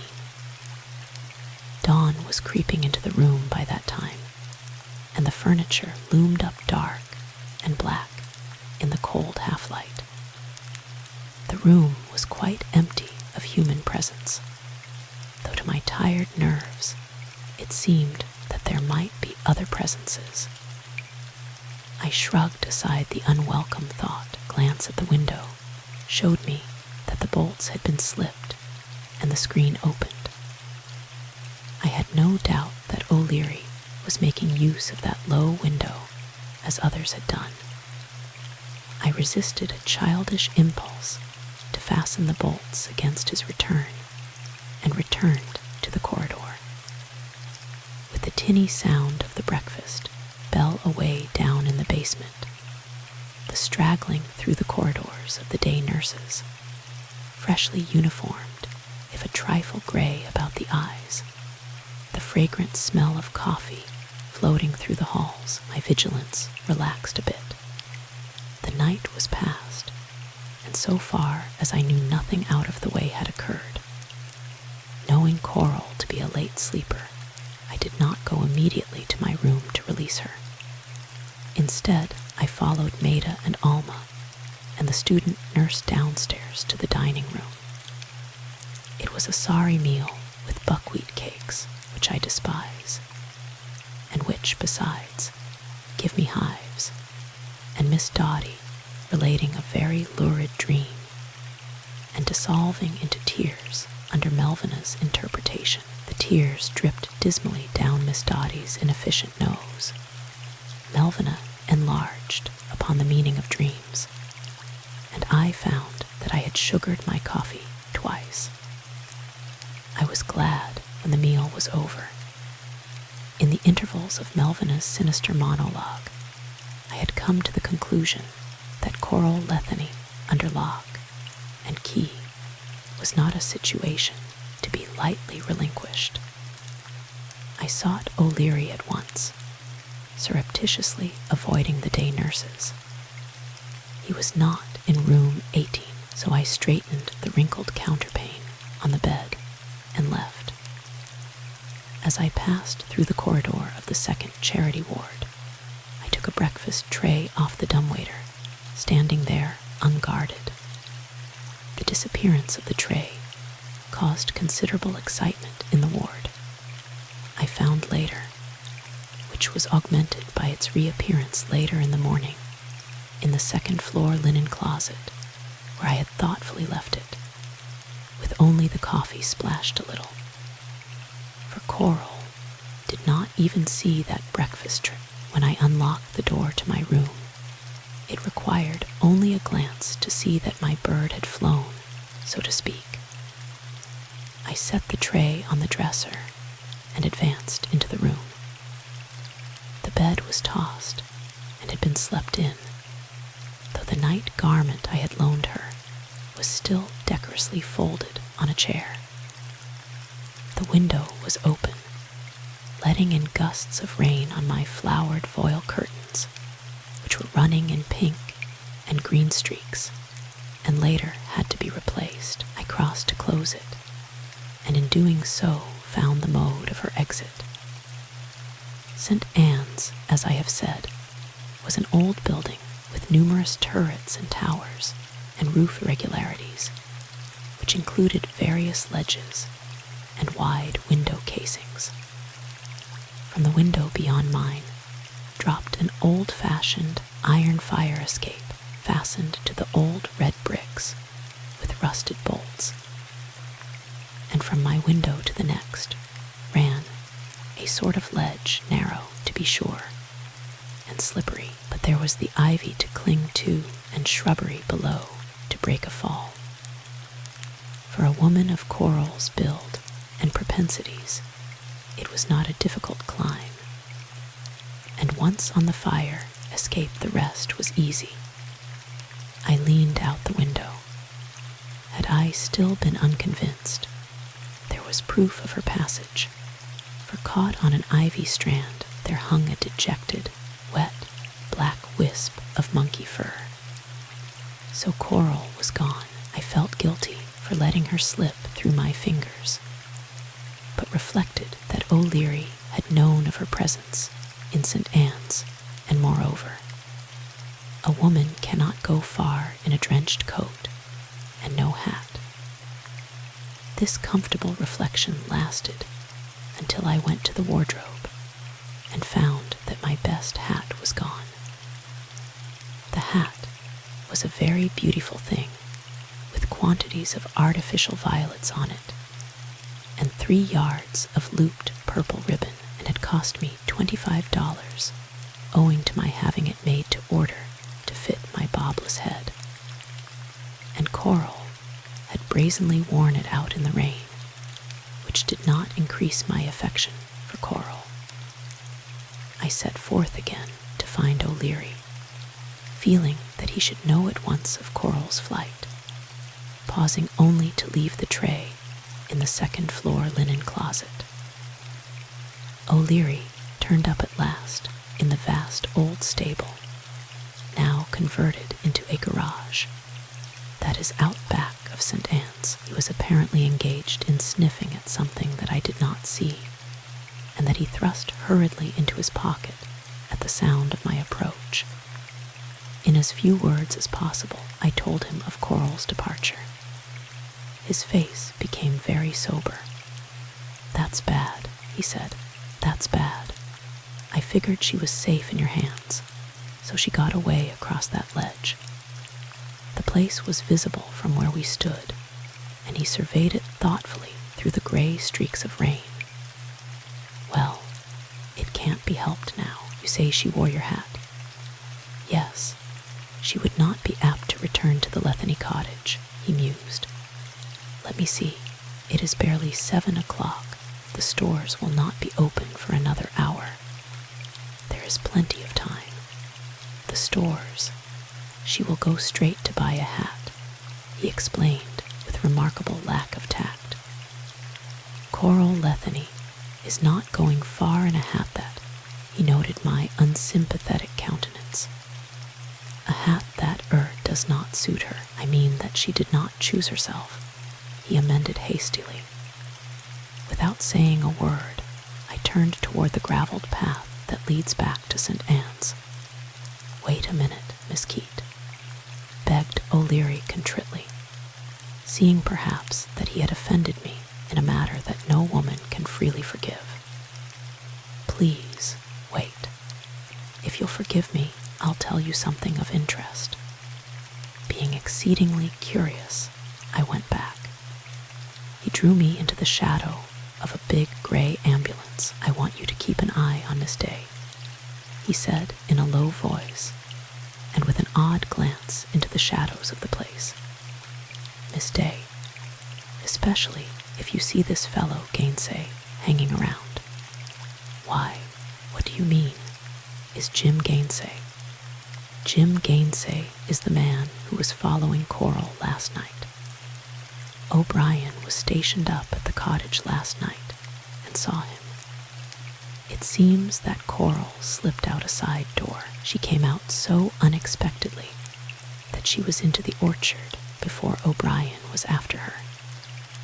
He was going full tilt when he found that someone else was ahead of him, both of them after Coral, who was having the devil's own luck, according to O'Brien, in avoiding tree trunks and shrubbery. O'Brien says she can see in the dark.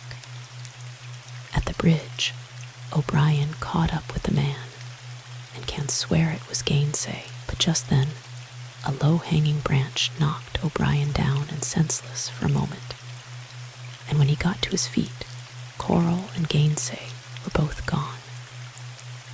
O'Brien wandered about the orchard hunting them for half the night, and I ran into him about 5 o'clock, soaked to the skin, and his face a welt of scratches, and his disposition permanently warped.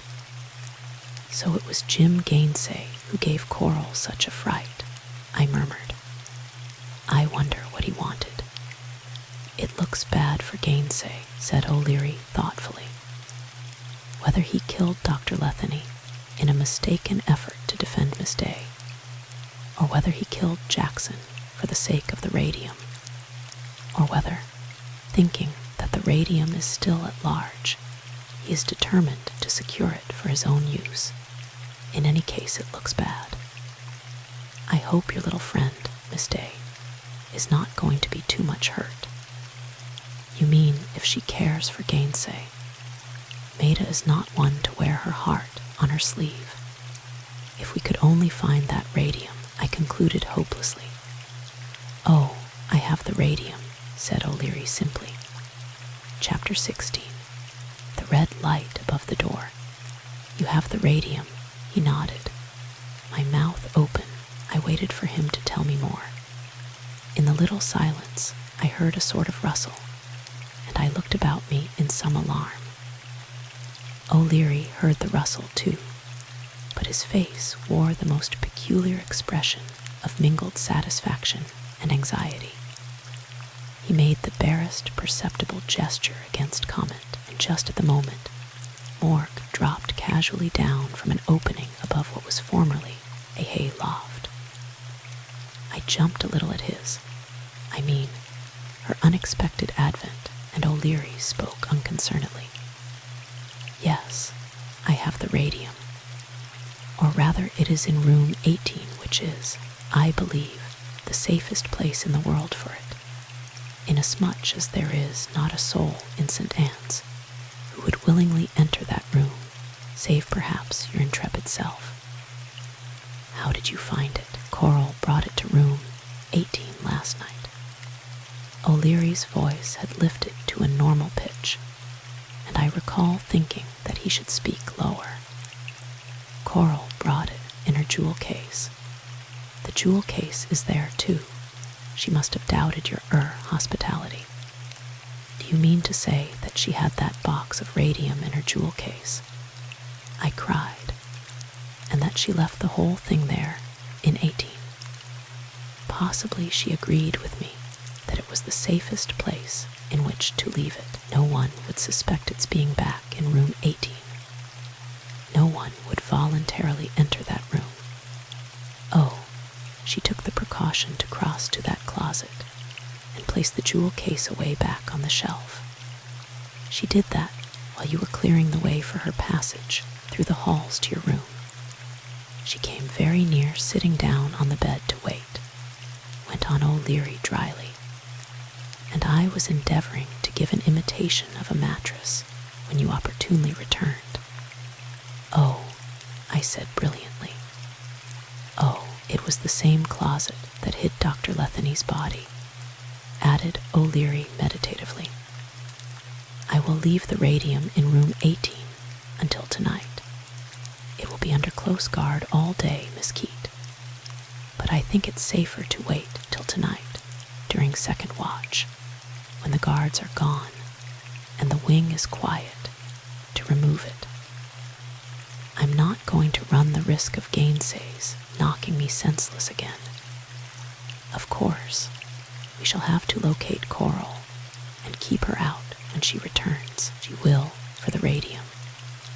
Then I'll get the stuff away while the hospital is asleep. Do you think that is wise? I asked hesitantly. Do you think that will be ready to go back to the hospital?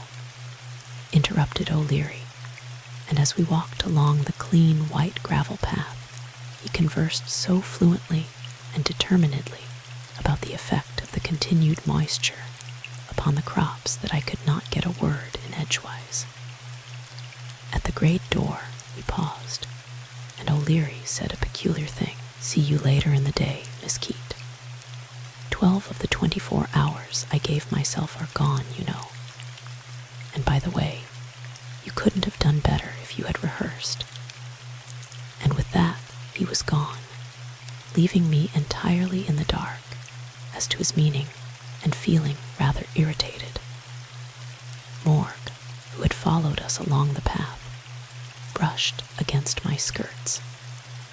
She had already lost her air of pride and was taking on a certain harassed appearance, besides being very thin, but her yellow eyes raised to mine were still complacent and knowing, and so like corals that I thrust her impatiently aside with my foot and closed the door sharply. The rain continued, steadily increasing in fervor as the dreary day passed. All morning I remained in my room, the door locked securely. A chair in front of the window lest Coral should take a notion to return the way she had gone, and myself trying to sleep and succeeding for the most part in staring at the ceiling or at the rain-smeared window. At noon I rose, dashed ice water on my tired eyes, dressed, and started downstairs. The dark day made the vast old place gloomier than ever, and lights had to be turned on all over the building, which, however, failed to dispel the lurking shadows. Apparently the nurses were doing their duty, as well as might be expected, though I noted that they gathered in groups, and that there was a noticeable lack of smothered talk and laughter. In the north wing of the second floor, I caught a glimpse, as I rounded the stairs, of Dr. Hajic, clad in fresh, white duck trousers and coat, and certainly not much resembling a thief and a murderer, making his morning rounds. And at the door of the maternity ward, I met Dr. Baumann, an attendant nurse, at his elbow. It was strange to see the everyday routine going on almost as usual, almost as if we were not held in the cold grip of horror. No, not quite as usual, for there was somehow about the place, emanating from the very white and expectant walls, an air of suspense, of breathless waiting. Dr. Baumann had noted it too. Even the patients are upset and restless today, he said wearily, as I stopped to ask him about Sonny, whose cast did not satisfy me. He rubbed his hand over his high, benevolent forehead, drew it gently over the bruise that still looked red and angry, and sighed. "It is the weather," I suggested, though it was nothing of the kind. Yes, it must be the weather. A constant succession of cloudy, rainy days, such as we have been having, is bad for the nerves. I hope this rain sees the end of it. His anxious eyes went past me toward the window at the end of the corridor. One wonders where it is all coming from, I commented. I think, too, that the patients feel the atmosphere of the hospital.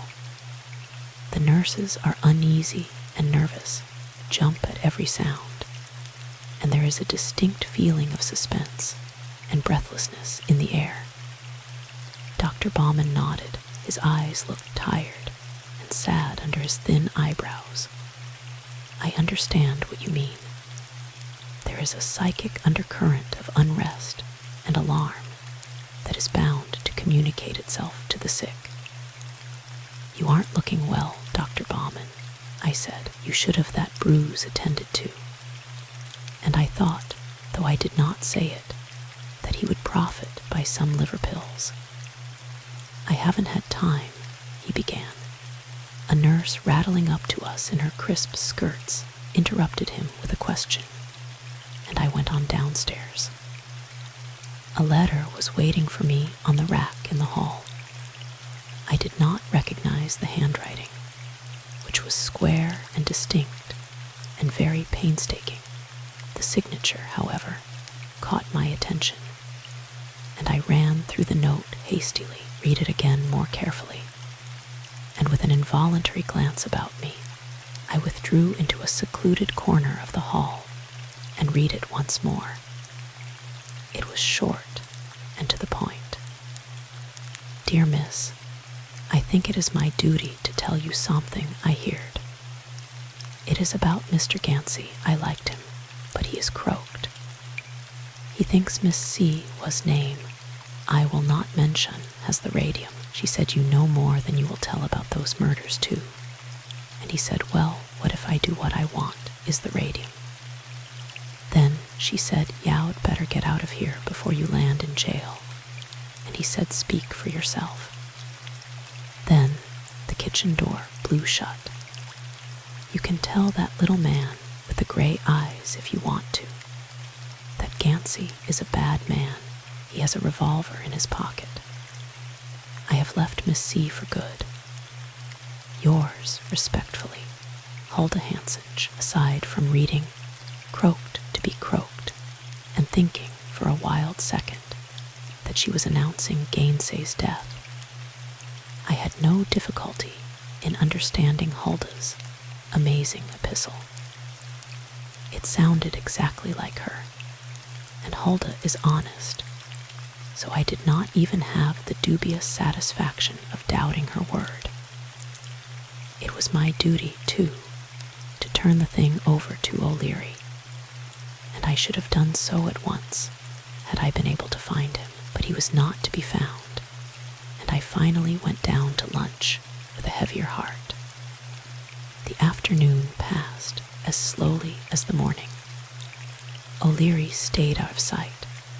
I heard no news about coral or the radium, and the note from Hulda was simply burning a hole in my pocket.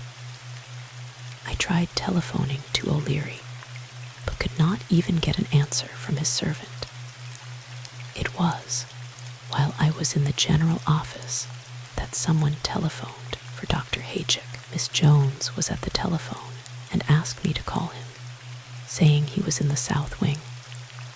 "It's a woman," she said, winking at me.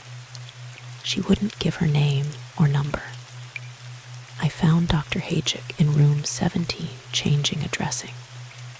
He dropped his forceps and pulled off his rubber gloves so hastily that they split across one palm. "Pick up those forceps and sterilize them," he directed the attendant nurse. "I'll be back in a moment." I suppose he noted the disapproval in my face, for as we left, he murmured something about having expected an important call, and 17 being all right until he returned. In the corridor, tipped back against the door of 18, lounged a policeman. Dr. Haychick regarded him speculatively, but said nothing concerning his presence, which was, to my mind, an extraordinarily stupid arrangement. It seemed far better to me to remove the radium under guard to a place of safekeeping, but O'Leary's business was O'Leary's. It seemed a singular thing that this man Haychick was at liberty to go about the hospital, his opinions deferred to by the nurses, his duty to administer to the sick, and at the same time he was most certainly involved somehow in the ugly, sordid tragedy that had befallen us. I followed his white coat through the intervening corridors, and recalling a record I had meant to look into, also into the general office. But as I bent over the filing cabinet, though every word of his brief conversation was audible to me, I could make nothing of it. It consisted of 3 yeses, 1 no, and finished with "all right," upon which he hung up the receiver and departed briskly toward the south wing and 17. Miss Jones was no wiser than I, for his eyes had been on her as he talked, and she had not dared listen in. "There's one thing I know, Miss Keate," she said as I was about to leave. That voice at the other end sounded for all the world like Miss Letheny's. And some 20 minutes later, I was quite sure that I saw Dr. Haychick going unostentatiously out the great door toward the garage, though when the bell rang for dinner, he was sitting in the general office smoking a forbidden cigar and reading the evening papers with the utmost composure. I spent most of the intervening time wandering about the halls. I was very restless and could not settle down to anything, and altogether the afternoon was a total loss so far as anything interesting was concerned, so I was not in the best of humors at dinner. Once, I caught a fragment of conversation from a little group of nurses down at the end of the table, and I said, "What on earth is that man doing out in the elderberry bushes in all this rain?" And she said, "He is watching room 18. "Why are they watching room 18? Asked Miss Ferguson, wide-eyed. "Don't ask me." The first girl shrugged her shoulders. "But there have been a couple of men, besides that policeman in the south wing, hanging around all day. I don't think they are police because they don't wear uniforms, but they didn't have their eyes off the windows of room 18 all day long. What do you suppose is the reason?" whispered someone in a tense, shrill whisper that carried. "I don't know." "Mercy, I'm glad I'm not on duty in the south wing," said someone else, and all the eyes at the table immediately focused on me. "Well, whatever it is, I wish it would be settled," announced Miss Ferguson vigorously. "I'm getting so nervous, I drop everything I touch, and my neck is stiff from twisting it to look back over my shoulder." Melvina Smith cleared her throat, and I left the table at once. I have nothing against Melvina, but if she had been in the south wing during the past week, she would have got her fill of horrors. With the gathering darkness, the feeling of impending catastrophe that had hung over us all day intensified itself. By midnight, I was as jumpy as a racehorse, my heart leaping to my throat at every sound, and my hands shaking, so that I could scarcely turn off my alarm clock and adjust my cap. The storm had grown steadily worse, and by 12 o'clock was blowing a gale with thunder and lightning, making the night hideous. The old building seemed to tremble at each onslaught, and every window casing rattled, and every curtain flapped, and the whole place seemed to quiver and shudder as if it were alive. On the way down to the south wing, I don't mind saying that I suffered from something very near to stage fright. At least there was a rock in the pit of my stomach, and the backs of my knees felt shaky and not to be depended upon. I very nearly shrieked when I heard footsteps back of me on the stairs, but it was only Maida going down to duty, and together we walked through those deserted, creaking halls. I had not been on duty more than 20 minutes when I found a note pinned to the order blank and addressed Miss Keate. It was sealed, and across the paper was a single sentence splashed hurriedly. "When the red light shines above 18, answer it." I wheeled to stare down the length of corridor toward that closed, inscrutable door at its far end. The corridor lost itself in the shadows, and the door was itself indistinguishable, but it seemed to me that the far-away panes of glass in the south door caught green glints of light from the shade above my head. "When the red light shines above 18, answer it." What was going on in the dark room? What did it mean? It was fortunate that I had plenty of assistance, for I could not possibly have gone about my duty with this amazing thing in my mind. In fact, I paid very little attention to the demands of the wing, and alternated my gaze between my wristwatch and that shadowy end of the south wing corridor. When the red light shines above 18, when would it shine? What would I see upon opening that heavy gumwood door when the red light shines? After what seemed eons of time, I strolled casually and with attempted calm in that direction. My heart began to pound violently as I approached that mysterious door. I paused at the south end of the corridor, pretending to scrutinize a thermometer that hung on the wall and listening with all my ears toward that dully gleaming panel of gumwood. Not a sound came from it, and though I lingered for some time in the vicinity, still I heard nothing. On the way back, Alma Flynn stopped me. 11 says he will not take his medicine, Miss Keate. What shall I do? I must have answered her rather vaguely, and in fact, barely heard her question. At any rate, she gave me a strange look, whirled to follow my gaze down the corridor south, and seeing nothing, faced me again. Her eyes were very wide, and her mouth hung open. What did you say, Miss Keate? I'll see about it in the morning, I replied, quite at random. She retreated, eyeing me with trepidation. And later I saw her whispering with the student nurse in the drug room, and both of them regarding me distrustfully. Somehow the seconds dragged along. I took up my post at the chart desk, turning the chair so that it faced the long length of empty, dark corridor, and the dark space above 18 was visible to me. Maida stopped at the desk now and then, and once paused to survey me curiously. What on earth is the matter with you, Sarah? She asked. Nothing, I replied, looking for the 1000th time at my watch. It was then 1:45. She studied me oddly for a moment. What a night.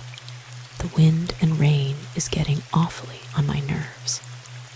She unpinned her thermometer, took off the cap, and held it closer to her eyes. I was taking a temperature a moment ago when that loud crack of thunder came, and it startled me so that I dropped the thermometer. I don't think. She paused to squint interestedly along the small glass tube. I don't think I broke it. For heaven's sake, Sarah. She broke off in sudden irritation. Stop staring down the corridor. You make me edgy. What are you looking for? What do you? I did not hear the rest of the sentence. I sprang to my feet, peering through the semi-darkness to be sure my eyes had not mistaken me. They had not. Gleaming above the door of 18 was a single, small red light. Chapter 17. O'Leary tells a story. The next thing I remember is finding myself at the door of room 18, my fingers on the doorknob, my breath coming in gasps, and my heart literally in my throat. What would the opening of that door disclose? I took a long, shuddering breath, pushed open the door, and took a few steps forward. Intense blackness met my eyes, but through it I heard scraping sounds and heavy breathing, and the impact of flesh against flesh, and the indescribable sounds of two bodies struggling together. Instinctively, I stepped inside the room, closed the door behind me, and felt along the wall for the electric button. And at that instant, a vivid flash of lightning lit up the room, and I caught a glimpse of two men interlocked and swaying, and I heard O'Leary's hoarse whisper, "Don't turn on the lights. Don't." The rest was lost. I stood there, as if frozen to the spot, longing to take a hand in things, and not daring to do so. Then all at once someone said breathlessly, "O'Leary." Yes, hell, the men seemed to fall apart. All right then, here it is. The words were whispered in a panting voice that I did not recognize. Then I felt rather than saw that the slighter of the two figures tiptoed to the window next to the bed, peered through the dashing of rain outside for a moment, and then tiptoed as cautiously back. Into that corner. There, back of the screen. Miss Keate. Yes. Over here, quick. I stumbled a little as I passed the foot of the bed, found a hand outstretched in the darkness to guide me. and in a flash was in the darkest corner of the room, behind the burlap screen. "Be quiet," warned O'Leary sternly. Beside me, breathing quickly, was that other man. As I shrank back a little, I came in contact with something cold, touched it tentatively with my fingers, and drew back, chilled. It was square and hard, and pressing into the coat of the man at my side. It must be held in O'Leary's hand, and I was standing within an inch of the thing. I must have made a sudden movement, for O'Leary whispered sharply again. "Hush." As if petrified, the three of us stood behind that burlap screen. There was not a sound in the room. As my eyes became adjusted to the darkness, I found that the window near the bed was faintly visible through the crack in the screen, and I glued my gaze to that crack. Once the man at my side stirred a little, and then quieted abruptly, and I had no doubt that that menacing revolver was thrust closer into his ribs. Just as I felt that my lungs were bursting, I became aware that there was a shadow, deeper than the surrounding shadows, there at the window. I blinked and peered closer. Yes, I was sure. Silently, with amazing lack of sound, it crept from the windowsill into the room, paused for a second, and then, so silently that it did not seem to be anything human, it glided across the room and out of my little angle of vision. Then I was aware that O'Leary was gone, and simultaneously I heard a sound like the creaking of a bed spring, and O'Leary's voice, cold and hard as that vicious revolver. "Stand where you are. Hands up. Turn on the light, Miss Keate. Hands up, I've got you. Turn on the light. Cross that room to the door." No, here was the light above the bed. Where was the cord? Ah, my fingers grasped it, pulled convulsively, and light flooded the room. There was a muffled exclamation from the closet door. A man standing there flung his hands over his head. O'Leary was standing on the high, narrow bed, his revolver covering the room. The man behind the screen was still motionless. "All right, O'Brien," said O'Leary very quietly, without moving his head. "All right," echoed a voice at the window. There was O'Brien's head at the window, and along the sill gleamed the barrel of another revolver, and then another as a stalwart policeman loomed up beside O'Brien. My head cleared, and my eyes stopped blinking in the sudden light. The man at the closet door was Dr. Fred Haychick. His face was putty-colored. His small eyes gleamed like a frightened animal's. His raincoat dripped moisture in a little puddle on the floor. "Got him covered, O'Brien," said O'Leary cheerfully. "Right," said O'Brien. O'Leary leaped lightly from the bed, strode over to the burlap screen, and pulled it back. Jim Gainsay stood there, his cap pulled low over his eyes, his lean jaw set. One hand was thrust into the pocket of his coat, and the other grasped a small, square box. At the sight of the box, I gasped something and pointed. "To the radium." "It's you, is it?" said O'Leary in a strange voice. Haychick made a sudden movement. O'Leary whirled. "Stop that." His voice cracked like a whip. Haychick, with a furious glance at the men in the window, subsided. O'Leary turned again, walked to the middle of the room and paused, looking from one man to the other with a curious expression in his eyes. "Well," he said, "I've got you both." Gainsay started to speak and stopped as the nose of one of the revolvers shifted restlessly. "Put down your hands if you want to, Haychick," said O'Leary easily. "Or wait a moment." He crossed to him, ran his hands quickly over Hajick's pockets, unheeding the fury in those little eyes, extracted a small revolver and tossed it on the bed and smiled. "There you are, Doctor," he said politely. "You may lower your hands now." There was a slight commotion at the window. "Here's somebody, Mr. O'Leary," said someone. "He was in the shrubbery, and you said not to let anybody get away." O'Leary peered into the little group at the window. Then his eyes lightened. "Oh, it's you, Dr. Bauman. You came at just the right time. I think we have bagged our birds. Can you come through the window, Doctor?" It was Dr. Bauman, sure enough, water running off his shoulders and shining in the light as he crawled through the window, assisted by the policeman. Once inside the room, Dr. Bauman looked slowly about him. "What is this? What have you found, O'Leary?" His puzzled gaze found the box in Gainsay's hand. He started.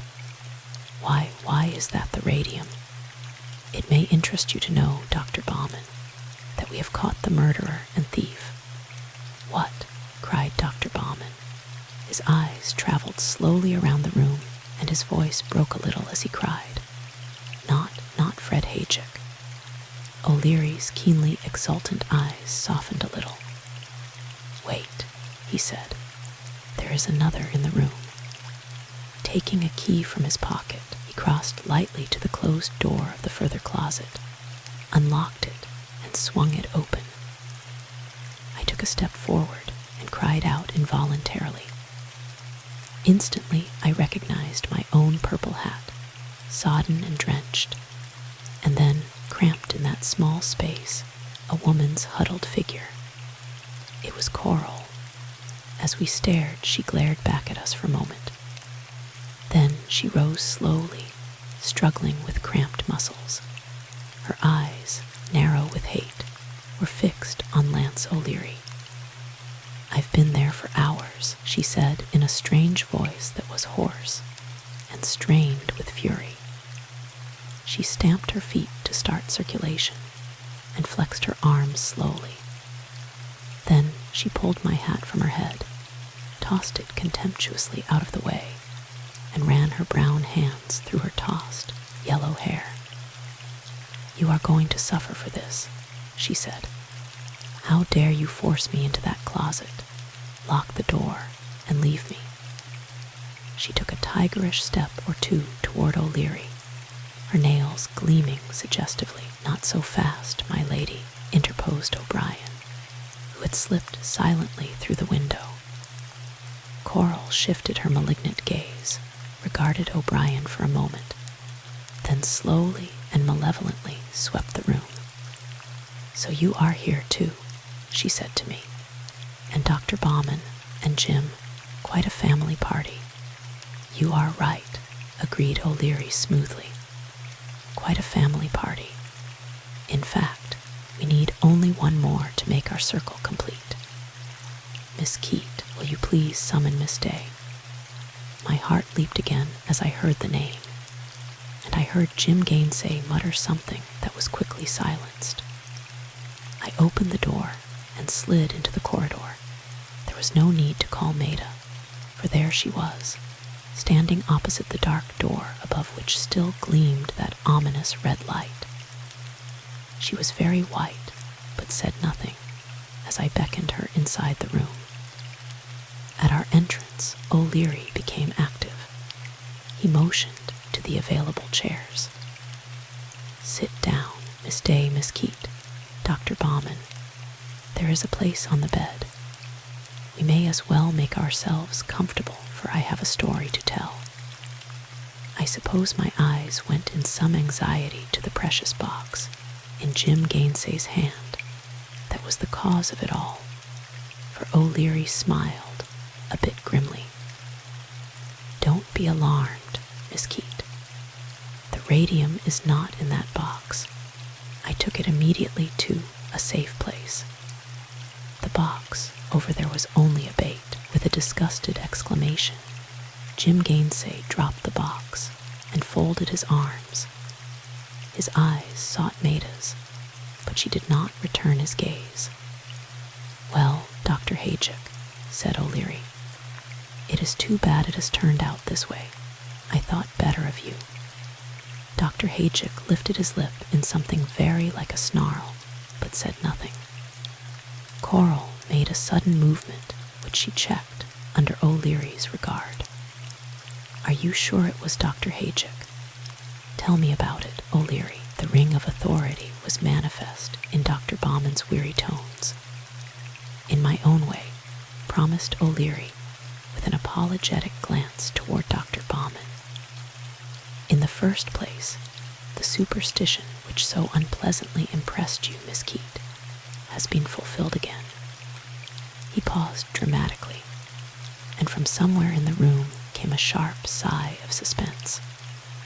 "The murderer of Jackson was near by when you saw blood flowing from that small wound, but he was in that closet." He pointed. The silence breathed a question that none of us dared speak. "Yes," said O'Leary, answering the unspoken inquiry. "Yes, it was Dr. Letheny." "Dr. Letheny," cried Jim Gainsay. Not Dr. Letheny," faltered Dr. Bauman. "It was Dr. Letheny," repeated O'Leary quietly. "I knew it," cried Coral. "I knew it." No one looked at her. Our eyes were without exception fastened upon O'Leary's face. "How do you know?" I said at last. O'Leary glanced about the room in indecision. Then he shrugged. "As well here as anywhere," he said. "How did I know that it was Letheny? Why did not Higgins rouse the place? Because he saw the head doctor in this room. Why was there need to hunt for the radium? Because that man who hid the stuff was dead, Dr. Letheny, disturbed about the ugly business, afraid of being caught with it in his possession. Hid the thing in the loudspeaker, thinking no one saw him and only Higgins knew where it was. And Higgins, terrified at what he had seen, was afraid to tell, for he knew that someone had come upon Letheny and killed him, and Higgins hoped to escape the same fate. And since there were others desiring the radium, a hunt was made for it, a search that was finally successful.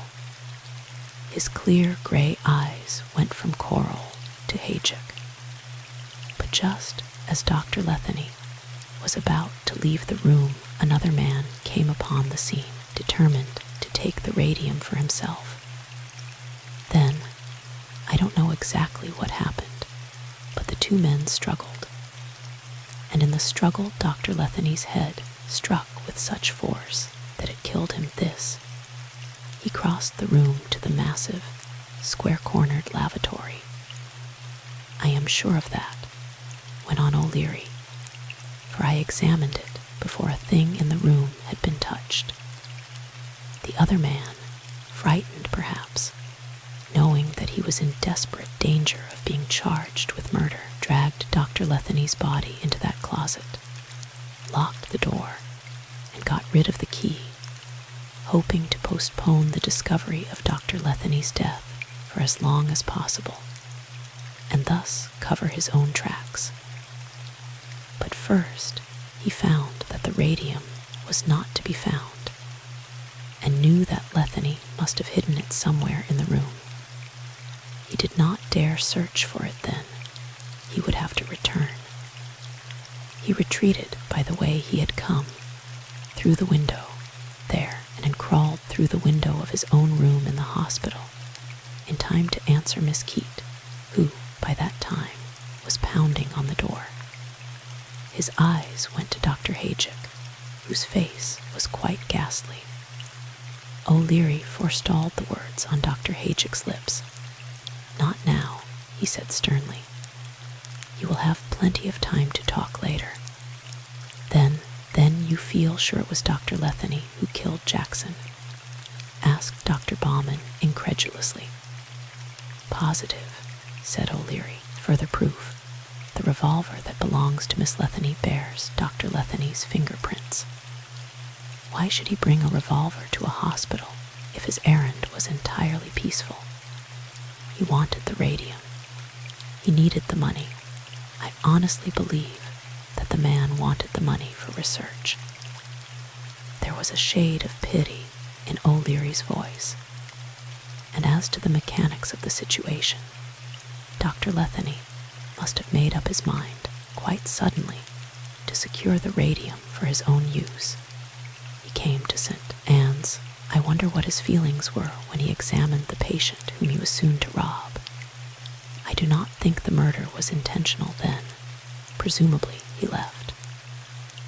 Outside the hospital, he accidentally came upon Miss Day and detained her for some time, seizing her sleeve as she attempted to return to the wing, and in so doing detached her cufflink. Is that right, Miss Day?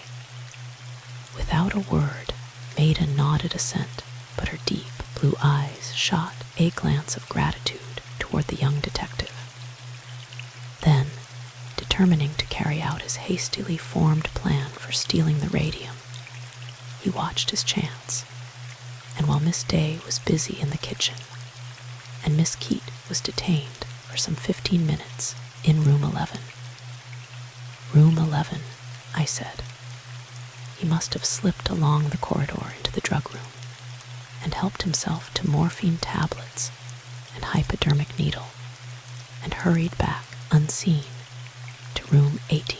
Jackson very likely never knew what happened. But Dr. Letheny was safe because, in the first place, Jackson was not surprised at the presence of his doctor and would have had no occasion to object to a hypodermic injection.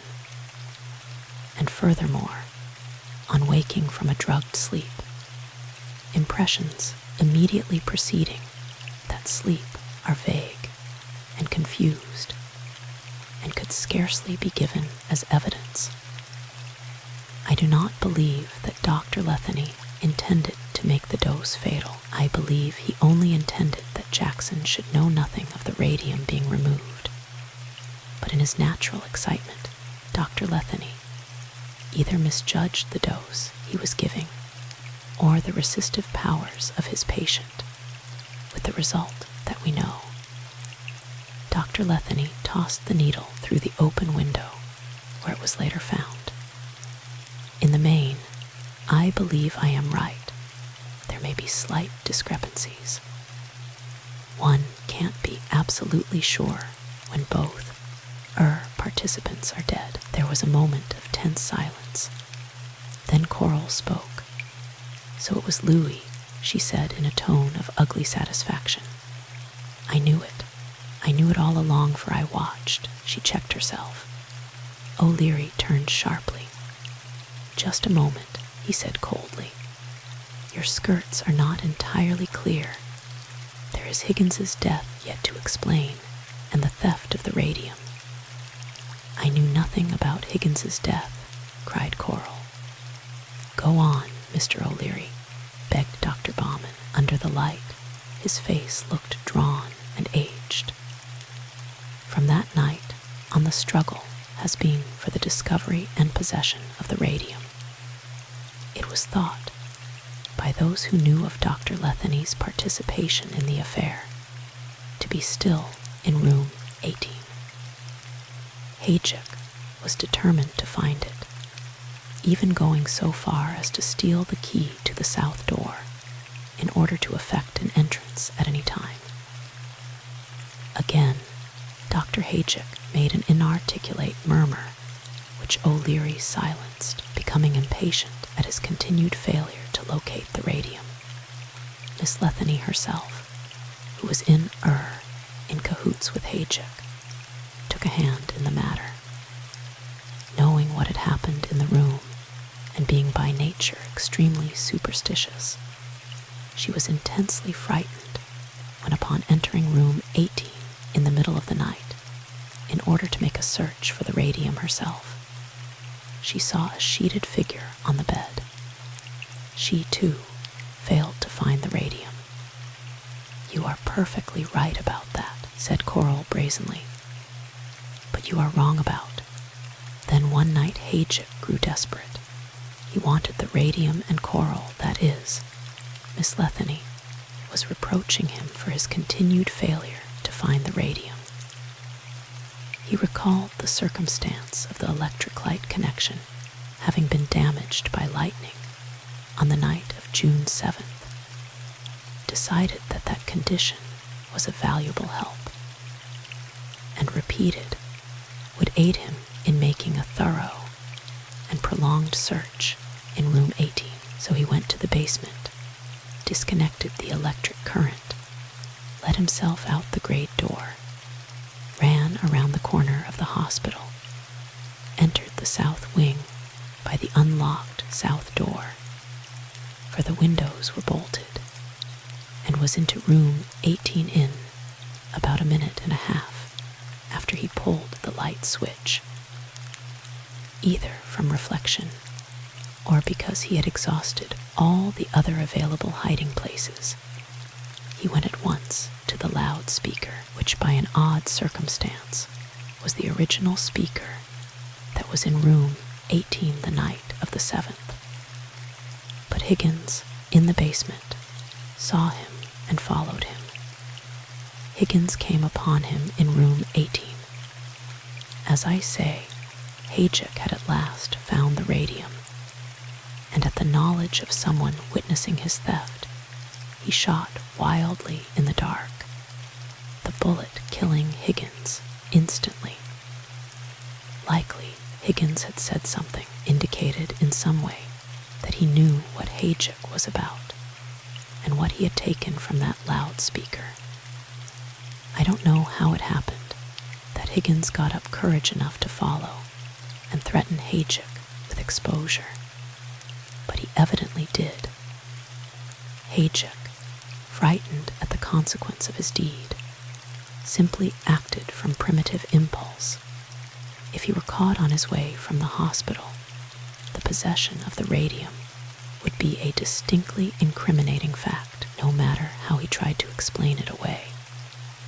He had only a few seconds in which to act, and he followed Dr. Letheny's example, hiding the radium in the first place that came to hand, which was a flower pot. He scooped out the dirt, thrust the box into the aperture and the soil in his pocket, and hurried from the wing, around the hospital, in the basement door, and to his room, where we found him later. He had barely time to get to his room unobserved. "I didn't, you are lying. I didn't," cried Dr. Hajic, his face livid, and those glaring eyes going from one to the other of us. "I tell you I didn't." At a motion from O'Leary, O'Brien stepped closer to Hajic, thrusting the revolver he held close to Hajic's ribs.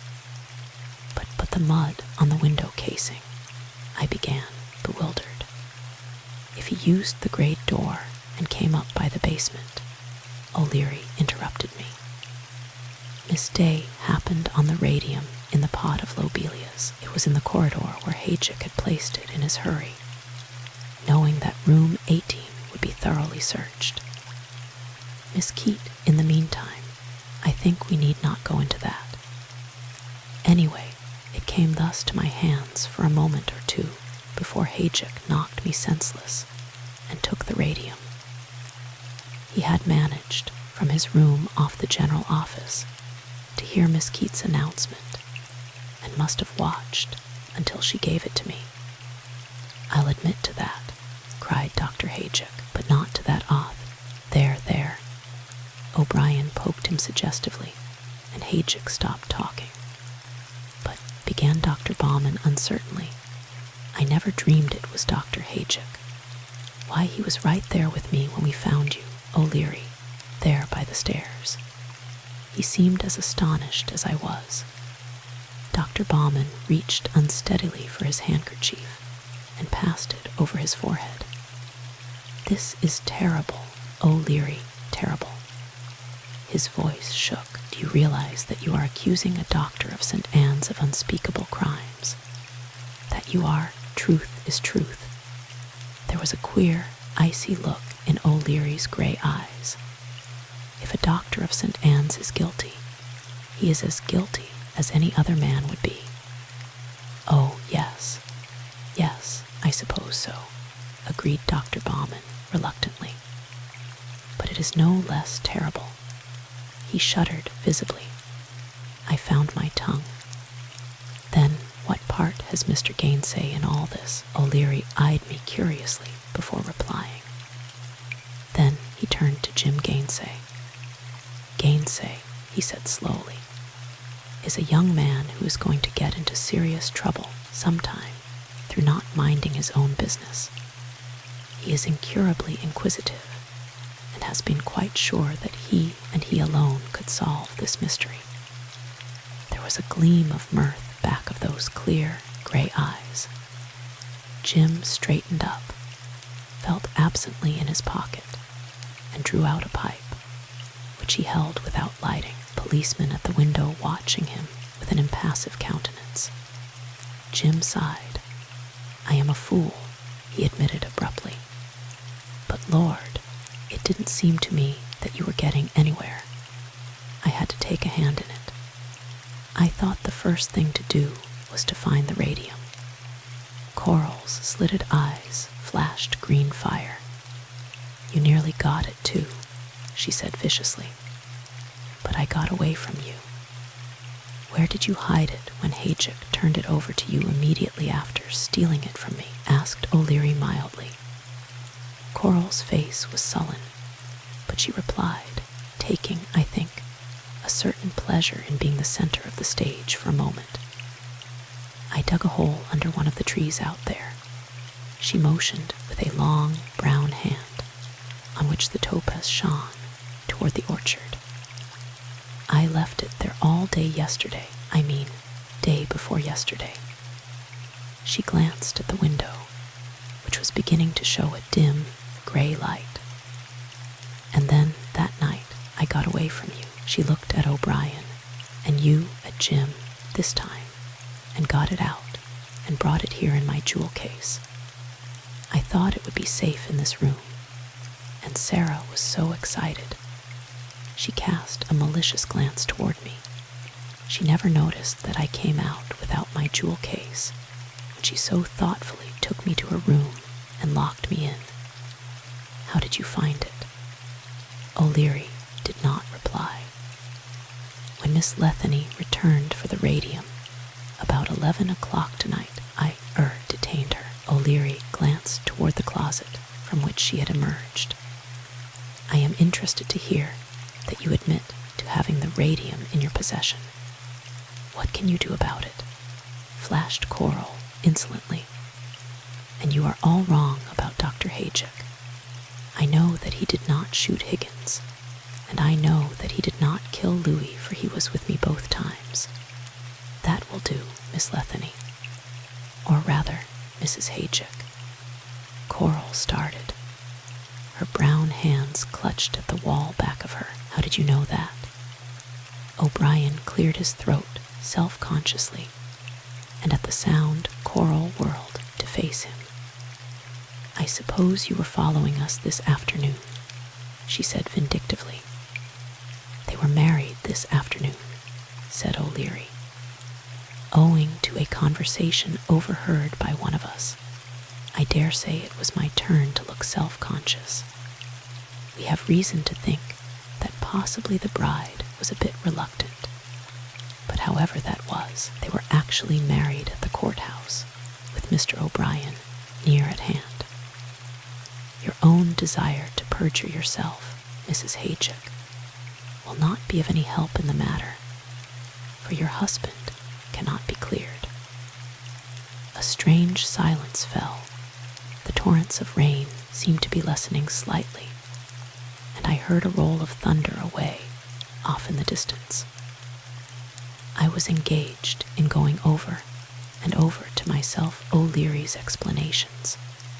It did not seem to me that he had covered everything, and I was about to inquire into certain matters when O'Leary spoke again.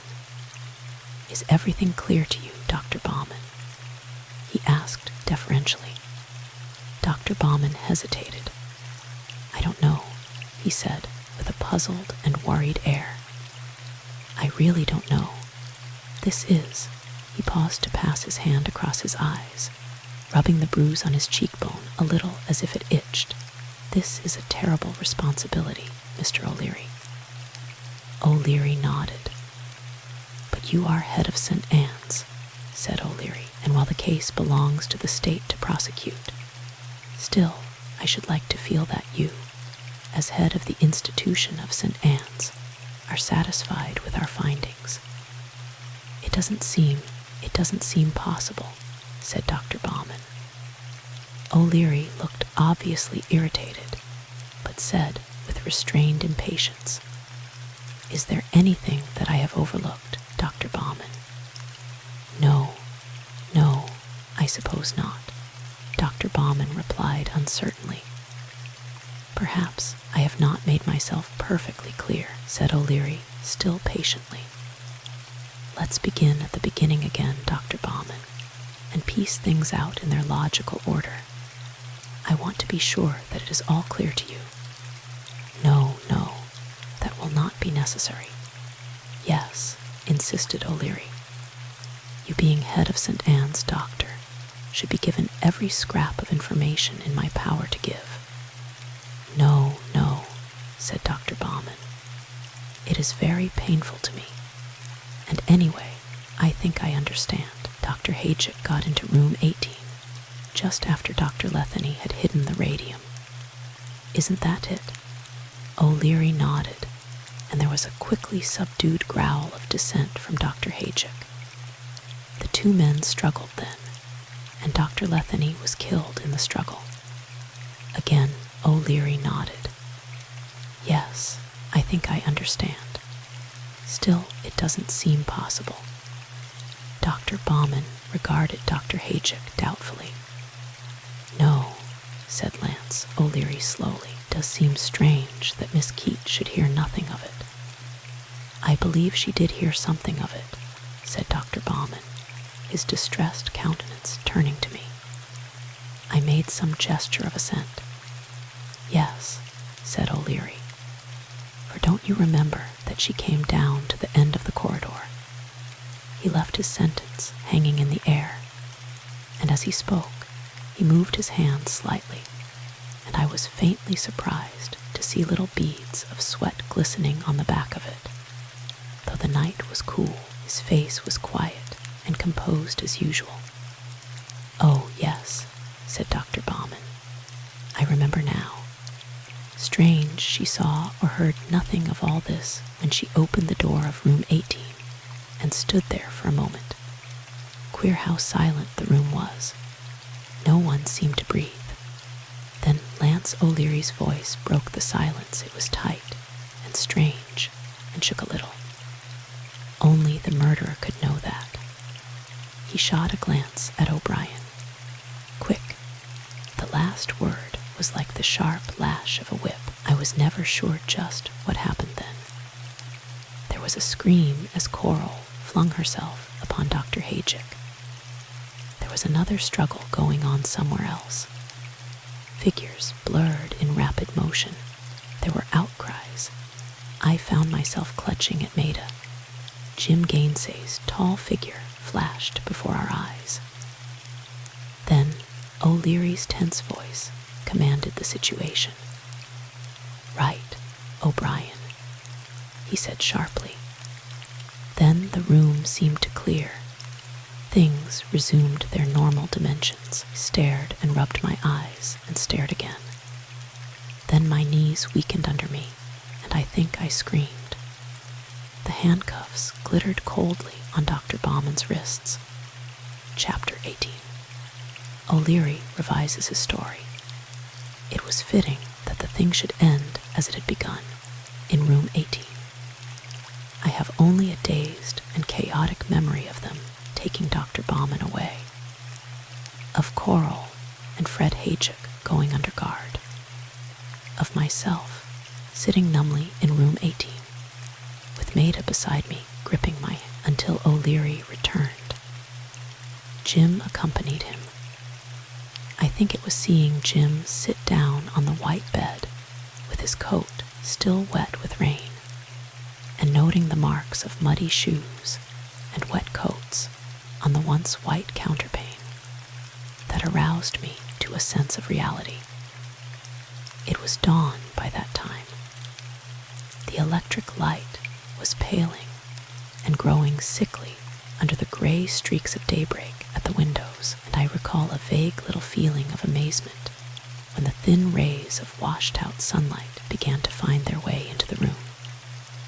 Sunlight after a week of rain. O'Leary, entering the room, had closed the door and crossed to the radiator and sunk wearily down upon it. He appeared worn and enormously tired, with no shred of the jubilance I should have expected. "Well," my voice quavered a little as I spoke. "Well, you have succeeded. Yes, I've got my man. You don't seem to be rejoicing about it." "I am not," said Lance O'Leary flatly. "That is, don't misunderstand me. I am glad that I have done my duty. But I am sorry to see a man, a brilliant scientist, a scholar, a useful surgeon go wrong. Dr. Bauman has actually given his life, mistakenly of course, for his science.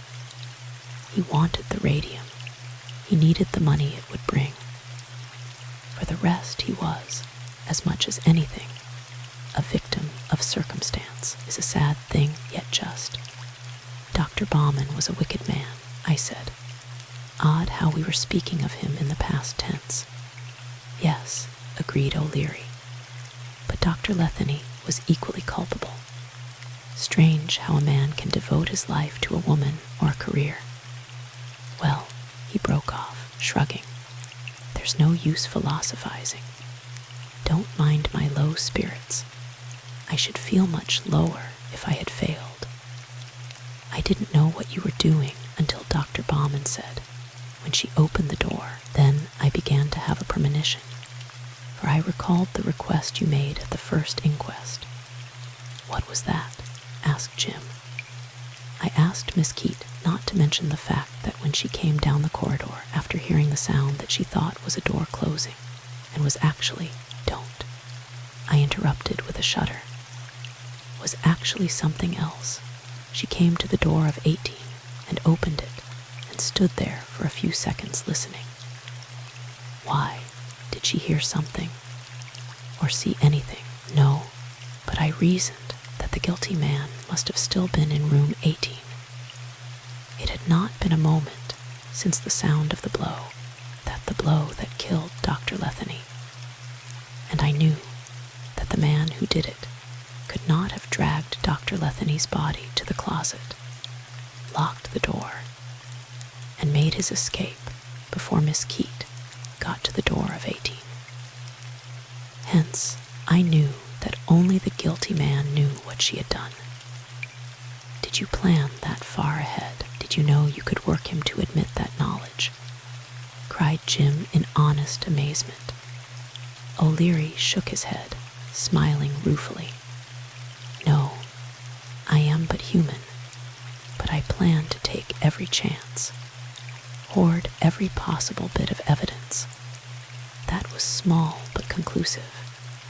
"Is that the only proof you have against Dr. Bauman?" asked Jim. "No, I have others, but I wasn't quite satisfied. You see, I let Bauman know that the radium was in this room and would be guarded all day, but not at night, because I intended to remove it then. Miss Keate helped me there.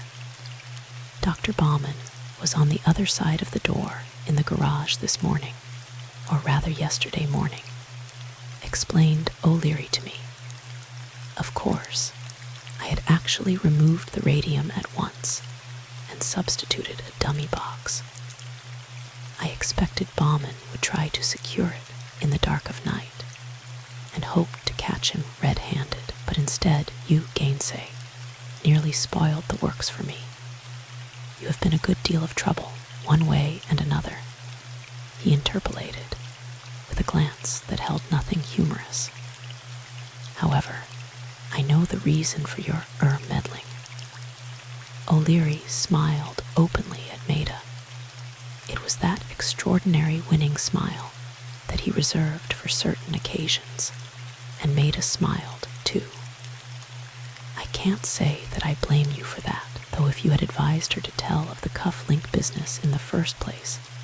That cuff-link, murmured Maida with contrition. I am sorry. I should have explained it immediately, but it would have meant such publicity. It was so disagreeable. She flushed pinkly, and Jim's heart was in his steady eyes fastened upon her. But what else do you have against Dr. Bauman? I inquired hastily, for once uninterested in matters of the tender sentiment. The story that I told here tonight is, in the main part, true if you simply change the name of Hayjick to Bauman. For the points against Bauman, he checked off the items on his fingers. First, fingerprints on that revolver of Coral's. Dr. Letheny's and those of Dr. Bauman were very clear. It was some time before I could get a good print of Bauman's, though I had those of everyone else connected with the case. Then there was the fact that he asked to have this low window bolted, and the request came simultaneously with the disappearance of the key to the south door. Having provided himself with a mode of entrance, he was anxious to keep others out of the room that held the radium. Then there was the matter of the ether that you smelled, Miss Keate. The ether that Higgins said was somewhere about the coat that was left there, just outside the window of 18, and that you found on a handkerchief in the pocket of that yellow slicker. I found on investigation that the only person seen to leave St. Anne's that Friday evening, just at dinner time, was Dr. Bauman, and that he wore a yellow slicker. That was not conclusive, for he might have borrowed it, as Miss Keate did. But yesterday morning, I found in the side pocket of his car a small empty bottle and a sponge that still had a lingering trace of that very clinging odor. But why ether? Said Jim. He had evidently intended to anesthetize Mr. Jackson, steal the radium while the patient was unconscious, and get away. But when, after waiting about the grounds for some time, until he thought the coast was clear, he finally got into room 18, he found another man in the room, the radium gone, and his patient dead. The next thing for me to do was to break what appeared to be an alibi. I did so when I found that there was a freight elevator at the back of the apartment house in which Bauman lived.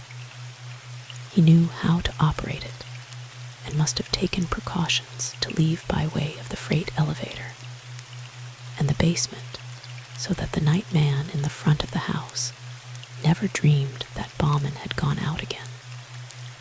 He returned the same way, and must have got there just in time to answer the telephone. It was his car that left along the lower road just as the storm broke. Miss Keate, he must have driven like mad, I speculated. Think what he left behind him, said O'Leary grimly. He knew, too, that at any moment the alarm might come, and his presence would be needed at the hospital. He must be in his rooms when the call came. All put together, those things are almost positive proof, said Jim. Almost, agreed O'Leary. But I wanted to trap him into a final admission, to catch him in the act of making off with the radium, and there I failed. When you turned on the light here tonight, Miss Keate, and I saw only Hayjick and Gainsay, I was sure that I had failed. But when Dr. Bauman came on the scene, I began to see my way clear. I caused Hayjick considerable anguish of soul, but he deserved it. What on earth did you come blundering around for, Gainsay? Jim looked uncomfortable. You see, O'Leary, I saw Coral come into the south door of St. Anne's last night and watched through the pane of glass. I had nearly caught her, and I was convinced that she had the radium in her jewel case. I could barely see in the hospital corridor through that door, but I saw that she left the jewel case in room 18. So I figured that she likely thought room 18 a safe place in which to leave the stuff. Thinking it over during the day, I came to the conclusion that it would be a fine thing to recover the radium myself. He laughed rather shamefacedly. I didn't think much of you, O'Leary, and I was worried about Miss Day, too. And well, I just made an ass of myself generally. You did, said O'Leary. You did. You had better stick to bridges after this, Mr. Gainsay. You are right, said Jim heartily. But I can't say that I regret having been here, and I still hope that I have not failed at one thing I have undertaken. His eyes were on Maida, and she turned entirely crimson, and O'Leary laughed boyishly. I sighed. Time enough for romance when this thing was all clear to me. Mr. O'Leary, I said, can you prove all this? He sobered instantly. The only thing that is supposition, or rather based solely upon reason, is Dr. Letheny's part in the business. And even there, we know that only certain events could have taken place. As for the rest of it, change Hajick's name to Bauman's, and there it is. And I may as well say here and now that Dr. Bauman confessed to the whole thing, and the only point on which O'Leary was mistaken was this. It was Dr. Hajick who took the key from its place above the chart desk on that Sunday night when Maida and I were so frightened.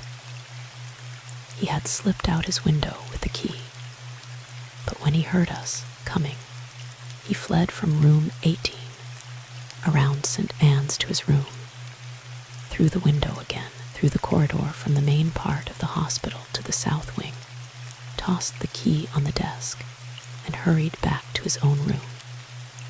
Then that arraignment of Hajick was entirely fictitious. Ask Jim. Not entirely. He was actually out of the hospital, and in the orchard the night Higgins was shot, and at the sound of the commotion he hurried back to his room. But he had gone to meet Coral. They were, of course, determined to get the radium, and were conspiring together at every opportunity, and on the night of the 7th, he and Coral were in the orchard. Their story of seeing a man crawl through the window of 18 and waiting to catch him when he emerged is not true, for only Higgins knew of Bauman's entrance, and he did not know who the man was. But Coral and Hajick knew enough of Dr. Letheny's entrance into St. Anne's to make them sure that, when he was found dead, the radium must still be in the room, for they had listened at the window of room 18. Don't forget the gold sequin. Oh, yes. Hajick and Coral were determined to get that radium, and it was Hajick who knocked me senseless there in the hall. That much of my story was true. I saw that the only way to get Bauman was to put him off his guard. I was not sure that I could pull it off. I was afraid my very voice would betray me, that I'd be too eager, too insistent, clumsy, blundering. The least thing would have warned Dr. Bauman. I had to get him to talking of it, and he, not yet having descended so low as to want to send someone else to prison for his deed, was willing to temporize, ask questions, attempt to think of something that would clear Dr. Hajick, without at the same time incriminating himself. He was trying to think fast of such possibilities. O'Leary smoothed back his hair and straightened his impeccable tie. Those few moments were a strain. Suppose he had just kept silent, had said nothing at all. I suggested curiously, "Oh, I knew he would talk. He had a guilty conscience, you know. It wouldn't have been human to refuse to talk. He knew his own guilt and hence would try to appear innocent. He was bewildered, too, and was never a practical, quick-thinking man. It was a chance, but not a risk." There was a long silence. Away down the hall, I heard the faint, muffled sound of the breakfast bell. With that, I roused myself and thought for the first time of the wing. I rose, picked up my ruined hat, and at the door stopped to look back on that room. Room 18. What it had held, what it had witnessed. O'Leary followed me from the room, Maida and Jim, too. Once in the corridor, I found that the small red signal light was still gleaming dully. I returned to room 18, pulled the light cord, mechanically straightened the bed, and closed the window. Maida and Jim had disappeared when I returned to the corridor. O'Leary was standing at the south door, looking through the glass with an amused twinkle in his clear gray eyes. Following his glance, I saw Maida's white uniform and Jim's tweed coat vanishing along the once more sunny orchard path. "Young idiots," I murmured. And before breakfast, too. The path recalled to me the Letheny cottage at its other end. "What about Coral and Haychick?" I asked. "They were after the radium," said O'Leary hesitantly.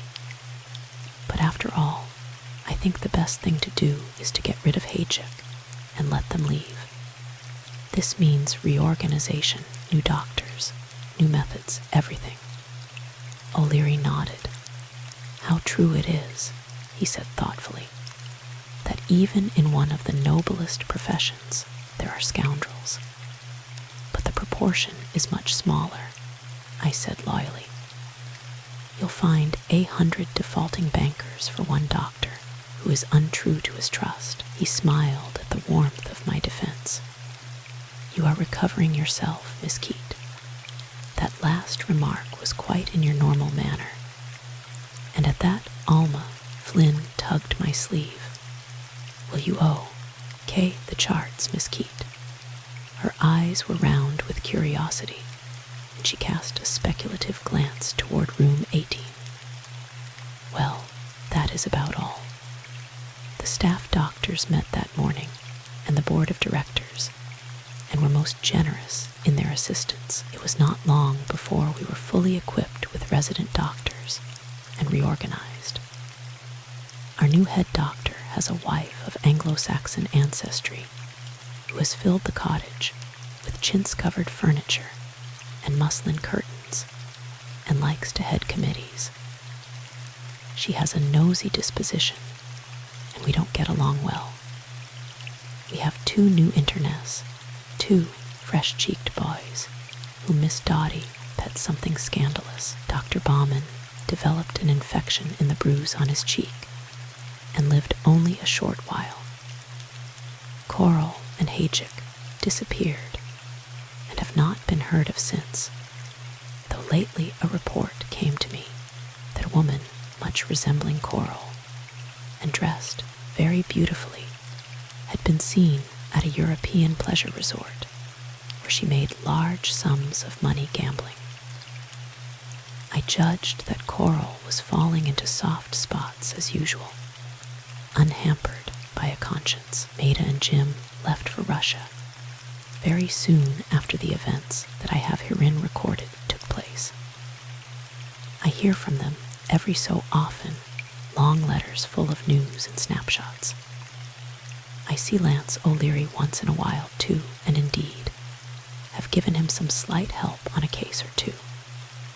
But for the most part, I am still at St. Anne's, going about my business as usual, save that I miss a pair of steel blue eyes, and I avoid the closed, mysterious door of room